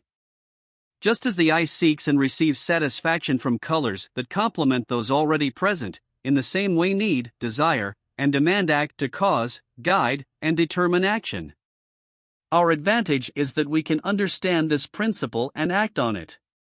When Georges Cuvier saw the tooth of an extinct animal species, he understood that this tooth needed a body to demonstrate its functionality, and, on this basis, he determined the features of the body for which the tooth was created with such precision that he could reconstruct entirely the skeleton of the animal to which the tooth belonged. When perturbations were noticed in the motion of Uranus in its orbit, Urban Leverrier realized that there must be another planet in a certain place in the solar system. Then, at that very spot, the planet Neptune was indeed discovered. The instinctive desires of the animal and the intellectual ones of Cuvier, the design of nature and the mind of Leverrier converged, and here is the result: there are thoughts of existence, and there is existence. Consequently, a certain desire, consistent with the laws of nature, provides the mind with everything it needs for more complex operations. Correctly recording the answers provided by nature, improving our knowledge of it by the development of science, keeping our hand on the lever that moves the earth, we feel such a close, varied and profound connection with the outside world that our desires and goals are no less identified with the harmonious actions of this vast structure than the life, liberty and happiness of citizens are identified with the existence of the state. As the interests of the individual are protected by the armed forces of the country, in addition to his own arms, and his needs can be met insofar as they are regarded as universal and permanent, so also a conscious civil society in the Republic of Nature protects us from the molestations of subordinate agents by means of union with higher powers and fundamental laws of resistance or inducement, and the work to be done is distributed between the mechanical or chemical agents offered and manned for the greater good. If Plato had witnessed how light by means of photography paints pictures, or hundreds of other such illustrations of what man does by means of the inductive method of thought, perhaps he would have recalled the intellectual art of the midwife, Maeutics, of his teacher Socrates, and in his own mind the vision of an earth where all physical, mechanical labor and all routine are given over to nature, where our wishes are granted by purely mental operations triggered by will, and where the resource is created on demand would have been born. As distant as this ideal is, induction has taught man to shorten this distance and surrounds him with benefits that are both a reward for past fidelity and an incentive for further devotion. It is also an auxiliary means of concentrating and strengthening our faculties, giving proper solutions to both individual and universal problems simply through the operations of the mind in its purest form. It is a method, the essence of which is this: in order for what you desire to really come true, you must believe that what you are looking for is already there. This method was bequeathed to us by the same Plato, who, however, was unable to discover exactly how ideas become reality. This concept was also developed by Emanuel Swedenborg in his theory of correspondences. Another great master said, "Whatever you ask for in prayer, believe that you will receive, and it will be yours." Gospel of Mark 11 verse 24. Notice the sequence of actions in this passage. First, we must believe that our wish has already been granted, so that its real fulfillment will surely come true. The shortest way to benefit from the creative power of thought is to indoctrinate the universal subjective mind that what we want is already a fact.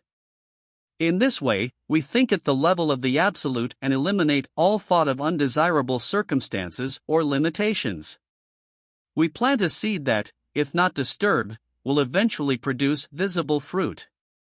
So, inductive inference is the progress of objective reason. By it we compare a certain number of individual examples with each other until we see what they have in common. In every civilized country on the globe we may observe people who have achieved results through some process, but who do not seem to be aware of it themselves and attribute to it some degree of mysticism. Our minds are given to us to discover the law by which these results are achieved.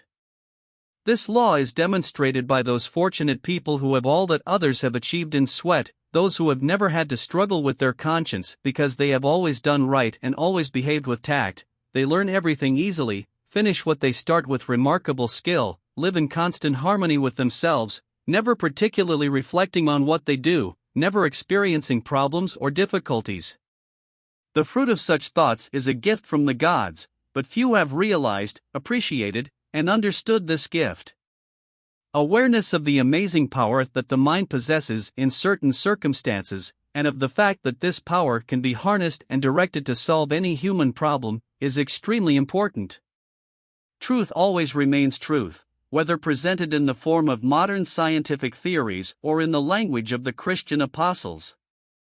There are those timid souls who cannot realize that full truth needs various kinds of assertions, that a single human formula cannot show it in its entirety. The change in the way of presentation, the expressiveness, the new language, the new interpretations, the new perspectives are not, as some believe, signs of a departure from truth, but are instead signs that truth is being understood, based on new human needs, and understood more broadly. To each generation and to each man the truth must be proclaimed in new and different words.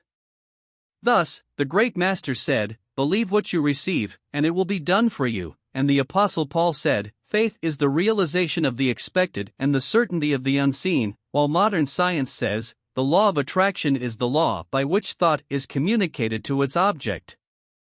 If we analyze each of these statements, we find that they all contain the same truth, the only difference between them being the form of presentation. We stand on the threshold of a new era. The time has come when man has learned the secret of domination and the way to prepare himself for a new social order more remarkable than anything he has ever dreamed of before. The conflict between modern science and religion, the comparative studies of religions, the new social movements, are nothing but clearing the way for a new order. All this may destroy traditional forms that have become obsolete and useless, but nothing of value will be lost. A new faith is born, a faith that demands a new form of expression.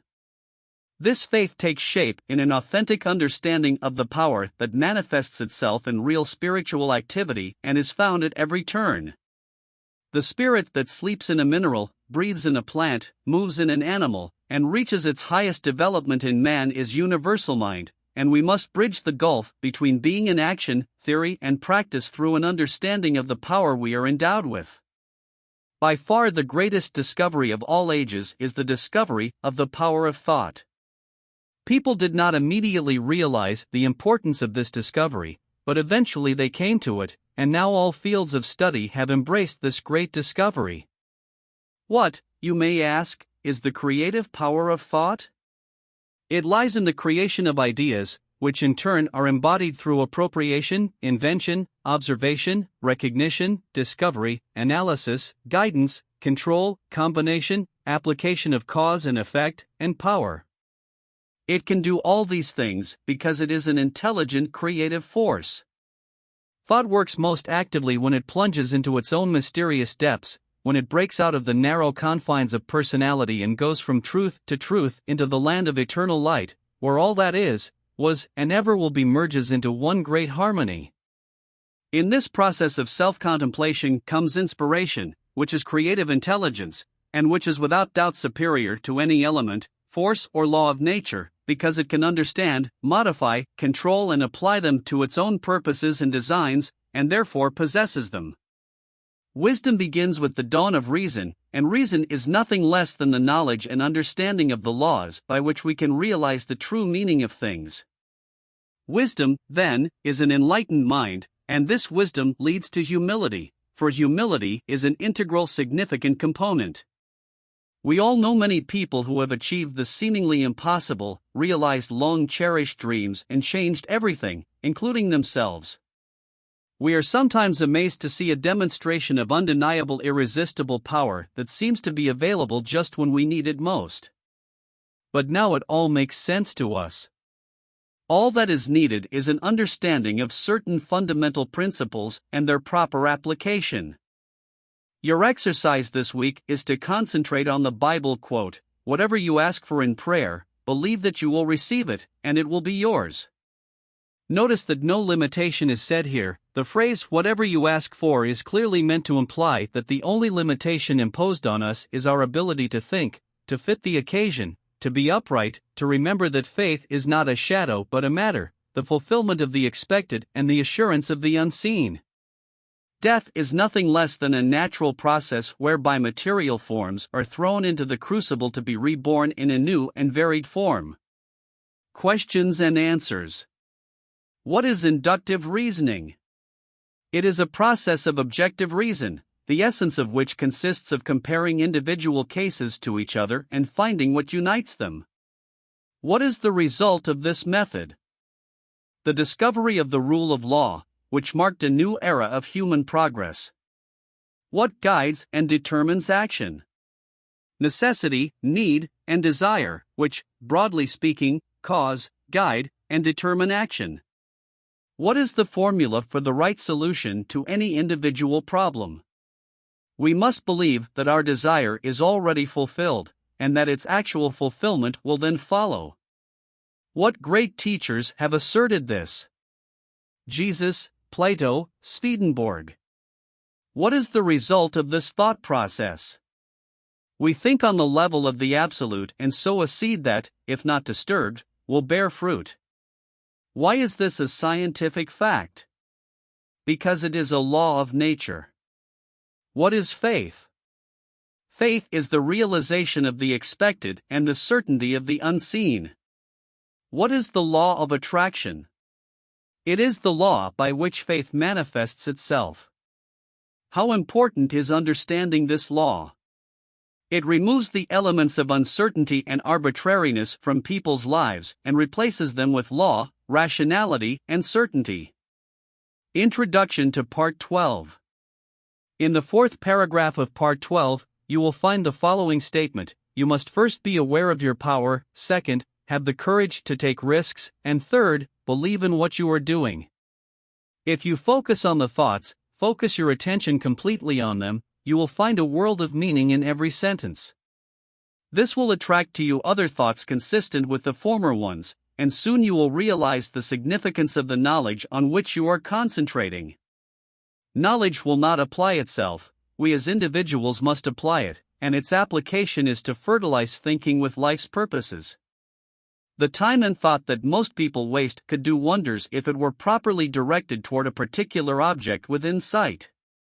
To do this, you must focus your inner power on a particular thought and keep it in your mind, dismissing all other thoughts.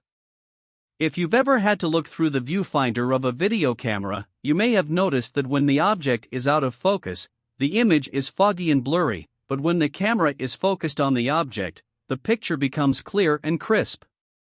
This illustrates the power of concentration. Unless you concentrate on the object you want, you will have a poor, blurry, indistinct, blurry outline of your ideal, and the results you get will be according to your mental picture.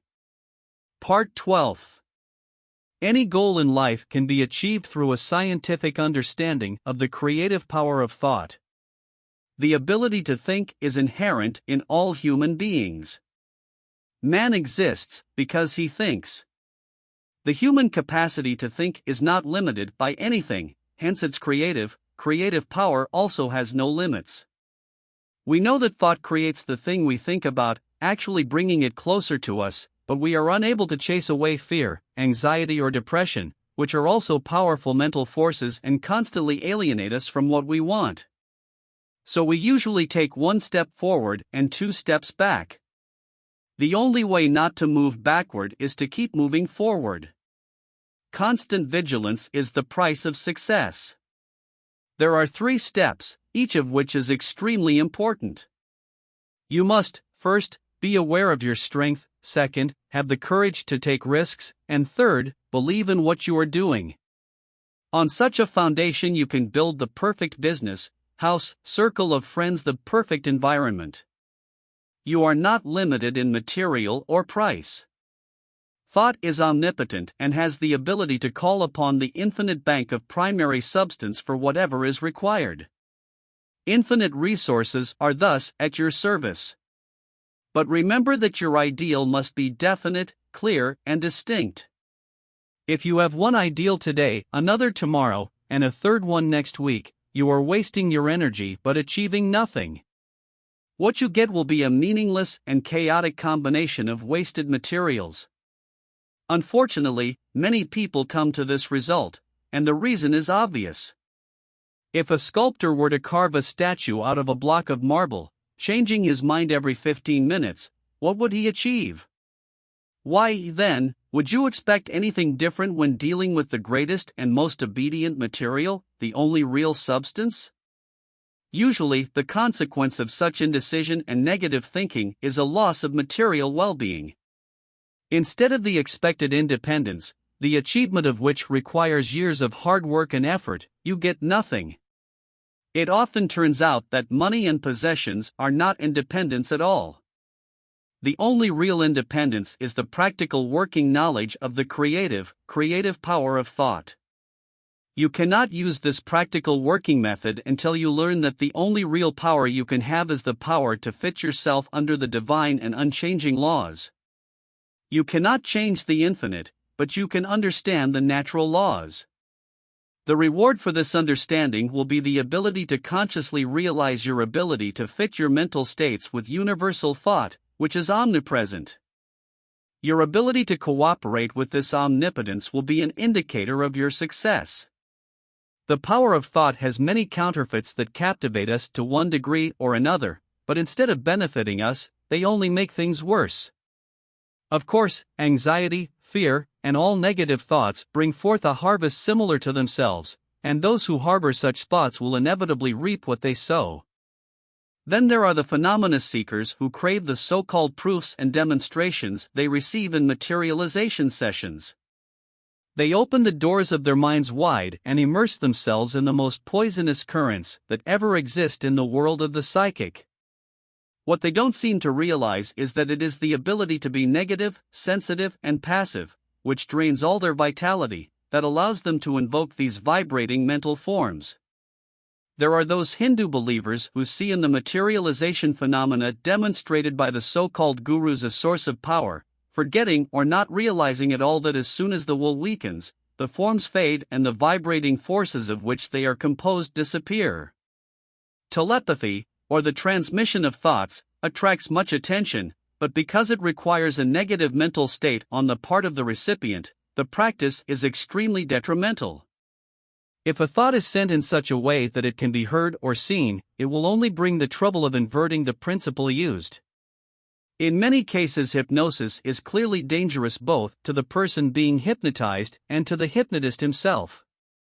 One who knows well the laws governing the mental world will never even attempt to control the will of another person, because in doing so he gradually, and guaranteed, loses his own power. All of these perversions provide temporary satisfaction and, for some, are extremely attractive. Infinitely more appealing, however, is an authentic understanding of the world of power within us. This power only increases with use, it is not fickle but permanent, it can be used not only as a remedy to correct past mistakes or the results of wrong thinking, but also as a preventive tool that protects us from all kinds of dangers. With this real power we can create new circumstances and new environments. The law is that thought communicates with its object and generates in the material world a thing that corresponds to that which has been invented or created in the mental world. Thus, it is absolutely necessary for us to understand that every thought must necessarily have within it the germ of truth in order for the law of growth to promote the manifestation of good, since good itself can produce any permanent force. The law by which thought has the capacity to communicate with its object, and, in consequence, to cope with any adverse experience, is the law of attraction, otherwise called love. It is an eternal and fundamental principle inherent in all things and present in every philosophy, religion, and science. The law of love cannot be avoided. It is the feeling that gives life to thought. Feeling is desire, and desire is love. A thought filled with love becomes invincible. We find that this truth is known to all who understand the power of thought. Universal mind is not just intelligence, but substance. This substance is the force of attraction that brings electrons together so that they form atoms. The atoms, in turn, gather together according to the same law and form molecules, and the molecules take objective forms. Thus we find that the law of love is the creative force behind every manifestation and underlies not only atoms, but worlds, the universe, and everything of which the imagination can make any notion. It is the operation of this amazing law of attraction that makes people of all ages and at all times believe that there must exist some personified being who is responsible for their requests and desires and who manipulates events to fulfill their demands. It is the combination of thought and love that forms the irresistible force that is called the law of attraction. All natural laws are irrefutable, the law of gravity, electricity, or any other law operates with mathematical precision. There can be no deviation. Only the distribution channel can be imperfect. If a bridge fails, we do not believe that some deviation from the law of gravity is to blame for the mishap. If an electric light goes out, it does not mean that the laws of electricity are unreliable. If an inexperienced or uninformed person cannot use the law of attraction correctly, we must not conclude that the greatest and most reliable law, on which the entire system of creation depends, does not work. Rather, we must conclude that a better understanding of this law is required. For the same reason, the correct solution to a complex mathematical problem is not always quick and easy. Things are first created in the mental or spiritual world before they manifest themselves outwardly in action or event. By controlling our mental forces today, we help create events that will appear in our lives in the future, perhaps even tomorrow.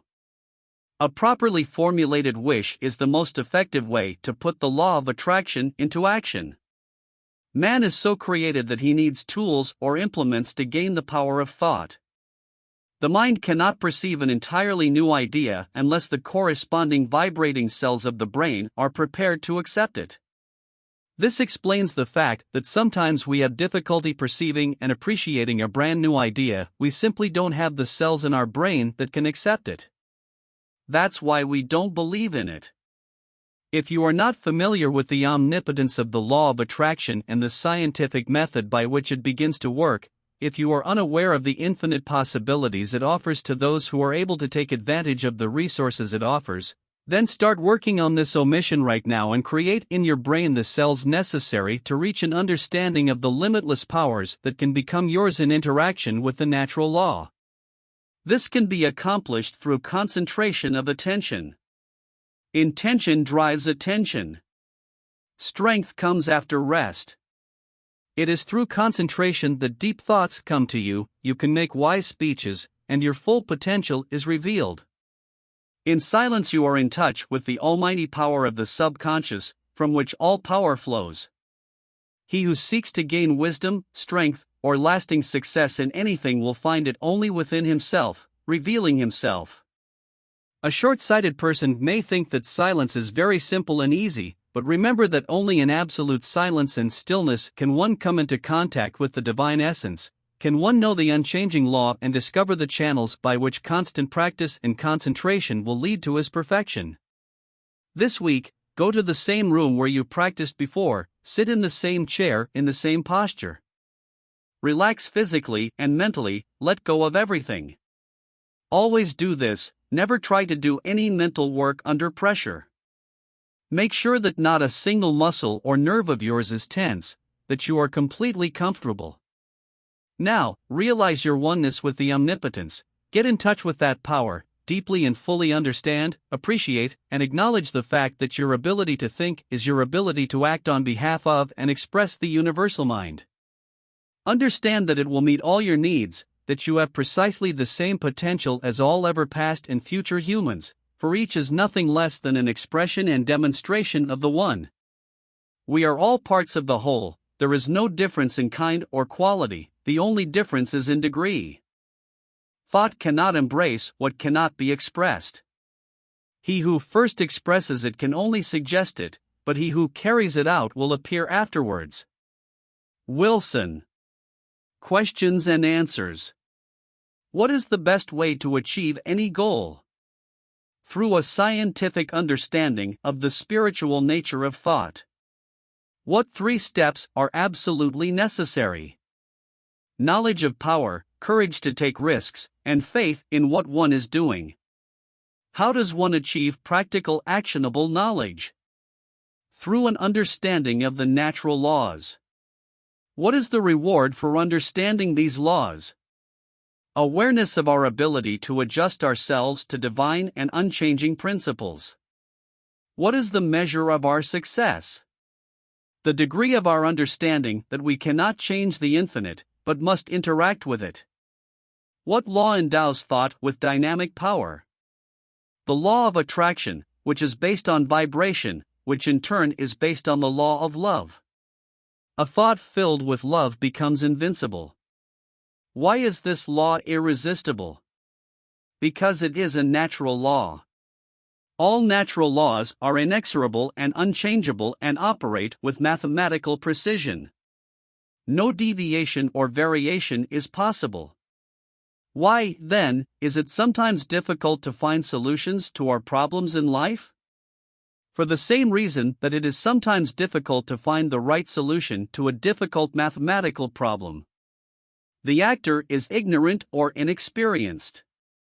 Why can't the mind accept an entirely new idea? We don't have the proper vibrating brain cells to accept it. How do we achieve wisdom?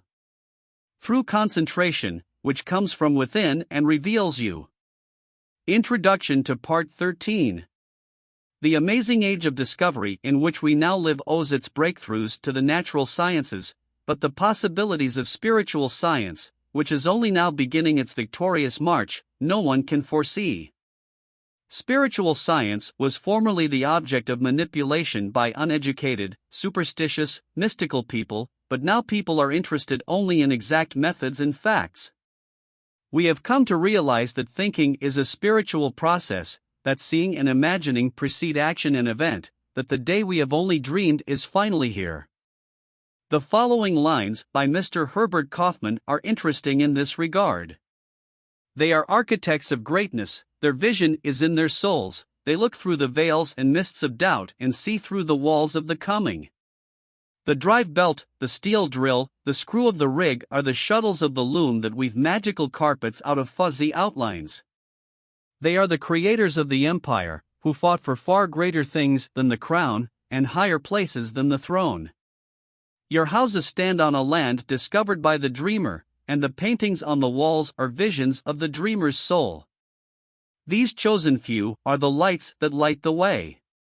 Walls crumble, empires crumble, a wave rolls in from the sea and sweeps strongholds off cliffs.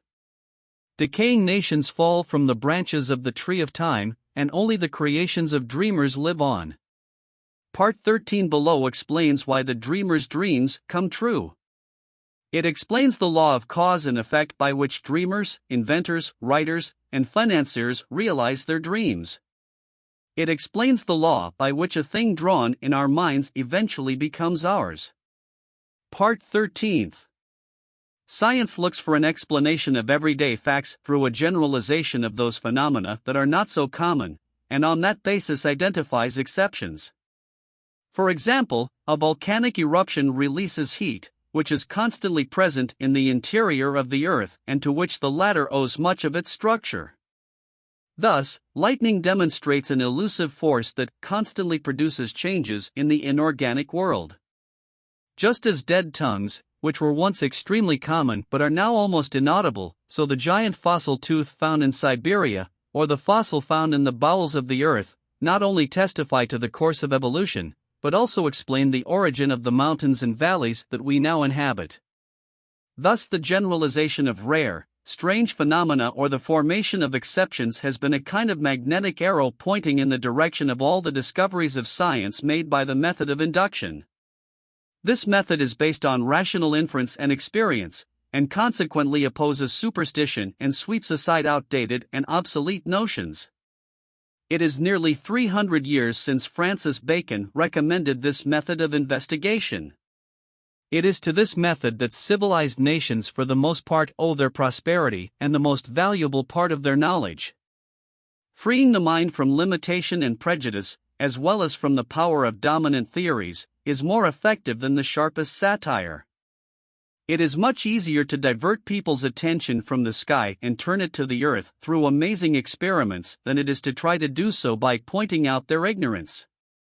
The development of inventive powers comes more from demonstrating the immediate prospects of useful inventions available to all than from talking about the manifestation of the innate capacities of our minds.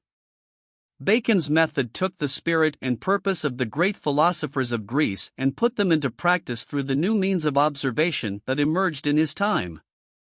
Thus, gradually making more and more discoveries in the infinite space of astronomy, in the microscopic world of embryology, in the deep layers of geology, humanity discovered a rhythm of the pulse that Aristotle's logic would never have revealed, and was able to analyze previously unknown elements of matter that no scholastic dialectic would have been able to comprehend. This method made it possible to lengthen life, to reduce pain, to destroy disease, to make the soil more fertile, to give sailors new means of escape, to bridge the banks of great rivers in a way that was unknown to our ancestors. He made it possible to bring lightning from heaven to earth, to illuminate the night with daylight. It allowed man to see farther, increased the strength of human muscles, increased the speed of movement, compressed space, facilitated interaction and communication, and accelerated all actions.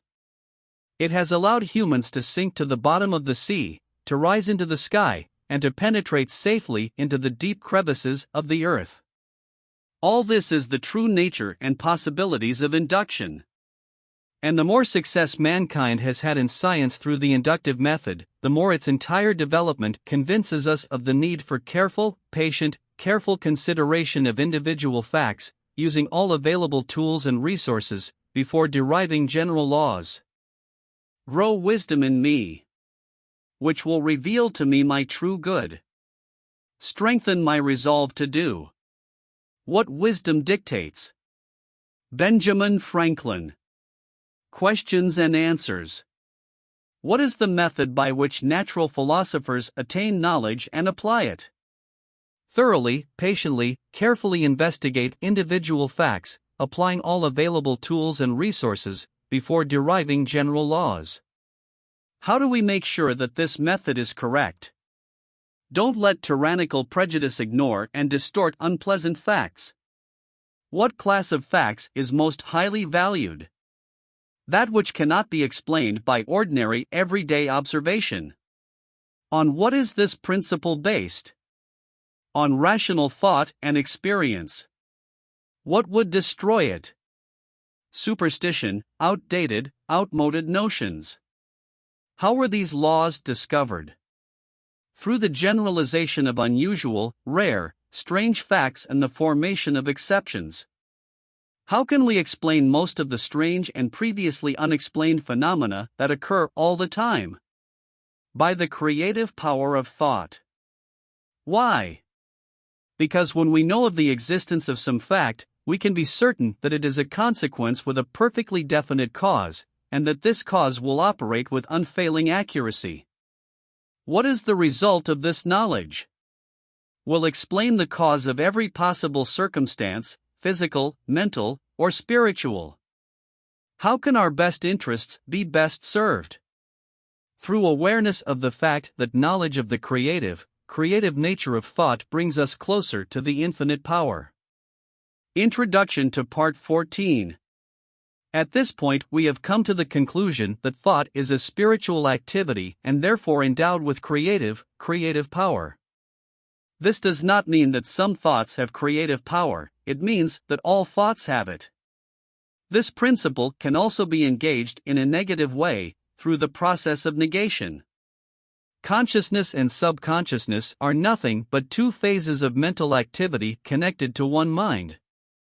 The connection between the subconscious mind and the conscious mind is analogous to the connection between the weather vane and the wind.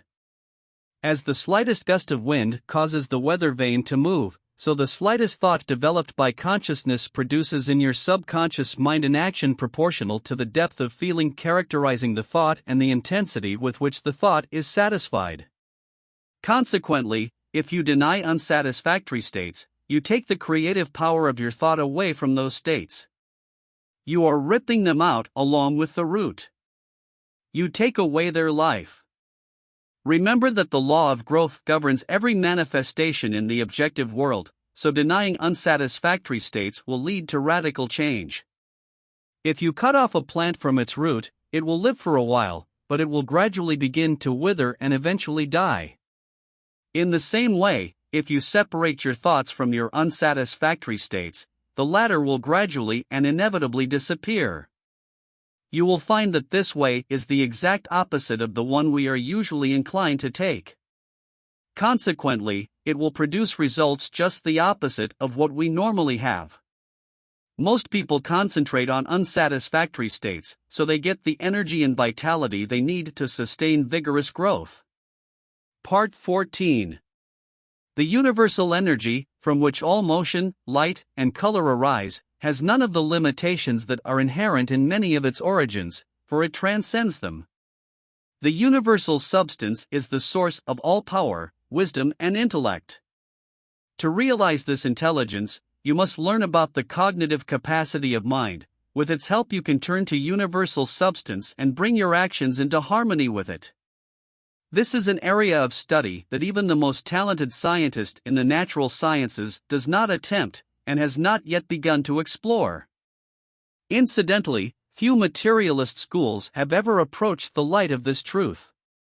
It has not dawned on them that wisdom is as present everywhere as force and matter. Some will say, if this principle is correct, why do we not observe its manifestations? If the fundamental principle is absolutely true, why don't we get corresponding results? However, we do get them. We do get results that correspond exactly to our understanding of the law and our ability to apply it correctly. We didn't get any benefit from the laws of electricity until someone formulated them and showed us how to apply them. Understanding and correctly applying it puts us in a whole new position, opening up possibilities we never dreamed of before. This is possible through the correct application of the law, which is naturally involved in our new mental attitude. The mind has creative potential, and the principle on which this law is based is solid, grounded, and inherent in all things. However, this creative power does not arise in the individual, but in the universal mind, which is the source of all energy and matter. The individual is merely a channel for the distribution of this energy. The individual is the means by which the universal mind creates various combinations that result in various phenomena. We know that scientists have decomposed matter into a huge number of molecules. These molecules are made up of atoms, and atoms are made up of electrons. The discovery of electrons by Joseph John Thomson's experiments proved conclusively that all space is filled with electrons, that they exist everywhere. They fill all material bodies and all what is called empty space. This is the universal substance from which all things originate. Electrons remain electrons until they are given direction, whereby they assemble into atoms and molecules, and mind is responsible for this process. Several electrons orbiting around a nucleus make up an atom. The atoms combine in perfectly correct mathematical proportions to form molecules, which in turn combine to form a multitude of structures that all together make up the universe. The lightest atom we know is hydrogen, and it is 1,700 times heavier than an electron. The mercury atom is 300,000 times heavier than the electron. The electron is a negatively charged particle, and since it has the same potential velocity as any other cosmic energy such as heat, light, electricity and thought, 189,380 miles per second, neither time nor space are essential to it. The history of the establishment of the speed of light is interesting. The speed of light was calculated by the Danish astronomer Olaf Remer in 1676 through observations of eclipses of Jupiter's satellites. When the Earth was closest to Jupiter, the eclipses occurred 8.5 minutes earlier than the calculated time, and when the Earth was away from Jupiter at the maximum distance, they occurred 8.5 minutes later. From this, Remer concluded that it takes 17 minutes for light to travel the distance from Jupiter to Earth when the Earth's position changes in relation to Jupiter. This was later verified and proven, with scientists calculating that light travels at 186,000 miles per second. Electrons manifest themselves in the human body in the form of cells that have intelligence and intelligence sufficient to carry out their functions. All parts of the body are composed of cells, some of which act independently and others of which act together. Some are engaged in the creation of tissue, while others produce the various kinds of secretions needed by the body. Some function as material carriers, others as surgeons whose job it is to heal and repair after damage is done, others as scavengers who throw away trash, and still others are always ready to resist invaders or other intruders from the family of microorganisms. All of these cells have a common purpose, and each of them is not just a living organism, but is endowed with enough intelligence to enable it to perform the necessary functions. It is also endowed with sufficient intelligence to conserve energy and sustain its own life. Consequently, it must have a sufficient supply of nourishment and can choose its own nourishment based on its own needs. Every cell is born, divides, dies, and is consumed. Maintaining health and life depends on the constant regeneration of cells. Therefore, it is obvious that every atom in the body has a mind. This mind is negative, and the individual's ability to think makes it positive, so that he can control this negative mind. This is the scientific explanation of the metaphysical treatment by which everyone can understand the principle upon which this astounding phenomenon is based. The negative mind, which is contained in every cell of the body, has been called the subconscious mind because it operates without the involvement of our conscious knowledge. We have found, however, that the subconscious mind is amenable to the will of consciousness. All things come from the mind, and their manifestation is the result of thinking. So things do not appear by themselves, nor do they have an independent permanence or reality, and since they are created by thought, they can also be destroyed by it. In mental science, as in natural science, experiments are conducted, and each discovery brings man closer to his goal. We find that each person is a reflection of the thought he has developed during his life. This thought is imprinted on his face, his figure, his character, his surroundings. Behind every consequence there is a cause, and if we trace it, we see that underlying every consequence is a creative principle. So much evidence has been found for the validity of this assertion that it has already become generally accepted. The objective world is at the mercy of an invisible and therefore inexplicable force. We used to personify this force and call it God, but we have now learned to look upon it as the all-pervading entity or foundation of all that exists, the infinite or universal mind. The universal mind, being infinite and omnipotent, has unlimited resources at its disposal, and when we remember that it is also omnipresent, we inevitably conclude that we must be expressors or manifestations of this mind. Awareness and understanding of the source of the subconscious will show that the only difference between the subconscious and the universal mind is the degree of their magnitude. They are as different from each other as a drop of water is from the ocean. They are of the same kind in quality, the only difference is the degree. Can you appreciate this extremely important fact? Do you realize that awareness of this awesome fact will bring you closer to the omnipotence? The subconscious mind is the link between universal mind and consciousness, and isn't it obvious that consciousness can deliberately indoctrinate the subconscious mind to put thoughts into action? And since the subconscious mind is one with the universal mind, is it not obvious that no restrictions can be placed on its actions? A scientific understanding of this principle explains the astonishing results achieved through the power of prayer. The results thus achieved are not due to any special power over providence, but are, on the contrary, the consequence of an absolutely natural law. There is therefore nothing mystical or mysterious about it. Still, there are many people who are not prepared to turn to the discipline whose study is necessary for right thinking, although, quite obviously, wrong thinking leads to failure. Thought is the only reality. Circumstances are nothing more than its external manifestations. Once thought changes, all external or material circumstances must also change in order to be in harmony with their creator, that is, with thought. Remember that thought must be clear, unwavering, constant, clear, unchanging.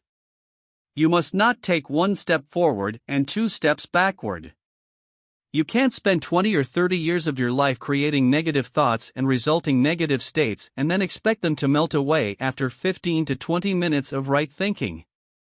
If you turn to the discipline whose study is necessary to radically change your life, you must do everything slowly and carefully, thinking carefully and considering the subject, and you must not let anything get in your way. This discipline, this change of mind, this mental attitude will bring you not only the material things necessary for your well-being, but also health and harmony in general. If you wish to find harmony in your life, you must develop a harmonious mental attitude. The outside world is a reflection of your inner world. Your exercise this week will be to concentrate on harmony. When I say concentration, I mean everything the word encompasses. Concentrate just enough so that you don't think about anything else but harmony. Remember, we learn by practice. Just reading these lessons won't give you anything. All their value lies in putting them into practice. Learn to keep the door closed, to keep out anything that tries to enter your mind and your world without a clear, useful purpose for you. George Matthew Adams. Questions and answers. What is the source of all wisdom, power, and intelligence? The universal mind. Where does all motion, light, heat, and color arise? In universal energy, which is the manifestation of universal mind. Where does the creative power of thought come from? From universal mind. What is thought? Thought is mind in motion. How does the universal take on different forms? The individual is the means by which the universal mind creates a variety of combinations, resulting in the formation of phenomena. How does this happen? The individual's ability to think is the ability to influence and express universal reason. What is the primary form taken by universal mind? Electrons that fill all space.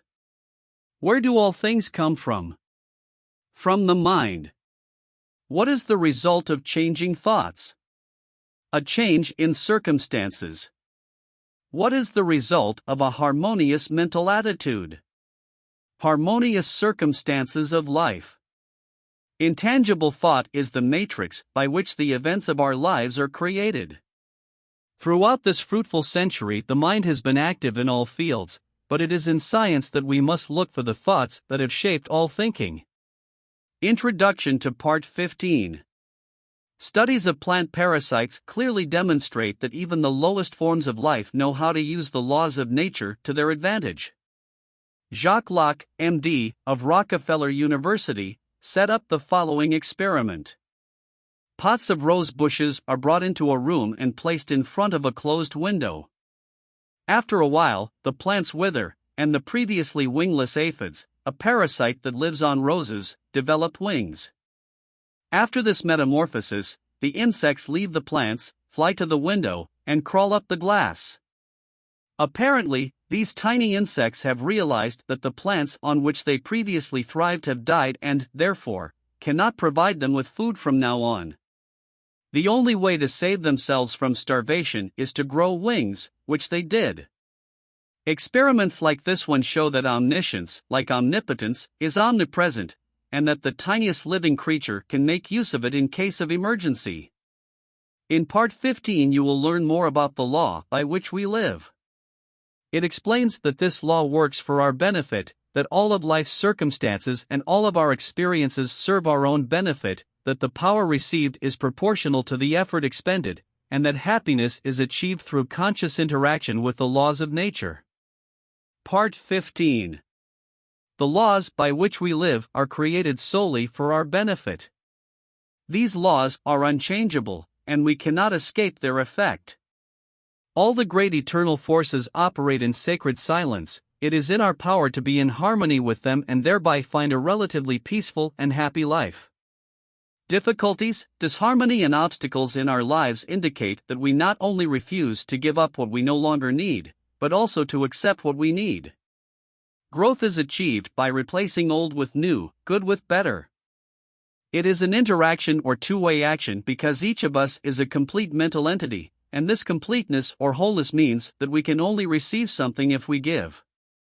We cannot get what we need if we hold tightly to what we have. We can consciously control our states and extract from each experience only what we need for further growth. Our ability to do this determines the degree of harmony or happiness we achieve. The ability to appropriate what we need for our growth continually increases as we reach higher and higher levels of vision. The better we know and understand what we need, the better our ability to recognize it, to attract it, and to absorb it. We can only get what we need for our growth. All the circumstances and experiences we encounter in life are given to us for our own benefit. We will continue to face difficulties and obstacles until we absorb the wisdom they hold within us, taking from them the elements necessary for our continued growth. We reap what we sow is a scientifically proven fact. We gain strength precisely to the extent that we make the effort necessary to overcome difficulties. The prerequisites of growth require that we make every effort to attract what is best for us. The highest happiness is attained through understanding and conscious engagement with the laws of nature. To gain vitality, thought must be imbued with love. Love is a product of emotion. Consequently, it is imperative that emotions be controlled and guided by intellect and reason. It is love that imbues thought with vitality and thus enables it to create. The law of attraction, or the law of love, since they are one and the same, brings it the necessary material for growth and maturation. The first form that thought takes is the word. This is why words are so important. They are the first manifestation of thought, the vessels that contain thought. They grasp the ether and, setting it in motion, transmit thought to others in the form of sounds. Thought can lead to action of any kind, but whatever the action is, it is simply a thought trying to express itself in visible form. Consequently, it is obvious that if we want to achieve the states we desire, we can only allow ourselves to develop desirable thoughts. This leads us to the inescapable conclusion: if we want abundance, we must think only of abundance, and since words are thoughts that have taken form, we must be especially careful to use only constructive and harmonious language, which, when crystallized in objective forms, will benefit us. We cannot get rid of the mental pictures continuously imprinted in our minds. The creation of erroneous concepts is done with words, when we use a form of language that is inconsistent with our well-being. We gain more life as our thought becomes clearer and rises to a higher level. The easiest way to achieve this is with word pictures that are clearly defined and free of concepts attached to them at lower levels of thought.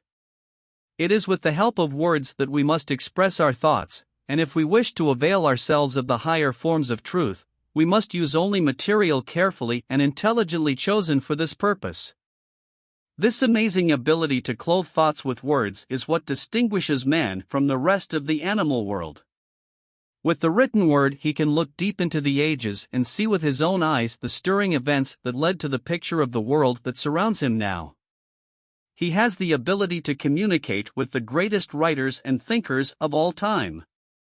The historical documents we have today are expressions of universal thought, as it seeks fulfillment in the mind of man. We know that the purpose of universal thought is to create form. We know that individual thought, too, is constantly trying to express itself in form. We know that the world is a form of thought, and that a sentence is a combination of mental forms. Consequently, if we want our ideal to be beautiful and strong, we must make sure that the words from which this temple will eventually be created are precise and carefully chosen, because accuracy in the construction of words and sentences is the highest form of architecture in civilization and the passageway to success. Words are thoughts, they are invisible, just as invisible is the power that will ultimately embody them in a given form. Words can become mental palaces that will stand forever, or shacks that will be blown away by the first breeze. They can delight the eye and the ear, they can contain all knowledge. In them we find the history of the past and the hope of the future. They are the living messengers through which every human and superhuman activity is born. The beauty of the world consists in the beauty of thought. The power of the word lies in the power of thought, and the power of thought lies in its vitality. How can we recognize a living thought? What are its distinguishing characteristics? It must be based on a principle. How do we recognize that principle? There is the law of mathematics, but no law of mathematical errors. There is the law of health, but no law of disease. There is the law of truth, but no law of falsehood. There is the law of light, but no law of darkness. And there is the law of abundance, but no law of want. Why are we sure this is true? Because if we apply the laws of mathematics correctly, we can be sure of the results. Where there is health, there is no disease. If we know the truth, we cannot be deceived by lies. If there is light, there is no darkness, and where there is abundance, there can be no want. These are obvious facts, but the most important truth is that thought based on principle is vital. Consequently, it is alive. It takes root and eventually inevitably displaces negative thoughts, which by their very nature cannot be alive. This is one of the previously unknown facts. This fact will allow you to eliminate any kind of disharmony, need, and deprivation. All this is so certain that the wise man who manages to understand it will have no difficulty in realizing that the creative power of thought puts an invisible weapon in his hands and makes him the master of destiny. In nature there is a law of conservation of energy, which is as follows. The appearance of a given amount of energy in one place means its disappearance in the same amount in another place. So, it turns out that we can only get what we have given. If we commit ourselves to a certain action, we must be willing to take responsibility for the development of that action. The subconscious mind cannot think rationally. It catches us at our word. We asked for something and we get it. What you sow, you reap. The bones are thrown. Invisible threads will embroider the pattern we have drawn.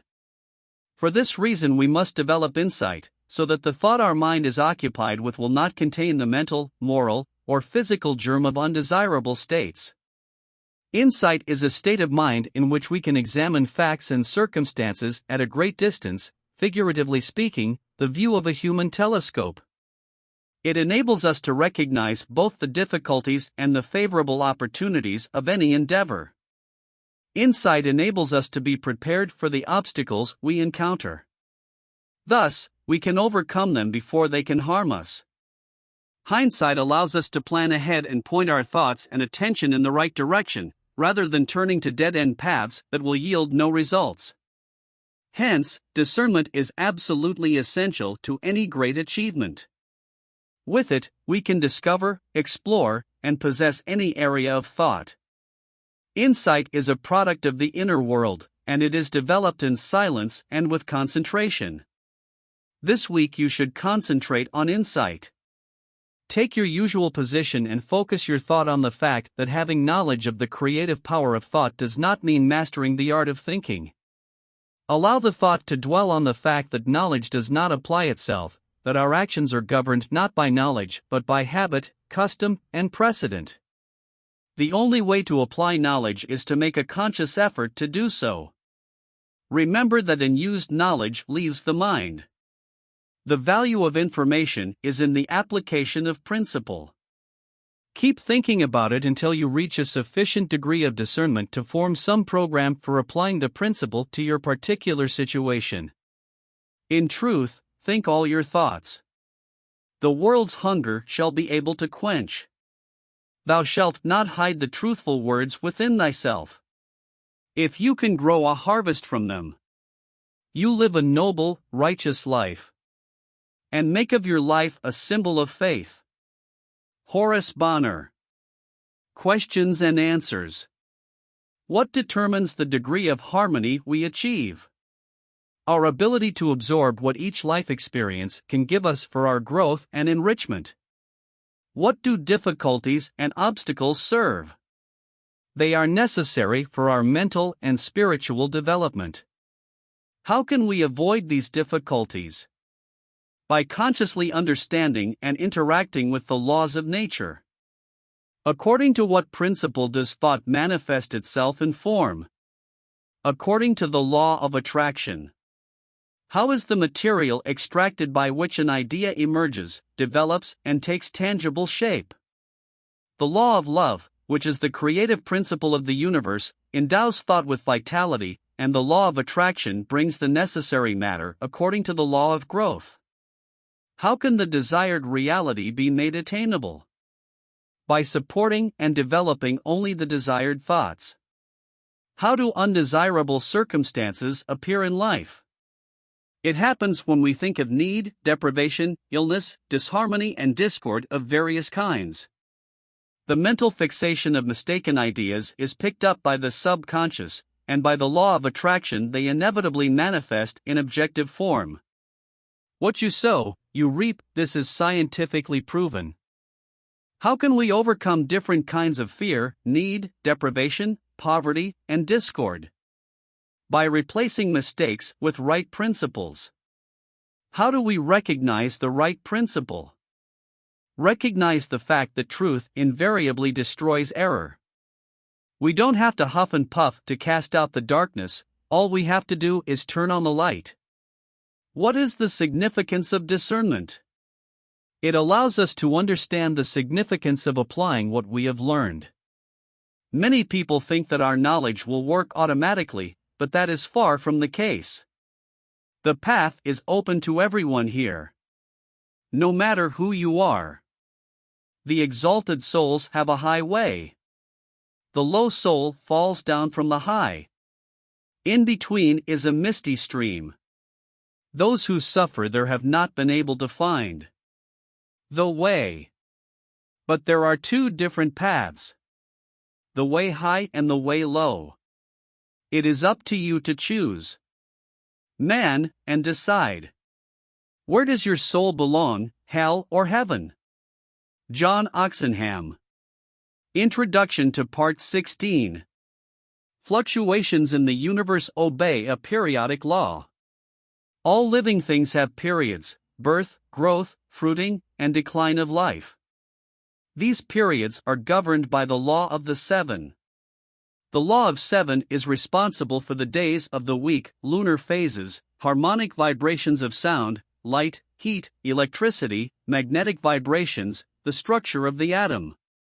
It governs the lives of individuals and nations, as well as activities in the world of commerce. Life is growth, and growth is change. Every 7 years, a new cycle begins in our lives. The first 7 years are the period of infancy. The next 7 years are the period of childhood, when individual responsibility emerges. The next 7 years represent the period of adolescence. The fourth period marks the attainment of full blossom. The fifth period is the constructive period when people begin to acquire property, a profession, a home, and a family. The next period, from 35 to 42 years old, is a period of reaction and change, and this in turn is followed by a period of readjustment, adjustment, and recuperation, in order to be ready for the new 7-year cycle, which begins at age 50. Those who know this information will not be alarmed if they think something goes wrong, will be able to apply the principles learned in our classes, and will remain calm in the full assurance that the higher law will invariably control all other laws, and that through understanding and conscious application of spiritual laws we can turn every seeming difficulty to our advantage. Part 16. Wealth is the result of labor. Capital is a consequence, not a cause, a servant, not a master, a means, not an end. Wealth is most often defined as the totality of all useful and pleasant things that have a market value. It is this market, exchange value, that is the defining characteristic of wealth. If we analyze what wealth adds to the happiness of its possessor, we find that its true value lies not in its usefulness, but in its exchangeability. Its marketable, exchangeable value makes it a means of obtaining things of real value, through which our ideals can be translated into reality. We should never desire wealth as the ultimate goal, we should treat it only as a means to an end. Success depends on a higher ideal than mere accumulation of wealth, and he who seeks success must form an ideal of what he desires to achieve. Have the ideal in mind, and the ways and means to achieve it will be found. However, one should never substitute the means for the end. That is a gross mistake. There must be a definite, fixed goal, an ideal. Prentice Mulford said, "A successful man is one with the greatest spiritual understanding, and every great success stems from the highest and truest spiritual power." Unfortunately, there are those who fail to recognize this power. They forget that Andrew Carnegie's mother had to work to support her family financially after arriving in America, that the father of railroad magnate Edward Harriman was a poor priest with a salary of only $200 a month, that Sir Thomas Lipton started his business with only 25 cents in his pocket. All these men had no other power than spiritual power, and it has not failed them. The ability to create depends entirely on spiritual power. There are 3 steps: idealization, visualization, and materialization. Every industrialist or entrepreneur relies on this power alone. In an interview, Henry M. E. Flagler, the multi-millionaire and fortune-teller of Standard Oil, confessed that the secret of his success is the ability to see the thing in its entirety. This interview shows his ability to idealize, concentrate and visualize, that is, all spiritual powers. Do you visualize it all? I mean, can you close your eyes and really see the tracks, see the train coming down those tracks, hear its humming? Do you go that far? Yes. How distinctly? Very distinct. This fragment demonstrates a vision of law. One sees cause and effect. One sees that thought necessarily precedes and determines action. With wisdom, we will inevitably come to understand the startling fact that nothing is random and no random circumstance can exist for a second, and that human experience is the result of a correct and harmonious order. A successful businessman is often an idealist, always striving for higher achievements. Our lives are shaped by the subtle forces of thought as they crystallize in our daily moods. Thought is the malleable material from which we create images of our continually evolving life concept. Use defines existence.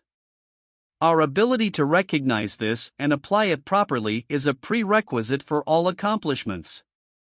Premature wealth is nothing but a harbinger of humiliation and distress, because we cannot constantly hold on to something we do not deserve, or have not earned. The circumstances we encounter in the outer world correspond to the states we find in the inner world. This happens according to the law of attraction. How then do we determine what to let into our inner world? Our mind is imprinted with everything that enters it, regardless of the nature, source, or method of entry. This creates a mental image that becomes a model for creative energies. All of this, for the most part, is the result of environment, chance, past thought patterns, and other forms of negative thoughts, and must be carefully analyzed before you begin to develop it. On the other hand, we can form our own mental images through our own internal thought processes, disregarding the thoughts of others, regardless of external circumstances or surroundings of any kind, and it is by training this power that we can control our own destiny, body, mind, and soul. It is through the training of this power that we wrest our destiny from the clutches of chance and consciously create the experience we want, because when we become aware of a circumstance, it eventually manifests itself in our lives. Consequently, the final analysis establishes that thought is the only great cause in life. Consequently, to control thought is to control circumstances, conditions, environment, and destiny. How, then, can we control thought? What is the process? To think is to create thought, and the result of thought will depend on its form, quality, and vitality. The form of thought depends upon the mental images from which it springs, and these in turn depend upon the depth of impression, the dominant idea, the clarity of vision, the vigor of the image. The quality of thought depends on its substance, and this, in turn, depends on the material of which the mind is composed. If this material is woven from thoughts of strength, energy, courage, determination, thought will possess these qualities. Finally, the vitality of thought depends on the feeling with which the thought is imbued. If the thought is constructive, it will have vitality. It will live, grow, develop, unfold. It will be creative and creative. It will attract to itself everything necessary for its full development. If a thought is destructive, it will contain the germ of its own end. It will die, but as it dies, it will bring weakness, disease, and other kinds of misery. We call it evil, and we bring it upon ourselves. Some of us are inclined to attribute all difficulties to a higher being, but the higher being is simply mind at rest. It is neither good nor bad, it just is. Expressing it in different forms is what we manifest, good or evil. Consequently, good and evil are not inscrutable entities, but simply words that we use to denote the results of our actions, and all actions, in turn, are predetermined by the nature of our thought. If our thought is constructive and harmonious, we manifest good; if it is destructive and disharmonious, evil. If you want to create a different environment, the process of visualization is simply to hold the desired pattern in your mind until your vision becomes reality. The environment you dream of will contain everything you need. The right people and things will come at the right time and place. It is sometimes not clear how character, abilities, achievements and acquisitions, environment and destiny can be controlled by the power of visualization, but it is nonetheless a scientifically proven fact. You will quickly realize that our thoughts determine the quality of our mind, and that the quality of the mind, in turn, determines our abilities and mental capacity. You can easily understand that improvement in our capabilities and abilities will naturally be followed by improvement in attainment and control over circumstances. The laws of nature operate so naturally and harmoniously that it seems as if everything just happened. If you want to be sure of this, just compare the results of your efforts when your actions were guided by high ideals and when you had selfish or vague motives in your mind. You need no further proof. If you want to achieve any wish, form a mental picture of success, consciously visualizing your desire. In this way you will find success. You will embody it in your life through scientific methods. We can only see what already exists in the objective world, but what we visualize already exists in the spiritual world, and this visualization is a real indication of what will one day appear in the objective world if we are true to our ideal. The reason for this is obvious. Visualization is a form of imagination. This process of thinking has impressions on the mind, and these impressions, in turn, form concepts and ideals, and they are the plans by which the master architect will build your future. Psychologists have come to the conclusion that there is only one sensation, the sense, and that all other sensations are nothing more than modifications of the one. This is indeed the case. We know why feeling is the primary source of power, why emotions so easily overwhelm the intellect, and why we must put feeling into our thoughts if we want results. Thought and feeling are an invincible tandem. Visualization must, of course, be guided by the will. We must visualize exactly what we want. We must be careful not to let our imagination go overboard. Imagination is a good servant but a bad master, and when unchecked, it can easily lead us to all kinds of speculation and conclusions that have no factual basis. We tend to accept any plausible opinion without any analytical consideration, and the inevitable result is mental chaos. Consequently, we must create only mental images in which we are absolutely certain of the truth. Subject every idea to rigorous analysis, and do not accept anything that is not scientifically verified. If you follow this rule, you will make only those attempts which you are able to see through, and success will crown your efforts. This is what businessmen call foresight, and it is the same as discernment. This is one of the great secrets of success in any matter of importance to you. This week, try to realize that harmony and happiness are states of consciousness and that they do not depend on the possession of things, that all things are consequences that come as a result of the right mental state. So, if we want any material acquisitions, our interest must be directed toward acquiring the mental attitude that will bring the desired results. This mental attitude is achieved by an awareness of one's own spiritual nature and oneness with the universal mind, which is the substance of all things. Such awareness will bring all that is necessary for complete satisfaction.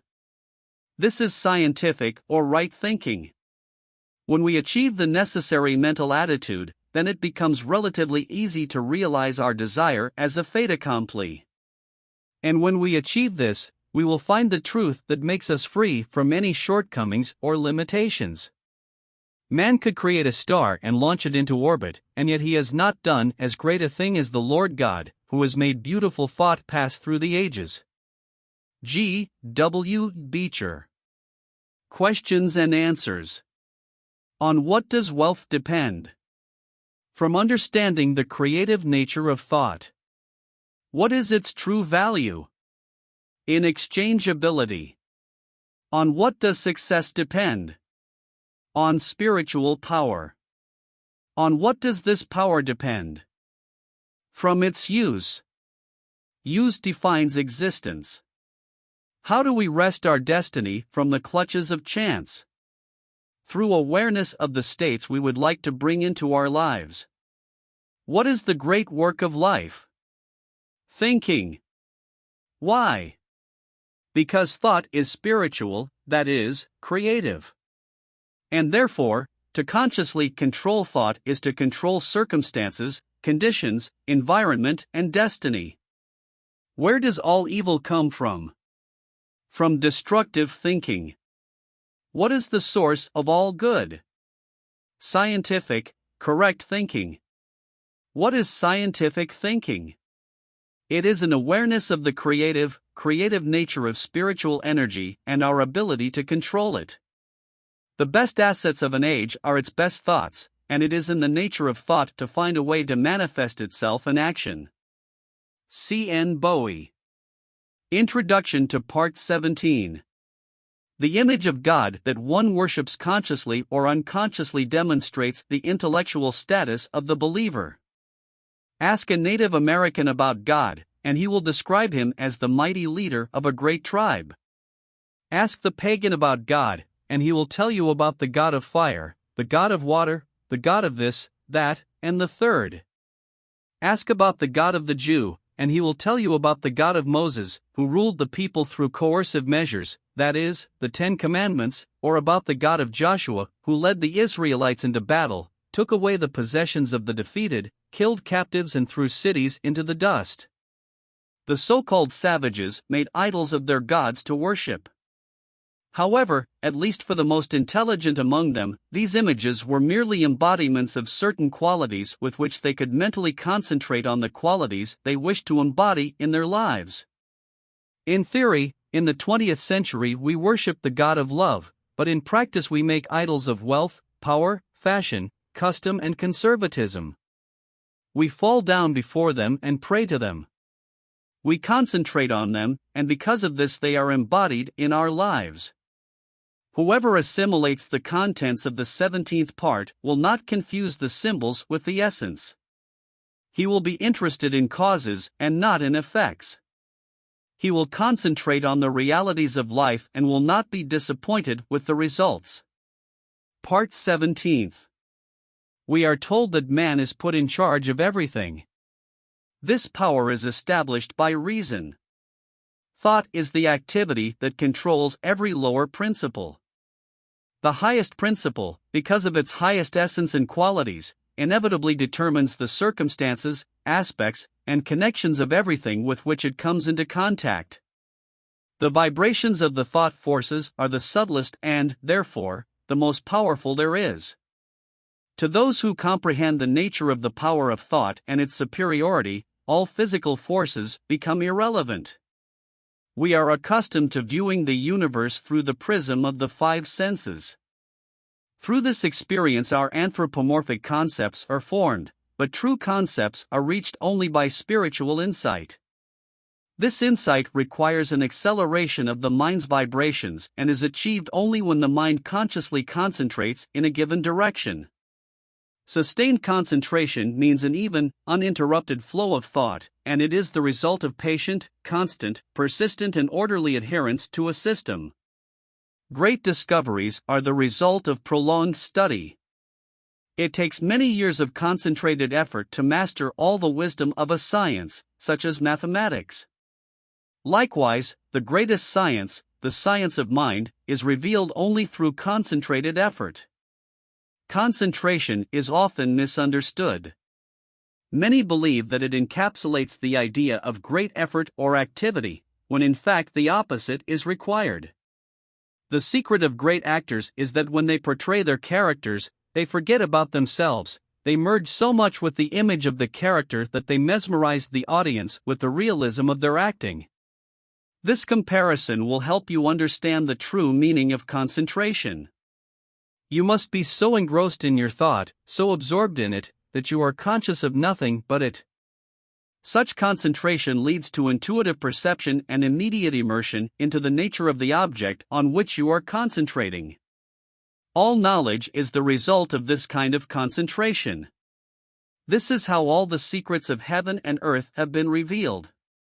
So the mind becomes a magnet, and the desire to know irresistibly attracts knowledge, makes it your own.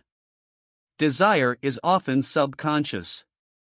Conscious desire is rarely aware of its object if it is beyond reach. Subconscious desire awakens the hidden capacities of the mind, and as a result complex problems seem to solve themselves. With concentration you can awaken the subconscious mind and direct it toward any object and any goal. Concentration requires control over physical, mental, and psychic being. All states of consciousness, physical, mental, or psychic, have to be controlled. Consequently, spiritual truth is the determining factor. It will enable you to transcend narrow boundaries and reach the point where you can transform mental states into character and consciousness. Concentration doesn't just mean thinking thoughts, it means transforming thoughts into practical values. The average person has no idea of the meaning of concentration. He always wants something to have, not something to be. He cannot understand that having one thing is impossible without the other, that one must first find the kingdom, and then everything will come with it.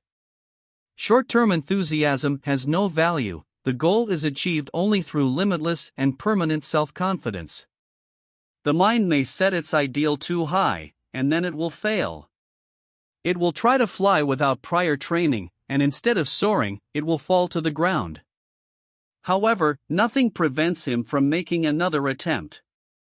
Weakness is the only obstacle to mental achievement. Chalk up your weakness to physical limitations or indecision and try again. Freedom and perfection are achieved by repetition. The astronomer directs his mind to the stars, and they reveal their secrets to him. The geologist directs his mind to the structure of the earth, and in consequence we have geology, and so it is everywhere and always.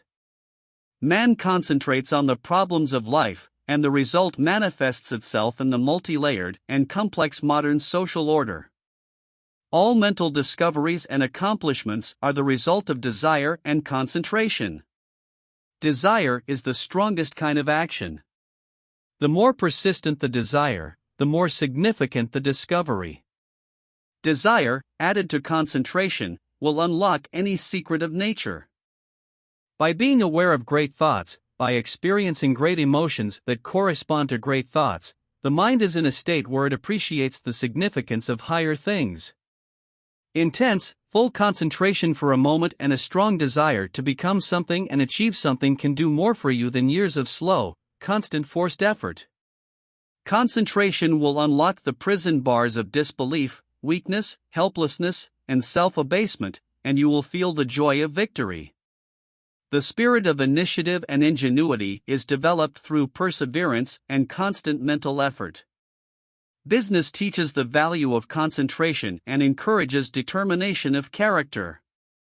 It develops practical acumen and accelerates the decision-making process. The decisive factor in every business venture is the mental component, and desire is the main driving force. All commercial relationships are exports of desire. Many strong and essential values develop in the field of commerce. The mind becomes balanced and directed, it becomes effective. The main thing is to strengthen it so that it rises above the disorder and unpredictable impulses of instincts. In this way, the conflict between the higher and the lower in the self is successfully overcome. Each of us is a current generator, but that generator itself is nothing. The mind must make it work, then it will be useful, and the energy it produces will be directed in a certain way. The mind is an engine whose power is infinite. Thought is an ever-acting productive force. It is the ruler and creator of all forms and events that manifest in the material plane. Physical energy is nothing compared to the omnipotence of thought, because thought enables man to use all other natural forces. Vibration is the action of thought. It is through vibration that the materials necessary for building and construction are extracted and attracted. There is nothing inscrutable about the power of thought. Concentration simply implies that consciousness can be so concentrated that it is reduced to the point where it merges with the object of its attention. Just as the body absorbs the food it needs to grow and develop, so the mind absorbs the object of its attention and gives it life and being. If you concentrate on something important, your intuitive power will be activated and help will come in the form of information that will lead to success. Intuition leads to conclusions without the aid of experience or memory. Intuition often solves problems that are beyond the understanding of rational thought. Intuition often acts suddenly, it reveals the truth we seek so quickly and directly that we feel as if it has come from above. Intuition can be cultivated and developed. To do this, it must be recognized and appreciated. If an intuitive guest is given a royal welcome, he will come again, and the more cordial the welcome, the more frequent his visits will be, but if he is ignored or neglected, he will come less and less often. Intuition usually comes in silence. Great minds often seek solitude, for it is there that all of life's greatest problems are resolved. For this reason, every businessman who can afford it has a private office where no one bothers him. If you cannot afford to have a private office, you can simply find a place where you will be alone for a few minutes each day to practice the thoughts that will allow you to develop the irresistible strength you need to achieve. Remember that the subconscious mind is essentially all-powerful.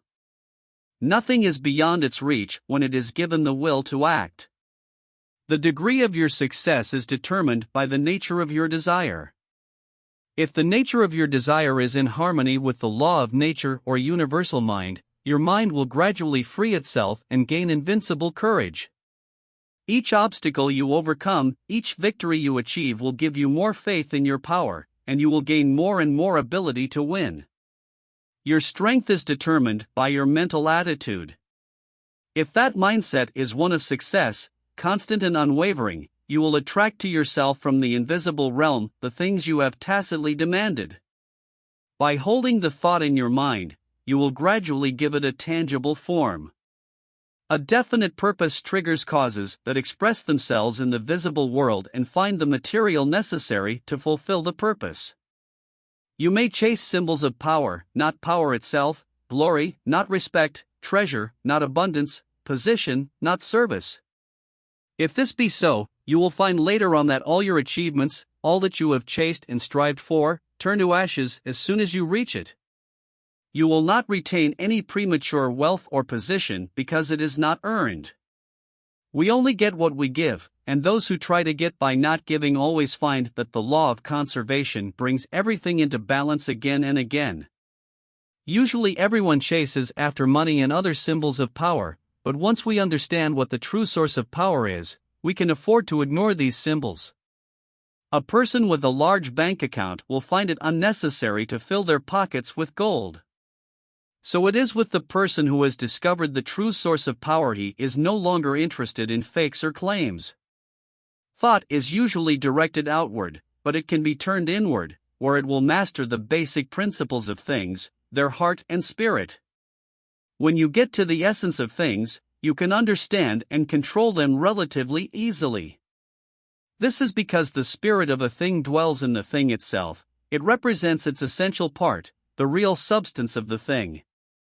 Form is simply the outward manifestation of the inner spiritual activity. This week you should concentrate as precisely as possible according to the method described in this lesson. There should be no conscious effort or activity related to your purpose. Be completely relaxed, avoiding any anxious thoughts about the outcome. Remember that strength comes after rest. Allow the thought to linger on the object of your desires until it is completely merged with it, until you are conscious of nothing but it. If you want to eliminate fear, concentrate on fearlessness. If you want to eliminate want, concentrate on abundance. If you want to eliminate sickness, concentrate on health. Always concentrate on the ideal as a fait accompli. Therein lies the germ, the life principle that sets in motion those causes that lead, guide, and carry out the necessary connection that will eventually manifest in form. Thought is the property only of those who can develop it. W. O. Emerson. Questions and answers. What is the true method of concentration?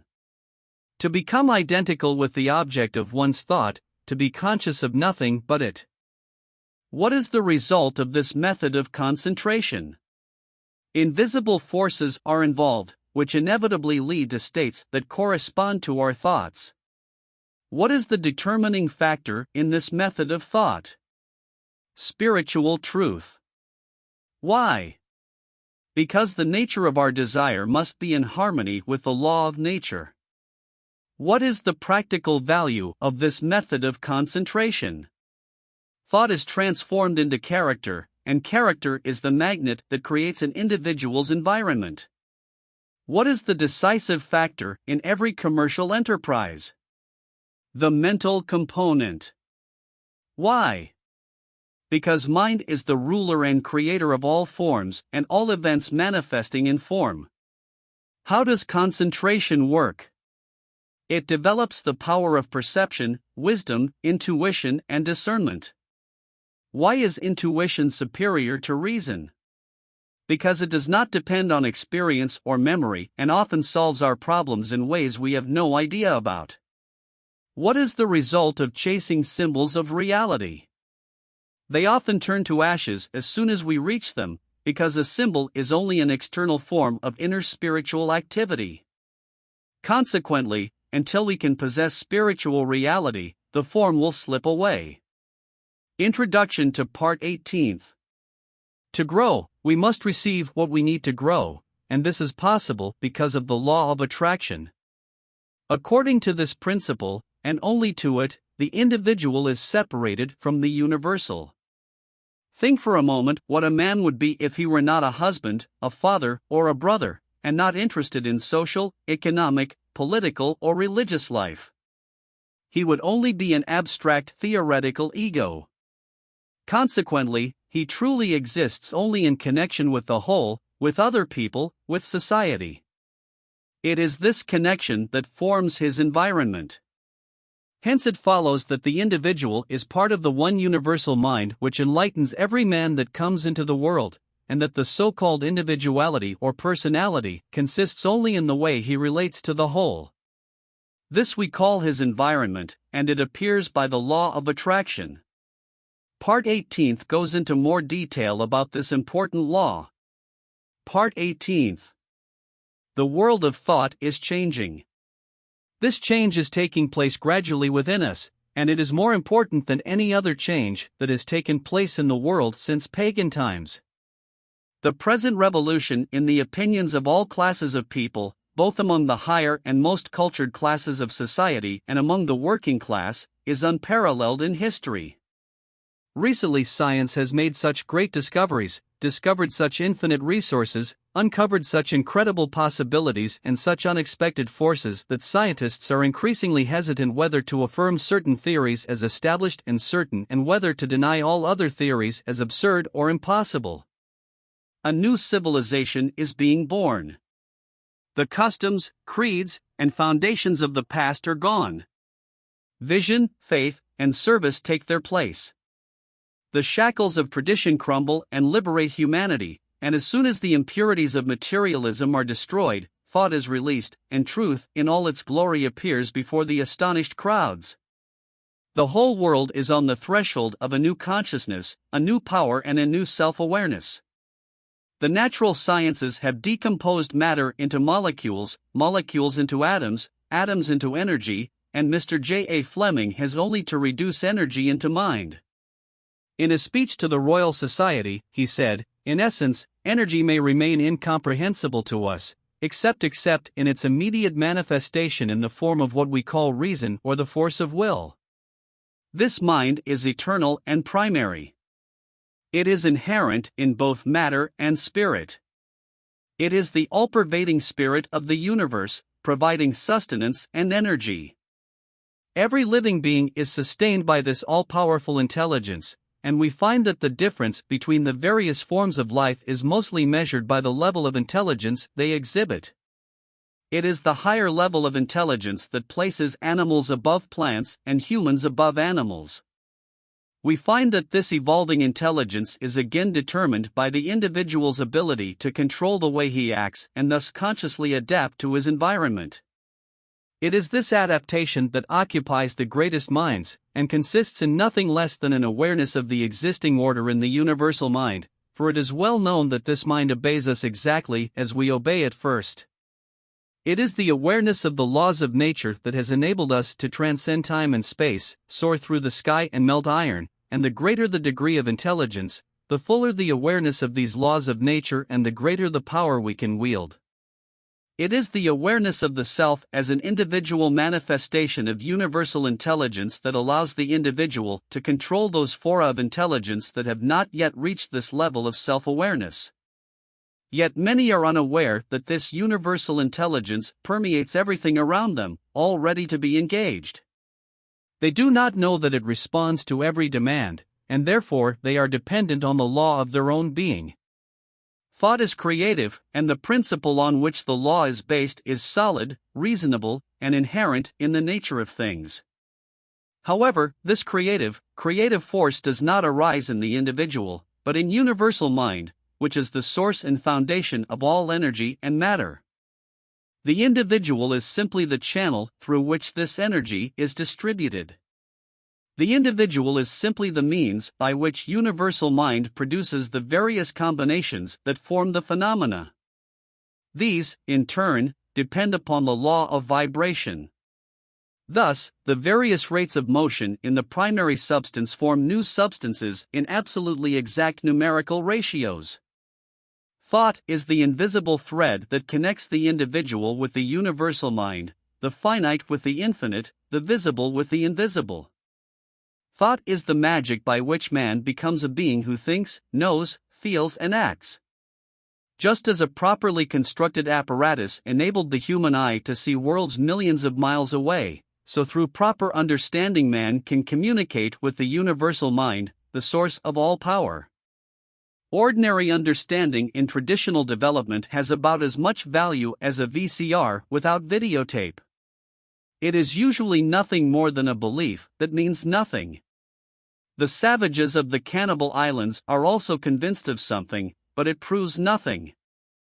The only belief that is truly of value to all is one that has been tested and proven to be a fact. Then it ceases to be merely a belief and becomes a living faith or truth. This truth has been tested by hundreds of thousands of people, and has been found to be truth exactly to the extent that the apparatus used is suitable. Man could not have detected stars hundreds of millions of miles from Earth without a telescope strong enough. For this reason, science is constantly busy making more and more powerful telescopes, with the result that it is constantly rewarded with more and more knowledge of celestial bodies. It is the same way with understanding. Humans are constantly progressing in the methods they use to communicate with universal mind and its infinite possibilities. Universal mind manifests itself in the objective world through the law of attraction, by which each atom is attracted to another with infinite intensity. It is through this principle of combination and attraction that things come together. This principle is universal and is the only means by which the goal of existence is achieved. It is through this universal principle that growth is best achieved. In order to grow, we must receive what is necessary for our growth, but because we are always whole thinking beings, this wholeness allows us to receive only what we give. Hence, growth is conditioned by reciprocal action.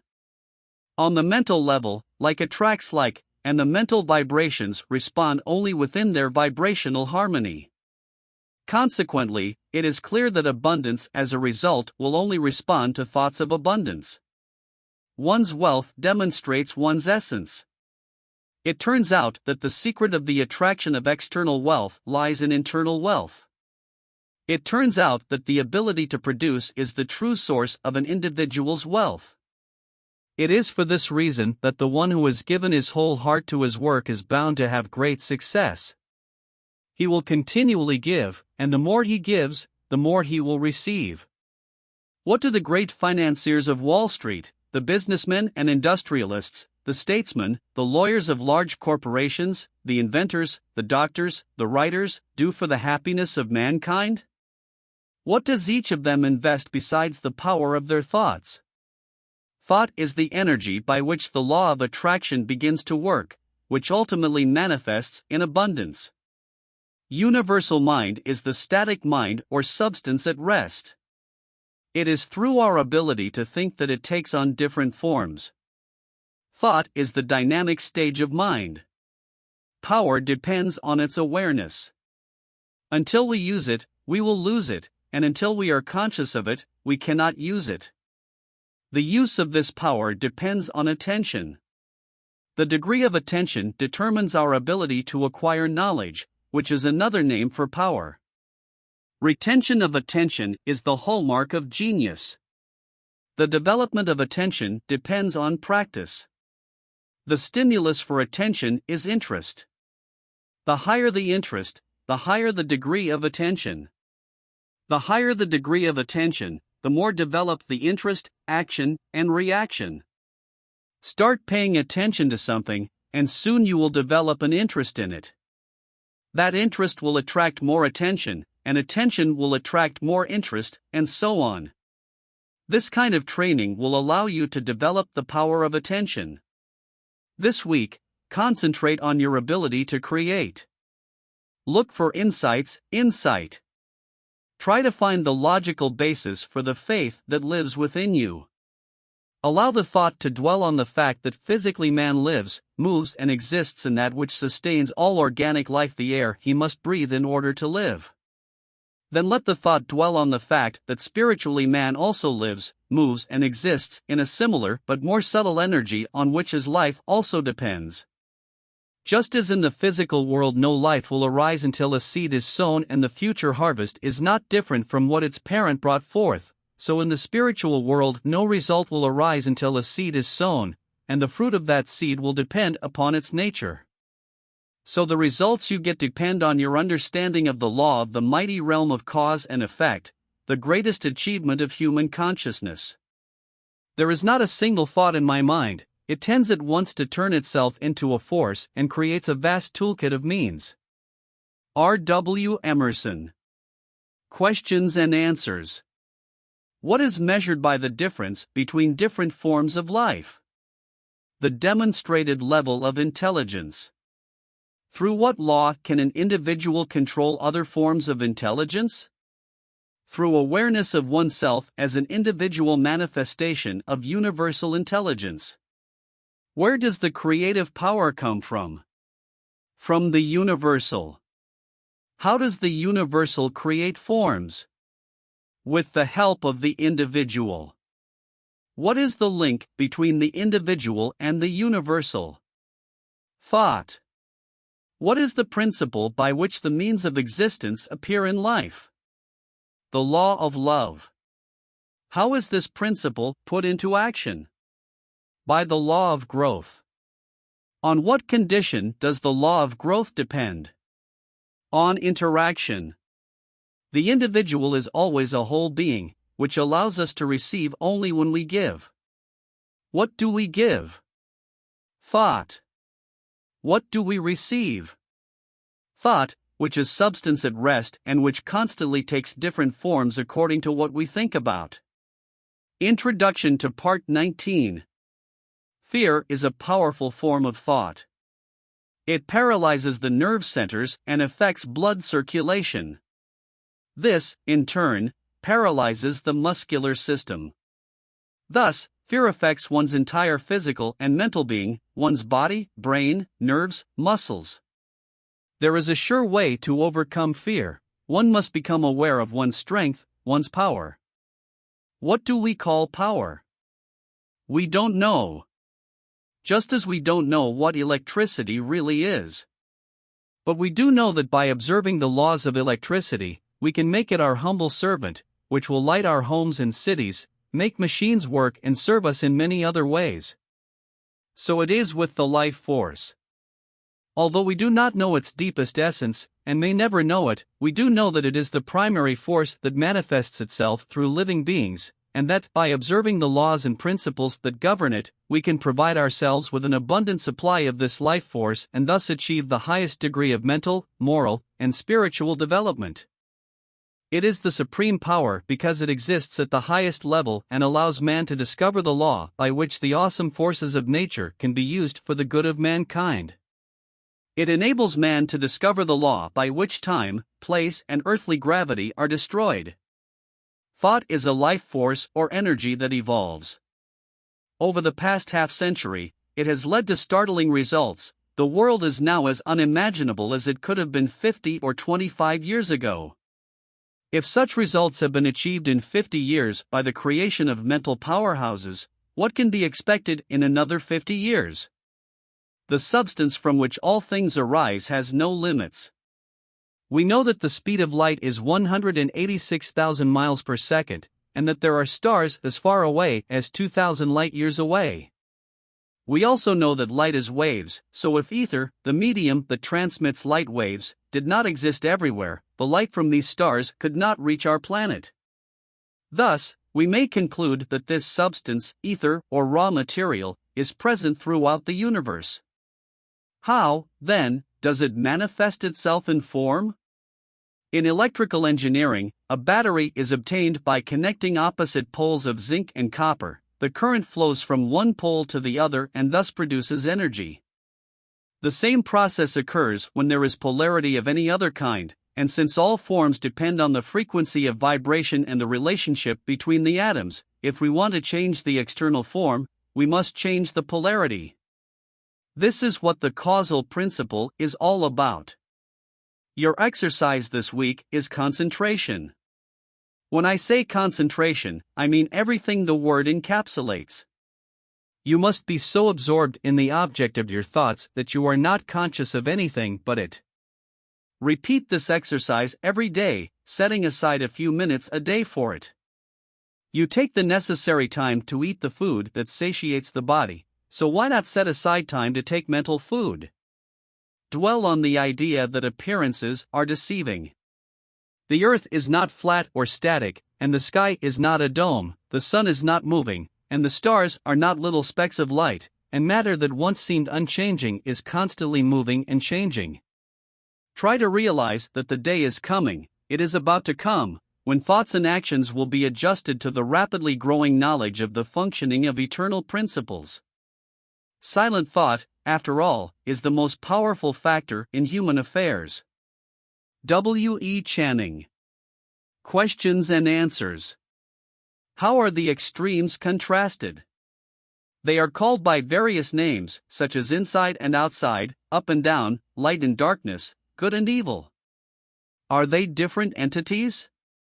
No, they are extremes, parts or aspects of a single whole. What is the one creative principle in the physical, mental, and spiritual worlds? Universal mind, or the inexhaustible energy from which all things come. How are we connected to this creative principle? Through our ability to think.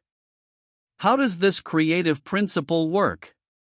Thought is the seed that produces a harvest in the form of action, and action produces a harvest in the form of form. On what does form depend? On the frequency of vibration. How can the frequency of vibration be changed? By mental activity. On what does mental activity depend? Polarity, action, and response in the relationship between the individual and the universal mind. Where does creative energy originate, in the individual or in the universal mind? In the universal mind, but it can only manifest itself through the individual. Why is an individual necessary? Because the universal mind is static and needs energy to start moving. Food, turning into energy, allows the individual to think. When an individual stops eating, he stops thinking and can no longer affect the universal mind. Consequently, action or reaction ceases, and the universal mind is then a pure mind in a static state, a mind at rest. Introduction to Part 20th. For years there has been endless debate about the origin of evil. Theologians claim that God is love, and that He is omnipresent. If this is true, then accordingly there is no place where God does not exist. Where, then, does evil, the devil and hell come from? Let's look into it. God is spirit. Spirit is the creative principle of the universe. Man was created in the image and likeness of God. Consequently, he is a spiritual being. The only activity that spirit performs is the ability to think. Consequently, thinking is a creative process. All form, then, is the result of the thinking process. Destruction of form, then, must also be a thinking process. Fictitious forms are the result of the creative power of thought, as in the case of hypnosis. Deceptive forms are the result of the creative power of thought, as in the case of spiritualism. Invention, organization, and constructive work of any kind are the result of the creative power of thought, as in the case of concentration. When the creative power of thought acts for the benefit of humanity, we call the result of its action good. When the creative power of thought acts destructively or causes harm, we call such a result evil. This explains the origin of good and evil. They are simply words that have been coined to refer to the nature of the result of thinking or the creative process. Thought necessarily precedes and determines action, action precedes and determines circumstances. Part 20th will shed light on this important question. Part 20th. The spirit of a thing is the thing itself, it is fixed, unchanging, and eternal. Your spirit is you, without spirit you would be nothing. Spirit becomes active when you become aware of its presence and its possibilities. You may possess all the riches of Christendom, but until you realize and use the spirit, it has no value. The only condition for spiritual power is use or awareness. All great things come from awareness. The supreme power of the force is consciousness, and thought is its messenger, and this messenger constantly forms from the realities of the invisible world the circumstances and surroundings in the objective world. Thinking is the true work of life, power is its result. You are always dealing with the magical power of thought and consciousness. What result can you expect when you are unaware of the power you have under your control? If you are not aware of your power, you limit yourself to superficial states and make yourself a pack animal for those who think and are aware of your power, those who know that while we are not willing to think, we will be forced to work, and the less we think, the more we are forced to work and the less we get for our work. The secret of power is a full understanding of the principles, forces, methods, and combinations of mind, and a full understanding of our relationship to universal mind. We must remember that this principle is unchangeable. If it were not, it would be unreliable. This stability is our chance. You are the inherent sign and channel of distribution of universal mind. Universal mind can only operate through the individual. When you begin to realize that the essence of universal mind is within yourself, that it is you, you begin to create, you begin to feel your power. It's the fuel that ignites your imagination, ignites the light of inspiration, gives vitality to your thoughts, and allows you to connect with all the invisible forces of the universe. It is this power that will allow you to plan boldly and act confidently. Understanding this will only come to you in silence. It is a prerequisite for achieving all great goals. You are a visualizing entity. The imagination is your workshop. It is here that your ideal must be visualized. Since full understanding of the nature of this power, this might is the main condition for its manifestation. Visualize according to the above method over and over again until you can use it instantly for every need. The infinity of wisdom lies in following this method, and thereby having the inspiration of the all-powerful universal mind at your fingertips at all times. We may be unaware of this inner world and thus exclude it from our consciousness, but it will still remain the foundation of all being. When we learn to recognize it not only in ourselves, but in all people, events, things, and circumstances, we will find the kingdom of God that is within us. Our failures are the result of the exact same principle. The principle is unchanging. Its operation is always exact, there is no deviation in it. If we think of want, deprivation, discord, we reap the fruits of such thoughts at every turn. If we think of poverty, misfortune, or illness, the mental messengers fulfill the requirements as quickly as they embody any other kind of thought, and the result will be absolutely certain. If we are afraid of impending disaster, we can repeat after Job, "For the awful thing that I feared has befallen me, and what I feared has passed to me." If we have unkind or ignorant thoughts, we will inevitably attract the results of our ignorance. If we understand and use the power of thought properly, it will make our work easier than we ever dreamed possible, but if it is not understood or used properly, the results are likely to be disastrous. With this power you can confidently do what seems impossible, because therein lies the secret of inspiration and genius. To succumb to inspiration is to go off the beaten track, to go off the track, because outstanding results require outstanding means. When we come to the realization of the oneness of all things and that the source of all power is within us, we will find the way to the source of inspiration.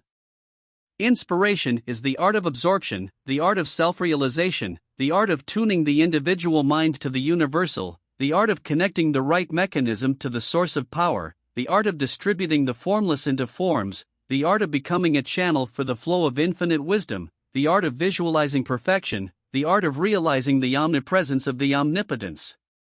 If you understand and appreciate the fact that infinite power is omnipresent and therefore present in both the infinitely small and the infinitely large, it will allow you to absorb its essence. Further understanding that this force is spirit and therefore invisible will enable you to experience its presence in all points of space at the same time. Understanding these facts, first intellectually and then emotionally, will allow us to swim in the depths of the ocean of this infinite force. A purely intellectual understanding without emotion will give you nothing. Thought without feeling is cold. A necessary connection of thought and feeling. Inspiration comes from within. Silence is necessary, feelings must be calm, muscles must be relaxed, tranquility and silence are necessary. When you find balance and a sense of power, you will be ready to receive the information, inspiration, or wisdom you need to reach your goal. Do not confuse this method with clairvoyance, they have nothing in common. Inspiration is the art of receiving and creating the best things in life. The business of your life is to understand and command these invisible forces instead of letting them control and command you. Power implies service, imagination implies power. To understand and apply imagination is to become superhuman. With each breath we take, we will live more abundantly if we consciously breathe with inspiration. This is a very important condition in this case, because inspiration controls attention, and without attention you will only get the results that everyone has. That is, what we receive is identical to the demand. To receive more, your demand must be more perfect, and once you consciously improve your demand, the demanded will follow. You will find yourself receiving more and more resources for life, more energy and vitality.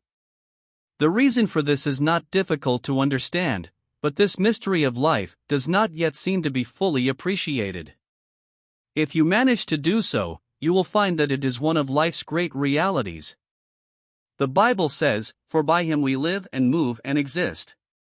He is spirit and love, so every time we take a breath, we inhale life, love, and spirit. This is the pranic energy, or pranic ether, without which we could not exist for a minute. This is cosmic energy, the life of the solar plexus.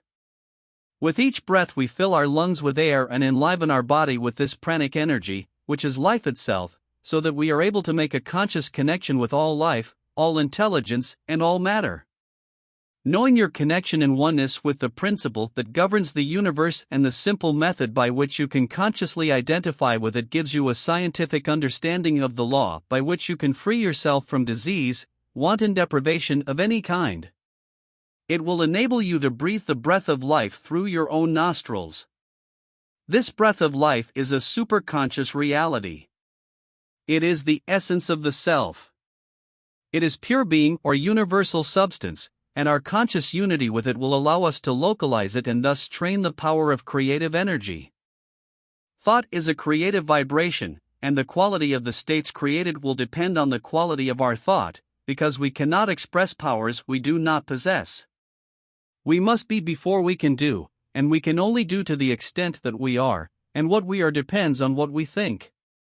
Every time you think, you set in motion a chain of cause and effect that creates a state strictly consistent with the quality of the thought that produced it. A thought that is in harmony with universal mind will lead to states similar to itself, just as destructive or contradictory thought does. You may use thought in constructive or destructive ways, but the unchanging law will not allow you to plant a thought of one nature and harvest a crop of another nature. You are free to use this awesome creative power as you please, but you must accept the consequences. The danger comes from what is called willpower. Some think that with the power of will they can restrain the operation of the law, that they can sow the seed of one nature, and with the power of will receive the fruit of another nature. But the fundamental principle of creative power lies in universal mind, and therefore the idea of making the law yield to our desires through the power of individual will is a distorted concept that may lead to short-term success, but is ultimately doomed to failure because it contradicts the very power to be used. When the individual attempts to restrain universal mind, the finite is in conflict with the infinite. Our enduring well-being is best achieved through conscious engagement with the constant forward movement of the great whole. Your exercise this week will be to immerse yourself in silence and concentrate on the absolutely true statement, "For by him we live and move and exist." You are because he is. If he is omnipresent, he must be in you. If he is all in all, you must be in him. He is spirit and you are made in his image, and the only difference between his spirit and yours is in degree, for the part must be of the same nature and quality as the whole. When you can realize all this clearly, you will discover the secret of the creative power of thought, find the source of good and evil, discover the secret of the amazing power of concentration, and discover the key to solving any problem, whatever its nature, physical, financial, or environmental. The ability to think consistently and deeply is the acknowledged mortal enemy of error and miscalculation, superstition, unscientific theories, irrational beliefs, unbridled enthusiasm, and fanaticism. F.C. Haddock. Questions and answers. On what conditions does strength depend? On its awareness, recognition, and use. What is awareness or recognition? It is awareness. How do we come to an awareness of power? Through thinking. What then is the real work of life? Proper scientific thinking. What is proper scientific thinking? The ability to regulate our thought process in accordance with the will of the universal mind. In other words, to cooperate with the laws of nature. How does this work? By achieving a perfect understanding of the principles, forces, methods, and combinations of mind. What is universal mind? The basis of all existence. What is the cause of all deprivation, want, disease, and disharmony? It is in accordance with a law that operates inexorably, and continually brings circumstances to the mark of equality with the thought that gives rise to them. What is inspiration? It is the art of recognizing the omnipresence of omniscience. On what do the circumstances of our lives depend? On the quality of our thought. Because what we do depends on what we are, and what we are is a consequence of our thoughts.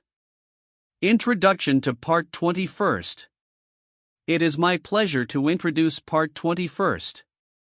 From the 7th point you will learn that one of the secrets of success, one of the methods of achieving victory, one of the means of gaining mindlord is to think big. From point 8 you will learn that whatever we hold in our consciousness for any length of time is embedded in our subconscious and becomes the benchmark that our creative energy imprints on our lives and surroundings. Therein lies the secret to the miraculous power of prayer. We know that the universe obeys a law, that every effect must have a cause, that the same cause under the same conditions invariably leads to the same result.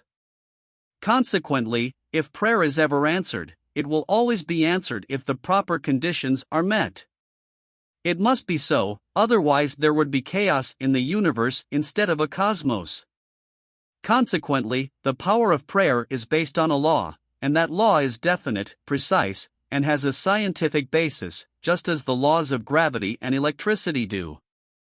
Understanding this law protects the foundations of Christianity from superstition and frivolity and places them on a firm foundation of scientific understanding. Unfortunately, relatively few people know how to pray correctly. Many understand that there are laws of electricity, of mathematics, of chemistry, but for some inexplicable reason it does not occur to them that there are also spiritual laws, and that they too are definite, scientific, rigorous, and operate with immutable accuracy. Part 21st. The real secret of power is in its consciousness. Universal mind is unconscious, consequently, the more we are conscious of our oneness with that mind, the less we are conscious of conditions and limitations. We become free of circumstance, we become aware of the unconscious. We become free. As soon as we become aware of the inexhaustible power of the inner world, we begin to approach it, apply it, and develop our possibilities seen through discernment. Whatever we realize will invariably manifest in the objective world and produce tangible results. This is so because the infinite mind, which is the source from which all things arise, is one and invisible, and each individual is the channel through which the eternal energy manifests itself. Our ability to think is the ability to affect universal substance, and what we think about is created or appears in the objective world. The result of this discovery is astonishing. It means that the mind possesses exceptional qualities, it is not limited by anything and contains innumerable possibilities. To realize this power is to become a live wire, that is, to do what happens when an ordinary wire is connected to a live wire. Universal mind is a live wire. It gives sufficient power and energy to solve any problem that may arise in the life of any individual. When the individual mind comes in contact with the universal mind, it receives all the power and energy it needs. All of this takes place in the inner world. All science recognizes the reality of this world, and all power depends on our awareness of this world. The ability to remove imperfect circumstances depends on mental action, and mental action depends on awareness of power. Consequently, the more we become aware of our oneness with the source of all power, the greater will be our ability to control and govern circumstances. Great ideas have the property of eliminating all small ideas, so it is good to think large scale to neutralize and eliminate all unimportant or undesirable tendencies. This will help you remove countless small and vexing obstacles from your path. You will also become aware of the breadth of the world of thought and thus develop your mental faculties and be able to achieve something worthwhile. This is one of the secrets of success, one of the methods of achieving victory, one of the means of acquiring mindlord, because it thinks big. The creative energy of the mind handles large-scale tasks as easily as it does small ones. Mind is present in both the infinitely large and the infinitely small.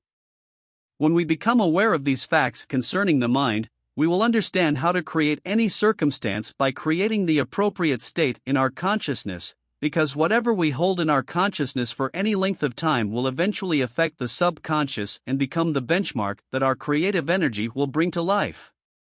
This is how circumstances are created, and we realize that our lives are simply a reflection of our dominant thoughts or mental attitude. We see that the science of right thinking is the one science that unites all other sciences.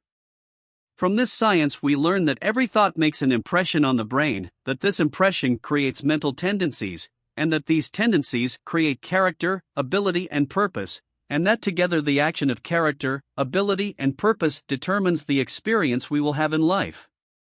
These experiences appear by the law of attraction. Through the operation of this law, we encounter experiences in the outer world that correspond to our inner world. The dominant thought or mindset is a magnet, and the law is that like attracts like, hence the mindset will inevitably attract circumstances that match its nature. This mental attitude is our personality, and it consists of thoughts that are born in our own minds. Consequently, if we want a change in circumstances, all we need to do is change our thoughts. This will change our mental attitude and, as a result, our personality, which in turn will change the people, things, circumstances, or experiences we encounter in life. Changing our mental attitude is not easy, but through sustained effort it can be achieved. Mentality is created by mental pictures that have been imprinted in the brain, so if you don't like the pictures you already have, destroy them and create new ones. That's the art of visualization. Once you do that, you'll start attracting new things, and they'll match the new mental pictures. To do this, put a perfect picture in your mind of what you want to embody, and keep holding it in your mind until the results are achieved. If what you want requires determination, ability, talent, courage, power, or any other spiritual power, all these qualities must be inherent in your mental picture. Build these qualities into it, they are an essential part of your mental picture. They are feelings, which, when combined with thought, create an irresistible magnetic force that attracts the things you need. They give your picture life, and that means growth, and once growth begins, results are almost guaranteed. Do not doubt and strive for the highest possible achievement in all things, for the powers of the mind are always ready to submit themselves to a purposeful will in an effort to translate the highest aspirations into actions, achievements, and events. An illustration of the action of these mental forces is the method of forming our habits. We perform an action, then do it again and again, until it becomes easy and perhaps even automatic. The same rule applies to the elimination of any bad habit. We stop doing something, then we avoid doing it over and over again, until finally we are completely free of the urge to do it. If we do not succeed, we should not lose hope, for the law is absolute, invisible, and gives us points for every effort and every success, even if our efforts and success are impermanent. There is no limit to the possibilities of this law. Try to believe in your own idea. Remember that nature lends itself to the ideal. Think of the ideal as a fait accompli. The real battle in life is the battle of ideas. It is fought in small numbers against many. On one side are constructive and constructive thoughts, and on the other side are destructive and negative thoughts. The constructive thoughts are controlled by the ideal, the passive ones by external signs. On both sides are scientists, writers, and business people. On the creative side are people who spend their time in laboratories, at microscopes or telescopes, side by side with those who rule in the commercial, political, and scientific worlds. On the negative side are people who spend their time researching law and precedent, people who confuse theology with religion, statesmen who confuse power with law, and millions of people who prefer past to future, outmoded to progress, who are forever looking back instead of looking forward, who see only the outside world and know nothing of the inside. The final analysis shows that there are only two of these kinds of people. Each person must take their place on one side or the other and go either forward or backward. In a world where everything is in motion, one simply cannot stop. Attempting to remain still sanctions an oppressive and unjust set of laws and gives it power. That we are living in a period of transition is borne out by the anxiety that is visible everywhere. The discontent of mankind is like the rumbling of thunder, which, beginning with low and menacing notes, increases until the sound goes from cloud to cloud and flashes of lightning illuminate the sky and the earth. The sentinels who patrol the most visible outposts of the world of industry, politics, and religion anxiously ask each other, "Is everything quiet?" The danger and unreliability of the position they occupy and try to hold is becoming more apparent by the hour. The beginning of a new era confronts the inevitability of the collapse of the old order of things.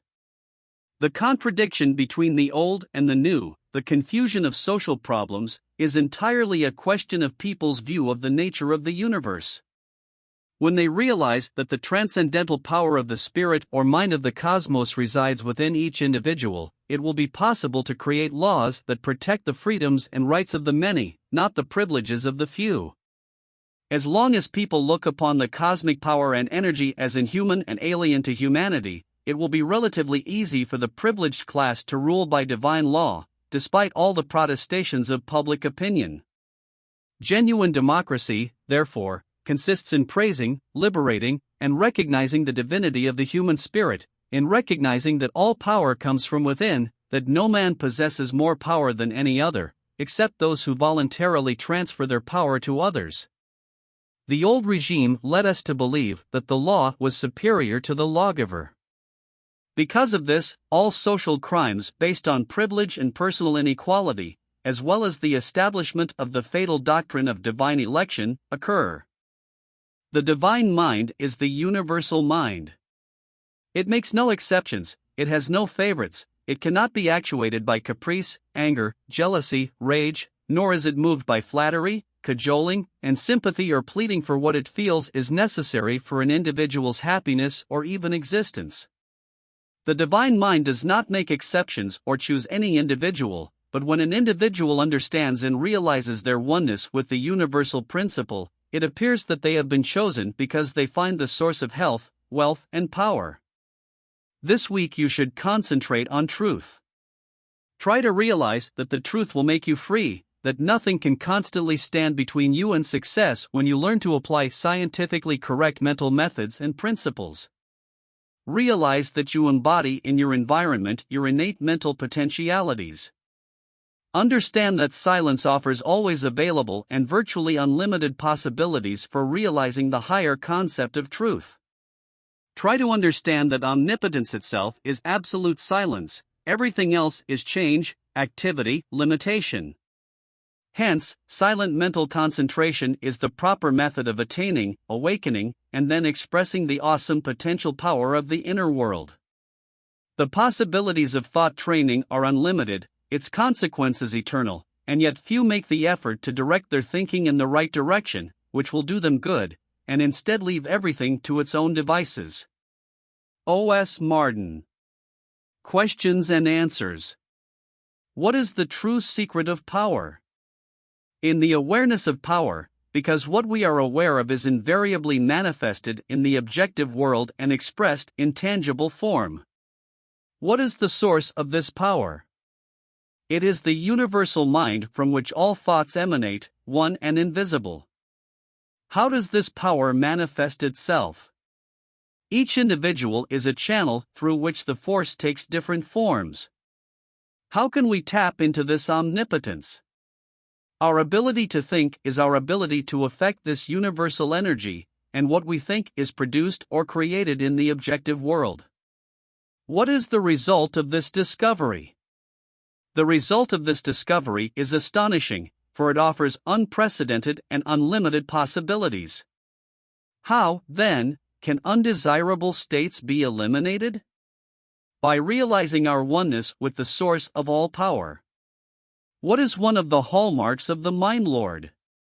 It thinks big and has ideas large enough to confront and destroy all small and annoying obstacles. How do we gain experience? By the law of attraction. How is this law put into action? By the prevailing mental attitude. What is the difference between the old mode and the new mode? In the question of looking at the nature of the universe. The old regime tried to adhere to the fatal doctrine of divine selection. The new regime recognizes the divine origin in every individual and the democratism of humanity. Introduction to Part 22. From Part 22 you will learn that thoughts are spiritual seeds which, when planted in the subconscious mind, take root and grow, but unfortunately their fruit is often unpalatable.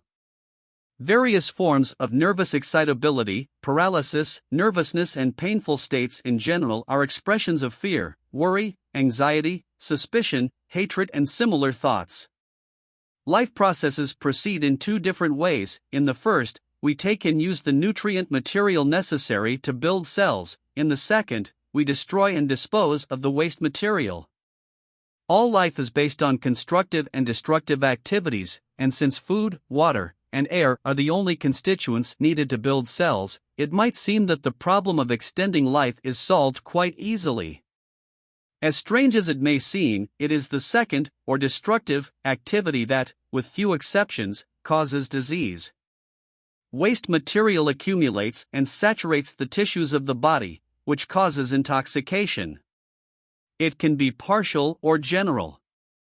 In the first case, there are local disturbances in the body. In the second, it affects the whole system.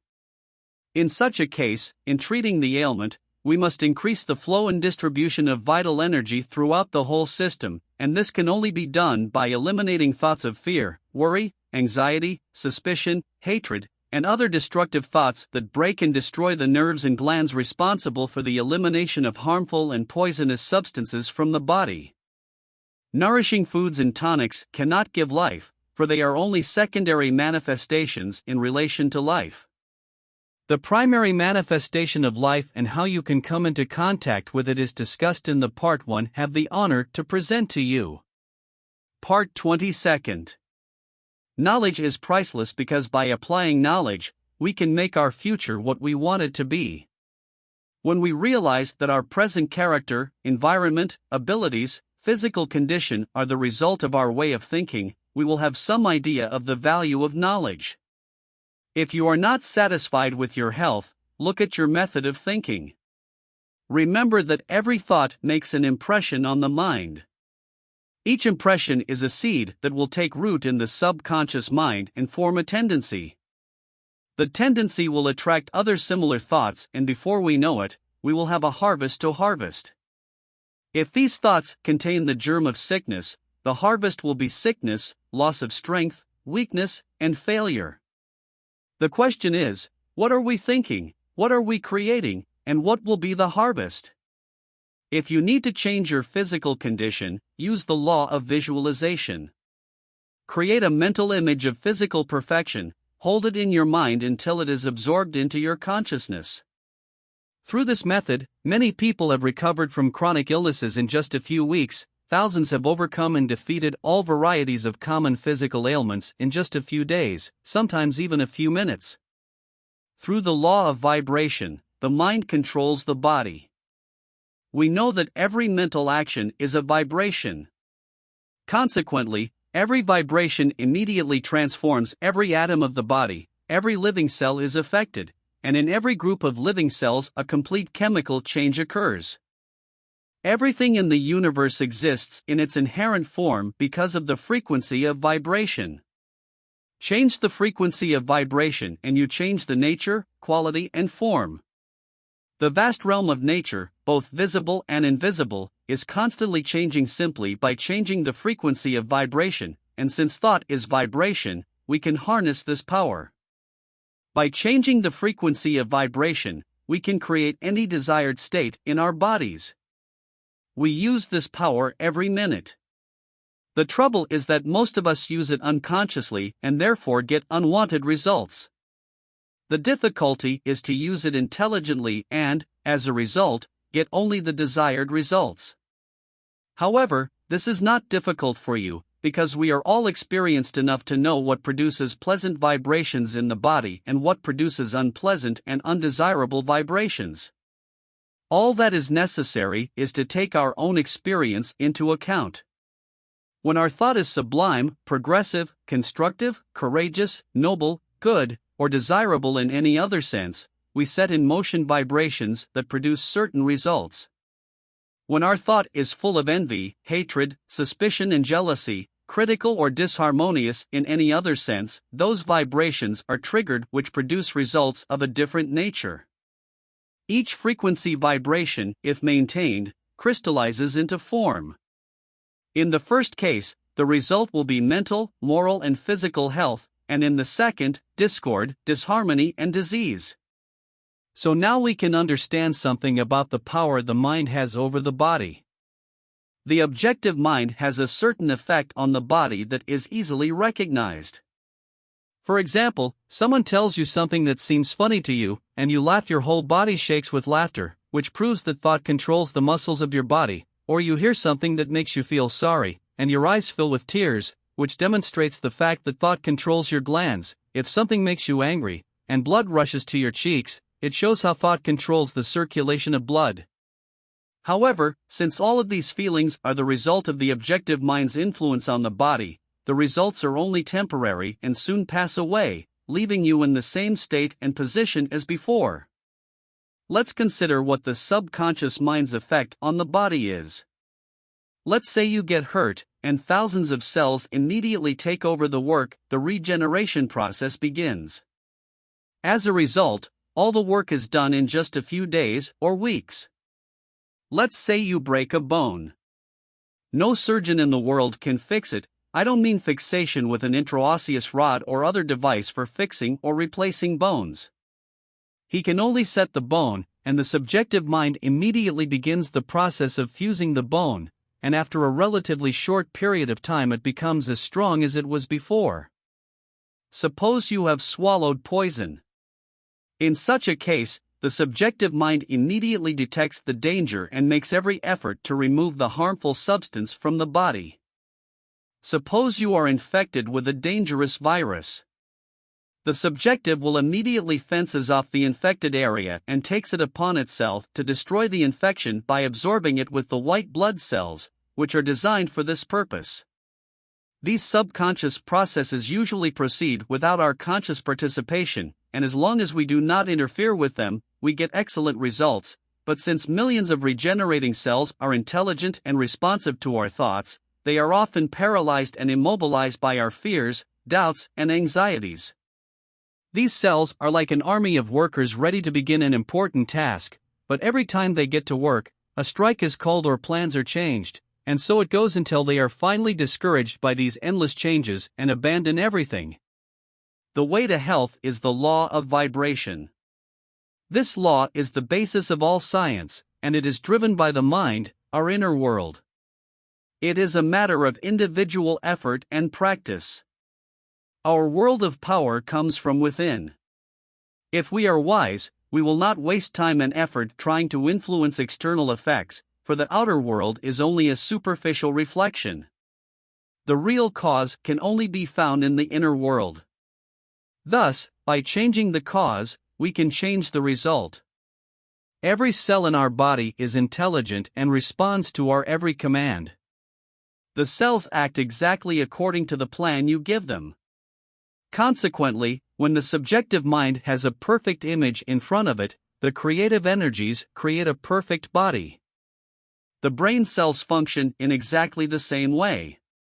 The brain is controlled by a state of mind, or mental attitude, so if an unwanted mental attitude is transmitted to the subjective mind, it will then be transmitted to the body. Consequently, if we want to have a healthy, physically strong and viable body, this must be our primary thought.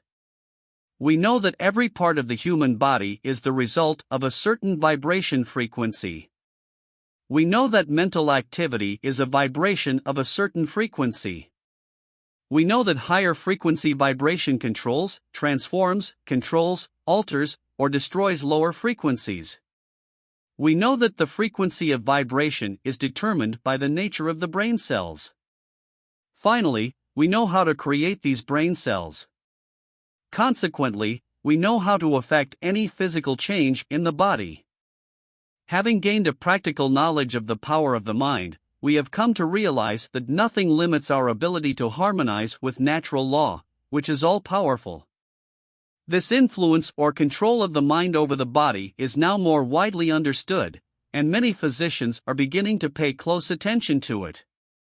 Dr. Albert T. Schofield, who has written several serious books on the subject, said, "In general, mental therapy is still being bypassed in medical writings.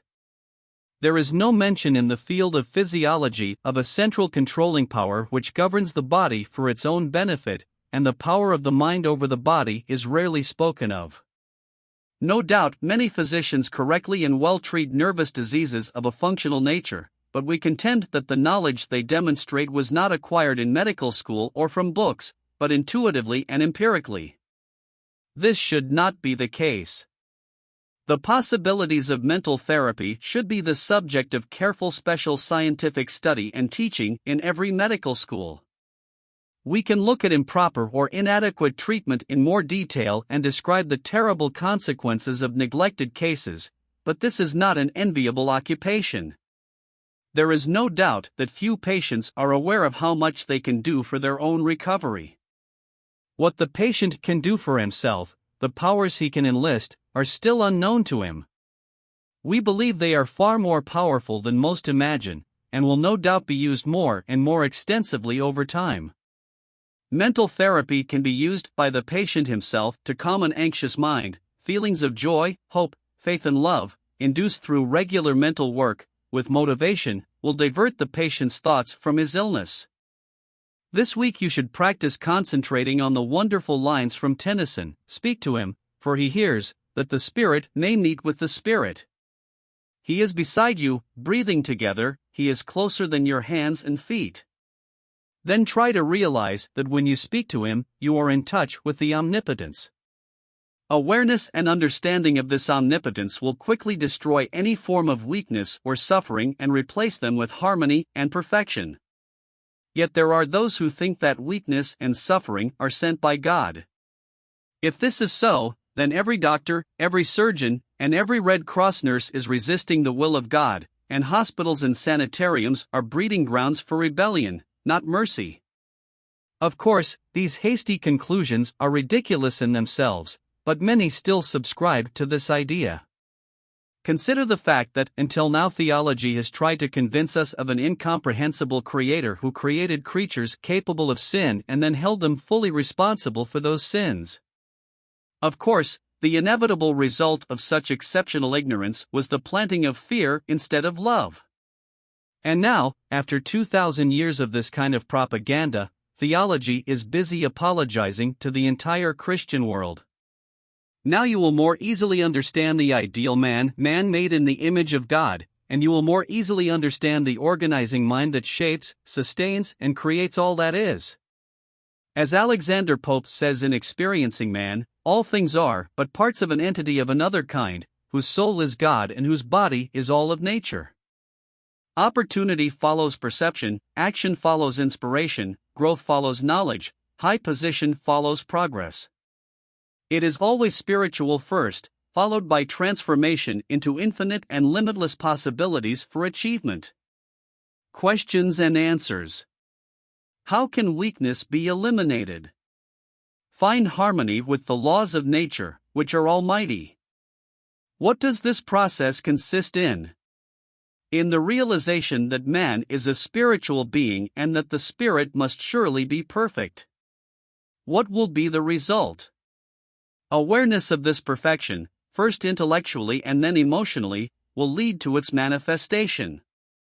Why? Because thought is spiritual and therefore creative, it relates to its object and manifests it. What law of nature is involved in this? The law of vibration. Why does it work? Because a higher frequency vibration controls, transforms, controls, alters or destroys a lower frequency. Is this system of mental therapy generally accepted? Yes, literally millions of people in this country, and many more around the world, use it in one form or another. What is the result of this system of thinking? For the first time in world history, everyone's highest rational needs can be met by a truth that is now spreading rapidly around the world. Does this system apply to other kinds of resources? It will satisfy any human need or want. Is this system scientific or religious? It is both. True science and true religion are twin sisters, where one is, the other is. Introduction to Part 23. From this part you will learn that money is woven into the overall fabric of our very existence, that the law of success serves this, that we get what we give, and for this reason we should consider it a great privilege to be able to give. We have learned that thought is the creative activity that precedes every constructive action. Consequently, from a practical point of view, we can give nothing of greater value than thought.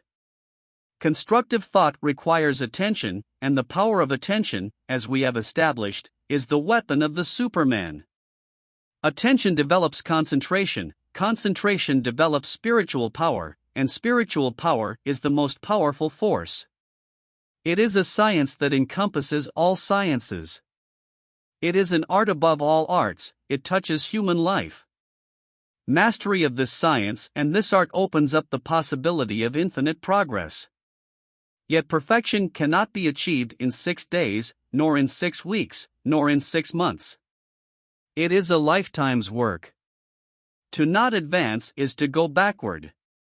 If we maintain and develop positive, constructive, and unselfish thoughts, it will inevitably have far-reaching prospects for good beginnings. Retribution is a basic principle of the universe. Nature is constantly in search of balance. If something is lost somewhere, something must inevitably be added, otherwise a vacuum will form. By observing this rule, you can benefit for yourself in proportion to your effort. Part 23. Money consciousness is a mental attitude. It is an open door to financial receipts. It is an accepting attitude. Desire is the attractive force that makes the flow flow, while fear is the serious obstacle that blocks the flow or reverses it by pulling it away from us. Fear is the opposite consciousness from money consciousness. It is the consciousness of poverty, and since the law is unchanging, we get exactly what we give. If we are afraid of something, it is the object of our fears that we receive. Money is woven into the fabric of our very existence. It occupies the best minds of the greatest minds. We get money by making friends, and we increase our circle of friends by making money for them, by helping them, by being at their service. The first law of success, then, is service built on honesty and justice. The man who is unfair in his intentions is simply ignorant. He overlooks the fundamental law of all exchange.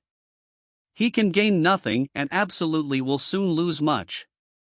He may not know this, he may think he is winning, but in fact he is doomed to fail. He cannot cheat infinity. The law of retribution says, an eye for an eye, a tooth for a tooth. Life forces are elusive. They consist of our thoughts and ideals, which, in turn, take shape. Our task is to keep our minds open, to constantly strive for new things, to see favorable opportunities, to appreciate the race itself more than the finish line, for pleasure is in seeking, not in possessing. You can make yourself a magnet attracting money, but to do this you must first consider how you can make money for other people. If you have the discernment to recognize and apply convenient opportunities in favorable conditions, you can use it to your advantage, but the greatest success will come when you can help others. What benefits one must benefit all. Great-hearted thought is strong and vital.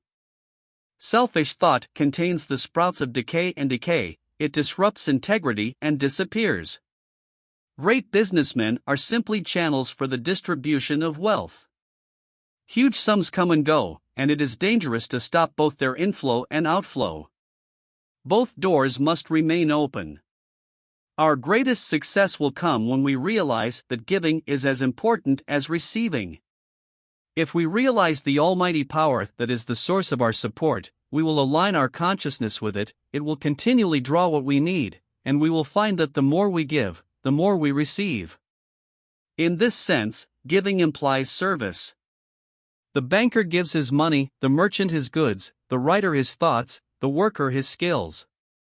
All give something, but the more they can give, the more they receive, and the more they receive, the more they are able to give. The financier gets a lot because he gives a lot. He thinks for himself and rarely lets someone else think for him. He wants to know how to get results. Show him. When you can do that, he will create the conditions and the means by which hundreds or thousands of people can profit, and he will be successful exactly as much as they are successful. Morgan, Rockefeller, Carnegie and others didn't become rich because they spent money on others, rather they made money for other people, and so they became the richest people in the richest country on the globe. The average person is completely free of any deep thought. He accepts the ideas of others and repeats them like a parrot. We see this well when we understand the method used to form public opinion. This obedience on the part of the majority, which seems perfectly happy to allow a handful of people to think in their place, usurps all power and keeps millions of people in subjection in most of the world. Creative thinking requires attention. The power of attention is called concentration. This power is guided by the will. For this reason, we must refuse to concentrate on anything or think about anything other than what we want. Many people constantly concentrate on regret, loss, and discord of all kinds, and since thought is creative, such concentration inevitably leads to more loss, more regret, and more discord. How could it be otherwise? On the other hand, when success, profit, or any other desired state appears, we naturally concentrate on these results and therefore increase them, so it turns out that much is multiplied. How an understanding of this principle can be used in business is well described by one of my colleagues. Spirit, whatever it may be, should be regarded as the essence of consciousness, the substance of mind, the reality underlying thought. Since all ideas are stages in the activity of consciousness, reason, or thought, it follows that it is in spirit, and in spirit alone, that the irrefutable fact, something genuine or idea, is found. Assuming this, wouldn't it be logical to admit that an authentic understanding of spirit and the laws of its manifestation is the most practical thing a practical man can find? Isn't it obvious that if a practical man could realize this fact, he would turn himself inside out trying to acquire knowledge of spiritual things and laws? Such a person is not a fool, he needs only an awareness of this fundamental fact to get to the essence of all achievement. Let me give you a concrete example.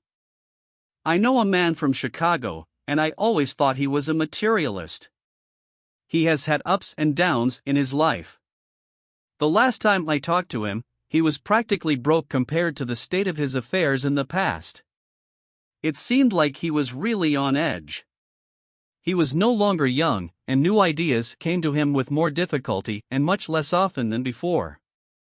He told me, "I know that all things that work in business are the result of thought. Every fool knows that. Now I seem to have run out of thoughts and good ideas, but if this teaching about the universal mind is correct, then an individual can achieve a direct connection with the infinite mind, and in the infinite mind there must be a chasm of all kinds of good ideas that people with my determination and experience can successfully put into practice in the business world. That seems like a good idea to me, and I'm going to try it." This happened a few years ago. The other day I heard about that man again. Talking to a friend, I asked, "What happened to our old friend X? Is he back on his feet again?" The friend looked at me in surprise and said, "Don't you know what he accomplished? He's now a big man at Y, naming the firm, which has achieved phenomenal success in the last 18 months and is now well known for advertising all over the country as well as abroad. He pitched the big idea and is about to become a millionaire, and that in just 18 months. I had not previously associated that man's name with said firm. Research has shown that all of this is pure truth, and that the facts above are actual facts and are not exaggerated in the slightest. What do you think of this now? As far as I am concerned, it means that that man did make direct contact with the infinite mind, and having discovered it, he made it work for him. He used it for his business. Does that sound blasphemous or blasphemous? I hope not. I had no such intention. Eliminate personality or exaggerated human nature from the concept of infinity, and you get the concept of an eternally present force, of which consciousness and, ultimately, spirit is the quintessence. Since man can also ultimately be regarded as a manifestation of spirit, there is nothing blasphemous in the idea that he, being spirit, should be in harmony with his initiation and source, so that he will be able to manifest at least a minimal degree of his power. We all do this, to a greater or lesser degree, when we use our minds for creative thought. That man from Chicago did even more. He did it in a highly practical way. I have not asked him how he did it, though I intend to do so at the first opportunity, but he not only discovered the infinite source of ideas he needed, and which was the beginning of his success, but also used the creative power of thought to create the perfect model of what he hoped to achieve, adding to it and improving it, developing from a general outline a finished plan. I believe this was the case, not only from our conversation a few years ago, but also because I have found it to be true in the cases of other eminent men who have similarly manifested creative thought. Whoever resents the idea of using the infinite force to accomplish a practical task in the material world should remember that if the infinite had the slightest objection to it, this process would be absolutely impossible. Infinity is quite capable of taking care of itself. Spirituality is extremely practical. It teaches that spirit is the real thing, all that exists, and that matter is nothing but malleable material from which spirit can create, mold, smelt and cut at will. Spirituality is the most practical thing on earth, the only truly and completely practical thing. This week concentrate on the fact that man is not body plus spirit, but spirit plus body, and that for this very reason his desires cannot be fully satisfied in any other way than by means of spirit. Money, therefore, has value only when it produces desired states, and these states must be harmonious.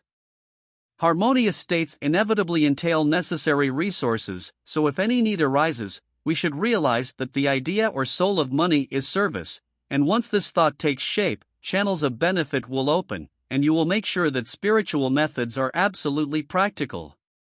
We have found that consistent, organized thinking toward a certain goal translates into a certain form, so that we can be absolutely certain of the result of our experiment. Francis Larimer Warner. Questions and answers. What is the first law of success? Service. How can we serve? Have an open mind, value the race itself more than the finish line, seeking rather than possessing. What is the result of selfish thoughts? They contain the sprouts of decay and decay. How do we achieve the greatest success? Through awareness of the fact that giving is just as important as receiving. Why do financiers often have great success? Because they think for themselves. Why do most voluntarily remain obedient tools in the hands of a few? Because they allow the few to think for themselves. What results from focusing on regret and loss? More regret and loss. What comes out of concentrating on profits? More profit. Is this principle used in the business world? It is the only principle that has ever been used and could ever be used in the business world. There is no other principle. The fact that it may be used unconsciously does not change the situation. What is the practical value of this principle? In the realization that success is a consequence, not a cause, and if we want results, we must establish the cause, identify the idea or thought that leads to the desired result. Feed your mind with great ideas. The belief in heroism breeds heroes. Benjamin Disraeli. Introduction to Part 24. Part 24 concludes our course. It is the last lesson of this course. If you have done the above exercises for a few minutes each day, as recommended, you will find that you can get exactly what you want out of life by bringing what you want into it. You might agree with one student who said, "Thought is amazing, it is so vast, so accessible, so clear, so sensible, and so practical." The fruit of this knowledge is the gift of the gods. It is that truth which makes men free not only from want and hardship, but also from regret, worry, and anxiety. Isn't it wonderful to know that this law does not depend on what kind of person you are or what your way of thinking is? The path has already been charted. If you are inclined toward religious consciousness, you will be led by the world's greatest religious teacher, who has made the path so clear and simple that anyone can follow it. If you have a physical mathematical mindset, it will be important to you that the law operates with mathematical precision.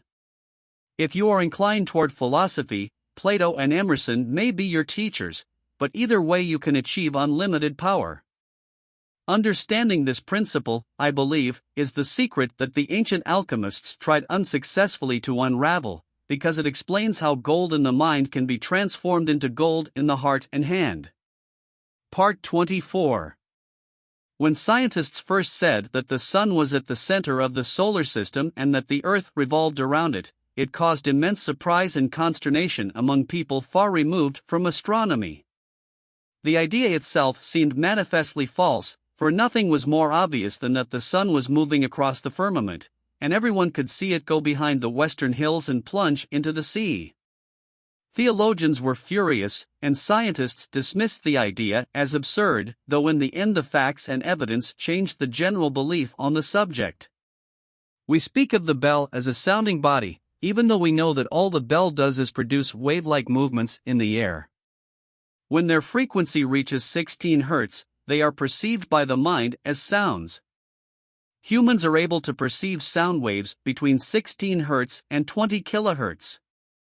If the frequency of the vibrations is above 20 kHz, man stops hearing sounds, so we know that the sound is not in the bell, but in the human mind. We say that the sun gives light. However, we know that it only emits energy that produces vibrations in the ether between 395 THz and 790 THz, causing what are called light waves. So what we call light is simply a form of energy. Light is our sensation caused by the movement of light waves. When the frequency of light waves changes, light becomes a different color, and each change in color is caused by either a higher or lower frequency of oscillation. So even though we say of a rose that it is red, the grass is green, and the sky is blue, we know that colors exist only in our mind. Different colors express our sense of the frequency of fluctuations of light waves. If the oscillation frequency of light waves is from 430 THz to 300 GHz, it is not perceived by us as light, but we feel heat. Consequently, it is obvious that we cannot depend solely on the information that our senses provide us.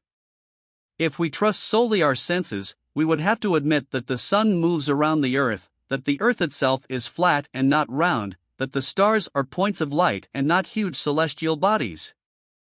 The theory and practice of any metaphysical system consists in knowing the truth about oneself and about the world, in understanding that to express harmony one must think of harmony, to express health one must think of health, and to express abundance one must think of abundance. To do this, you must reconsider the obviousness of what your senses are telling you. When you begin to realize that every kind of sickness, weakness, want and deprivation is simply the result of wrong thinking, you will know the truth, and the truth will make you free. You will see mountains move. If the mountains consist only of doubt, fear, distrust, or other forms of decadence of spirit, which are as real as anything else, they must not only be removed, but toppled into the sea. The real work is to convince yourself of the truth of these statements.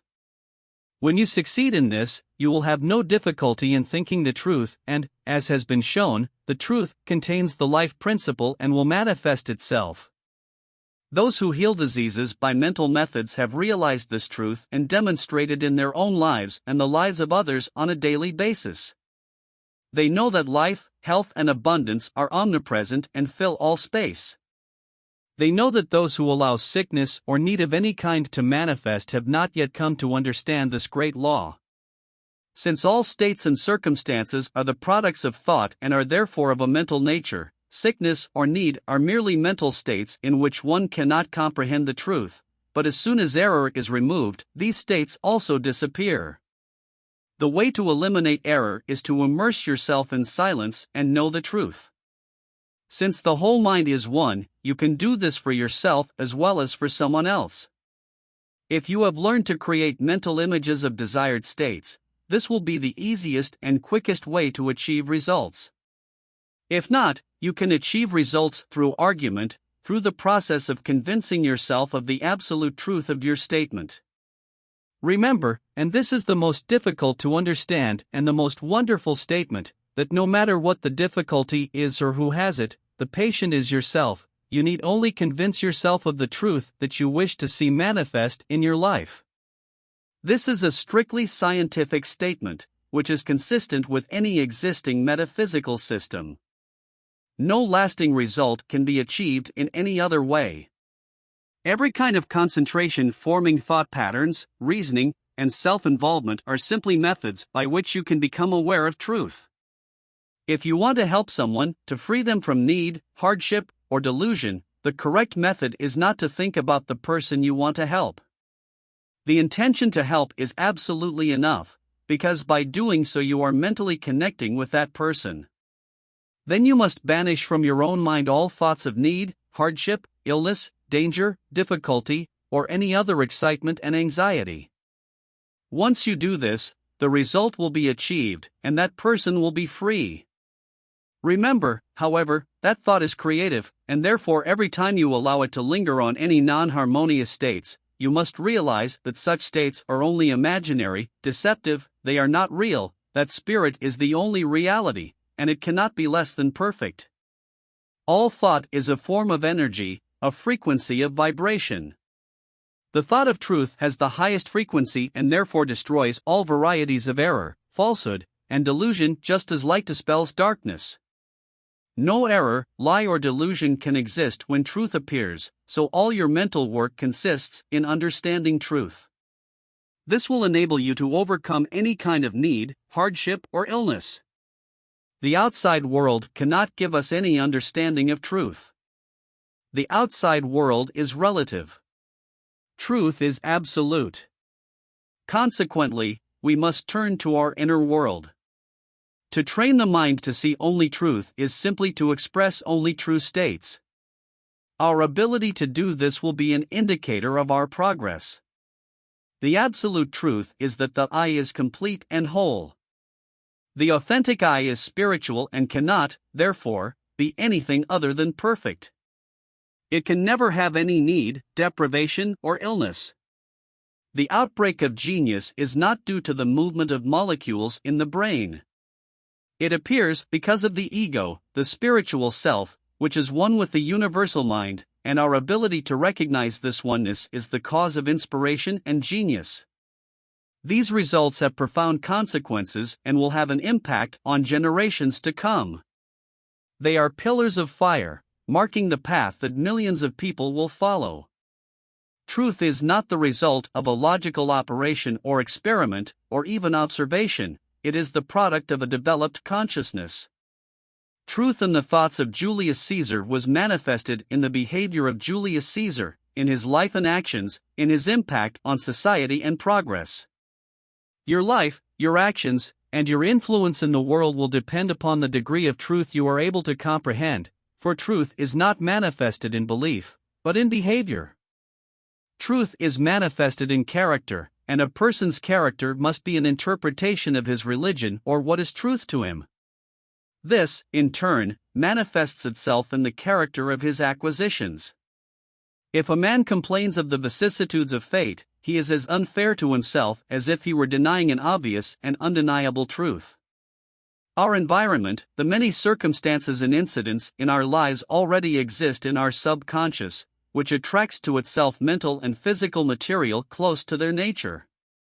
Thus, our future is determined by our present, and if there is any apparent injustice at any point in our lives, we must look within ourselves for the cause, try to discover what is responsible for this outward manifestation. It is this truth that makes you free, and it is the conscious knowledge of this truth that will enable you to overcome any difficulty. The circumstances you encounter in the outer world are invariably the result of states acquired in the inner world, hence it follows logically that by holding the ideal image in your mind you can cause ideal circumstances in your surroundings.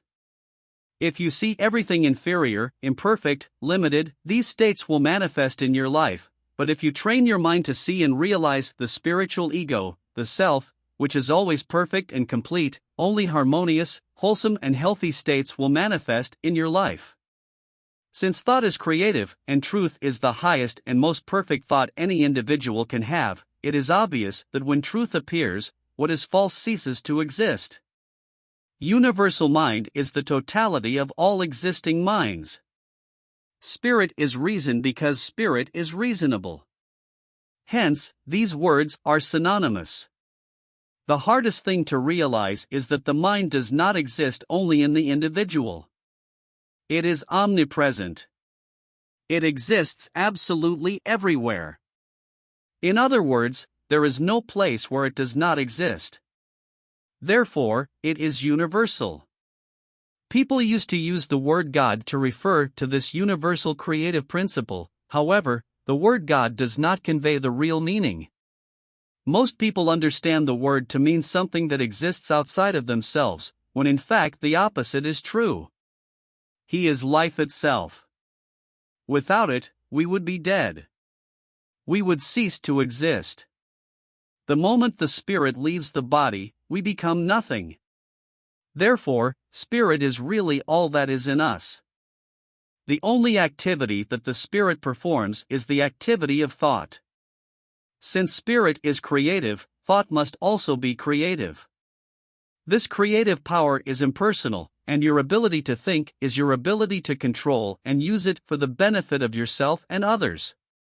When you realize, understand, and appreciate the validity of this statement, you will have the universal key. Remember, however, that only those who are wise enough to understand, broad-minded enough to weigh in, determined enough to follow their decision, and strong enough to make the necessary sacrifices will be able to use it and enter Ali Baba's cave. This week, try to realize that the world we live in is truly amazing, that you are wonderful creatures. Many are already beginning to learn the truth, and as they soon awaken from their slumber and discover what is prepared for them, they begin to realize that the luxury and splendor that exists for the inhabitants of the promised land has not seen it with the eye, nor heard it with the ear, nor come it to the heart of man. They crossed the river of doubt and arrived at the point of distinguishing truth from falsehood. They found that everything they had ever dreamed of or desired was but a faint notion of a glaring reality. One can inherit the land, but one cannot inherit knowledge and wisdom. A rich man can pay to have others think for him, but it is impossible to make another think in his place or to buy his own culture. Smiles. Questions and answers. On what principles does the theory and practice of every existing metaphysical system depend? On knowing the truth about yourself and the world you live in. What is the truth about yourself? The authentic self, or ego, is spiritual and therefore cannot only be perfect. What is the method of eliminating any delusion? To fully convince oneself of the truth concerning the desired state. Can we do this for others? The universal mind in which we live and move and exist is one and invisible. Consequently, it can help others as much as it can help us. What is the universal mind? The totality of all existing minds. Where is universal mind located? The universal mind is omnipresent. It's absolutely everywhere. There's no place it isn't. Consequently, it's also inside of us. It is the inner world. It is our spirit, our life. What is the nature of universal mind? It is spiritual and therefore creative. It seeks to express itself in form. How can we affect the universal mind? Our ability to think is our ability to affect and manifest the universal mind for the benefit of ourselves or others. What is meant by thinking? Clear, solid, calm, carefully considered, uninterrupted thought with a definite end goal. What is the result? You will be able to say, "The Father, abiding in me, He does the works." You will discover that the Father is the universal mind and that He truly abides in you. In other words, you will realize that the amazing promises spoken of in the Bible are facts, not fiction, and can be demonstrated by anyone with sufficient understanding. There are holy icons in temples, and we notice the impact they have always had on a significant portion of humanity. In truth, however, the ideas and images in human minds are invisible forces that continually govern men, and it is to them that all render due obedience. Jonathan Edwards. Recommended reading: Earl Nightingale. The Most Amazing Secret. Russell G. Conwell. Diamond Placers. Genevieve Barrand. Your Invisible Power: How to Achieve What You Want with Your Subconscious. William Walter Atkinson.